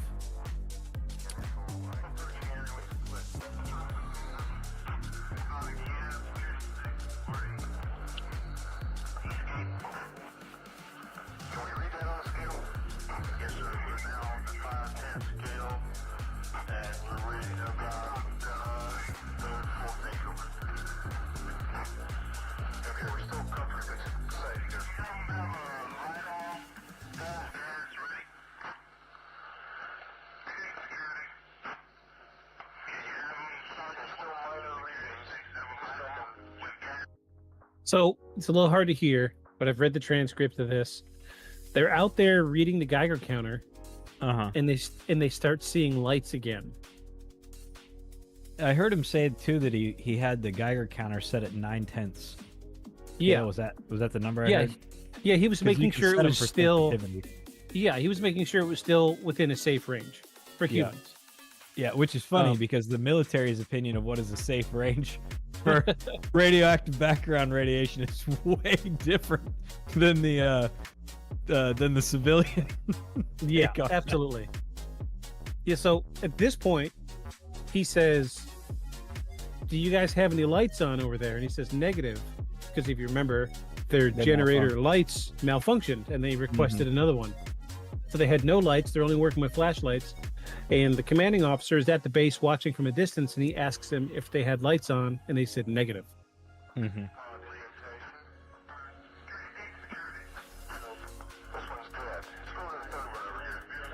Flashlights fail.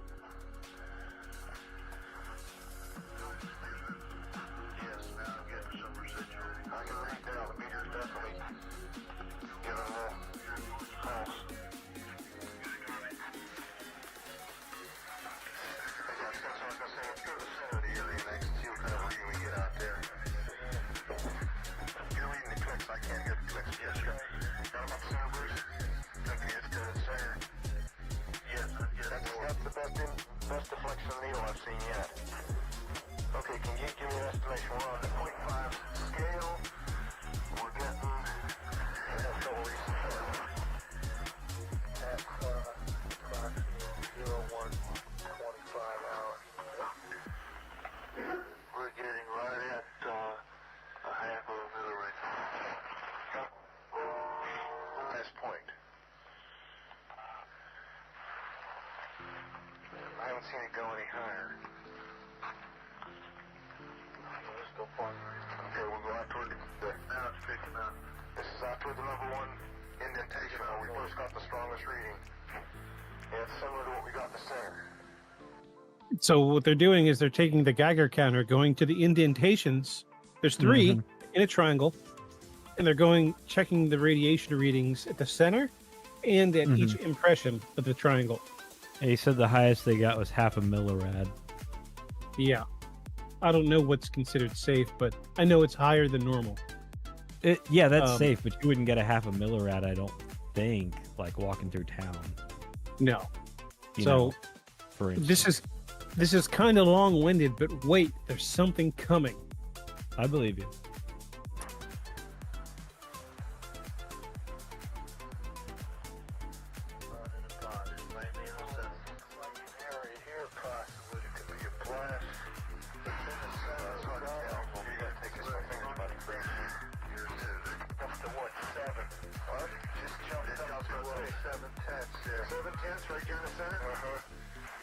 We found a small blast, what looks like a blasted or scrubbed up area here.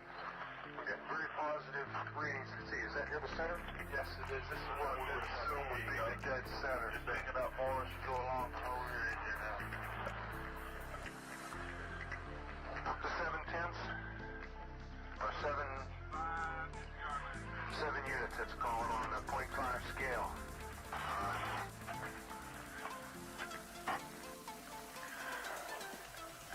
Okay, why don't we do this? Why don't we make a sweep? Here, I've got my gloves on now. Let's make a sweep out around the whole area, about 10 foot out, and make a perimeter run around it. Starting right back here at the corner. Back at the same first corner where we came in. Let's go right back here.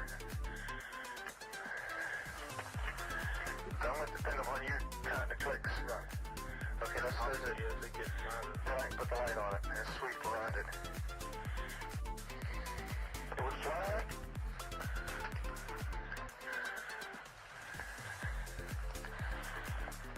Put it on the ground every once in a while.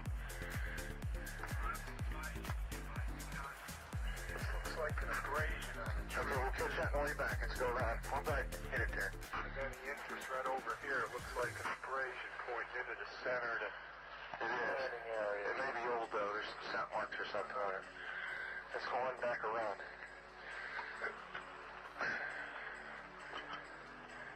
Alright. So it gives some extension on that. Yeah, this is an awkward thing to use, isn't it? Yeah.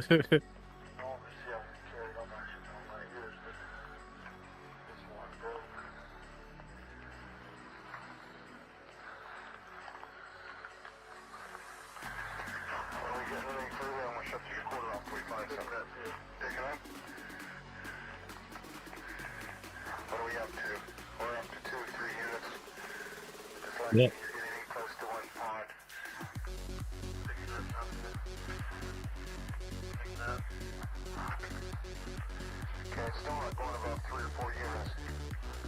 Picking up more frequent. Yes, you're staying steady up around 2 to 3 to 4 units now. Yeah. One of these trees is facing into the blast. What we assume is a landing site, all have an abrasion facing in the same direction towards the center. Same thing. Well, let's go this way around the circle here. Turn it back down here. Pick it up. Let me see that. Well, that's kind of funny. You're right about the abrasion. I've never seen a tree that's never seen a pine tree that's been damaged react that fast. To put that in. Yeah, you got a sample. He said, "I've never seen an abrasion react to radiation that fast." Yeah, so it's it's interesting too. The one guy who's obviously a subordinate is all fixated on the trees. Yeah. Right, as they're going around. And dude's like, look, I'm just trying to get these readings. Keep doing the sweep. Yeah. And then finally he's like, here, give me that. And he takes the Yeah. Geiger counter from him. Yeah, because they're out there reading radiation. And he's looking for physical evidence. Yeah. Yeah, but dude's like, yeah, we'll come back to that, but I want these readings. You keep reading them to me. I'm walking, you're following me. Give me the readings. Yeah, this is military. Obviously military. Yeah, and then finally he's like, give me that. And he takes the Geiger counter. It's fun.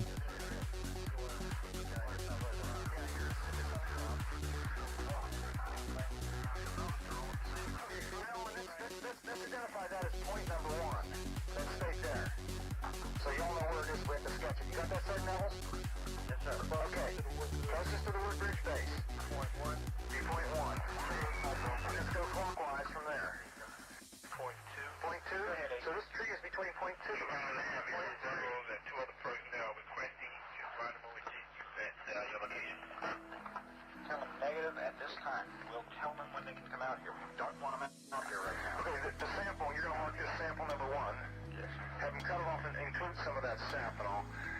Is between indentation 2 and 3 on a pine tree about 5 feet away, about 3.5 feet off the ground.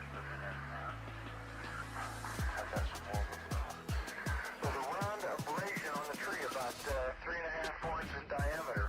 It looks like it might be old, but stranger, the crystalline pine sap has come out that fast. See those other trees here that are damaged in a similar fashion? Yes, so I'll make coordinates center to landing. Okay, why don't you take a picture of that and remember your picture, and you gotta be writing this down. It's gonna be on the tape. You got a tape measure with you? This is the picture. Your first picture will be at the first tree. The one between mark 2 and 3. Meantime, I'm gonna look at a couple of these trees over here. We are getting some. You're getting readings on the tree you're taking samples from on the side facing the suspected landing site. 4 clicks max. Up to 4. Interesting. That's right. Where you're taking the sample now. 4. That's the strongest point on the tree? Yes, sir. If you come to the back, there's no clicks whatsoever. No clicks at all? Hmm. Side facing. Interesting. The indentations look like something twisted as it got, as it sat down on them. Looks like someone took something and sat it down and twisted it from side to side. Oh. Very strange. We're looking at the same tree we took the sample off with this, we call it star scope. Star, get a definite heat reflection off the tree about 3 to 4 feet off the ground.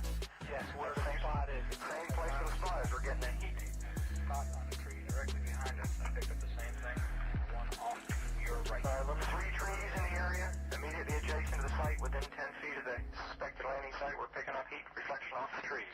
Like 5 and up. What's that again? Well, shine a light on again, Bob. Well, you have trouble hitting it? Yeah, get the right on the spot, and then when you want them to turn the light on, you'll notice the white Hey.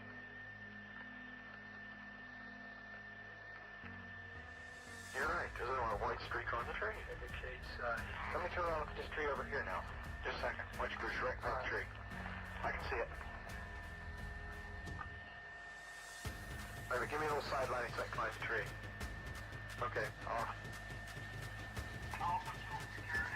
I lost the tree.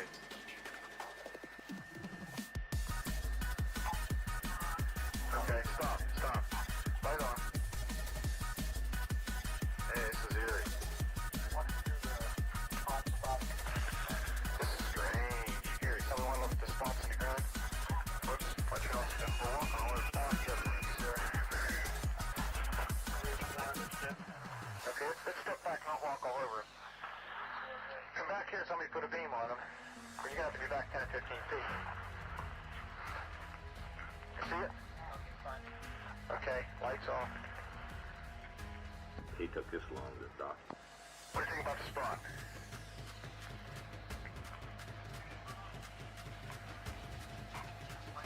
Yeah.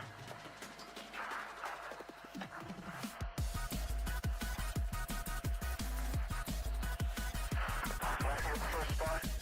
Okay, that's what we call spot number 3. Let's go to the back corner and get spot number 1. Spot number 1. Here's spot number 1 right here. Spot number 1 right here. There it is right there. So what I like about this is these guys are having a genuine reaction to it. They're worked up. They are breathing so heavy that you can hear it through their radio. Yeah. They also seem to be having trouble getting organized there at the beginning because they're so worked up. Yeah. But, I mean, I've heard a number of shortwave radio recordings, but I've never heard breathing before this one. Which, this is something we've talked about before. You know, it comes back to some of that, you know, the regression hypnosis, how the breathing changes depending on what the person's going through. And I feel like these guys are having a pure and genuine reaction to what they're seeing, and it is so strange that they're breathing so heavy. Like, I could start breathing heavy now and you probably wouldn't hear me on this mic. Yeah. But they're breathing so heavy, they're, you know, you're picking up something through a two-way radio. Right. It tells me it's very, very genuine. Yeah, they seem to be, the whole thing seems to be agitating, though they are out there and they can't get any of their lights to work. Yeah. Their flashlights keep failing and their generator failed. Their light setup failed. Yeah. So we're about, let's see where we're at with this. We got about a third left. Okay. So another seven more minutes. Bear with me.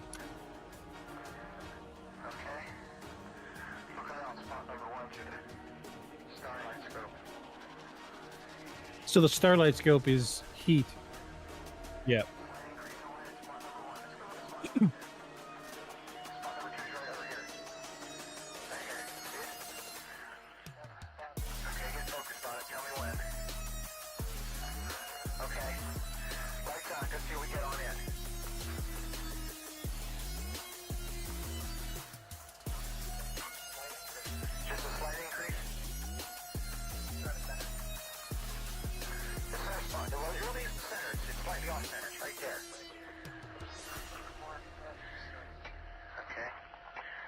Get your reading on it right there. Okay. Tell me when you're ready. Okay, lights on. This is the center spot we're looking at now. We're almost the center. Slight increase there. This is slightly off center toward the 1-2 side.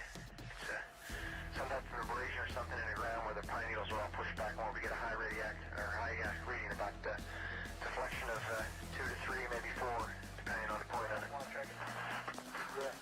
So there's a positive after effect? Yes, there is definitely. That's on the center spot. There is an after effect. What does that mean? The lights aren't turned off once we are focused in and allow time for the eyes to adjust.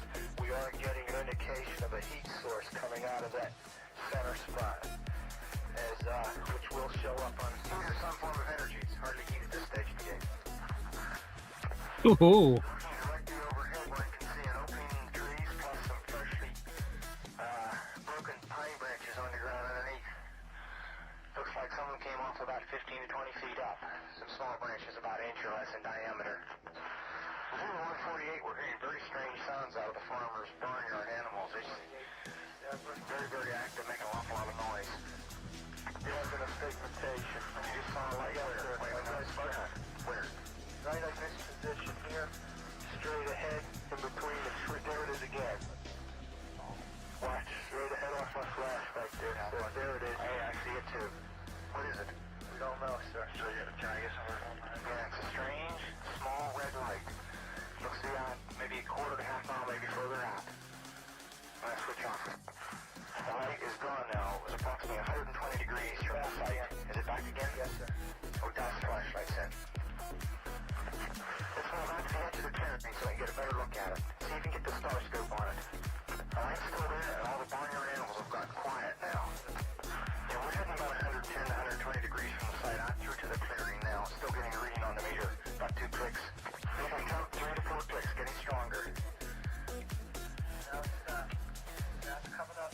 Hold up, there we go. About approximately 4 foot off the ground. Comes to set of 110 degrees. All right, just turn the meter off. Gotta say that again. About 4 feet off the ground, about 110 degrees, getting a reading of about 4 clicks. Yes, sir. Yeah, but it's not dying. No, it's not. I think it's something other than the ground. I think it's something variable. There's a tree right over. We just got the first night bird we've seen. We're about 150 or 200 yards from the site. Everything else is just deathly calm. So now they're chasing the light.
Okay, let me break down what's happening here.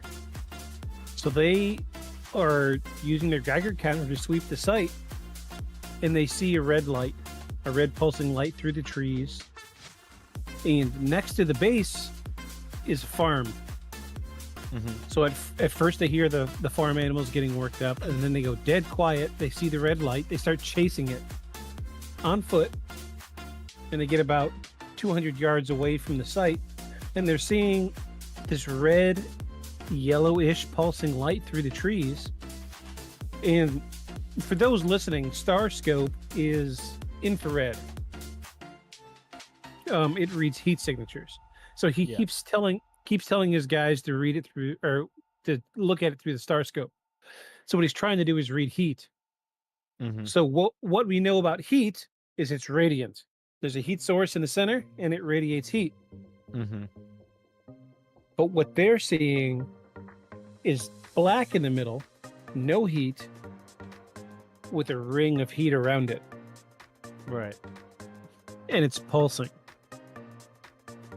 which defies physics in a nutshell.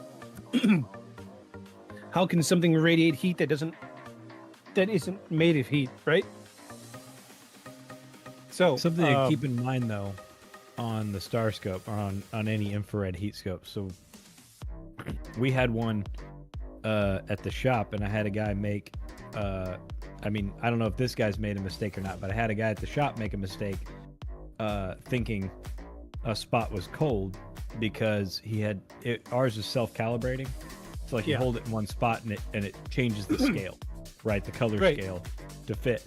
But if you move around too fast, it doesn't change the scale. And if something's hotter than the brightest color in the scale, it goes back to the beginning and looks cold, right? It scales it out and goes back to cold until you let it sit there and recalibrate. So it could have been that the center was incredibly hot, but it was outside of their scaling. So this was in 1980. So it wasn't auto scaling for sure. No. Yeah, this was definitely was not auto scaling. So what you're going to get with their star scope is a gray gradient. Yeah, so the hottest would be pure white. But that's what I'm saying. If it goes outside of the scale that it's set on, or outside of the scale you're looking at, it's like the scale just repeats itself again. So it goes from the lightest and then turns back into dark again. Right. So it might have been incredibly hot. Sure, yeah. Well, that makes good sense. We've got, like 2 minutes left on this. Here we go.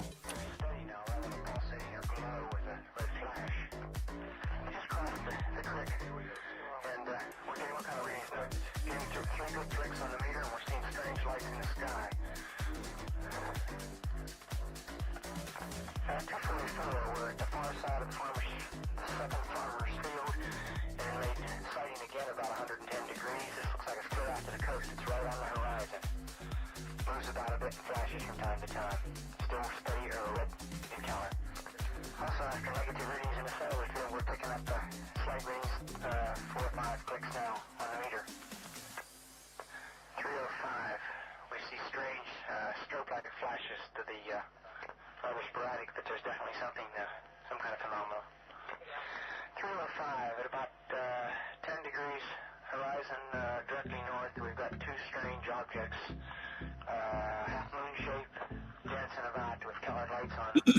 That gets to be about 5 to 10 miles out, maybe less. The half moons now turn into full circles. As though there was an eclipse or something there for a minute or two. 315, now we've got an object about 10 degrees directly south, 10 degrees off the horizon. 3 objects now.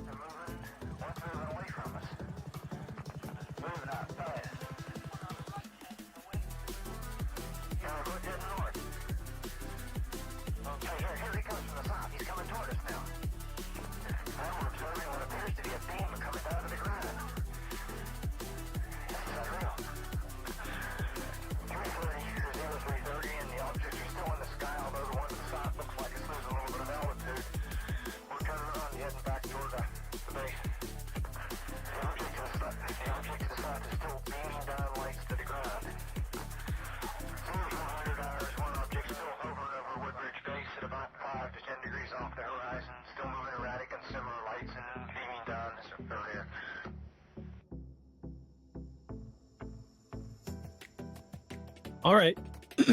When they're saying 5 to 10 degrees off the horizon, is that assuming the horizon is 0 and 180 and then up 5 degrees? Yeah. Okay. So it's pretty low on the horizon. Yes. I'm assuming just above the trees at a distance. Yeah, this is what I'm getting. Yeah. So this was so compelling, I had to throw it at you so fast. I'm sorry, but that was not immediately after the initial sighting, but this was 2 days after. I'm sorry, I got my information crossed. So this radio recording was from 2 days after the incident, the first initial incident with the 2 airmen. Later. Yes. Okay. So the first night, which is what we already covered, with Burroughs and what was the other guy's name? Yeah, the guy that we can't pronounce his name. So there was the night after. It says that that night, strange lights once again appeared in the forest. This time, they seemed to linger longer, shifting in color and shape. Burroughs watched them from the edge of the base, and the men disputed nervously what it was. And then there was nothing for the rest of the night. So this was night 3 that we heard the radio recordings. I'm just going to hit you with a blow-by-blow of what happened. Okay. So by December 28th, rumors swirling through RAF Bentwaters and RAF Woodridge had reached the ears of Deputy Base Commander Lieutenant Colonel Charles Holt, known for his no-nonsense demeanor. Holt decided to investigate the strange events himself, which Holt is the one that was getting frustrated and just said, "Give me the Geiger counter." Right. That recording is what is known as the Holt recording. Okay. Excuse me. After the sun sank, he gathered a small team armed with Geiger counters, flashlights, and a tape recorder and led them into the Rendlesham Forest. The forest was alive with anticipation. The men soon found themselves at the alleged landing site from the first night.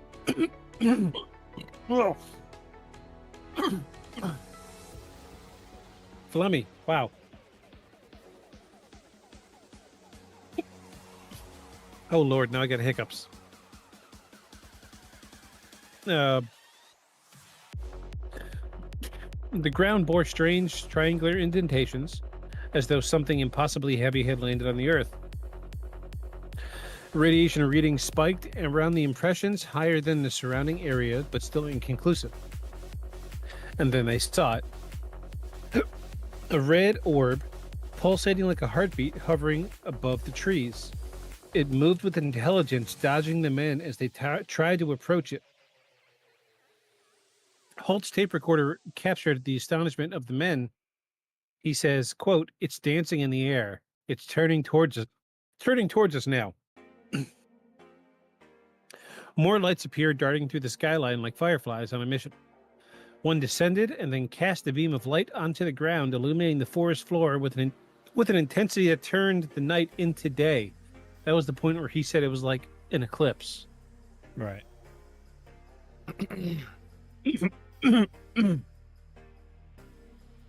The men stood in awe as the light seemed to scan the area, searching and probing. So that was night 3, what we just heard. By dawn, the lights had vanished, leaving only the memories and questions. Holt's tape became evidence, a chilling account of what his team had experienced. Jim Peniston struggled to make sense of the binary code he had claimed to have received. Excuse me. So that brings us to the last little snip of that video that I was showing you earlier. I took my hand and whatever was in him was that he said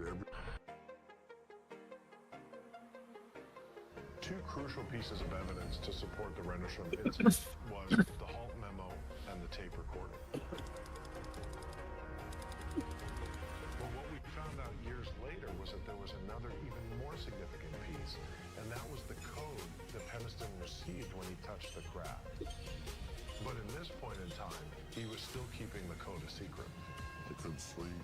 I was still having ones and zeros flashing, and after I pulled that notebook back up to look at the original glyphs I drew, I started writing it all out. And after I completed 16 pages, it felt great. But I wasn't going to report that because it sounds insane. So I just kept it quiet. So, I'm going to show you some of his sketches.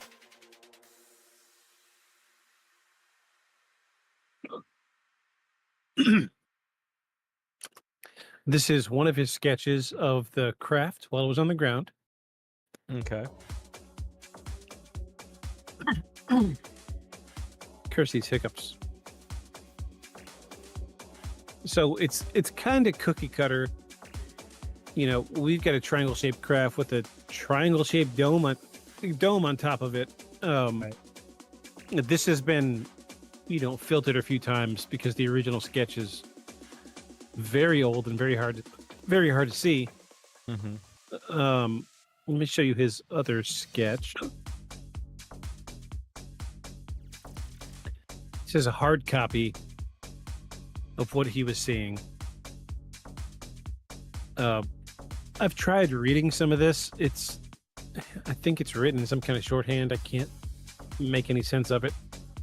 But I'm using it as evidence that this really happened. Right. So, he goes on to talk about the binary code. Okay. He held on to it for 30 years before telling anybody about it. So what he did was he took the binary code and he gave it to some people that knew binary. You know, binary is a set of eight ones and zeros that represent a single digit. Right. So he wrote out 16 pages of binary code and gave it to a specialist. And what he came up with is really kind of strange.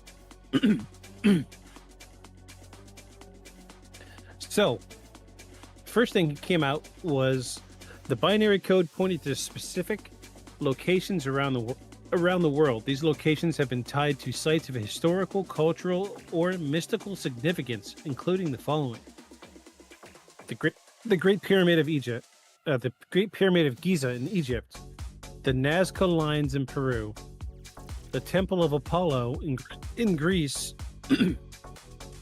Sedona, Arizona, a location associated with spirituality and UFO phenomena, and Mount Taishan in China, along with a cryptic message.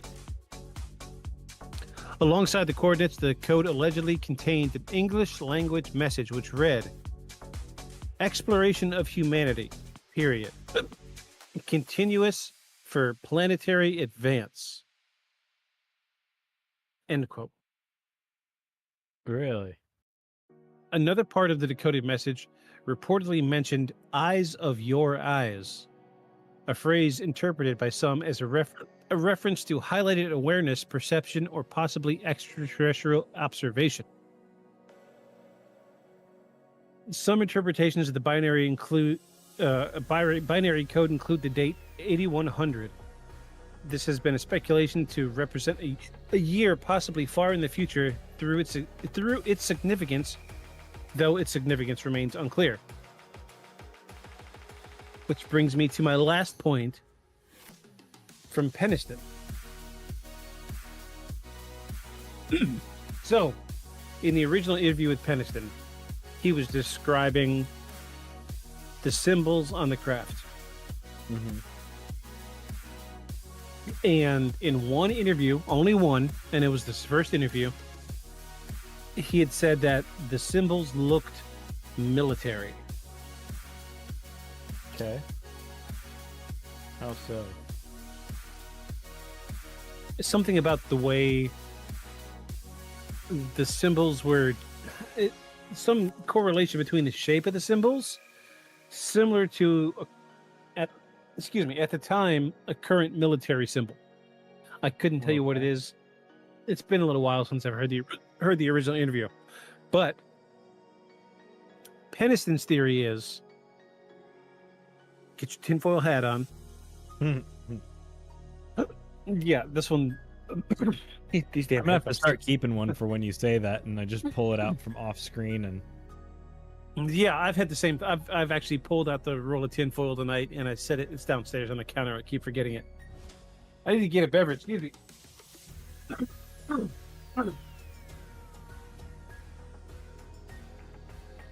Oh my god. Why am I so phlegmy? The phlegmy made me hiccupy. I hope it's not too bad.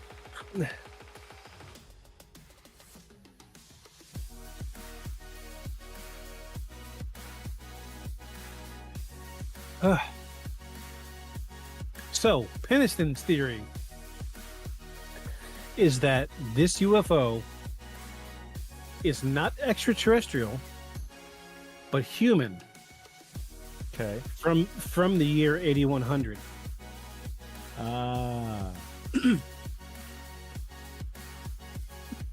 I see. So he thinks it's a time traveling reconnaissance thing. Yes. You know, if you were going back from the year 8100, the available information from now would be much like us looking back 2,000 years. Yeah. You know, even though we store a whole lot of it, the truth is parsing, you know, the evolution of civilization would be still very difficult. Yeah. Because we think, sure, let's go back 4,000 years. And we're going to come off the ship. Hey, I'm just a friend speaking plain English. Right. It's not going to translate well. You're going to get Right. shot with bows and arrows, whatever. You know, Right. you know, 2,000 years BC. I'm sure they were going to throw spears or rocks at you. So, right, yeah. Aliens. Wait, I got. Hold up. Wait. Aliens. So, Ancient astronaut theorists proposed. yes, that Pennison says that what we're looking at here was a craft sent from the year 8100 back in time to 1980 something or other to send a message of points and historical stuff that we already know about. Yeah, I don't. Let me look. What They is also may not have intended for him to be up there touching on it. right? Yeah. So, Quit sticking your finger in the socket. in the full interview, he says that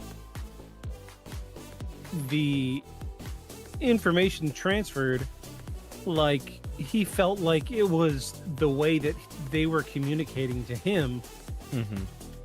Was, we're not going to open the ship, but here, touch this, and it will transfer what relevant information you need for this circumstance. So, the historical points of culture and mystical significance, let's go back to that, was the Great Pyramid of Giza, the Nazca Lines, the Right. Temple of Apollo, Okay. Sedona, Arizona, Yeah. and then the one that weirds me out is Mount Tai Shan in China. Yeah. What is Mount Tai Shan in China? Do you know? No, I don't. I don't know either. Let's look it up. Mount Tai Shan, China. Should we add like UFO to that or anything? Paranormal? Let's see where it is first. It's a World Heritage Site. It looks like the Great Wall of China runs through it. Oh, okay. okay. Yeah, that would make sense. Okay. Okay. So major. On this mountain, there are 12 historically recorded imperial ceremonies in homage to heaven and earth, about 1,800 stone tablets and inscriptions, 22 temples, which together make Mount Taishan the most important monument in China, a world-renowned treasure, house of history and culture, and part of UNESCO World Heritage Center site. Oh. So Okay. it pointed to, really, it seems like big, presumably human-created works. Yeah. I mean, the Nazca lines are a debate, I guess, but the rest of those were all, known to have been made by the hands of humans. Right. Right, because there's record of it. There's record of the, people doing the thing. Nazca lines, there's no records, but all those other things that were mentioned, there's historical records of the doing of those things. Okay, so here's Rendlesham Forest. Okay, looky there. Rendlesham Forest UFO landing. Of course, somebody dropped a pin on it. But I don't see anything that could be a military base. You mean besides that big airstrip right It's there? closed. I think the base is closed. Besides that? It's the Ministry of Defense now. Okay, yeah. So Yeah, there's That's the a- base. So that's a not good far. that's a good stretch though by foot. Yeah. and I couldn't really tell which way they were walking away from it towards the lights. You know, based on that, I think they talked about something about the base as the point of focus, but I didn't catch how many degrees off the point of focus they were looking. So, can we take a pee break? Yeah. I have to pee. Yep. For once, I don't. We'll come right back. We're going to take a tiny break. We are grown adults and we have to use the restroom. We will be right back. Don't go anywhere.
Animation over here on Paul's phone of the penguin on the toilet. Yeah. Very funny. I like that. Scrolling. Doom scrolling. Yeah. I needed something to show that we were actually in the bathroom doom scrolling on our phones. That we were pooping. Pooping on our phone. So I don't remember what it was when I was... I think... Because I didn't really... When I was streaming, like gaming, I didn't really do a be right back screen. Yeah. Because I would just sit here and play video games for like 4 hours. So I didn't really need to put much work into the BRB screen. But this one, it seems like we actually take breaks kind of regularly because we're grown-ass people. Yeah, but we drink liquids. Oh, yes. I'm drinking lots of liquids over here. So, we were looking at Rendlesham Forest. And let's look at the UFO landing. Is there a better picture of the glyphs they put on the craft? Oh, I think there are. Oh, yeah, look at one. that. That's kind of creepy. Yeah. Here's a couple kids dabbing at the UFO site. Oh, there you go. Because that's what you do. Some mushrooms at the UFO site. Yeah. Some very large mushrooms at the UFO site. Yep, that's probably right. There you go. There you go. It's a video. Hold on. Oh, people have graffitied the UFO. Yeah. That's not cool. You can't have nothing nice. I swear. No. These kids. This is cool. Look at this. This is up at the That's the metal sign that's up. Yeah, it's a metal sign. That's cool. That's cool. Yeah. I like that. It's kind of quiet. Mm-hmm. Barely hear birds.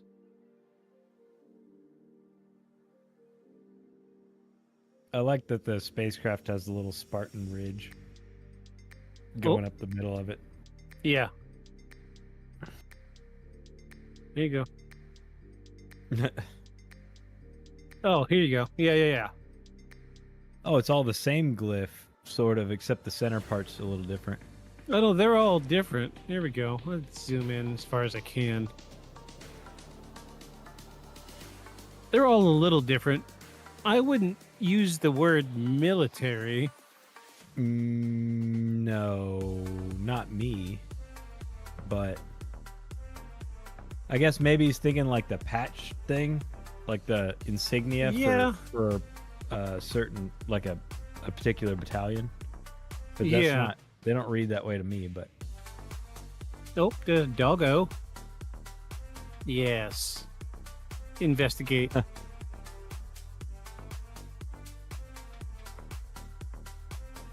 Oh, there's a better picture. There we go. Nice and clear. Huh. Interesting. An F? Yeah, backward F.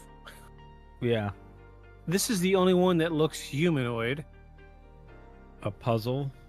Yeah, like a puzzle piece, like a messed up swastika. They're gonna think we're bad guys. How's it go again? Yeah, that looks good. Knows. Triangle with some circles in it. Yeah, I don't know why he was thinking it looked military. Yeah.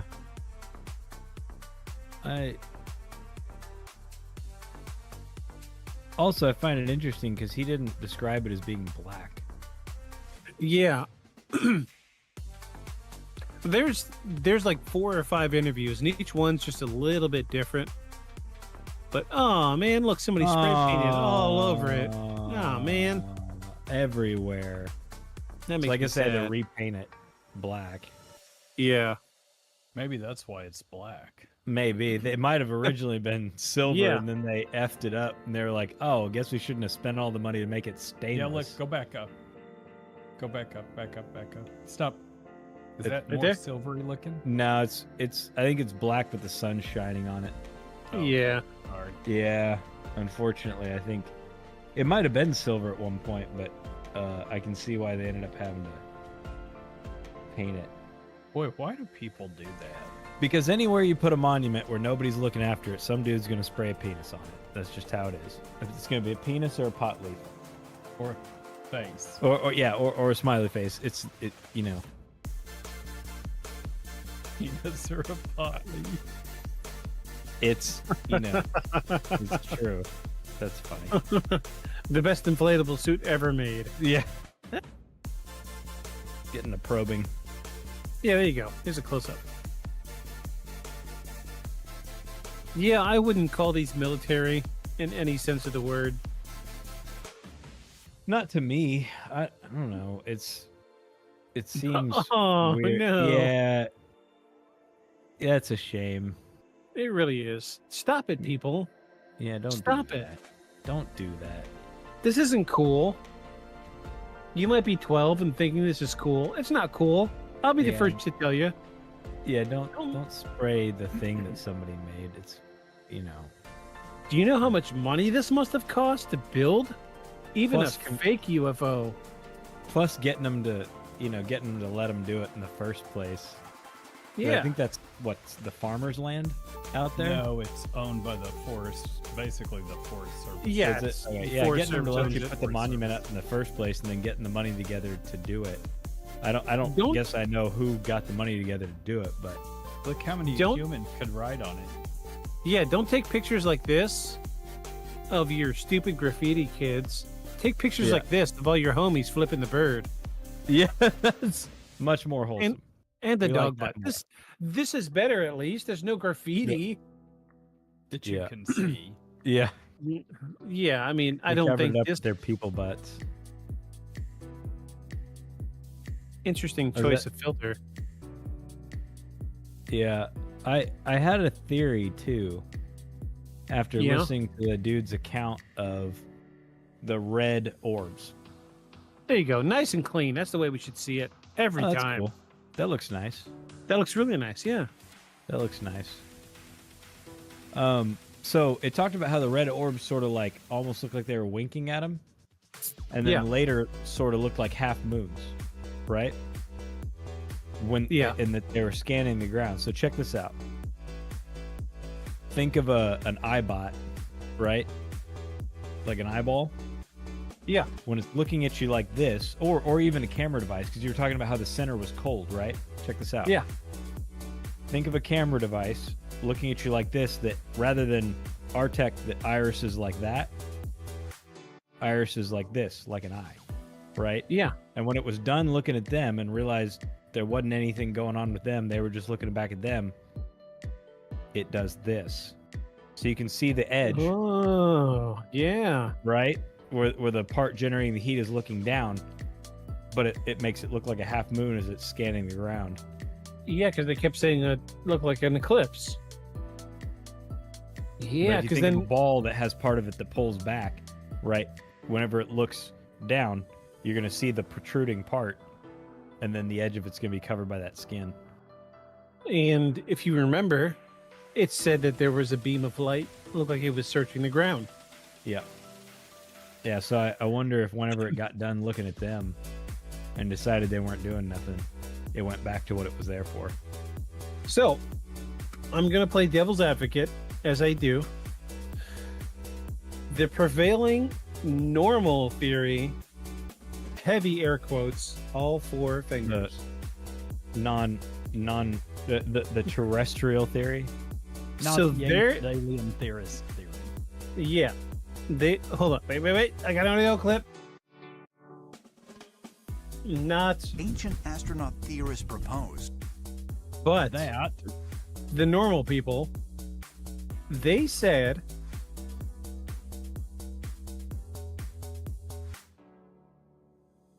this distress beacon, or this beacon right here, which is a lighthouse, a very, very small lighthouse, Mm-hmm. is what they were seeing through the trees that far away. maybe. Like as it came around to inland. Yeah. But let's look at this. Let's look.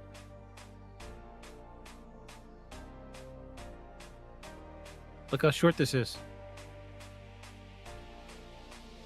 Yeah, and also there's the trees, and they said 5 degrees off the ground, and if they're up here on the land, I assume that going towards the water it has to slope down some. At best Yeah. it's flat. At best it's flat. But the likelihood is it's a slightly lower elevation down to there. And that I just saw this. Are you ready for this? This mind ball? I don't want to use the word that I wanted to say, but you know what I mean. Mind fornication.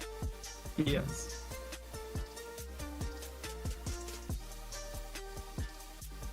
Wait, not that one. Hold on.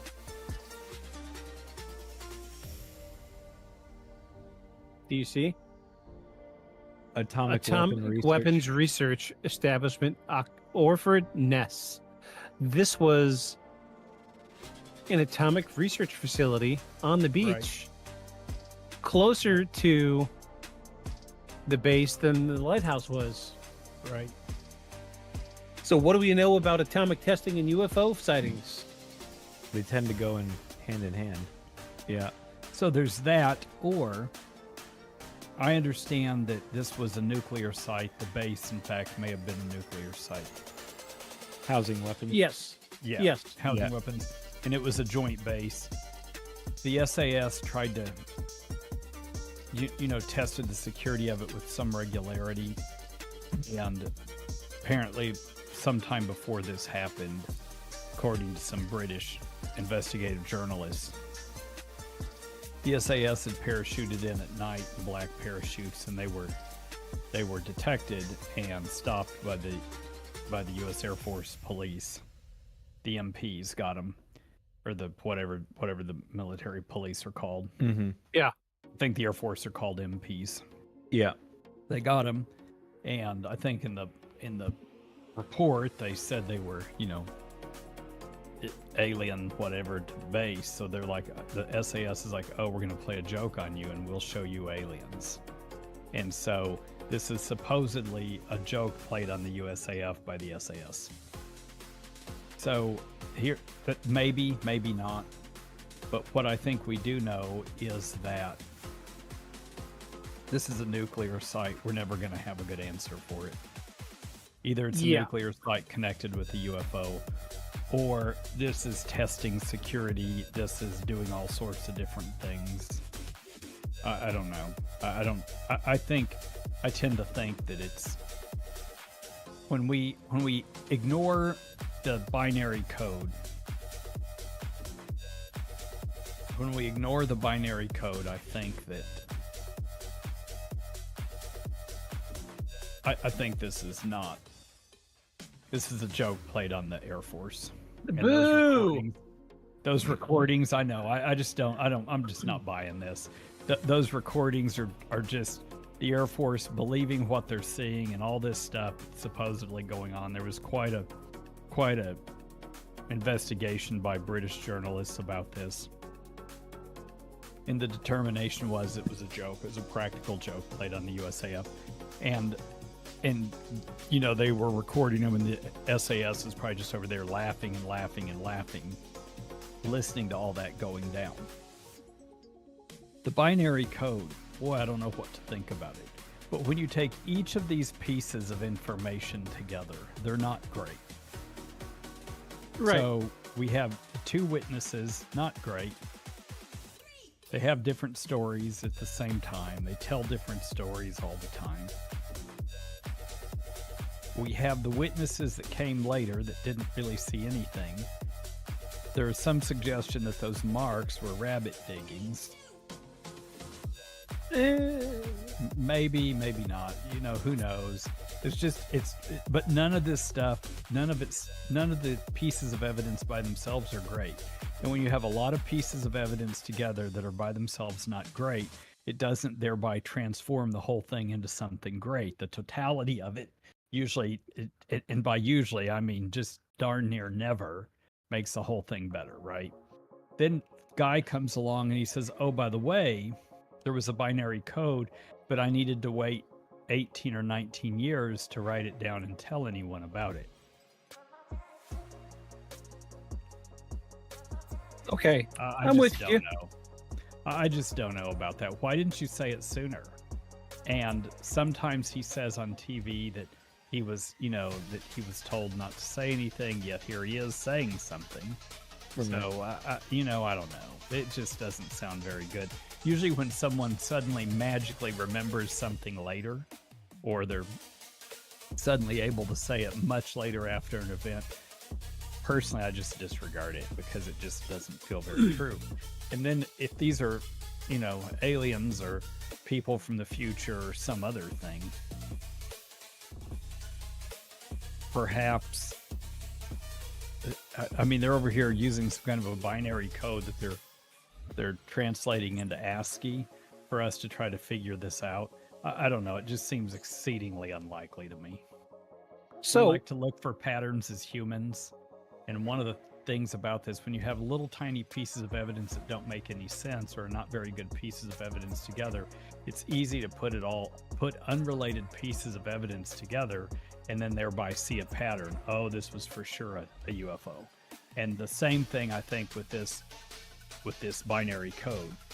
If you're looking for something in a code, you're going to find anything. That's why, for example, in this country we live in, which is nominally Christian, boy, open the Bible and you can find all kinds of code in it, which really probably doesn't mean anything that most people think.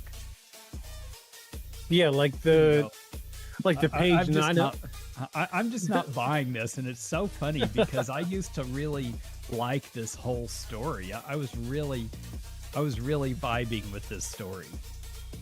And then when I started actually looking at it, looking at the pieces of evidence and thinking about it half critically, I just thought, yeah. And the problem is we'll just never know because of the secrecy surrounding nuclear sites in this country and in the UK.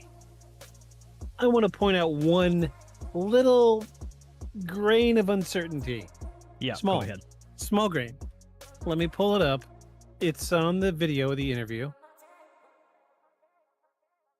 I took my hand and ran them over the affect their memory, and or in the air it could have affected their memory, and so They're Burroughs. So Burroughs is telling us his side of the story. Watch his reaction when he says, "I don't remember even really touching the craft." His reaction is almost like Burroughs changed his story last second to what he really thought.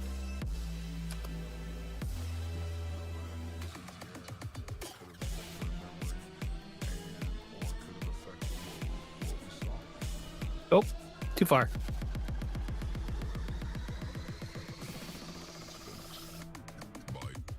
Where's it at? Where's it at? There it was. Watch his reaction.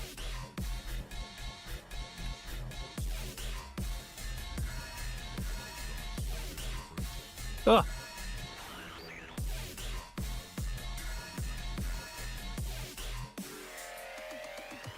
Yeah, look at that reaction. Yeah.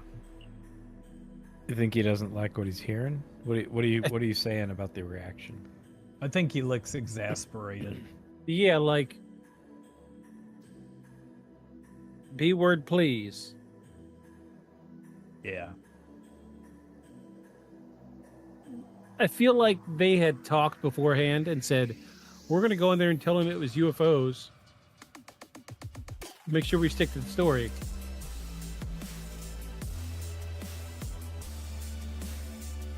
Very matter-of-factly, by the way. Yeah. I do not remember seeing Jim approach the craft. And then he's trying to cover it up and say, but listen, it might have affected our memory.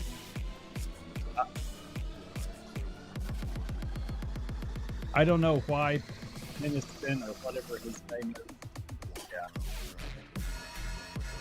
Look, this dude's got a big sigh. That's a big sigh.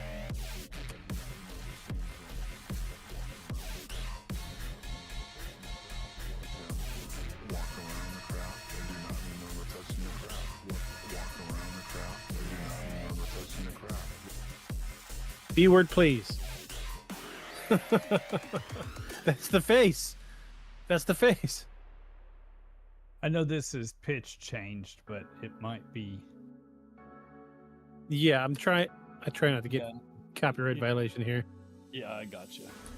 Yeah, like read his body language right there. Yeah. So see the shoulders drop? Yeah. Ugh. He went with his story. Ugh. Yeah. Andrew. So Aeon. I don't know how I feel about this one. I mean, there are interesting points. I mean, I don't discount, weird security measures to make sure they're paying attention, right? Because it is, it's likely a nuclear at least materials handling place or weapons handling place. So they do a lot of strange things to make sure everybody's super on their toes all the time. Because it's easy to get complacent, right? Nothing ever happens most of the time, and you need to be ready for the one time that it does. So that's interesting that you mentioned about the SAS doing those not so mock raids, onto the base, right? Because that's a really genius idea to make sure everybody stays on their toes. And I wonder if that's not an explanation for a lot of these supposed UAP, UFOs, and all these, military bases where they're, here's nuclear assets. Here's the thing that's weird to me, I guess. I don't know, because I haven't walked around and really played with a Geiger counter outside of... how do you fake radiation levels? Well, so in physics class we messed with one, but just to show you that, like, here's why I was remarking on, him talking about the scaling. So even in the 80s, any Geiger counter is meant to do more than just read for dangerous radiation, right? You use it to read a gradient of radiation. So you can set it to, 1/10 scale, where you take, the whole scale, you take 1/10 of it and expand it out to the whole scale so you can read finer readings, right? Right. So, he was talking about he was at 9/10, which is almost the scale macroed out as big as far out as you can go, right? Like on Google Earth, you're almost out at whole Earth. So, and he was saying that he was getting a reading of, between 3 and 5 millirads. I feel like if I were standing around with a Geiger counter in here, and I was reading on 9/10 scale 3 to 5 millirads, I would be concerned. Not because, it's going to kill you, but that's like, somebody with a not so shielded X-ray machine, next, like a doctor's office next door that their shielding on their room is not good. Like, not going to kill you, but definitely something you shouldn't be just standing in every day all the time, right? So, if you can Google how much that, equates to, I'm not sure, but the fact that they were getting no deflection until they got near the site, and I agree there's a bunch of nuclear stuff going on around in this area. The fact that they're getting readings on the Geiger counter, I think is of any of this other evidence, of any of this other stuff, that's the more compelling thing to me. Because they got higher readings. They got readings on one side of the tree, but not on the other side of the tree, right, facing towards the center area. They got readings in each of the places where it touched the ground and left, the indentations. They're getting higher readings there versus 1 millirad. They're getting 3 to 5. On the tree, they're getting 5 to 7, right? So it says 1 is the equivalent of safe exposure to radiation. 1. Yeah, so I find it hard to believe, and I don't know what the SAS's mandate is for doing, stuff to put people on the base on edge. I have no idea. We'll never know. Yeah, and it's not something we can look up, but I feel like tampering with the ground to make it read, radiation. Yeah, radiation seems outside the bounds for a practical joke and to mess with and be like, oh, we'll make them think it's aliens. That seems the more compelling part to me. Now, you have operator error. Someone could have thought they were on 9/10 scaling and they were really on 2/10 scale, like they were on the other side of it, right? They're really at 2/10, and so they weren't actually reading a whole, even a fraction of a millirad. That's possible. You could have a dirty receptor, because one would assume they're using these Geiger counters for other things besides going out in the woods and testing stuff. If you touch a surface, you have a foul detector and it needs to be replaced on these things. So even there, you have a lot of room for for other ways you could explain it away. But that the radiation detection seems to be the most compelling part to me, because I have a hard time feeling like anybody playing a joke, even one for security reasons, is going to employ nuclear material to make a false reading. Right. So I'm going to bring it up. It was mentioned very, very briefly in the audio recordings. But on one of the trees near the triangular landing site, there was a crystalline structure on the tree. Right. And they're like, oh, well, look, there's crystals growing on this tree. And it's still showing a heat signature. And they said it sounded, it seemed like they described it alternatively as looking like the sap came out and made a crystalline structure. And which would take incredible heat. Right. And I don't even know under what conditions tree sap crystallizes. Will it do it with heat, or does it just get runny? Yeah, let's find out. Let's Google it. Probably do it with heat, but this was just early in the morning on December 26th. It was cold. So it was cold. But they're picking up heat patches on the wood, which wood is a good retainer of heat. So had something been there, if we're gonna go the UFO route, had something been there exhausting gases, right? They're gonna retain the wood. If it sat there as long as everybody seemed like it had, it would have retained heat. But you said this was day 3. Yes. It's not gonna retain heat from day 1 all the way to day 3. Not convection heat, like heat, like exhaust heat. So it says yes. Tree sap can crystallize, particularly when exposed to heat over time. When it hardens, it's often called amber. Once the wood is heated up to 160 to 170 degrees Fahrenheit, the sugars in the sap will crystallize, freezing them in place. So the wood will no longer leak out sap. Okay, so it makes a crystalline structure, but does it look... You see what I'm saying? Like, because amber doesn't look crystalline. It is a crystal, and the chemical structure of it makes a crystalline structure on the molecular level. But you wouldn't look at it and be like, oh, that's crystalline. You'd have to tap it and be like, oh, it's hard. So it's that. Yeah. That's what I was wondering. Does it look like that?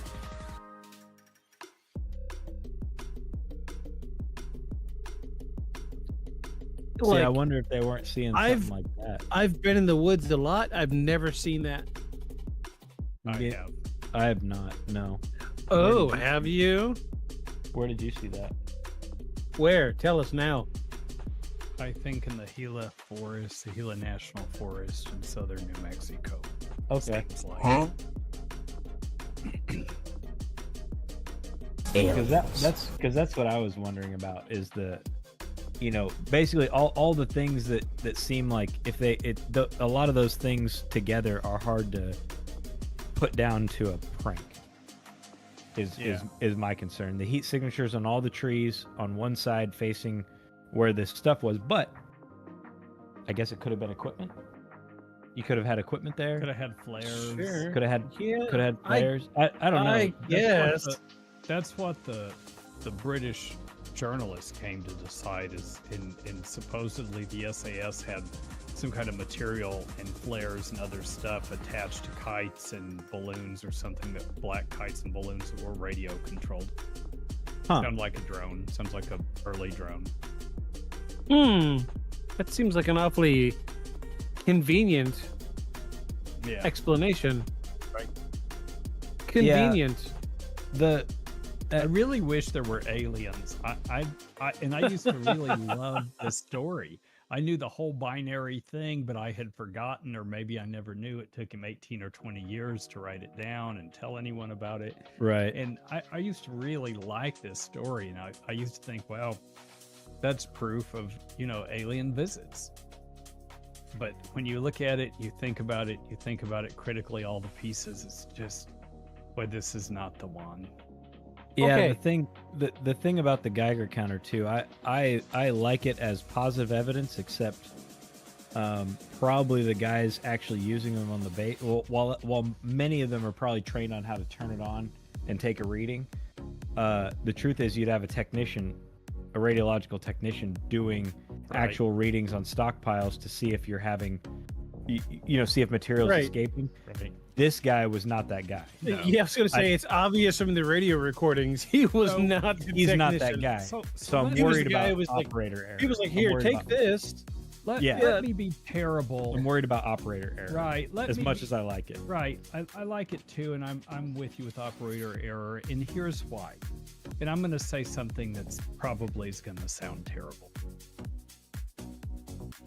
There are great people in our military, and there are great officers in our military. But think about the people that we all went to high school with in our various high schools that immediately signed up for the military. Yeah.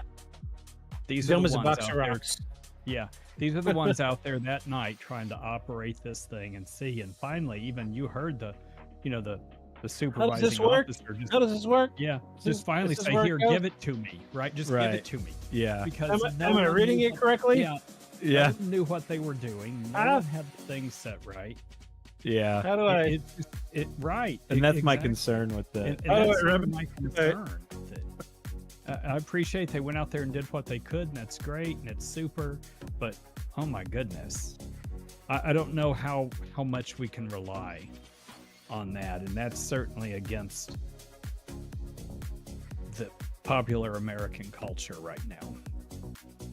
Yeah, I also wonder too about having the generator and the lights fail. I mean, it's military. Something the military has. Yeah, I mean, how often did they have those out?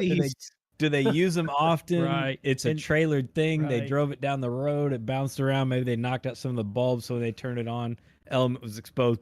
It goes out. I don't know. He didn't say the generator didn't work. He just said the lights went out. Just so they went out. So they bought something the military did, or they built something that every single thing on it, or the thing as a whole, was the absolute lowest bidder. So of course it doesn't work.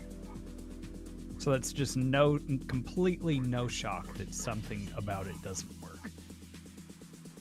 When I was a paramedic in New Mexico, there was a military base very nearby, and we'd often have things that we were either inside the base, called into the base, or it was right around the borders of the base that some stuff was going on.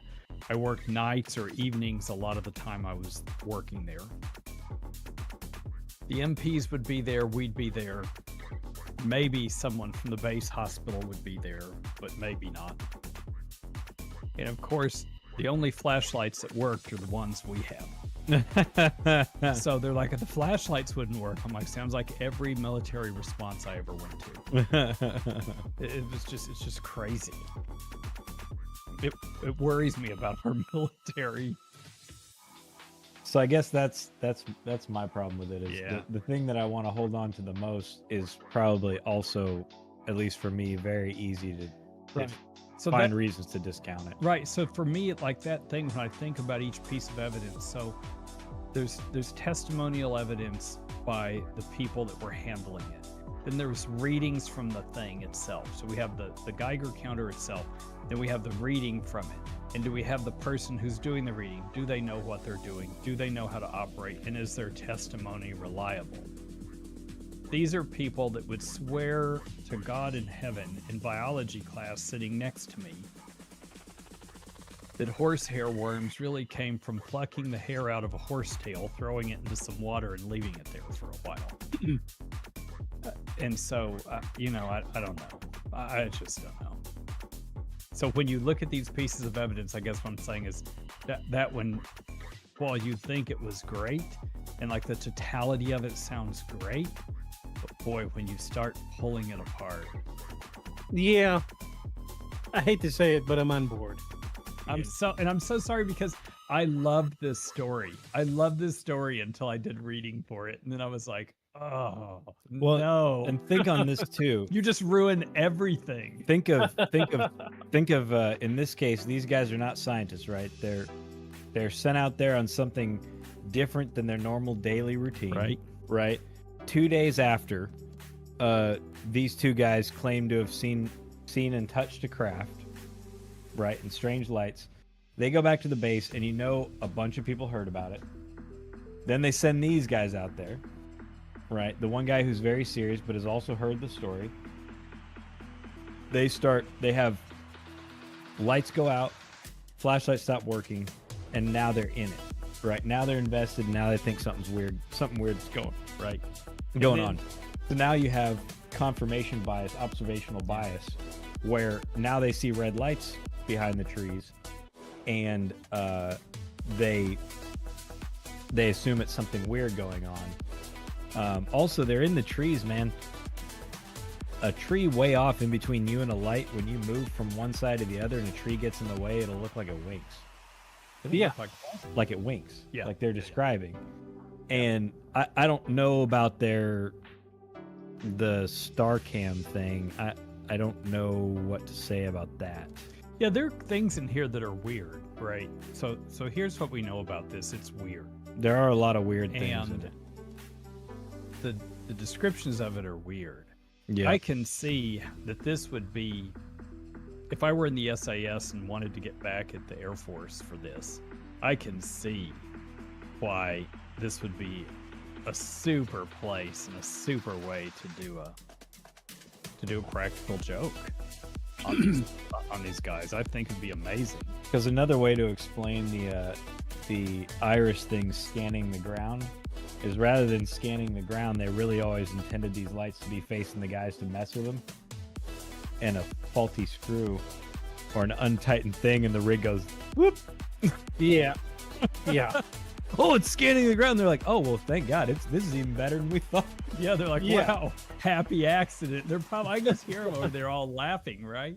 And so, but there are weird things here, and what caused those weird things, I just don't know. I just don't know. Because you can take the other side too and be like, oh, well, so you're discounting all these weird things, and you keep saying this weird thing is not related and this weird thing is not related. Right. What's the chance that this many weird things happen at one time? And then you can argue the other side of it. Of course you can, and that's kind of what makes this so good, and probably will make this an enduring story. Right, why it's stuck around, why they built a monument, why they got, dudes' drawings to do the symbols on the side of it. Though I have to say, his interpretation of those symbols looks absolutely nothing like literally every other description of symbols that are on craft and pieces of, stuff. Yeah. All the stuff that I've seen looks almost closer to like circuit boardy. Right. Yeah, I could go into my closet right over here and pull out my dad's old military jacket and show you the patch, because my dad worked in radio. Yeah. I can show you the patch. It looks nothing like that stuff. Drippy. Right. Drippy. Yeah, the drippy thing really. Yeah, the drippy thing really kind of threw me too. I wonder if that's just not artistic license. Maybe. Maybe just symbolizing that he put his hand on it. Maybe. I don't know. I don't know. All the sketches I've seen of people being like, yeah, the glyphs were like this, right? They look somewhere between circuitry and Elvish. Yeah, that's what they got. Techno Elvish is kind of what makes me think of when I look at it. I mean, that's me, reinterpreting, but it doesn't look anything like that. So I think he had going on. I think it's safe to say, as much as I want to believe it, boy, I want to believe this too, that this probably didn't happen. I cannot believe this is the conclusion that I've come to. Yeah, like I thought for sure. Sorry. As much evidence as I brought forwid, I dug really deep and pulled up so much good evidence for this episode.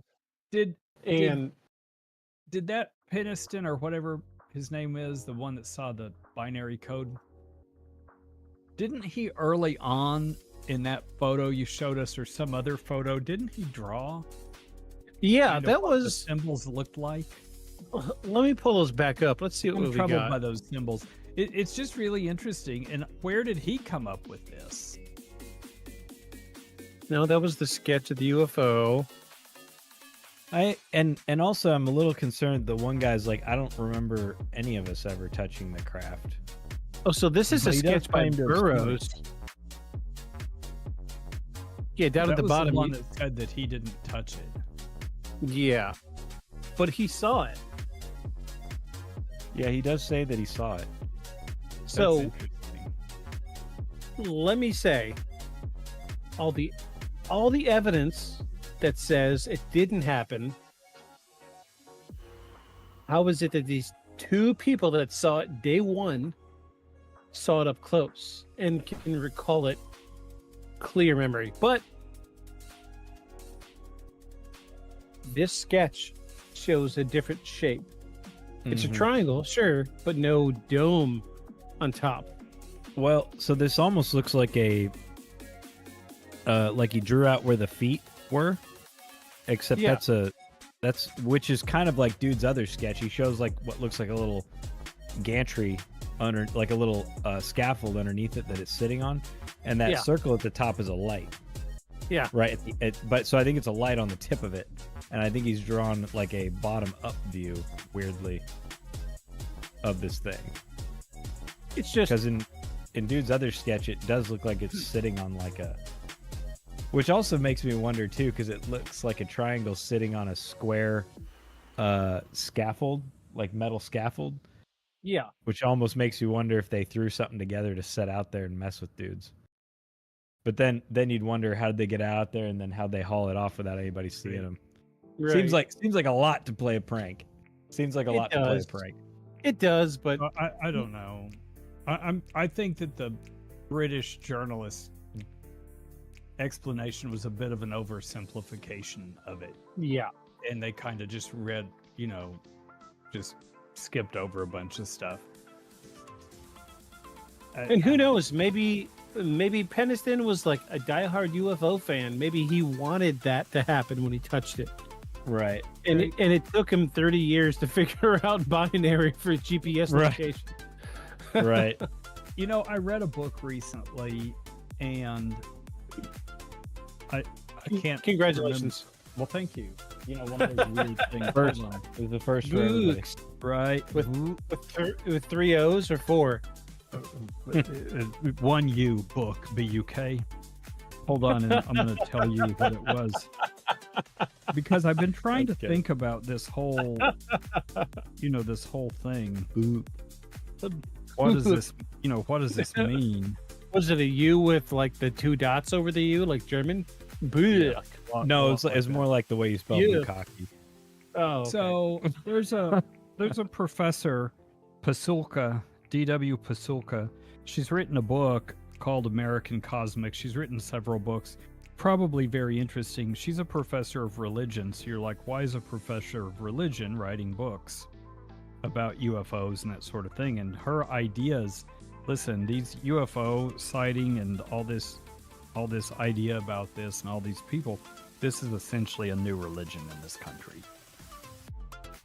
Pasulka, Pasulka is her name in American Cosmic. And that's a really interesting concept that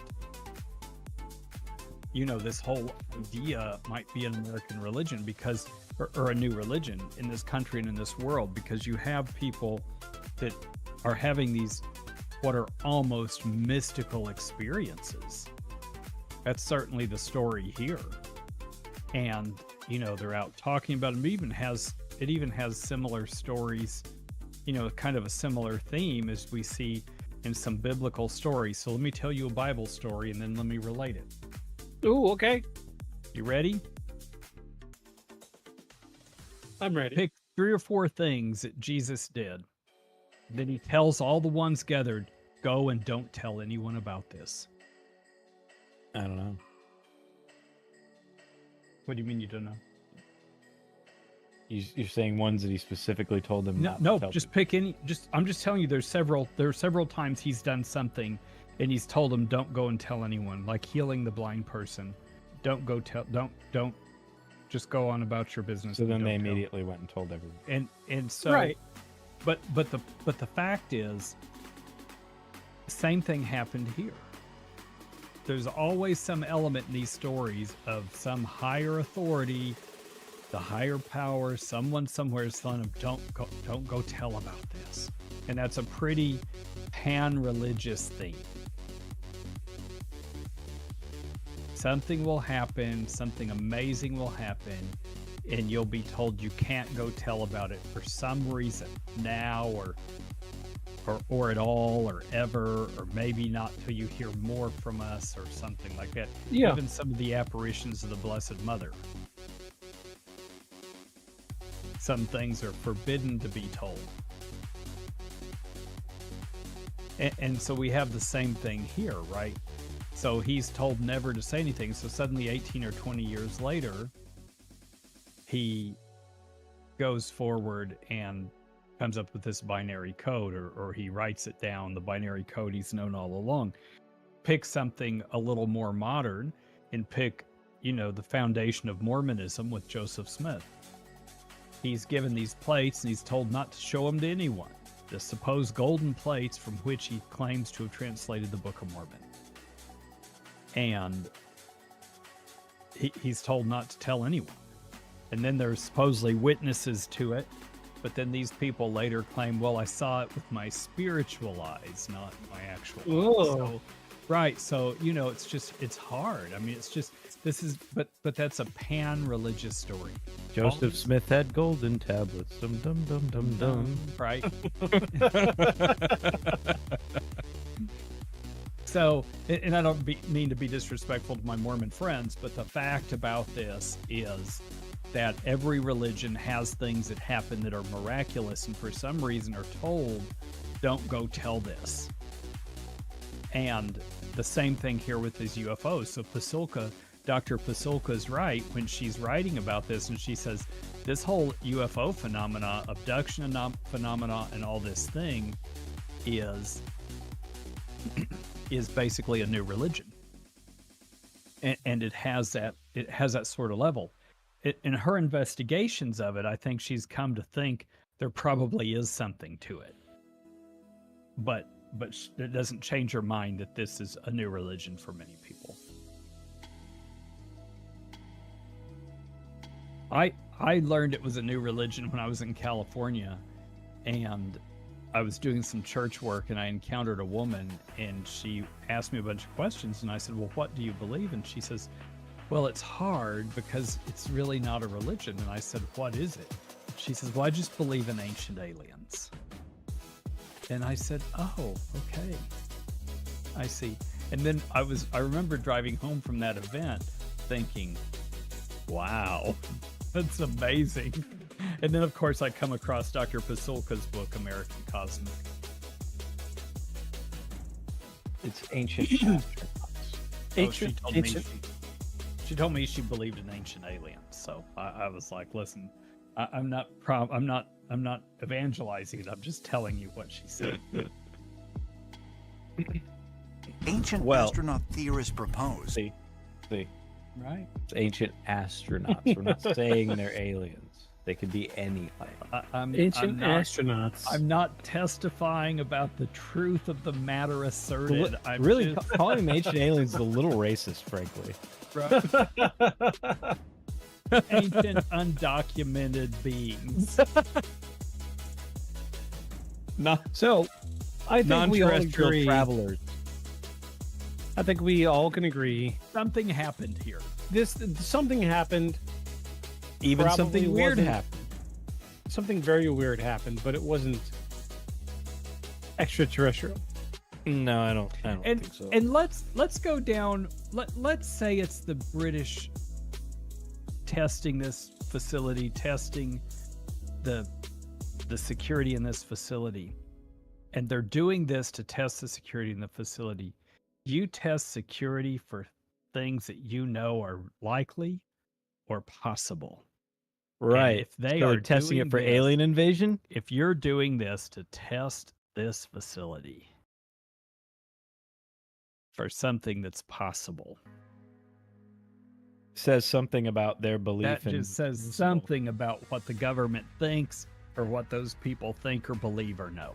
I mean, my goodness. Though to be That's fair, that ought to probably be more alarming than a UFO landed in the forest. to be fair though, the US and the Brits both have contingency plans for aliens and zombies. I'm going to write to President Trump and I'm going to ask him if it's true. That they have contingencies for it? Yes. They do. They have contingencies for mass alien landings and zombie plague. They have worked out. Rich has looked this up. Rich yeah. They have there is a zombie outbreak. There is a contingency with the U.S. government for zombie chickens. True story. It's written. Like, they've figured it all out. They know what to do. The thing that I hate is that I was not in a position or in the place where I got to be in the think tank for contingencies for sci-fi situations. I didn't get to be there and have that be my job. Whether I could put it on a resume or not, that would have been on my personal mental resume. I got to plan for sci-fi contingencies for the U.S. I'm really disappointed. Yeah, I think I would have loved that job. Yeah, absolutely. And be like, well, what about invading robots? Oh, not just invading robots. Whoop. My phone fell. Sorry. Mine just sent me a note. So, before we wrap it up, I want to say, fan of the show, also a personal friend of mine and my wife's. Her name's Whitney. She sent me the paranormal shirt that I wear every now and again. The cryptid shirt. Yes. Yeah. So today, she was driving through the Pine Barrens. In case you didn't know, that is the stomping ground for the Jersey Devil. Uh-huh. There you go. Driving through the Pine Barrens, she said, right. She said, and I quote, driving around the Pine Barrens so far, no luck finding the Jersey Devil. Darn. Unfortunately, we already debunked the Jersey Devil. As a child, my cousins and I and our friends, we sent so many signals to outer space with flashlights, Yep. projectors, our film strip projectors, anything we could to signal aliens to come to our house. And they just never came. I can remember as to be watching because I lived close to Roswell. I mean, close in the scheme of things. It was probably only a 3-hour drive. I remember as a kid, it was considered a luxury for me to go out in the backyard and pitch a tent and camp in the backyard. And all night long, I would listen to Coast AM. Right. And I had my little flashlight, and I would go outside and I would shine my flashlight up at the sky. And like, yeah, come on, UFO, come on. And then I would see a light, and then I'd be like, oh God. No, that was a horrible idea. And then I'd go back in the tent, throw the blankets over my head. And yeah, this was like 4 or 5 times a year I'd go and do it. It would terrify me, but I loved doing it. Always shining a flashlight because you could see that beam go way up. Mm-hmm. And then like a light would zoom by, and then you would be like, ugh. Okay, time for me to go in the tent, cover up. Do I have a knife with me? Something to protect myself? I would get so scared, but I would keep doing it. Hindsight 2020. So, anyway, I think we've debunked this. I cannot believe that's where we've come. I know. I'm yeah. so disappointed. I really wanted this to be the one that we're all like, oh my gosh, this is it. This has really happened, because I had so much evidence. But cooler heads prevail. There is a lot of evidence to this. There really is. But when you just take it piece by piece, boy, none of it's great. Yeah. Well, and that's the important thing of having lots of evidence. It gives us a lot to comb through and a lot to chew on. Yeah. And in this case, it just turns out that's its death nail. Yeah. Having plenty to look at. And sometimes people are like, no, but there's just so much evidence, right? Well, it's crappy evidence. It's not great. That's how, in the saying among lawyers, you can get a grand jury to indict a ham sandwich. Because you go in and you show a lot of evidence that something happened, a whole lot of evidence. Then you have grouchy ladies of a certain age on there that are like my mother who say, where there's smoke, there's fire. And I'm going to vote to indict them. Indict a ham sandwich. Right?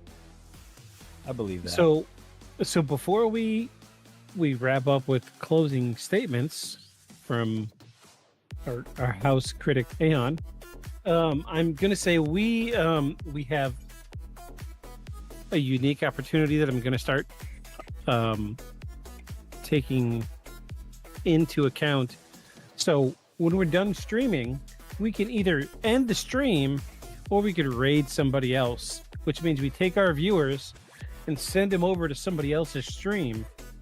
And this can play into our favor because other people will be like, well, who's this streamer? And they'll go check out our stuff. So I have 4 people right now that I follow that are streaming. One of them is a big time YouTuber. And the other one is just an artist that does art. Oh, yeah, you showed him to us the other week. Yeah, this is a different one. Yeah, he usually, he streams in the morning. So the artist's name is Ceza. Ceza has 49 people watching right now. The big YouTuber has 31. And then we have another streamer. She's playing Fortnite. And then another person that's just chatting only has 2 people watching. We have a choice of those 4 people to raid, and I would like to start raiding people when we leave the stream. You pick. Yeah, just pick who you want. I'm good with it. You know, like, okay, so the one playing Fortnite, she's cool. I've raided her a few times back when I was streaming. I don't know Ceza great, and the YouTuber probably won't even notice us raiding. So let's raid the one playing Fortnite. Okay. Yeah, she's cool. Yeah, she's cool. Talked to her a few times. She's playing Fortnite right now, but she will actually interact with us after we raid. So don't go away, everybody watching. We have 2 people watching right now. We're going to raid a friend of mine, Clockwork Jules. She's playing Fortnite right now. Pretty cool streamer. But before we do that, Aeon, do you have something you want to take us out with? Sure. So, this might not be a particularly good example of this, but I wonder too if, as I started the show with about, many levels or layers of possible existences. If you take that theory with multiple dimensions, each dimension is going to be a variation on the theme. But my thought is reality itself could have variations on the theme, variations on what reality is. I wonder if in the cases of UFOs like the one that we covered in South Africa, right, where all the kids had pretty much the same story but experienced slightly different positioning with people, they were moving at a weird speed, and we've talked about, phasing from one place to another would be a better explanation than, say, conventional travel between things. What if you had a fractaling of how reality itself exists, and this was sort of the vine or the track that you traveled to move these great distances, right, from point A to point B. If we're going to assume they're even on the same reality plane, what if they're on a slightly separate one and sort of remote in, so to speak? These are the big questions that plague the great minds of investigative explorers such as ourselves. And should these same questions plague you, then you should follow us. Beyond the Shadows. Good night, everybody.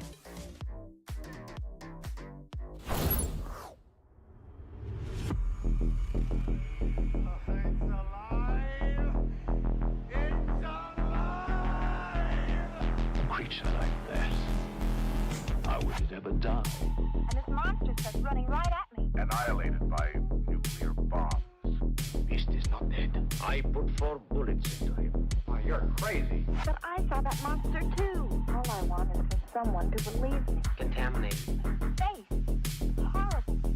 Look like it would scare you to death. All right, let's get to work.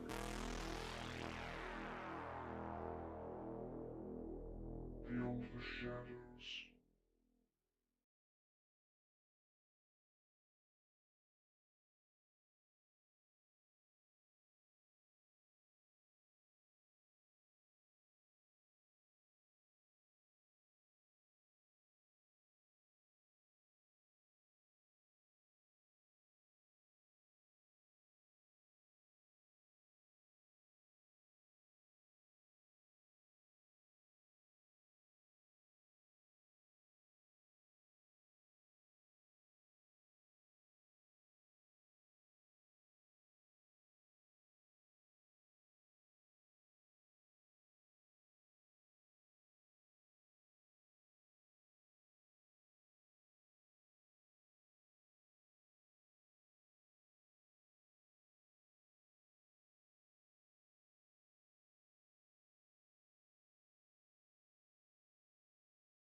creature like that, how would it ever die? And this monster starts running right at me. Annihilated by nuclear bombs.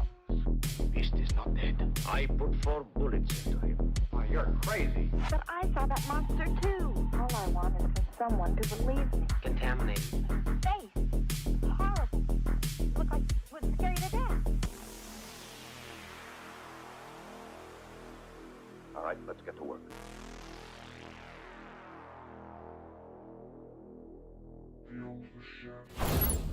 Bing bang. Wow. Wow. We're here. Okay. Make sure I'm centered. I'm cropped a little funny right now. I'm trying. Yeah. Well, welcome everybody. Welcome to this week's podcast. This is Beyond the Shadows. We are your intrepid paranormal investigators. I am Victus. I am Aeon. And I'm Paul. And today we have rapid fire. Rapid freaking fire. This seems to be a crowd favorite since like day one. I think I just checked our videos on YouTube a couple days ago, and our first rapid fire episode is still our best episode. Yeah. Yeah. We're Can I say your new mic is like way better? I could hear you scratching your beard. Really? Yeah, your new mic's really good. It's very clear, but I heard you like itching your beard. I was like, oh, that's new. That's good. It better be, as much as I paid for it. It was a brave leap to go digital as opposed to analog. Yeah. But I've been having so much trouble with my mixer in the last 6-8 months that I was like, you know what? At this price point, surely a digital microphone couldn't be that bad, right? Yeah, I mean they're much better than they used to be. They used to all just be garbage, but they're much better. This is an Elgato, and you could do the streamer thing, like the gamer thing, and plug your headset into it and catch live monitoring. Zero latency on the live monitoring, by the way. Yeah, because phenomenal. And then it has I could click it. So like last week I sneezed and then I clicked my little mute. So I was like, chew. Yeah. I love the mute. The mute is great. I needed it.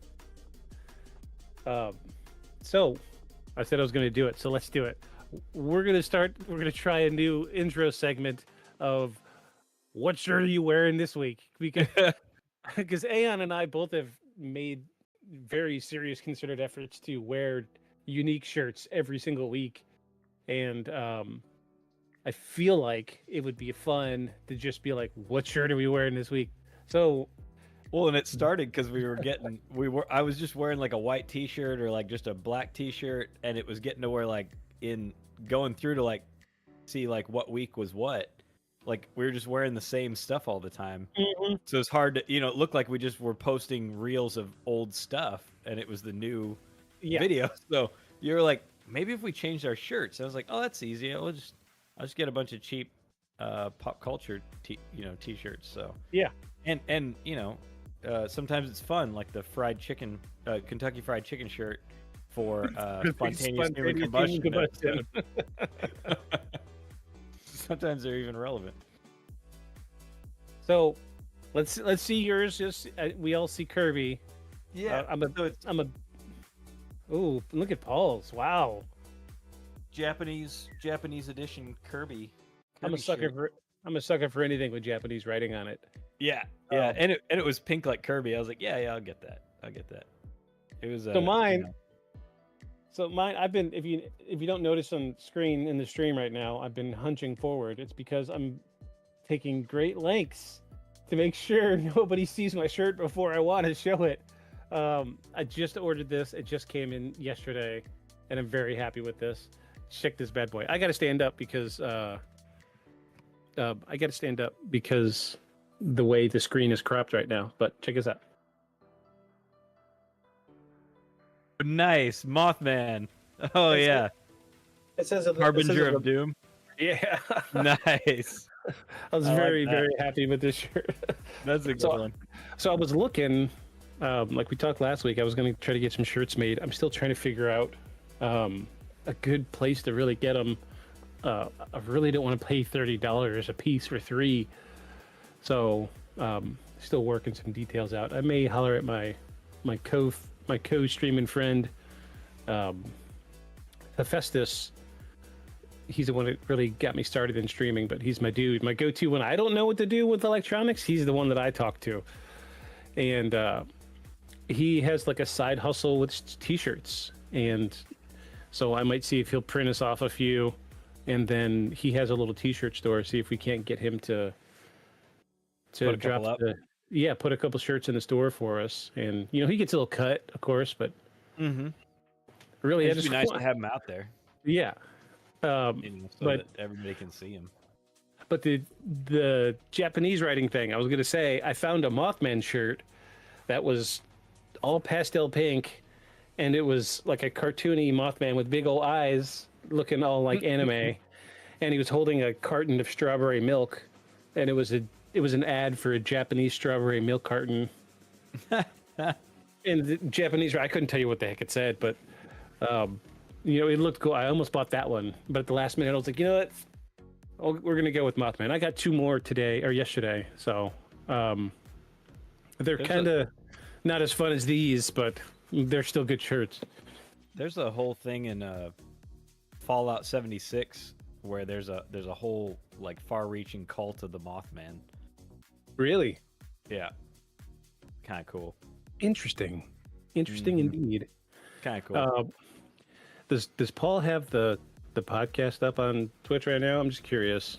He does. I like the new layout. That's cool. Yeah. So the layout's a little different. This is just going to be for the opener. I gotta quit leaning that way. This would just be for like the opener before we get to the nitty gritty. But notice the background has changed. Yeah, I saw that. It's the creatures on the other side of some frosted glass. Yeah. So we're gonna use this for the rapid fire background, and we're going to try to start changing it up a little bit when I can, finding something worthwhile anyway. It's not super easy to find something that's not heavily copyrighted. Right. But, right. Yeah, they do want you to pay for that stuff. Yeah. This podcast doesn't make any money. I think we made $1 last week off of ads. No, we like free stuff. So, before we get going, y'all got anything you want to throw out there? Any happenings, mysteriousness happenings? I have a tiny little thing I want to throw out there. I don't, man.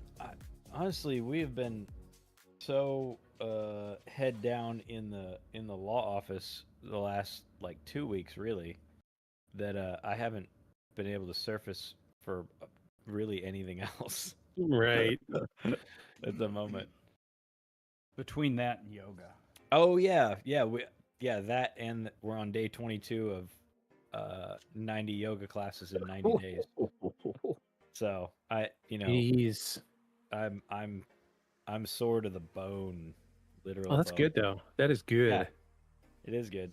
Yeah, my all the dumb things I did as a fabricator are, I think they're making themselves known. My joints are not. I think that's what it is. I don't have any other explanation. I'm always talking with one of the guys that works at the shop with me about, he's like, man, you all right? And I'll get up. I'm like, oh, geez, I'm stiff. He's like, you okay? He's like, I'm older than you. How are you hurting? I'm like, man, I did not take care of my body whatsoever. Working at Walmart didn't help. It really didn't help. Yeah, stocking and lifting all night. If you give me just a second, I want to change this color in my background. I'm not crazy about it. I thought it was going to look good with the red, but... You normally have been cycling, don't you? I do. I'm just trying new things.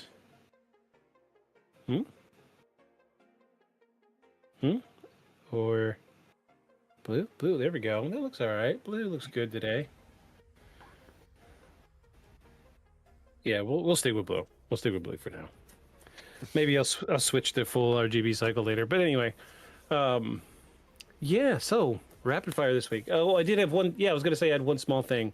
So most of this week I had to be at work early because there was a big, I don't want to say too much about it and give away what work is about, but we do a show a few times a year, and we had a big one this weekend. Oh yeah, that's right. You guys were transporting for the show. Mm-hmm. So all the people that normally open the shop aren't there, so I get to get there like 30 minutes earlier and be the one to open. So I'm there by myself for the first 20 minutes or so. Mm-hmm. So many weird noises in the shop when I'm alone. So many weird noises. I swear I heard somebody running across the roof the other day, middle roof. And the only thing I could figure is maybe, just maybe, is like, because we got a family of bald eagles that live at the pond behind the shop. And maybe one was just clambering around up there, but ambling across it. But it seemed a little too fast. It was a like somebody at full sprint. Huh. It was a little weird. But I didn't see anything. Lots of jets this week too. We're really close. Where I'm at now is really close to NASA, and there's a big military base south of me. And if they were to make a beeline from the military base straight to Washington D.C., they fly directly over my shop. Oh, okay. So tons and tons of vehicles, military vehicles, going towards Washington this week. I'm sure nothing short of what's happened with all the freaking aerial disasters we've had this week. Oh my gosh! Right. Yeah, two in 1 week. 7 this week. 7? 2 in the United States. Oh, okay. I was gonna say two here. Yeah, 2 in the United States, but 7 altogether around the world this week. And I don't know if you've seen pictures of the one in Philadelphia. I'm gonna say for an airplane, a small commercial airplane, to crash in the middle of a city. They showed the street blocked off for 2 blocks in each direction around the crash. Mm-hmm. Tons and tons of burned up vehicles and debris in the street, but no plane debris. Which is really weird. I don't want to be the tinfoil hat guy, but I'm gonna be the tinfoil hat guy for a minute. You know, to have a bunch of aerial disasters all of a sudden in the midst of other crazy things going on, nothing distracts from crazy behavior, crazy public behavior like an unforeseen, preventable disaster. Yeah. Not to put it on too tight, you know. No, I get it. Tight, yeah, I was like, I told Paul, I was like, if I were into conspiracies and didn't need any evidence to support my conspiracies, I would say yes, I completely agree with you. Hold on just a second. I'm linking something that I used to use all the time when I was full-time streaming. Rip. What is it? It's a piece of software called Speech Chat. Oh, so that plays what chat says to you? Yeah, I don't want the audio, but come into the show. Yeah, I'm trying to figure out how exactly. Well, guess we'll see what happens if somebody. Paul, would you type something into chat for me, please?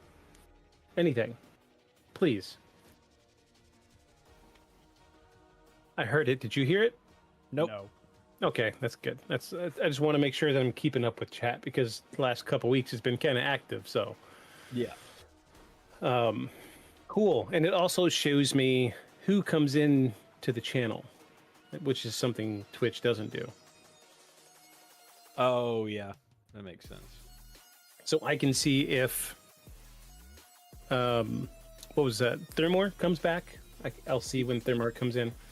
He was there a little bit ago. Oh, okay. Yeah, I didn't see in chat or anything, but that's why I want to bring that up so I can see it's active. Like it even shows like the bots come in, everything. Wow. It's really nice. So let's get started with rapid fire. I think I contributed more than anything this week. Did you? Yes. I don't know how many we had left. I think I sent I think we sent just a couple. 2, Oh 3. yeah. Yeah, that background looks nice with the rapid fire screen. Yeah, that's cool. Cool. So, All right. oh, there you go. Yeah, that's cool. I like that. Yeah. Yeah, a little nicer, a little something else to look at when we're rambling about nothing. I could stop leaning to one side now. So, yeah. I'm still trying to find the sweet spot for sweet spot for the camera with this new chair because it sits totally different. Also, I didn't tell you yet, but I did get something called Nightbot set up for the channel. So it is something that I've set up before for back when I was streaming gaming, but I have it set up to certain intervals of the stream. It'll drop links to different things. Let me see if I can. Oh, like for our other socials? Yeah. Oh, that's cool. Let me see if this works. It worked earlier when I was offline. Yeah, there we go.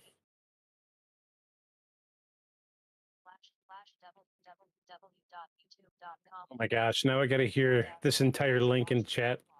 Yeah, we can hear it now. Oh, you can? Yeah, I can hear that. Maybe it's not bleeding over into your mic, is it? It might be coming from my headphones. I'm gonna see if I can mute it. Control panel. Mute bot. Enable speech. There we go. Pause speech. There we go. Anyway, so Nightbot will come in. I think we've got one that pops like every 10 minutes, one every 15, one every 20. Just saying, hey, these are other socials, things like that. I haven't gone through and really set them up, but I did give Nightbot full administrative permission so it can post links and chat. So that chat right there actually has a clickable link to our YouTube channel. Oh, okay. And it even throws it out there. If you like what you're seeing, you can subscribe. It does help support us because we really don't make money on this channel. It would be nice to bring in a little bit, friends, because there are some things that we would like to purchase that would help create some more content for the social medias. Yeah, then we could maybe not use free stuff. Yeah, I like Opus Clip a lot, but there is a pretty nice premium tier that would enable us to create a crap load of content that otherwise we just wouldn't be able to do with I think it's like every month I get like 60 credits, which is enough to do a 60-minute video. So once a month I'm able to do one episode and not even a full episode. Yeah. And even still, it's just a piece of an episode. Mm-hmm. So I can also give shout outs if other streamers pop in here. Geez, I haven't done this one in a while. Let's see if this works.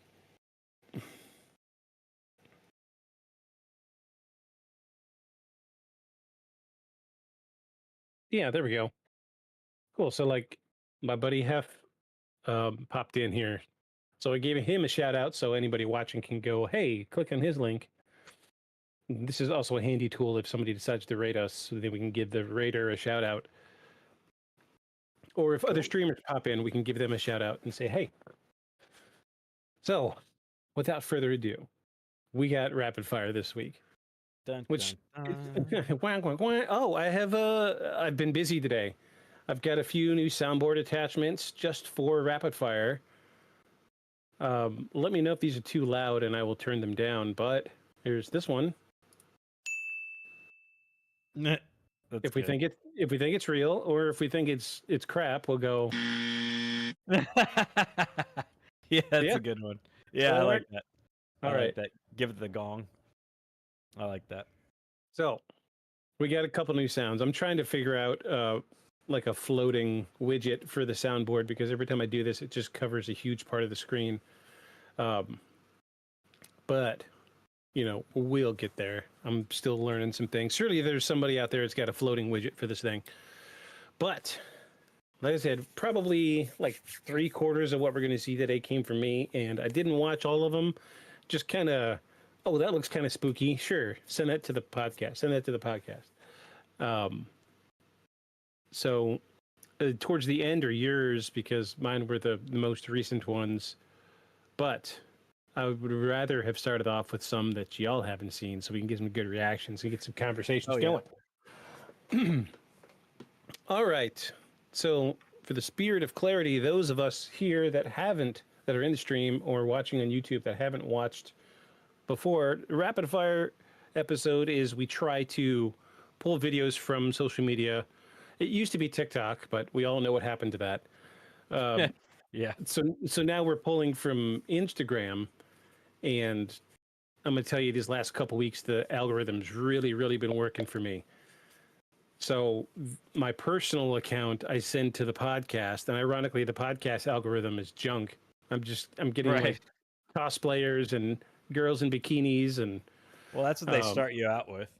Yeah, they start you out with the lowest common denominator of what people look at on social media. It didn't get better until I had started like actually trying a bunch of different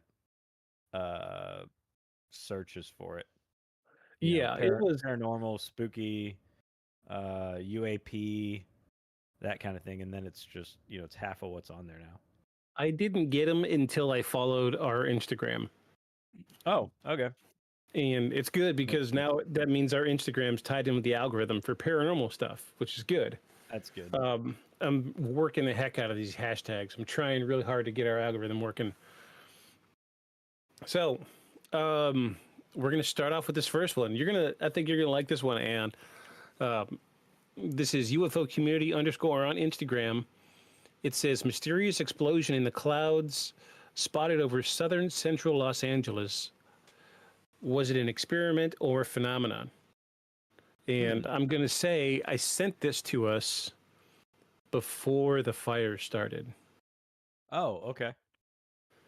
So, here you go.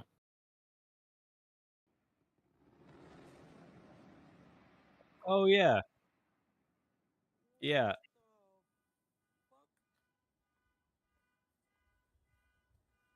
Huh. Yeah, I'd never seen anything like that. It almost looks like a chaff explosion, right? Kinda, yeah. Right. But chaff explosions don't sparkle. It's a little strange.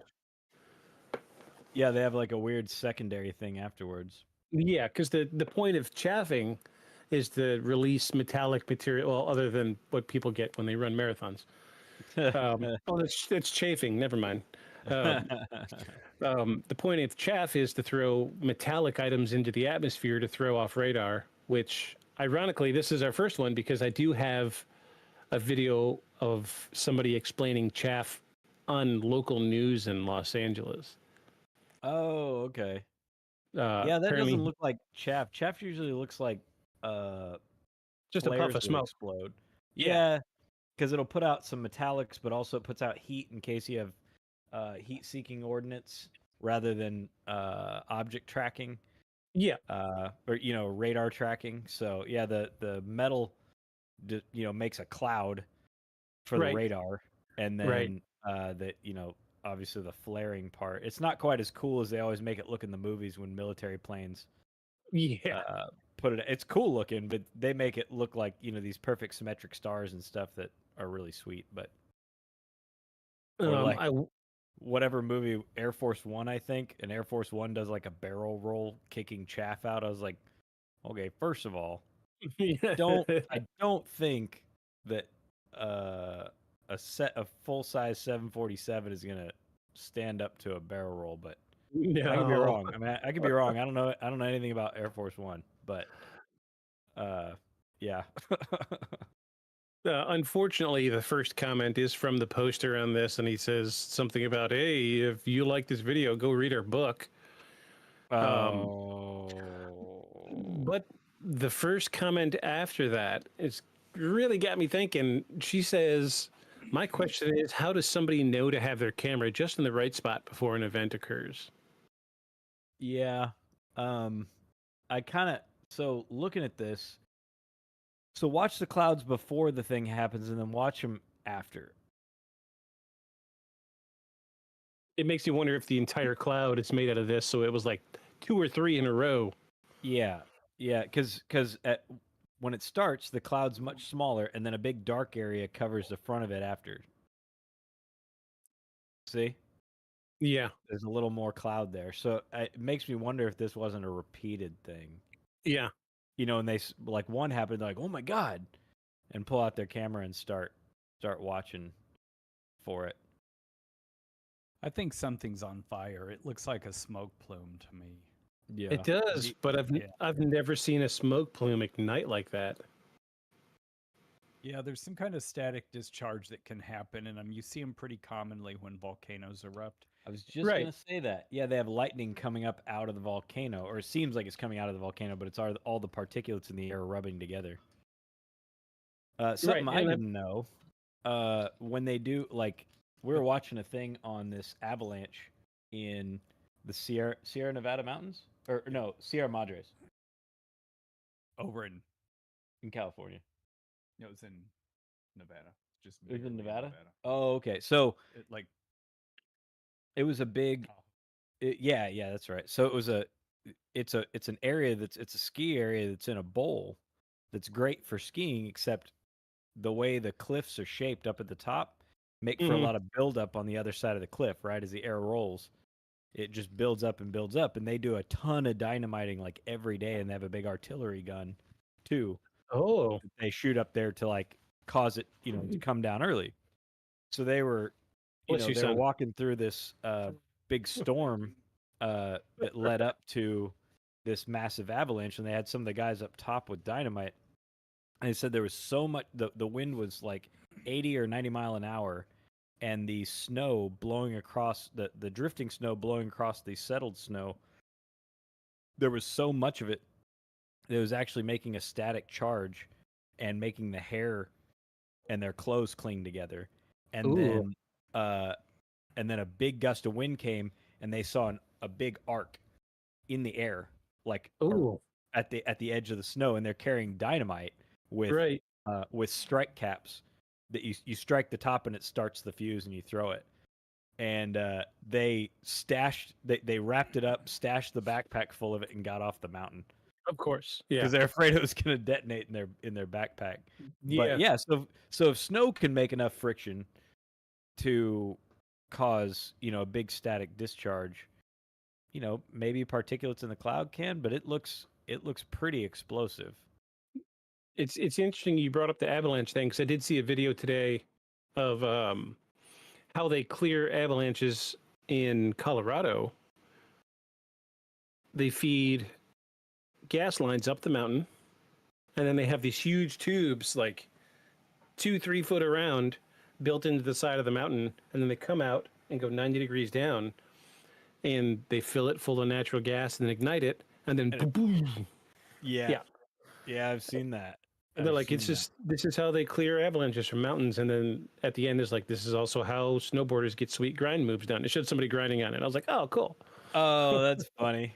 That's funny.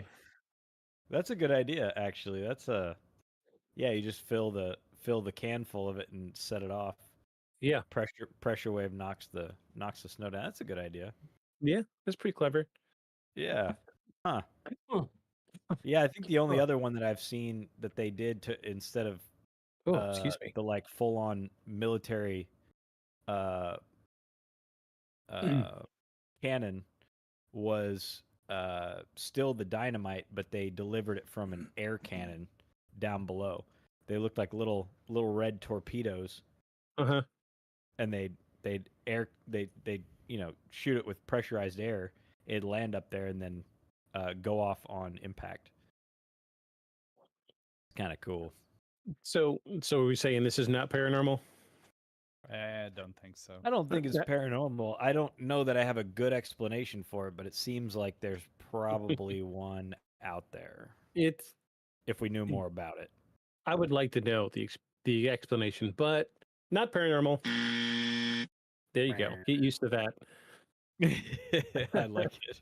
I like it too. It's fun. Trying to make this a little more engaging. All right, our next one then. Let me turn the sound back on.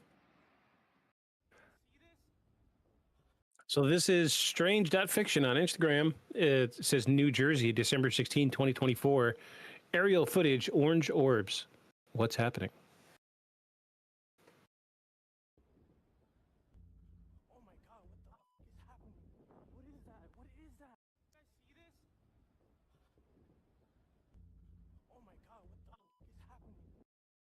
Huh.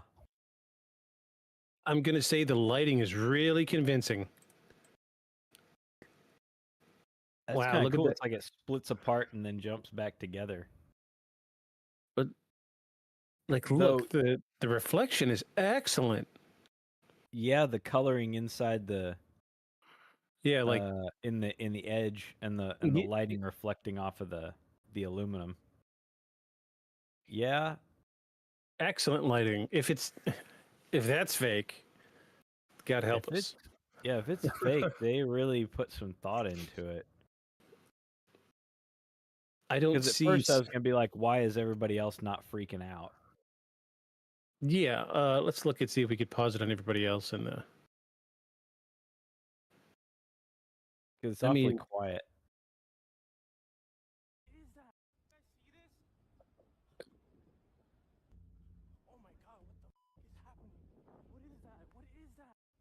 There's something about. Look, stop it. Look at that. There's something about that hand that's weird. It's the hand holding the phone. I know, but it's not. That I don't. Something about that's weird. Oh yeah, it's like a webbed hand.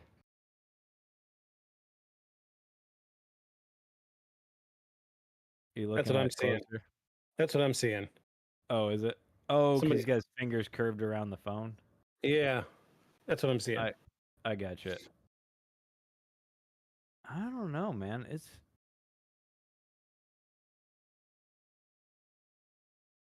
I agree. The lighting in the window is.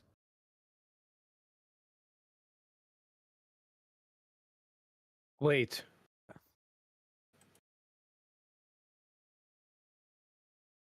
Kind of hard. It's almost like they put that box there to cover up. And see, suddenly you're not by this. You're all the way on the other side of the plane. Watch. Yeah, he turns the wrong way away from the window. Oh, and it blacks it out beforehand. Yeah. It's a screen change. Look. Oh, he goes down.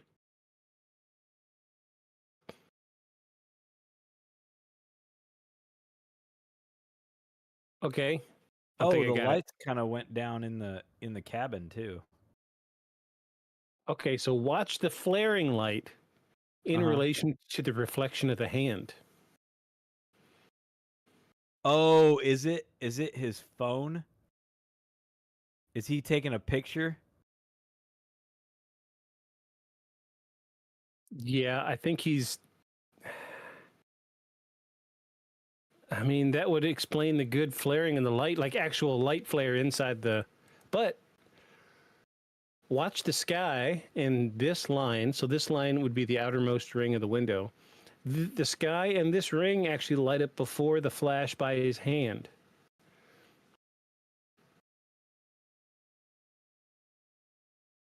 Right there. See? That's the sky That's the sky outside illuminated. Then there's another one. I think I think they're putting the video on that area. I think that's a video put on top of that. Because look at the clouds. They come over on the inside of the ring of that. It's just not. Maybe that's some fancy airplane windows I've never seen. I guess maybe this ring on the outside could be the reflection of the ring on the inside. Yeah, that's what it looks like. Huh, I don't know. Because that flash is definitely outside. Right. I think the other one is someone taking a picture. If it is. Oh, but wait. The inside of the window isn't illuminated. No. It's only outside. Huh. There's a lot going on in this. Have you seen the videos people do of like they'll take a video of like the twilight sky or the daytime sky and then put the filter on that makes it look like they're on an alien planet? Yeah. Yeah. That's what this makes me think of. The only thing that's getting me is if that was a flashlight inside, wouldn't the color of the light be the same inside the cabin? Right? Yeah. And the color inside the cabin doesn't really change. No. Oh, you know what? Are those the overhead orange lights inside the plane? It could be, but we're not getting orange light inside the cabin. Yeah, that's true, and it wouldn't explain why it's lighting everything up orange out there. A filter would explain it. Yeah. Maybe that and very, very careful editing. You want to know some of the comments? Well, see, look at the second one down. Everybody on the plane would have been panicking. Discap, he says. Discap. I'm not up on Gen Z lingo. It means it's a lie. It's not truthful. Okay, got it. I need a Gen Z dictionary. Filmed on an empty plane. It didn't look empty. No way people a think VR game? No, I don't think it's VR. No, but I could be convinced about the filter though, only because I've seen people do some wild stuff with like I said, with the landscape stuff where they just film their day at the beach and then it darkens the light on the beach and it looks like space. You know, like there's a giant moon that's not supposed to be there and planets and weird plants. So I also saw a demo recently of the Apple goggle things. Mm-hmm. I saw a thing where the dude's like showing the feed of what he's seeing, and it's using AI to render like a landscape in real time, and he's out on a pier and he's switching the what it's changing it to, and like, you know, at one point it's like it's in the middle of summer on a pier on the beach. Yeah. And he switches it to a Christmas filter, and now people look like elves, and a bunch of extra Santa Clauses, and like post signs turn into candy canes, and then he switches it to Dune, and it looks like the ocean is sand instead. Yeah, and there's like sand built up against the walls everywhere, like on the boardwalk up against the food vendors and stuff. So, I mean, that's one it's not one that he wrote, like it's just one that he downloaded to demo. Right. And so I don't know. Do we have an undecided button? That's the one thing we don't have. I prepared for everything else. Just a recording of a guy going, Well, I've decided. You've decided? Yeah. All right. Fake. I want to say it's real, but I really feel like there would be somebody screaming on the plane. Some woman would lose her stuff and she would scream. Yeah, that's probably the biggest teller to me is like he's sitting there being like, you know, are you seeing this? Are you seeing this? And like everybody else on the plane is just like eating their peanuts and, you know, not even reacting to dude going, you know, being weird. Yeah, I'm gonna say no. Yep. Or I guess this could be undecided. We could use that for undecided, I guess. But I'm gonna say no. Yeah, I hear you. I do want it to be real, but I do feel like with the way people are reactive on planes already. Yeah, you know, a little turbulence, and you hear, you know, there's always that one woman in the back that screams. Yeah, every time the plane just dips a little. Mm-hmm. And, you know, it's like they do say leave your seatbelts on when you're seated. Probably wouldn't have spilled your drink, Karen. For a reason, Karen. Yeah, probably wouldn't have spilled your gin and tonic, Karen. All right, well, let's go on to the next one. Your $10 gin and tonic. So this is AI. This is clearly AI, but I wanted to Right. show this because it is so good to give our viewers an idea of what we're going up against when it comes to verifying whether things we watch are real or not. We nitpick. We pick every little detail apart. It's and very tough. AI it is is. getting much better. It really is. And this is what we're up against.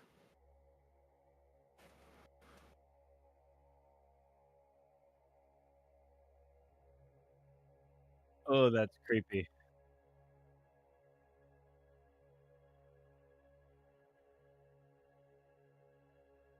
Oh my God. Yeah. All of them right there. Wow. Yeah. Yeah. And then there's this guy just hanging out. Yeah. Get Super a tall beanie guy. on. Yeah. I saw one that was like it's videos of like the Harry Potter graduation party. Oh yeah. And like, you know, Gandalf's doing a line while he's, you know, scratching records. Or you know, or not Gandalf, Yeah. what's his name? Hagrid?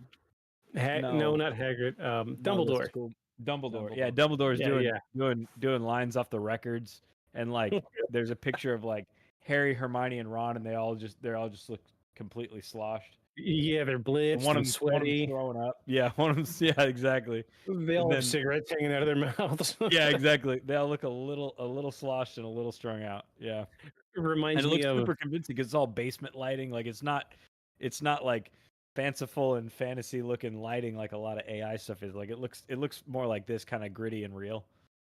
it reminds me of that cutscene from. Do you remember the movie Project X?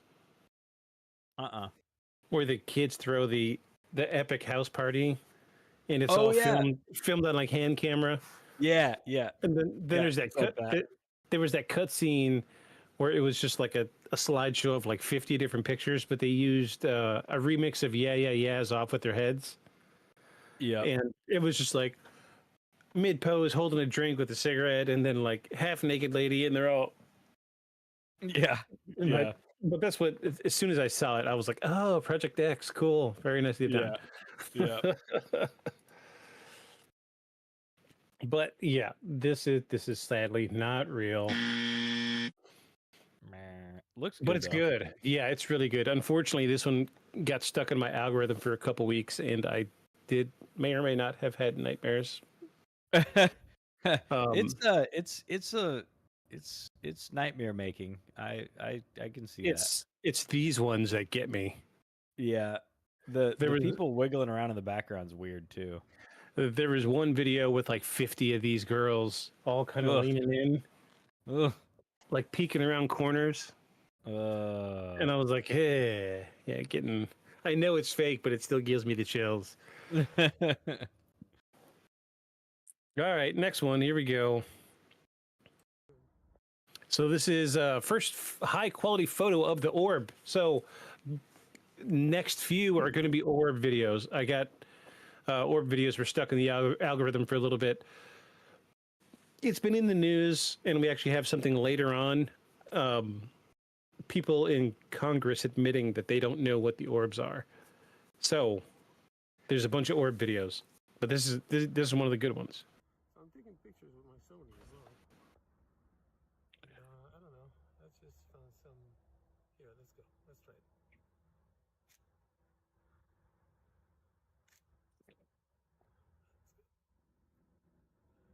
Here. What is that? They're weird, man. They are weird. What? Oh, dang. It's somebody who knows. Please let me know. I like that. Yeah. I don't know how to. I don't know where to go with these orbs right now because there's so many high quality photos of them, and they are weird.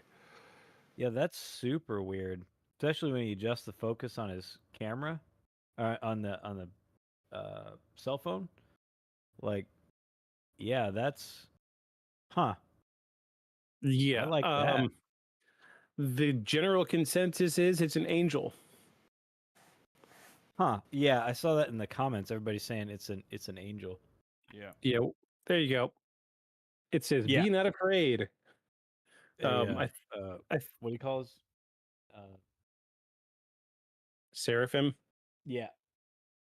Yeah, it's a new imagining of a seraphim or the wheels in the sky thing.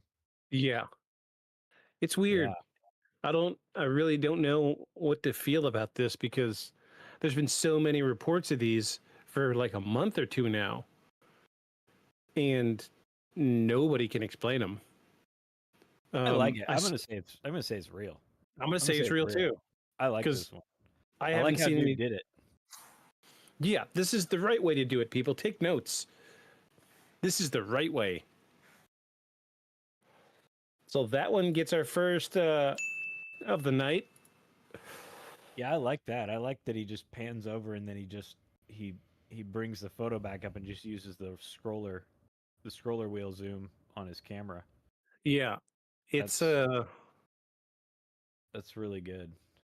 Get ready because there's a bunch of these and they are weird. All of them are weird. I did see one video where somebody said, "Hey, I've got one of the orbs landed in this tree, and in the dark with light shining on it, it looks funny." But then he goes to see it during the daylight, and it's obviously like a Burger King sign. no, no, it's like those giant letter and number balloons that you can get. The metallic one. Yeah. Uh-huh. It was a giant 0 stuck in a tree. That's and I was last minute. I almost threw it in there just to be like, "Oh, this is good conversation," but I was like, "No, it's just a balloon at this point. It's nothing. It's nothing." That's a funny one though. But yeah, it looked good. Got stuck in just the right place. It looked good at night, and then daylight hits, and he's like, "What is that? It's a mystery. I have no clue." And I'm like, "Dude, it's a 0 balloon filled with helium stuck in a tree." All right, next one. This is orb sighting in Connecticut. Ooh. Whoa, look at that thing go. I like that. I Whoop, like that. Gone. And he's close. Close. Watch how fast that thing just goes. And zip. Boop. Wow. Huh. Yeah, I'm not really familiar with the orbs. So this has been in the news. It's been in the news. And that even has the look of like rings, floating around a center object. Yeah. So this is what everybody's seeing right now is these orbs with it's rings of light, but they're kind of pulsating. Like if you were to zoom in on like a planet from a great distance, this is kind of what you would see until you focused. But these things are low in the atmosphere. Like this one's close, really close. Yeah, and it's definitely generating its own, it's got its own oscillating light. It's funny, that like armillary sort of object looking thing is something that features pretty prominently in my artwork. And I didn't know that that's what people were seeing as like orbs. Like the only orbs that I was familiar with were the ghost hunting stuff, right? The stuff that you can't see, but then it shows up on film. Yeah. That's I'm not familiar with something huge and in the sky orb. These are the ones that everybody's been calling the drones lately. Oh, really? The stuff over New Jersey? Yeah. So these are the ones, and people are zooming in, getting real close, and that's when we're getting these really strange circular objects with orbiting rings around them that nobody can really explain. I mean, I'm gonna say this one's real. I don't see any evidence to prove otherwise. It's a really fast blip out of scene. I'm gonna give it the thumbs up. Yeah, I don't know what it is. It doesn't seem like a faked video though. No. His camera does something weird at the end, but I think he was trying to follow it. I don't know. Okay, we'll give it one of these. Oh, we're not sure. We're undecided. It's a good video. It's interesting. It's way Yeah. better than the plain one. Yeah. Here's the great thing about us moving forward into these videos, because they're going to keep getting better. Oh, really? You have them lined up like that? No, I mean, everybody's got great phones now. Oh, gotcha. Yeah. Even the bad phones that people are using take excellent photos. Yeah. So, yeah. All right. We got a little giggle on that one. Let's go to the next one. This is a plane passenger films what could be the clearest example of an orb yet to be filmed in LaGuardia Airport, New York.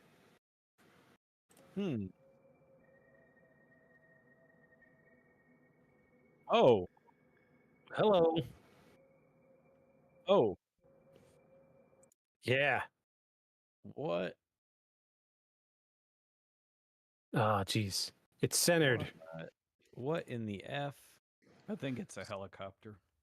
Really? Yeah, red and green lights. Yeah, that's what's throwing me off. Oh, and the front light is facing the plane. Yeah. Or it's a small plane. Yeah, but what's that other stuff around it? This is part of the anomaly, is we're seeing multiple objects at the same time. I guess these could be flares, like lens flares, but because on a plane window you have multiple panes of glass. And it looks like there are some low clouds, so that could be where their spotlights are hitting patches of moisture and reflecting. Yeah, I don't think a UFO is going to have red and green lights. Yeah, that's usually kind of It's a giveaway. Commercial craft is red and green. Yeah. Yeah, it's kind of a giveaway, isn't it? Yeah, so that one I'm pretty sure is yeah. That's a shame because at first it looks very interesting. It's weird, sure. Let's look at some of these comments. Jesus Christ, people, they're not orbs, they're just out of focus. Yes, I agree. That's funny. Also that. Yeah. I said, wow, this orb is squawking and it's registered as a Cessna 172. Yeah. A flying Christmas ball from Amazon. Still, guys, it was just my drone. There might be a helicopter because of the spotlight and red and green lights sometimes in planes also. Yep. We had sort of a fun little toy at the shop that we mess with, if over lunch usually. It was a little plastic ball with lights in it, and it had a single propeller. Right. Is that the one you can throw? Yeah, you just push it. It just stays stationary, basically, right? But if you tilt it, it goes this way. If you push it, it just floats through the air. But one of the guys sent it like zinging all the way across this huge field, and the battery went out on it. Oh no! At night, like as it got like several acres away. The light went out. I was like, good luck finding it, dude. But we're not getting that back. But doing that, right? Like I can just imagine somebody going home at night, driving on the other street, because we're almost on a corner. If somebody were on the other street and all they saw was these streaking, flashing lights going across the field, and then they wink out. Like, oh yeah. So you'd be like, what was that? I didn't have my camera out. What was that? Right. Not that that's what this thing is, but when you said Amazon Christmas ball, I was like, yeah. Also, you could do some weird stuff that would make people, freak out a little bit. For sure. Yeah. Sadly, this one isn't probably real. Probably some commercial plane of some kind. All right. Next one is funny. The orb seems to be FAA compliant. What's the last comment? We can go back. Hold on. Yeah, scroll it. Let's see. An alien orb with red and green lights is required by the FFA. Yeah, it appears to be FFA compliant. Yeah, the orb seems to be FAA compliant. Because drones now have to have red and green lights on them. Also, okay. Yeah. They have to. It's a federal, FAA guideline. Because too many drones. At first, when drones came out, it was drones the Wild were West, baby. Yeah, it was crazy. You do whatever the hell you wanted. Flying through airports and everything. It was crazy. Now you have to register them. They've got to have guide lights on them. Yep. Yep. The days of yore have passed. So this camera shot I ever got of my work was with a drone at a festival. Because I had a bunch of stuff that I brought that was already done up underneath a big awning, and it had a center pole, and I got really good with the moving the camera gimbal. And I had a separate on the little screen on the phone you could change the camera gimbal, and then you had 2 joysticks to change pitch, yaw, roll, right? And I got really good at panning the camera, so I brought it in and swept it super low, and then almost touched the ground, and then came back while the camera stayed on the thing, and then zoomed way back out of the way. I just thought it was the steadiest shot. It was like somebody had one of those big movie booms. Yeah. Right? It looked like that, except you pass in on the other side of the pole and come out. It was really cool. Man. I want a drone quite badly. It's my next toy that I plan on purchasing. Soon, maybe. I've got one from Temu that I've never actually charged up or messed with. It was one of those free gimmies because I was buying something that I actually needed. And they're like, pick a free thing. And I was like, a drone? Yes. Because my DJI crapped out. The smart batteries on it crapped out and wouldn't charge anymore. I got mad at DJI over it. So they didn't warranty any of it. None of it was warrantyable. I was like, so I just buy more that are also, because I started reading through the page, and there was hundreds of people with the same problem. I'm like, dude, the batteries are $40 because it has its own little smart sensor on it, so that when it gets below a certain point, it tells the drone, it knows how far it is out, and it tells the drone, and when the drone gets low enough, it automatically backtracks and lands back where it was, so that you don't lose it. So there's nothing else you can power it with, and they weren't warranting them, and nobody made other ones, so. Yeah, the whole thing. I won't buy DJI now because of it. Plus, they're 4 times as much as they were when I bought that one. What is it? The Phantom 3, the white one with the legs and the skis on the bottom. That's the one I want. Yeah, I think I had a Spark, and it was obstacle avoidance below and in front. And now I just went and looked at the new the replacements of it, and it has cameras above, front, sides, and bottom, so no matter what, if you set it on avoidance mode, it won't bump into anything. Right. So fly it right at a tree and it'll slow down before it gets to it, and it won't hit it. Super cool. I want one that I can snap my GoPro onto and play with it. Yeah. That bigger one that you mentioned, it just comes with a gimbal, and you just put whatever you want on it. Yeah, that's the one I want. But it's horribly expensive and probably won't happen within the next 2 years. But that's okay. So this is... I'm not going to pronounce this guy's name. Professor something or other. It's a foreign name, so I'm not going to pronounce. Here we go. Oh, wow. Yeah.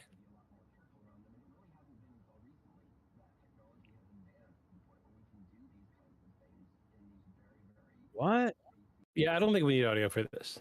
Yeah, this is what people have been seeing. They're saying these are drones, but they're orbs that look like a ball, a ball of energy, or that's almost what I would think ball lightning would look like. Yeah, in a sci-fi movie. That's wild. Oh, but look, we got flashing lights.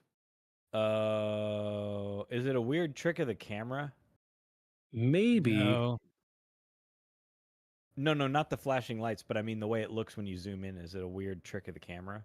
I guess it might be. Let me do an experiment. I've got a really bright light in front of me. Like it's trying to dim.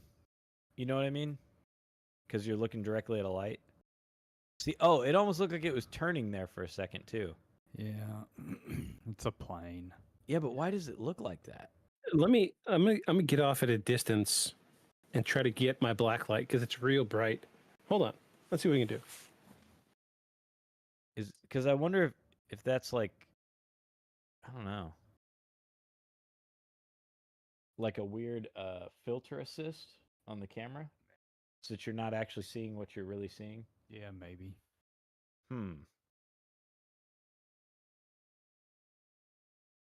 Also, it has a watermark. Yeah. Hey, I didn't get that effect. I could be wrong. Also, the longer it sits there, the more it looks like a turning plane of some kind. And it's you see that the watermark at the top? CapCut. CapCut. CapCut has effects in it. And you only get the watermark if you're not paying for the full version. And I don't think you need CapCut just to put the word drone ? Right. Because you can do that in Instagram. Yeah. So I don't know. I've never personally got this effect, but I see flashing lights on either side. Yeah, it seems like a CapCut edit. I don't think it's an edit. I think it's a weird trick of the light with zooming in real close like that. Yeah. Maybe because it's dark. I don't know. But look how far out the flashing lights are. Yeah, it's almost like it's turning. Yeah, like wings. Like maybe it's just a weird spotlight catching it just a right about out of focus. I say out of focus, but then he gets real close and that thing just gets more detailed. Well, but I wonder, since it's a digital assisted zoom on these cameras, and they do a bunch of auto filtering for light and glare to make a clear picture, I wonder if it's the processor filling in stuff. Yeah. You know what I'm saying? Because that's the only way you get like a 40x zoom. It's not, you don't have a telescope on your camera. It's a digital assisted, Look at the two flashing lights. Look how far out they are. Mm-hmm. Maybe a spotlight directly on this guy. Yeah. But we also have no FAA compliant lighting on it. True. That much clarity. We don't know where it's from either. Right. We could be. This guy is definitely, his post is in Portuguese. So maybe they don't, surely they don't have the same, aviation guidelines like we do. Well, so I think for big commercial airliners, it's pretty much the same everywhere, right? Yeah, fundamentally. As far as markers, but I don't know about local plane traffic, like private air traffic in South America. They may have completely different requirements locally, right? For planes that can't actually, fly all that far, it may be different. And it may be different for military too. The way those lights are flashing, it looks like some kind of collision avoidance thing. Yeah, that's it. That's the only reason you would have a flashing light, so somebody doesn't run into you. Yeah. Take notes, Philadelphia. Well, aliens seem to crash a lot of craft, so maybe they decided, we need some avoidance lights because we keep having AAA. Yeah. The Federal Alien Aviation Agency. Yeah, the Alien Aviation Agency decided they better have some lighting. Yeah. Aliens. That's what that is, aliens. All right, let's go to the next one. So this is Orb Sighting in Nashville, Tennessee by Danny Los Angeles, which is a weird name to be posting a video in Nashville. Just saying. If my last part of my handle on Instagram is Los Angeles, I'm posting a video from Tennessee. The music industry. The third comment is cracking me up. Project Fake AI videos? No. No. Project Bluebeam faking alien invasion. Don't be scared. Just enjoy the movie on the sky. No, it says Project Blue Balls. Don't get too close. If you try to touch them, they go off in your face. Happens to me all the time. All right, well, let's see this. Let's see it. Tennessee, that's the skyline over there. I'm gonna see if I can film this. It keeps showing up outside. Look at that. Oh. Oh. I'm gonna try to zoom in on this. Oh my gosh, do you see It's that? amazing that they were playing just the right music. Right? I've seen it all over TikTok. Now I'm literally seeing them in person. This is right next to Nashville, Tennessee. Right here. You're not seeing them on TikTok anymore. No. Not I don't know. anymore. That seems really staged. What are you not seeing on TikTok anymore? Anything. Anything. TikTok Was it is on again? Yeah, I the think app so. is the app is banned. app You can doesn't only work. you can only go on the website. Oh, for real? Yeah. I haven't been able to get on in like a week, 2 weeks. Oh, I have. Have you? If you Yeah, hell, I was if you just on it. if you still have it, it works. Oh, if you got rid of it, it doesn't work. Yeah, if you try to download it, it says that it's restricted Oh by yeah. It works. Dang. Yeah, people yeah, are if you paying still have the app. people are paying stupid money for iPhones with the TikTok app still installed right downloaded. now. Oh, Yeah. that's funny. Yeah. I wonder. So it doesn't work if it's in your clouds. If it's in your cloud storage, No. you had to already have it. Huh? Yeah. Yeah, I'm gonna say this one's probably fake. It seems a little too staged to me. And Yeah. if I saw that, my voice wouldn't be that calm. Right. No, it sounds. The connection between Los Angeles and Nashville is the music industry and all these performers and entertainers. There's a lot of creativity there, and this just sounds. This Yep. sounds really like a made-for-Hollywood little tiny snippet, including all the dramatic music and everything else, and Yeah. the way that's called the Eye of God symbol that thing breaks into. Whether the person who created it or not knows it. So watch. Let me just get to it just a second. Yeah, the thing. Yeah, it's starting. When they line up. Hold on. There you go. That There's that big thing in the middle. Things around it. Yeah. That's funny that's the Eye of God symbol because it also looks like the eyes on what's that thing out of the Marvel comic books, the things that birth out of populated worlds, they're the size of the world. It was on that new Immortals. I never saw Immortals. Oh, okay, well dang. Anyway, Celestials. Oh yeah. That's what the Celestial looks like. That's because they got the 6 eyes down the front of their stone face thing. Yeah, we talked about this last month. Yeah. On Rapid Fire. Yeah, there's a different one that came up, and someone was like, "I know what that is. Freaking Celestial looking down the planet. Everybody run." Yep. So this one's probably nope. A little too.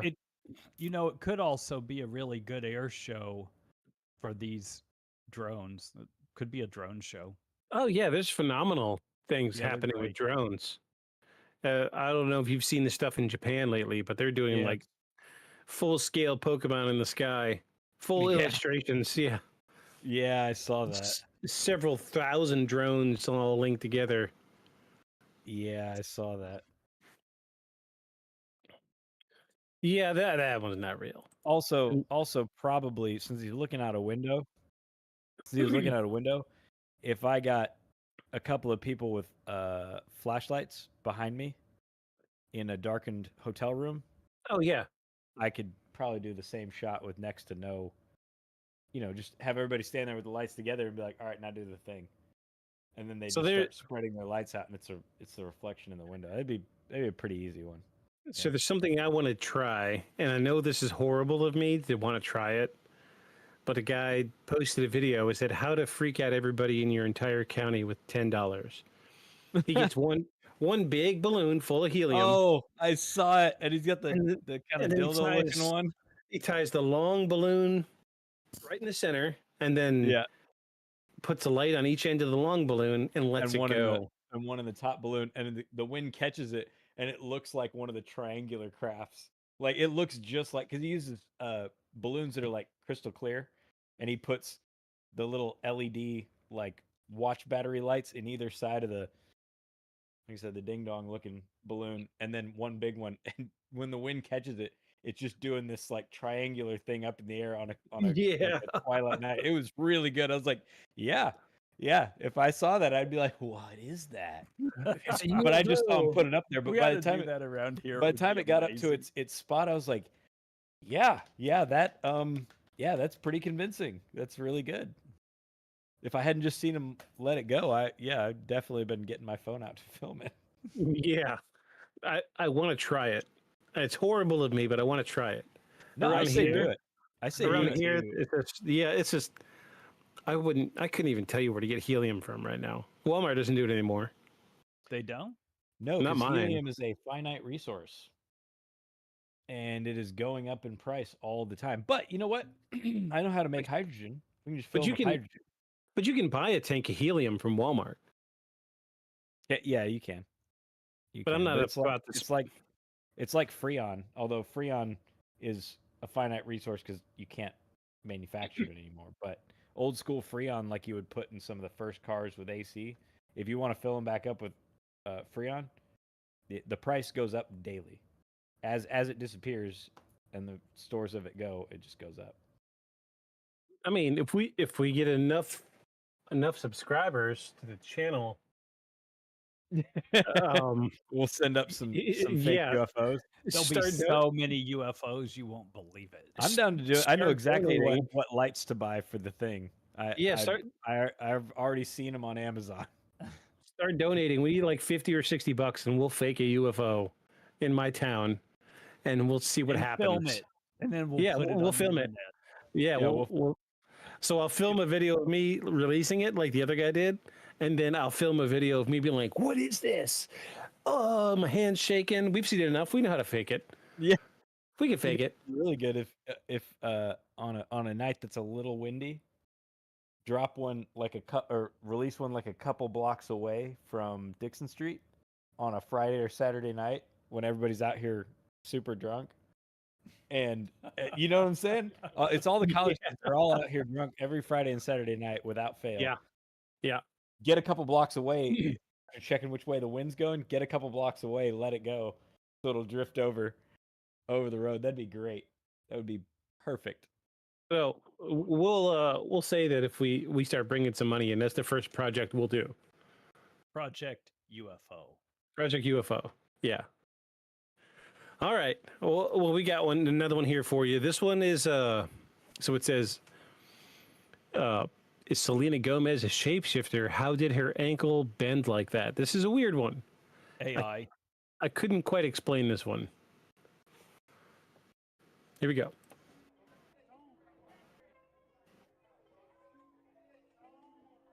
You see her ankle? Yeah. Look. Huh. It was like curled up like a hand.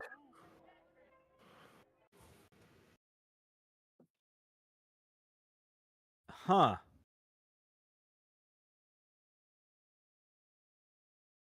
Yeah.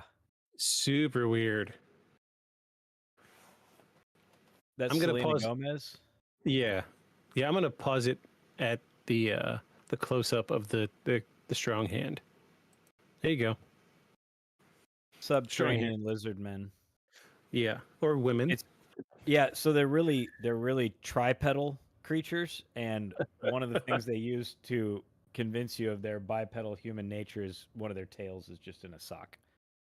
It's in a meat sock, and so she just kind of she wasn't doing the foot tail walk very well, and that's what happened. Slam dunk. Slam dunk. You're welcome, everybody. Good night. Slam dunk. Explain. Okay, wait. I've seen ankles look like that back in my paramedic days. Yeah, but she gets back up and flattens it back out and walks on it. She gets up and then whoop, foot is good. It might be a weird shadow though. Yeah, it could just watch as she picks her foot up.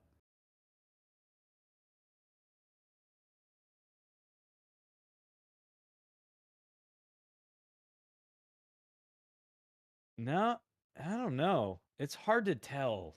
Yeah, it's hard to. It's all pixelaty and stuff.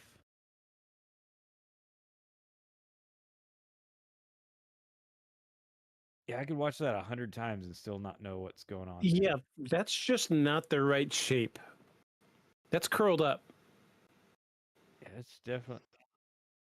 I think actually the bottom of her foot is dirty, and the light part closest to us is her heel, and it's actually laid flat out. Yeah, I saw stuff like that at yoga today. I think she got some dirty feet. I don't know. It is a weird video. She's not a shapeshifter. She's a shapeshifter. She's a shapeshifter. Of course she is. Subterranean lizard persons. I guess they don't. They're not. You told they me don't that like. wasn't true. They don't like to be called men. It's persons because there's they're really trisexual. Because they just try anything. Yeah. Well, it takes 3 of them to have viable offspring. It takes three different sex organs. It's really complicated. Thank you. I'm here all Yeah, night. it's very funny. Wait, do we have an audio clip for that? Wait, we do. I think we do. Probably just music. Hold on. Oh, wait. Oh, hold on. I missed it. There it is. We got one. Give us the line again. Go. Give us the line again. Give us the line again. You got to get into it like you mean it. What was the line? Wait. What is she? Trisexual? Oh. Go ahead. Because she just tries anything.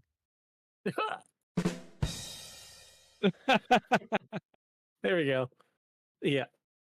Yeah, welcome. Bored. Welcome to Beyond the Shadows podcast. you're very serious paranormal investigators. For no amount of smack talk is too much. No. Paranormal cuss and discuss. Welcome. That's how I described it to those 2 people today that I met. Weird angle, weird shadows. It's nothing weird there. I don't know. I think, or it's like a Wicked Witch of the West kind of thing. She stepped in a drop of water, and she's like, "Yeah, she stepped. Yeah, they got a little. She spilled a drink on her foot and started to go all weep. Yeah, started to go all curly noodle on her." I want it to be real, but I think we all know. Yeah. It's probably real. It's just not what they're representing. It's sure laying on the ground like a tail. Yeah, I mean that's what I'm saying. It's a lizard tail in a meat sock. No. Yeah, like the flop, the dead flop, and then the shoe falling off looks just like a tail with the shoe on it.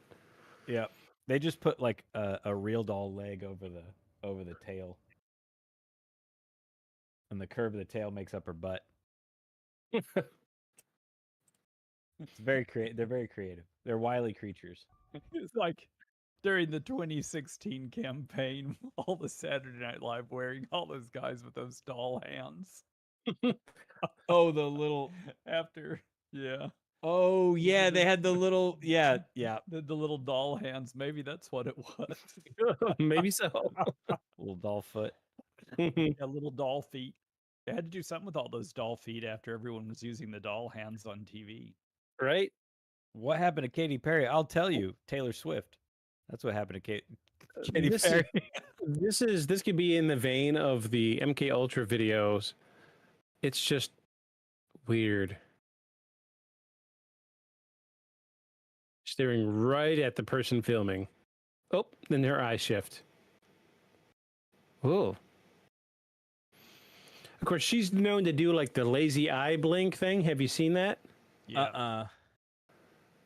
Yeah, it's like she can look forward and then like completely hold one eye all the way open and do like a dumb blink with one eye. Yeah, it's weird.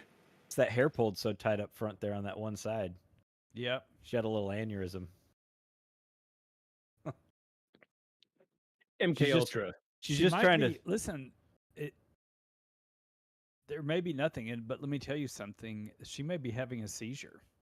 That could be a small. That could be a small seizure. True. Saw Brian have stuff like that. Oh yeah. Yeah. No. I wish it were all exciting stuff like that, but I think she was just. It's probably nothing. She the weird mouth stretch thing she did is because she just wanted to make sure her face could still move with all that Looks makeup. seizure-y. Well, let's listen to the audio. Maybe somebody like shouts at her. Oh no, it's just the Jason. No, it's the No. yeah, it's copyrighted music. We're not gonna listen to it. Yeah. Oh, but that kind of works with that video, right? Yeah, dum dum dum dum. It is just 3 notes though. It's like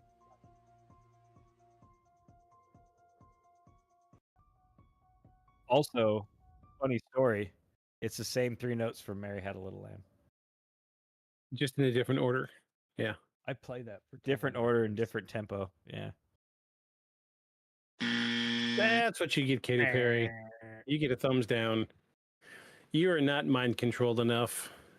Also, you're putting up the Illuminati symbol, but then you're playing horror movie music. Right. Yeah. Yeah. Do you want to go down a rabbit hole? And first, Google this hand gesture and Jim Carrey. And let's be real, who's gonna want to mind control her to what end? To influence the youth. Maybe 15 years ago. Into buying more things, spending more. Yeah. Strengthening the consumer economy. Buy things that you don't need.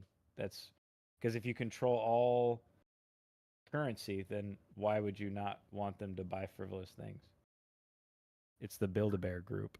We don't buy frivolous things. No. I don't know it. I'm just sitting in here looking around. I need all this, okay? We're not talking about this. This is all necessary. You can stop right there. This is something. It's all life or death stuff right here. Yeah, let me just say, I need these things. Katy Perry did not press me to buy a Sega Dreamcast. All right. Didn't happen. Sorry. You want to take a bathroom break? Yeah. I need a bathroom. Yeah, I gotta pee. All right. We'll be right back, everybody.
Thank God I had it already. It really, I don't see but just a handful of people during the week, and it's usually the same handful of people all day, every day. But this week I've been by myself, so I don't know. You know, I feel like honestly it's probably stress related, having to practically run the back part of the shop by myself. Yeah. When there's usually 5 or 6 of us, it's me and one other guy that barely speaks any English. So, lots of stress. That and the vehicles I work on are generally filled with lots of mold. Oh yeah. You know what? Maybe I should finish this little guy. Ooh, it's a little stronger since I've been sitting in a warm room.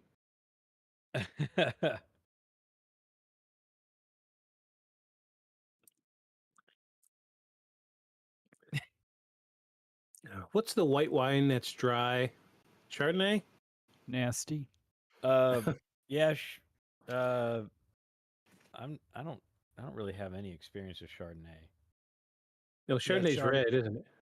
No. Chardonnay's white and dry. Yeah. This is like high alcohol Chardonnay, just content dessert wine. Just a little sweeter than Chardonnay, but crystal clear. Dang, dude. Yeah, I'm getting good at it. My new batch, I just started it yesterday. So, what is it? The Simply brand juice? Yeah. Have you seen it? It's just it is hands down the best juice you can buy. It's juice not from concentrate, 100% organic, no added sugars, no added waters. It's just the straight juice. No coloring. Nothing. You're gonna get what comes out of the fruit, and that's it. They're gonna sterilize it, sure, but pasteurize it. Yeah. Yeah, but other than that, it's the best stuff you can buy. It is the cleanest juice you can buy, and that's what I use to make my stuff here. This is strawberry or raspberry lemonade. Oh, okay. that I fermented, but I started a gallon yesterday. Well, a half a gallon yesterday. The Simply brand came out with apple juice, and I love a good cider, so I was like, you know what? So I bought 2 of them, drank one almost immediately, half a gallon, just drank it. I loved it. It was great. And took the other half gallon and I started fermenting it yesterday. So probably not the next rapid fire, but the rapid fire after, I should have a different color. There's a once upon a time I was really into drinking something called long time ago called Viking's blood. Ooh. And it's a mead with hibiscus and I don't know, a bunch of other stuff, but it's like a fortified wine almost. I'm not sure where you would get it, but it was a thing. I know what would make me feel better. Where's it at? Oh, I didn't show you. I got the BB out tonight. The BB, the Bridge Baby. What is that? Where did I'm missing a bottle of vodka. How do you lose a bottle? It stays in here. Where is it? Where is it? Like seriously, it's usually right there, and I see it. Wow. Well, oh, here it is. Why is it on the floor? That's really weird. Animals were drinking it. I think I already plugged this before. Espresso martini. I really like this.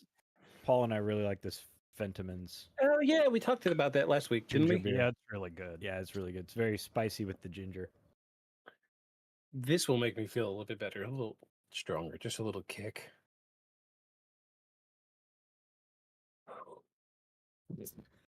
Gross.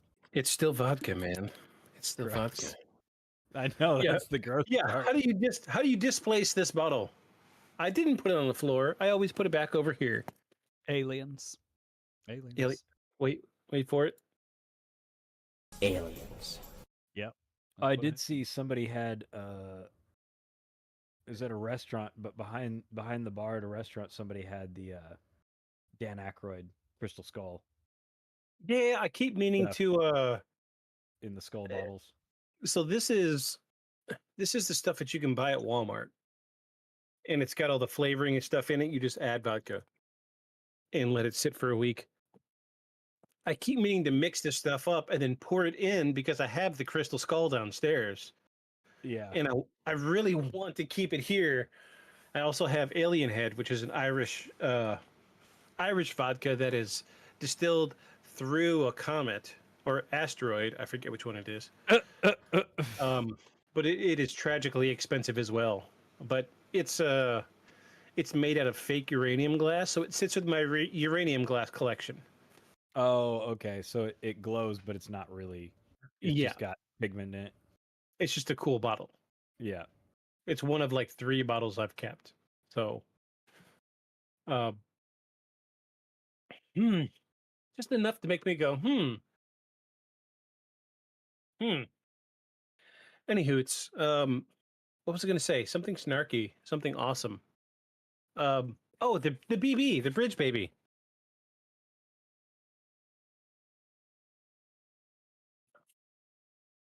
What? What is that? What is it? It's from a video game. What video game? Death Stranding. I haven't played it. So Norman Reedus did motion capture for the entire video game. Oh yeah, I saw clips of that. And so he plays a messenger, a courier, where he'll have like a special suit on, and then he can attach all these storage. Like he'll have a stack 15 foot tall on his back, and he'll be running through post-apocalyptic countryside delivering packages. But this is part of the collector's edition that released when the game released. And I have that, and one of the crates from the game. I'm proud of this. I've only played the game through once, but it is legit a storage container for the BB. Oh, that's cool. And stainless steel jacket version of the game. That's cool. A little tiny minifig. And then this is the moneymaker, because this stuff's going for like $100 a roll. So this tape in the game is used to seal the packages. It says void. Okay. It says void if broken, and then it has the company that he worked for in the game's logo on it. The only thing I've opened in this is the game and the BB. But this is used in game. So during the game, you have these unseen entities that try to kill you constantly. And the only way to detect them is with a BB. Oh, okay. So you have this BB, which is a clone of the only human who's ever been able to see him. And they clip onto your side, and then it, in the game, this connects as a hose to your suit. And that's why they call it a bridge baby. You're bridged to it. And the baby will start crying in the game when these weird entities are nearby. That's not creepy. Oh no, it's horrifying. It's a horror sci-fi game, isn't it? Absolutely. So do you know who Hideo Kojima is? No. Have you heard of Metal Gear Solid? Yeah. So Hideo Kojima is the director for Metal Gear Solid, and he is considered like the Guillermo del Toro of game directors. Okay. Because I got one recently that I thought was going to be good, and it was a horror sci-fi game, and I just couldn't do it. It's called Callisto. Callisto Protocol. Yeah, Callisto Protocol. Dude, it is really horrifying. Yeah, this Holy one, crap. Death Stranding, puts Callisto Protocol to shame. Really? You'll be running through the countryside with a bunch of packages on your back, and then they have what's called timefall, where the rain that comes down makes everything progress through time really rapidly. So if it hits your skin, you start to age at a super rate. Ugh. And if you're caught in the time fall, it just kills you. Well, yeah. But the time fall also brings these weird entities that you can't see, but it'll be raining through the time fall, and all you see are handprints on the ground of it walking through in its hands. So you're and like you can't make a sound, you can't move when you see them. So you got to sit still, and your character in the game will hold his hand over his mouth. So you're sitting there, and then you hear your heartbeat, and all you hear is the rainfall and the footprints and the baby fucking crying. I don't like it. I don't want it. Yeah, and then if they see you, the rainfall or the time fall collects into black pools, and these hands will come out and start grabbing you. No, I don't want it. No. Yeah, it's very very. It is a niche game. I played it because I'm a Hideo Kojima fan. I grew up on Metal Gear Solid. That was my stuff. But yeah, the case had been sitting in my living room for the last 2 years, and I was like, you know what? That needs to go in the office. That's the BB. If you had caught me at the beginning of the episode, it had lights inside of it, but the battery had died. Oh. Yeah, yellow lights. It lights all up. I wanted to fill it full of fluid, but it's not liquid tight. So, because in the game he's submerged in amniotic fluid, right? Because the BB has an umbilical cord connected to where your bridge connects. Yeah, it's a really weird game. Really weird game. That's awful. All right, tell us about this next video. I just saw it looked weird and just threw it in the list. So I think from this point forward, I was just slinging them, trying to get good ones. I'm not 100% sure what this one is, but it says Daily True Horror Moment Caught on Camera, Day 89.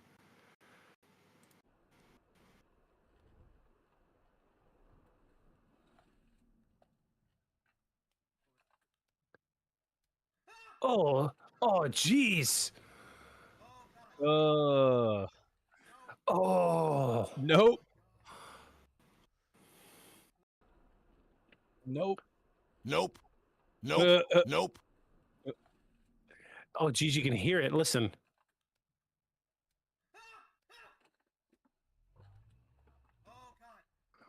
Jesus Christ.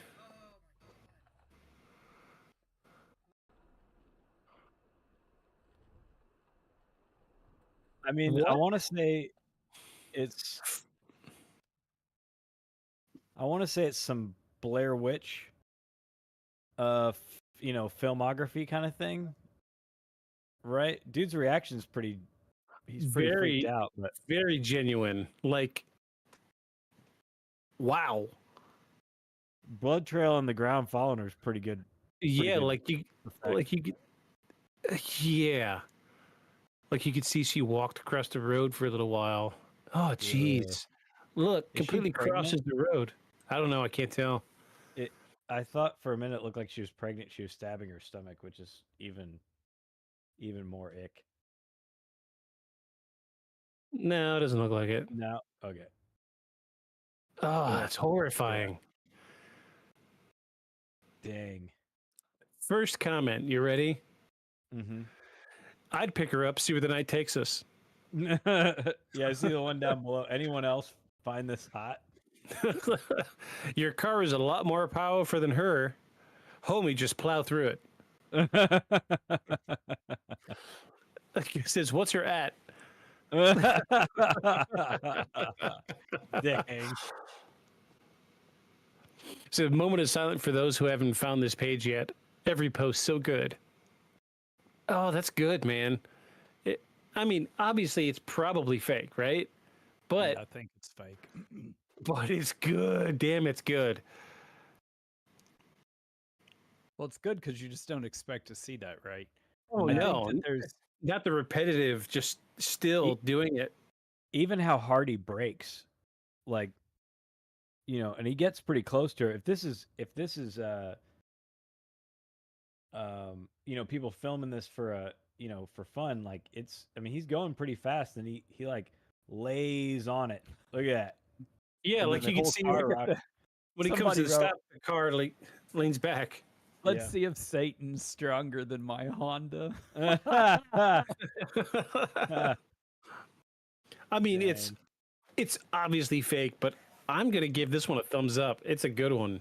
I like it. Yeah, good cinematography. Super good. We'll also, take it. the clicking, I think, is the fake knife clicking back in. Yeah. All right, let's listen to it one more time. Let's hear it. Here we go.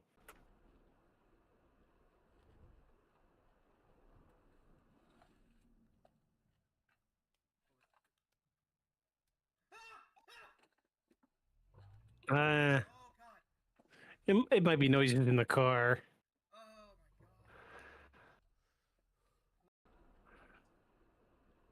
I mean, kudos on this guy. Very genuine reaction. It was great.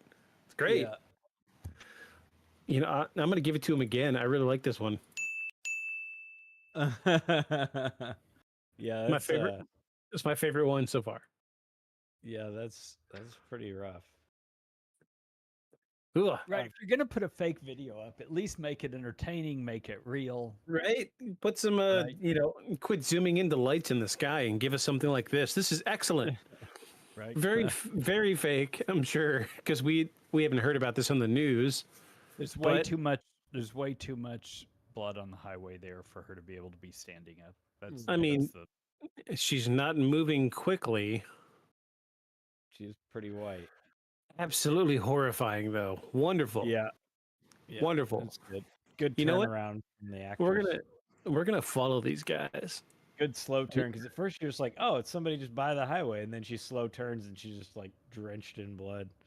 It's very Excellent. Good. Yeah, like Excellent. at first you're just like, oh, it's someone on the highway. What? Oh, what is she doing? Oh my God, she's murdering herself. Excellent. Yeah, it's really good. That's done really well. Congratulations. Let's give him let's give him the golf clap for video of the night so far. There you go. You get the video of the night so far. Moving forward, we're going to try to rip through a bunch of these. So this one's a little weird, but I could see how it could be. Is this another gin video? Yeah, I think so. Yeah, these are kind of popular right now. But I could see how this could be set up. Yeah. I'm going to try to translate this while it's running.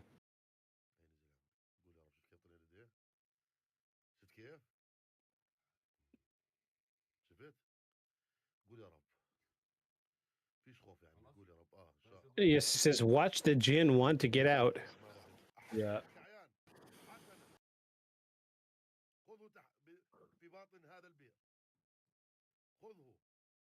Yeah, I've seen a bunch of gin stuff where you see like a ring moving in the dirt and stuff like that, or like another hand come up and dude like grabs it. So like this guy's reaction is kind of genuine.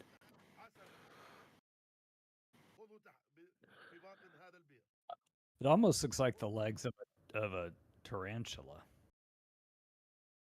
I mean, it just looks like a hand to me with a bunch of makeup on it. I thought they looked like giant raccoon paws. Little nails. Maybe it is. It might be. It might just be an animal. I see 1, 2, 3, 4 individual digits. Yeah. Ooh, but that nail is pointy. Uh-huh. I mean, obviously this hole has been dug out once and then covered back a up. rock in it. Yeah. They threw the gin in there. Get homie down there with his makeup brush. Right. I think we all know that's yeah. Too bad. Next. Yeah. This is the trend lately. Sadly, but it's good. Kudos. You get points for kudos. It was good. All right. So this is says Alien Anatomy. This video unveils the unique physical characteristics of extraterrestrial beings, comparing their skeletal structures, height, and overall appearance to humans. Prepare to be amazed. All right. Now notice also, this is the body of an alien, and where we have 6 ribs that are connected together, they have 3, and the total less than 5 feet. And they still look like this. Not like you and I. Those fused toes. Yeah. Now notice also, this So what made me think this was genuine was how much talking would you need to an old man to make him want to do this? Yeah, I And don't know. and then I look at the aging on the photos, look at the edges of the photos, wore out.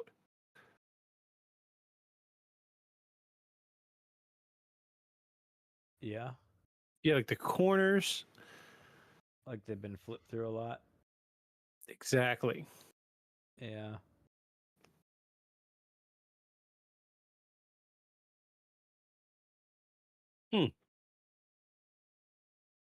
Not much context with this. Lots of comments that go all sorts of places.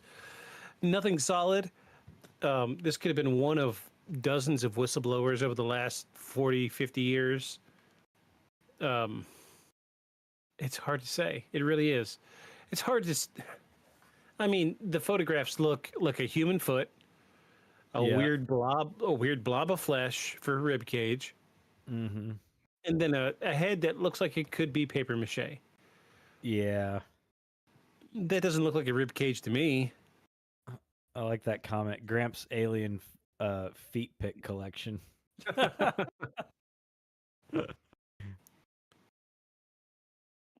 And then there's the last one. Yeah, that looks like paper mache to me. Yeah, it's not great, is it? No. Yeah, I don't know. And you know, I mean, my grandpa's a wily guy. You know, if I told him I was doing like a fun video thing, I'd be like, you know, all right, grandpa, Would he be? here's the scene. Here are Would the he be into photos." it? Would he do Yeah. it? Oh, yeah, sure. I'm his grandson. He'd be like, it sounds super weird, but yeah, sure. I'm like, you just have to keep a really straight face though, because he's like 94.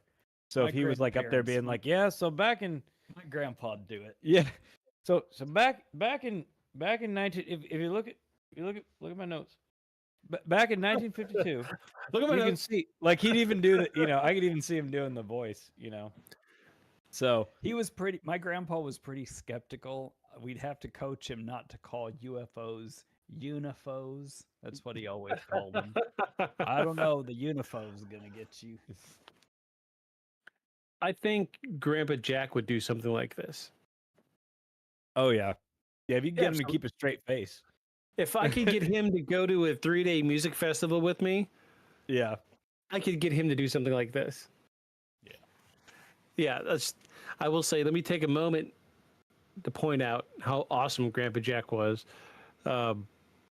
Every single time I would post a video, it didn't matter what it was about, he would watch it and he would be like, man, you're doing so good. You're doing so good. One of the biggest driving factors, positive driving factors in my life, as long as I've known him. Great dude. He didn't care what I was doing as long as he saw what I was doing, and he would love it. He would love it. He was a good guy.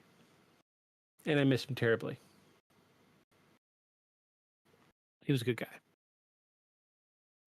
Anyway, I could totally see him doing something like this. He would love this. He would love this podcast. He would learn to listen to podcasts so he could watch this. And he would be on board if we said, hey, man, let's get you on here and interview you and do a fake interview, because he used to be a Marine.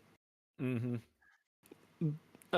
There was like a stretch of time where for a long time they lived in Texas, and him and my grandma would come visit, and we thought that he had like onset dementia because he would start talking crazy.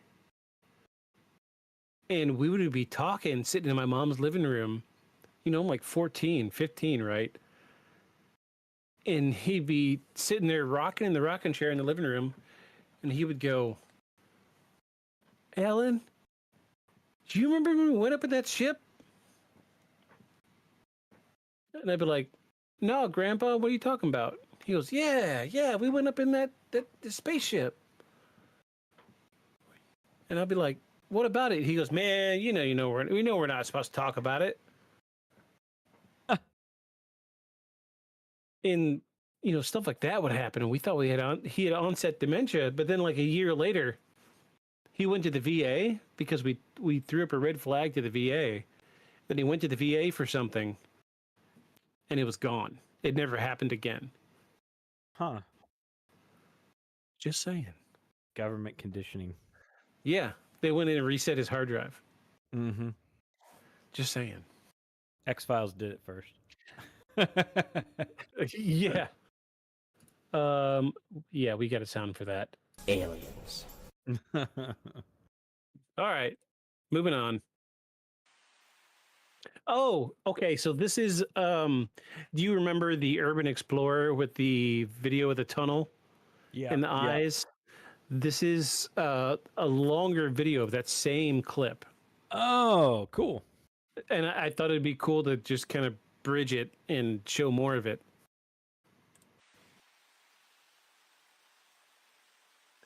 So it's not a tripod. He was really down there, and he was really holding a camera.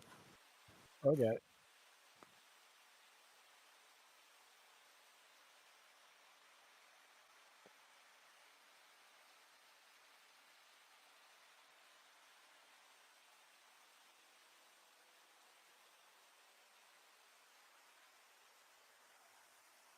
Oh, no, sir. No, sir. Yeah. No.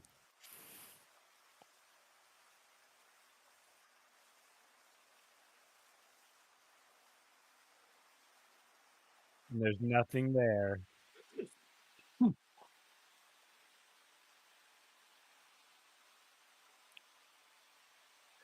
But the eyes are there.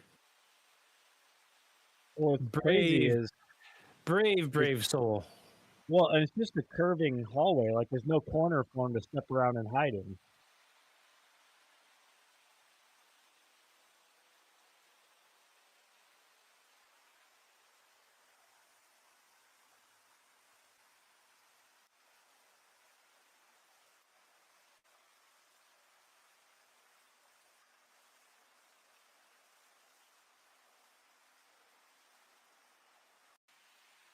Yeah, I feel like I needed to show you guys that after finding it. Yeah, that's really cool. Because it Well, was it gives a little more context. Absolutely, yeah. Being able to see a little bit more. Somebody says, "Isn't this from a video game?" Waiting for the Ninja Turtle comments.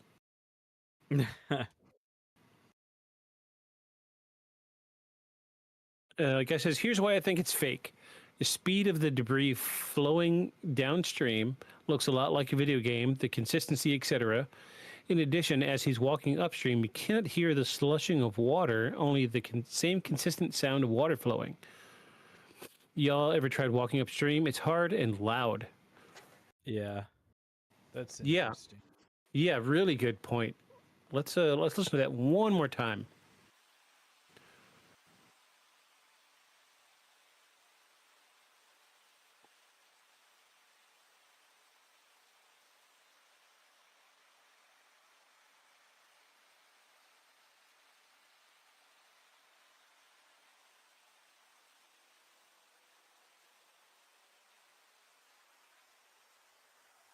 Yeah, nothing.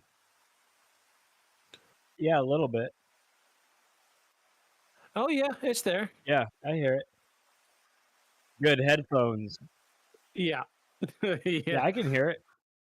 I mean, the rest of the water is much louder, so there is that. Ooh, just a second. I gotta ban somebody. Or are they spamming? Yeah, viewers on viewfan.ru. That's a Russian website. Yeah. All right, let's make sure we ban him directly. Sorry, buddy. Stuff not working for here. Block. Boop. And we're going to report this guy as well.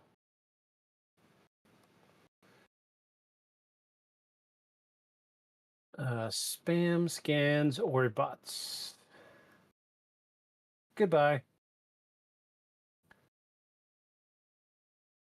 It's a bot. Oh, it says account is suspected of being a bot. Kidding. Obviously not human. Submit report. Thank you for submitting your report. Thanks, Twitch. You rock.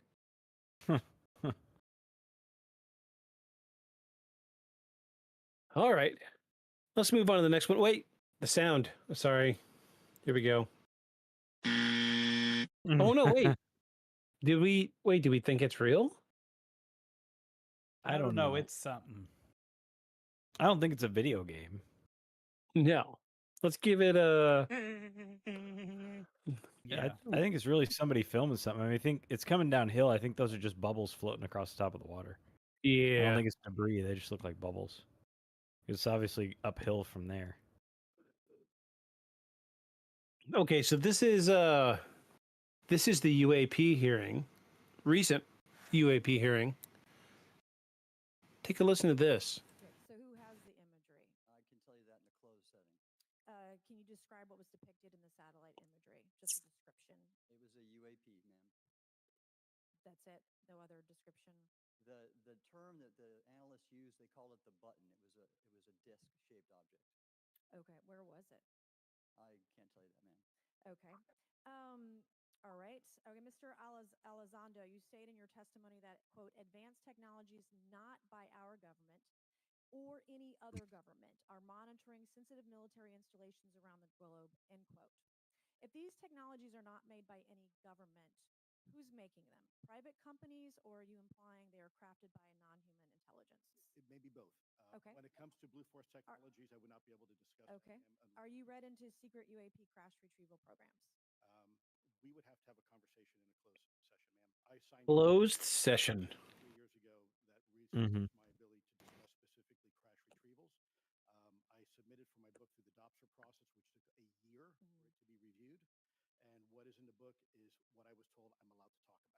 Has the government conducted secret UAP crash retrieval programs, yes or no? Yes. Okay. Were they designed to identify and reverse engineer alien craft, yes or no? Yes. Does the U.S. government have any reverse? Okay, we've already answered that question about retrieval programs. Do any U.S. contractors have the same? I would prefer to address it in a closed. Okay, so who has the image? Dang. I can tell you I in a mean- closed session. I mean, that doesn't get. I mean, it's more about what you don't say at this point, right? Right. It makes me think of that quote from Obama when the Smiths visited. Oh, right. You know, Will Smith is like, "Tell us if UFOs and aliens are real," and he says, "Well, I can neither confirm nor deny, but if we talked about it, it was in this room." Yeah. Same vein, you know, I can tell you about it, but I can't do it publicly. Well, and he did say, yes, there's, he's read into crash retrieval projects, and yes, those projects were meant to reverse engineer tech found on said crashed objects. So that says a lot. And, I'm skeptical because he's made a lot of money off this new book. What's the new book? The one that Alizano put out, the second guy that talks. He just put out a book just late last year, and it's Is it the one I just read? Yeah, and he's made a killing off of it, both in print and audio and so on. So, but he has the right credentials for someone. Right. If anyone would know, he would know. So there's that. But you do have to, look at it as like, also though he's made a ton of money off this book. But if he's plugging the book, wouldn't you think he would want to say more? Like, instead of saying, "Oh, I could tell you," but in closed session. Well, so that's about a clear. He's out here in public at a congressional hearing, and that's about clearance issues. So he can't tell her anything that he hasn't already said in the book. The book was what he's cleared to talk about, and there's similar gaps in the book. Yeah. For stuff that he can't talk about. But if she has clearance, which I assume these are folks that have clearance, if they kick everybody out of the room, right? Any congressman with clearance that that can hear it, he can tell him, but he can't tell her on open camera. So, so this is one of the congressional classified. This is a congressional hearing about it was about expenditures. They were trying to figure out where excess amounts of money was being spent, and they determined a great percentage, upwards of the billions with a B, as in boy, were being spent on UAP research. But Right. nobody could say publicly in congressional hearings what they were doing. Every time a serious subject would come up, they would say the same thing. Oh, we can tell you in a closed session, but we can't tell Right. you this right now. Right. So this is the running conspiracy, which, we're getting close to disclosure, but the fact of the matter is they're not going to tell us in a public hearing. It's going to be private, and we're going to have to wait for the right whistleblower to come along. And Right. I believe this is true and factual. This is a congressional hearing, and there's no good way to fake this, not even with AI. No, and this I've seen the longer session. I mean, this is what the session was like. I mean, there's a lot. There was a Yeah. lot more too. There's a whole lot more, and it's like 4 or 5 guys up there, or maybe it's 3, but they're all guys who would, if anyone would know, they would know. Right. And so it's pretty compelling. Disney even made a whole show on these guys and some others. These guys and some Navy fighter pilots and stuff like that. All the prominent military figures that have come forward and said, "Hey, this stuff's going on." So all people that would have had clearance, people that are not given to storytelling and have other men that reported under them that corroborate it. I'm going to give this a thumbs up. Under and above. Yeah. Thumbs up. What is the Yeah. consensus? What say you? Caesar says yes. Mercy. Paul? Yep, I think so. I mean, we don't know what they can talk about in the closed setting. We just know the government just lies and lies and lies, so God knows. But Yep. something's up, and this is a real congressional hearing, I think. And they're spending real monopoly money on it. So Yep. So this one gets the ding. All right. Do we want to do one more? Do you want to rip through like 3 or 4 right quick? Is that how many we got left? We've got many more. Let's do 3 more. I think we're still in my videos. We haven't got the yours yet. Oh, okay. Let's just rip. Let's go.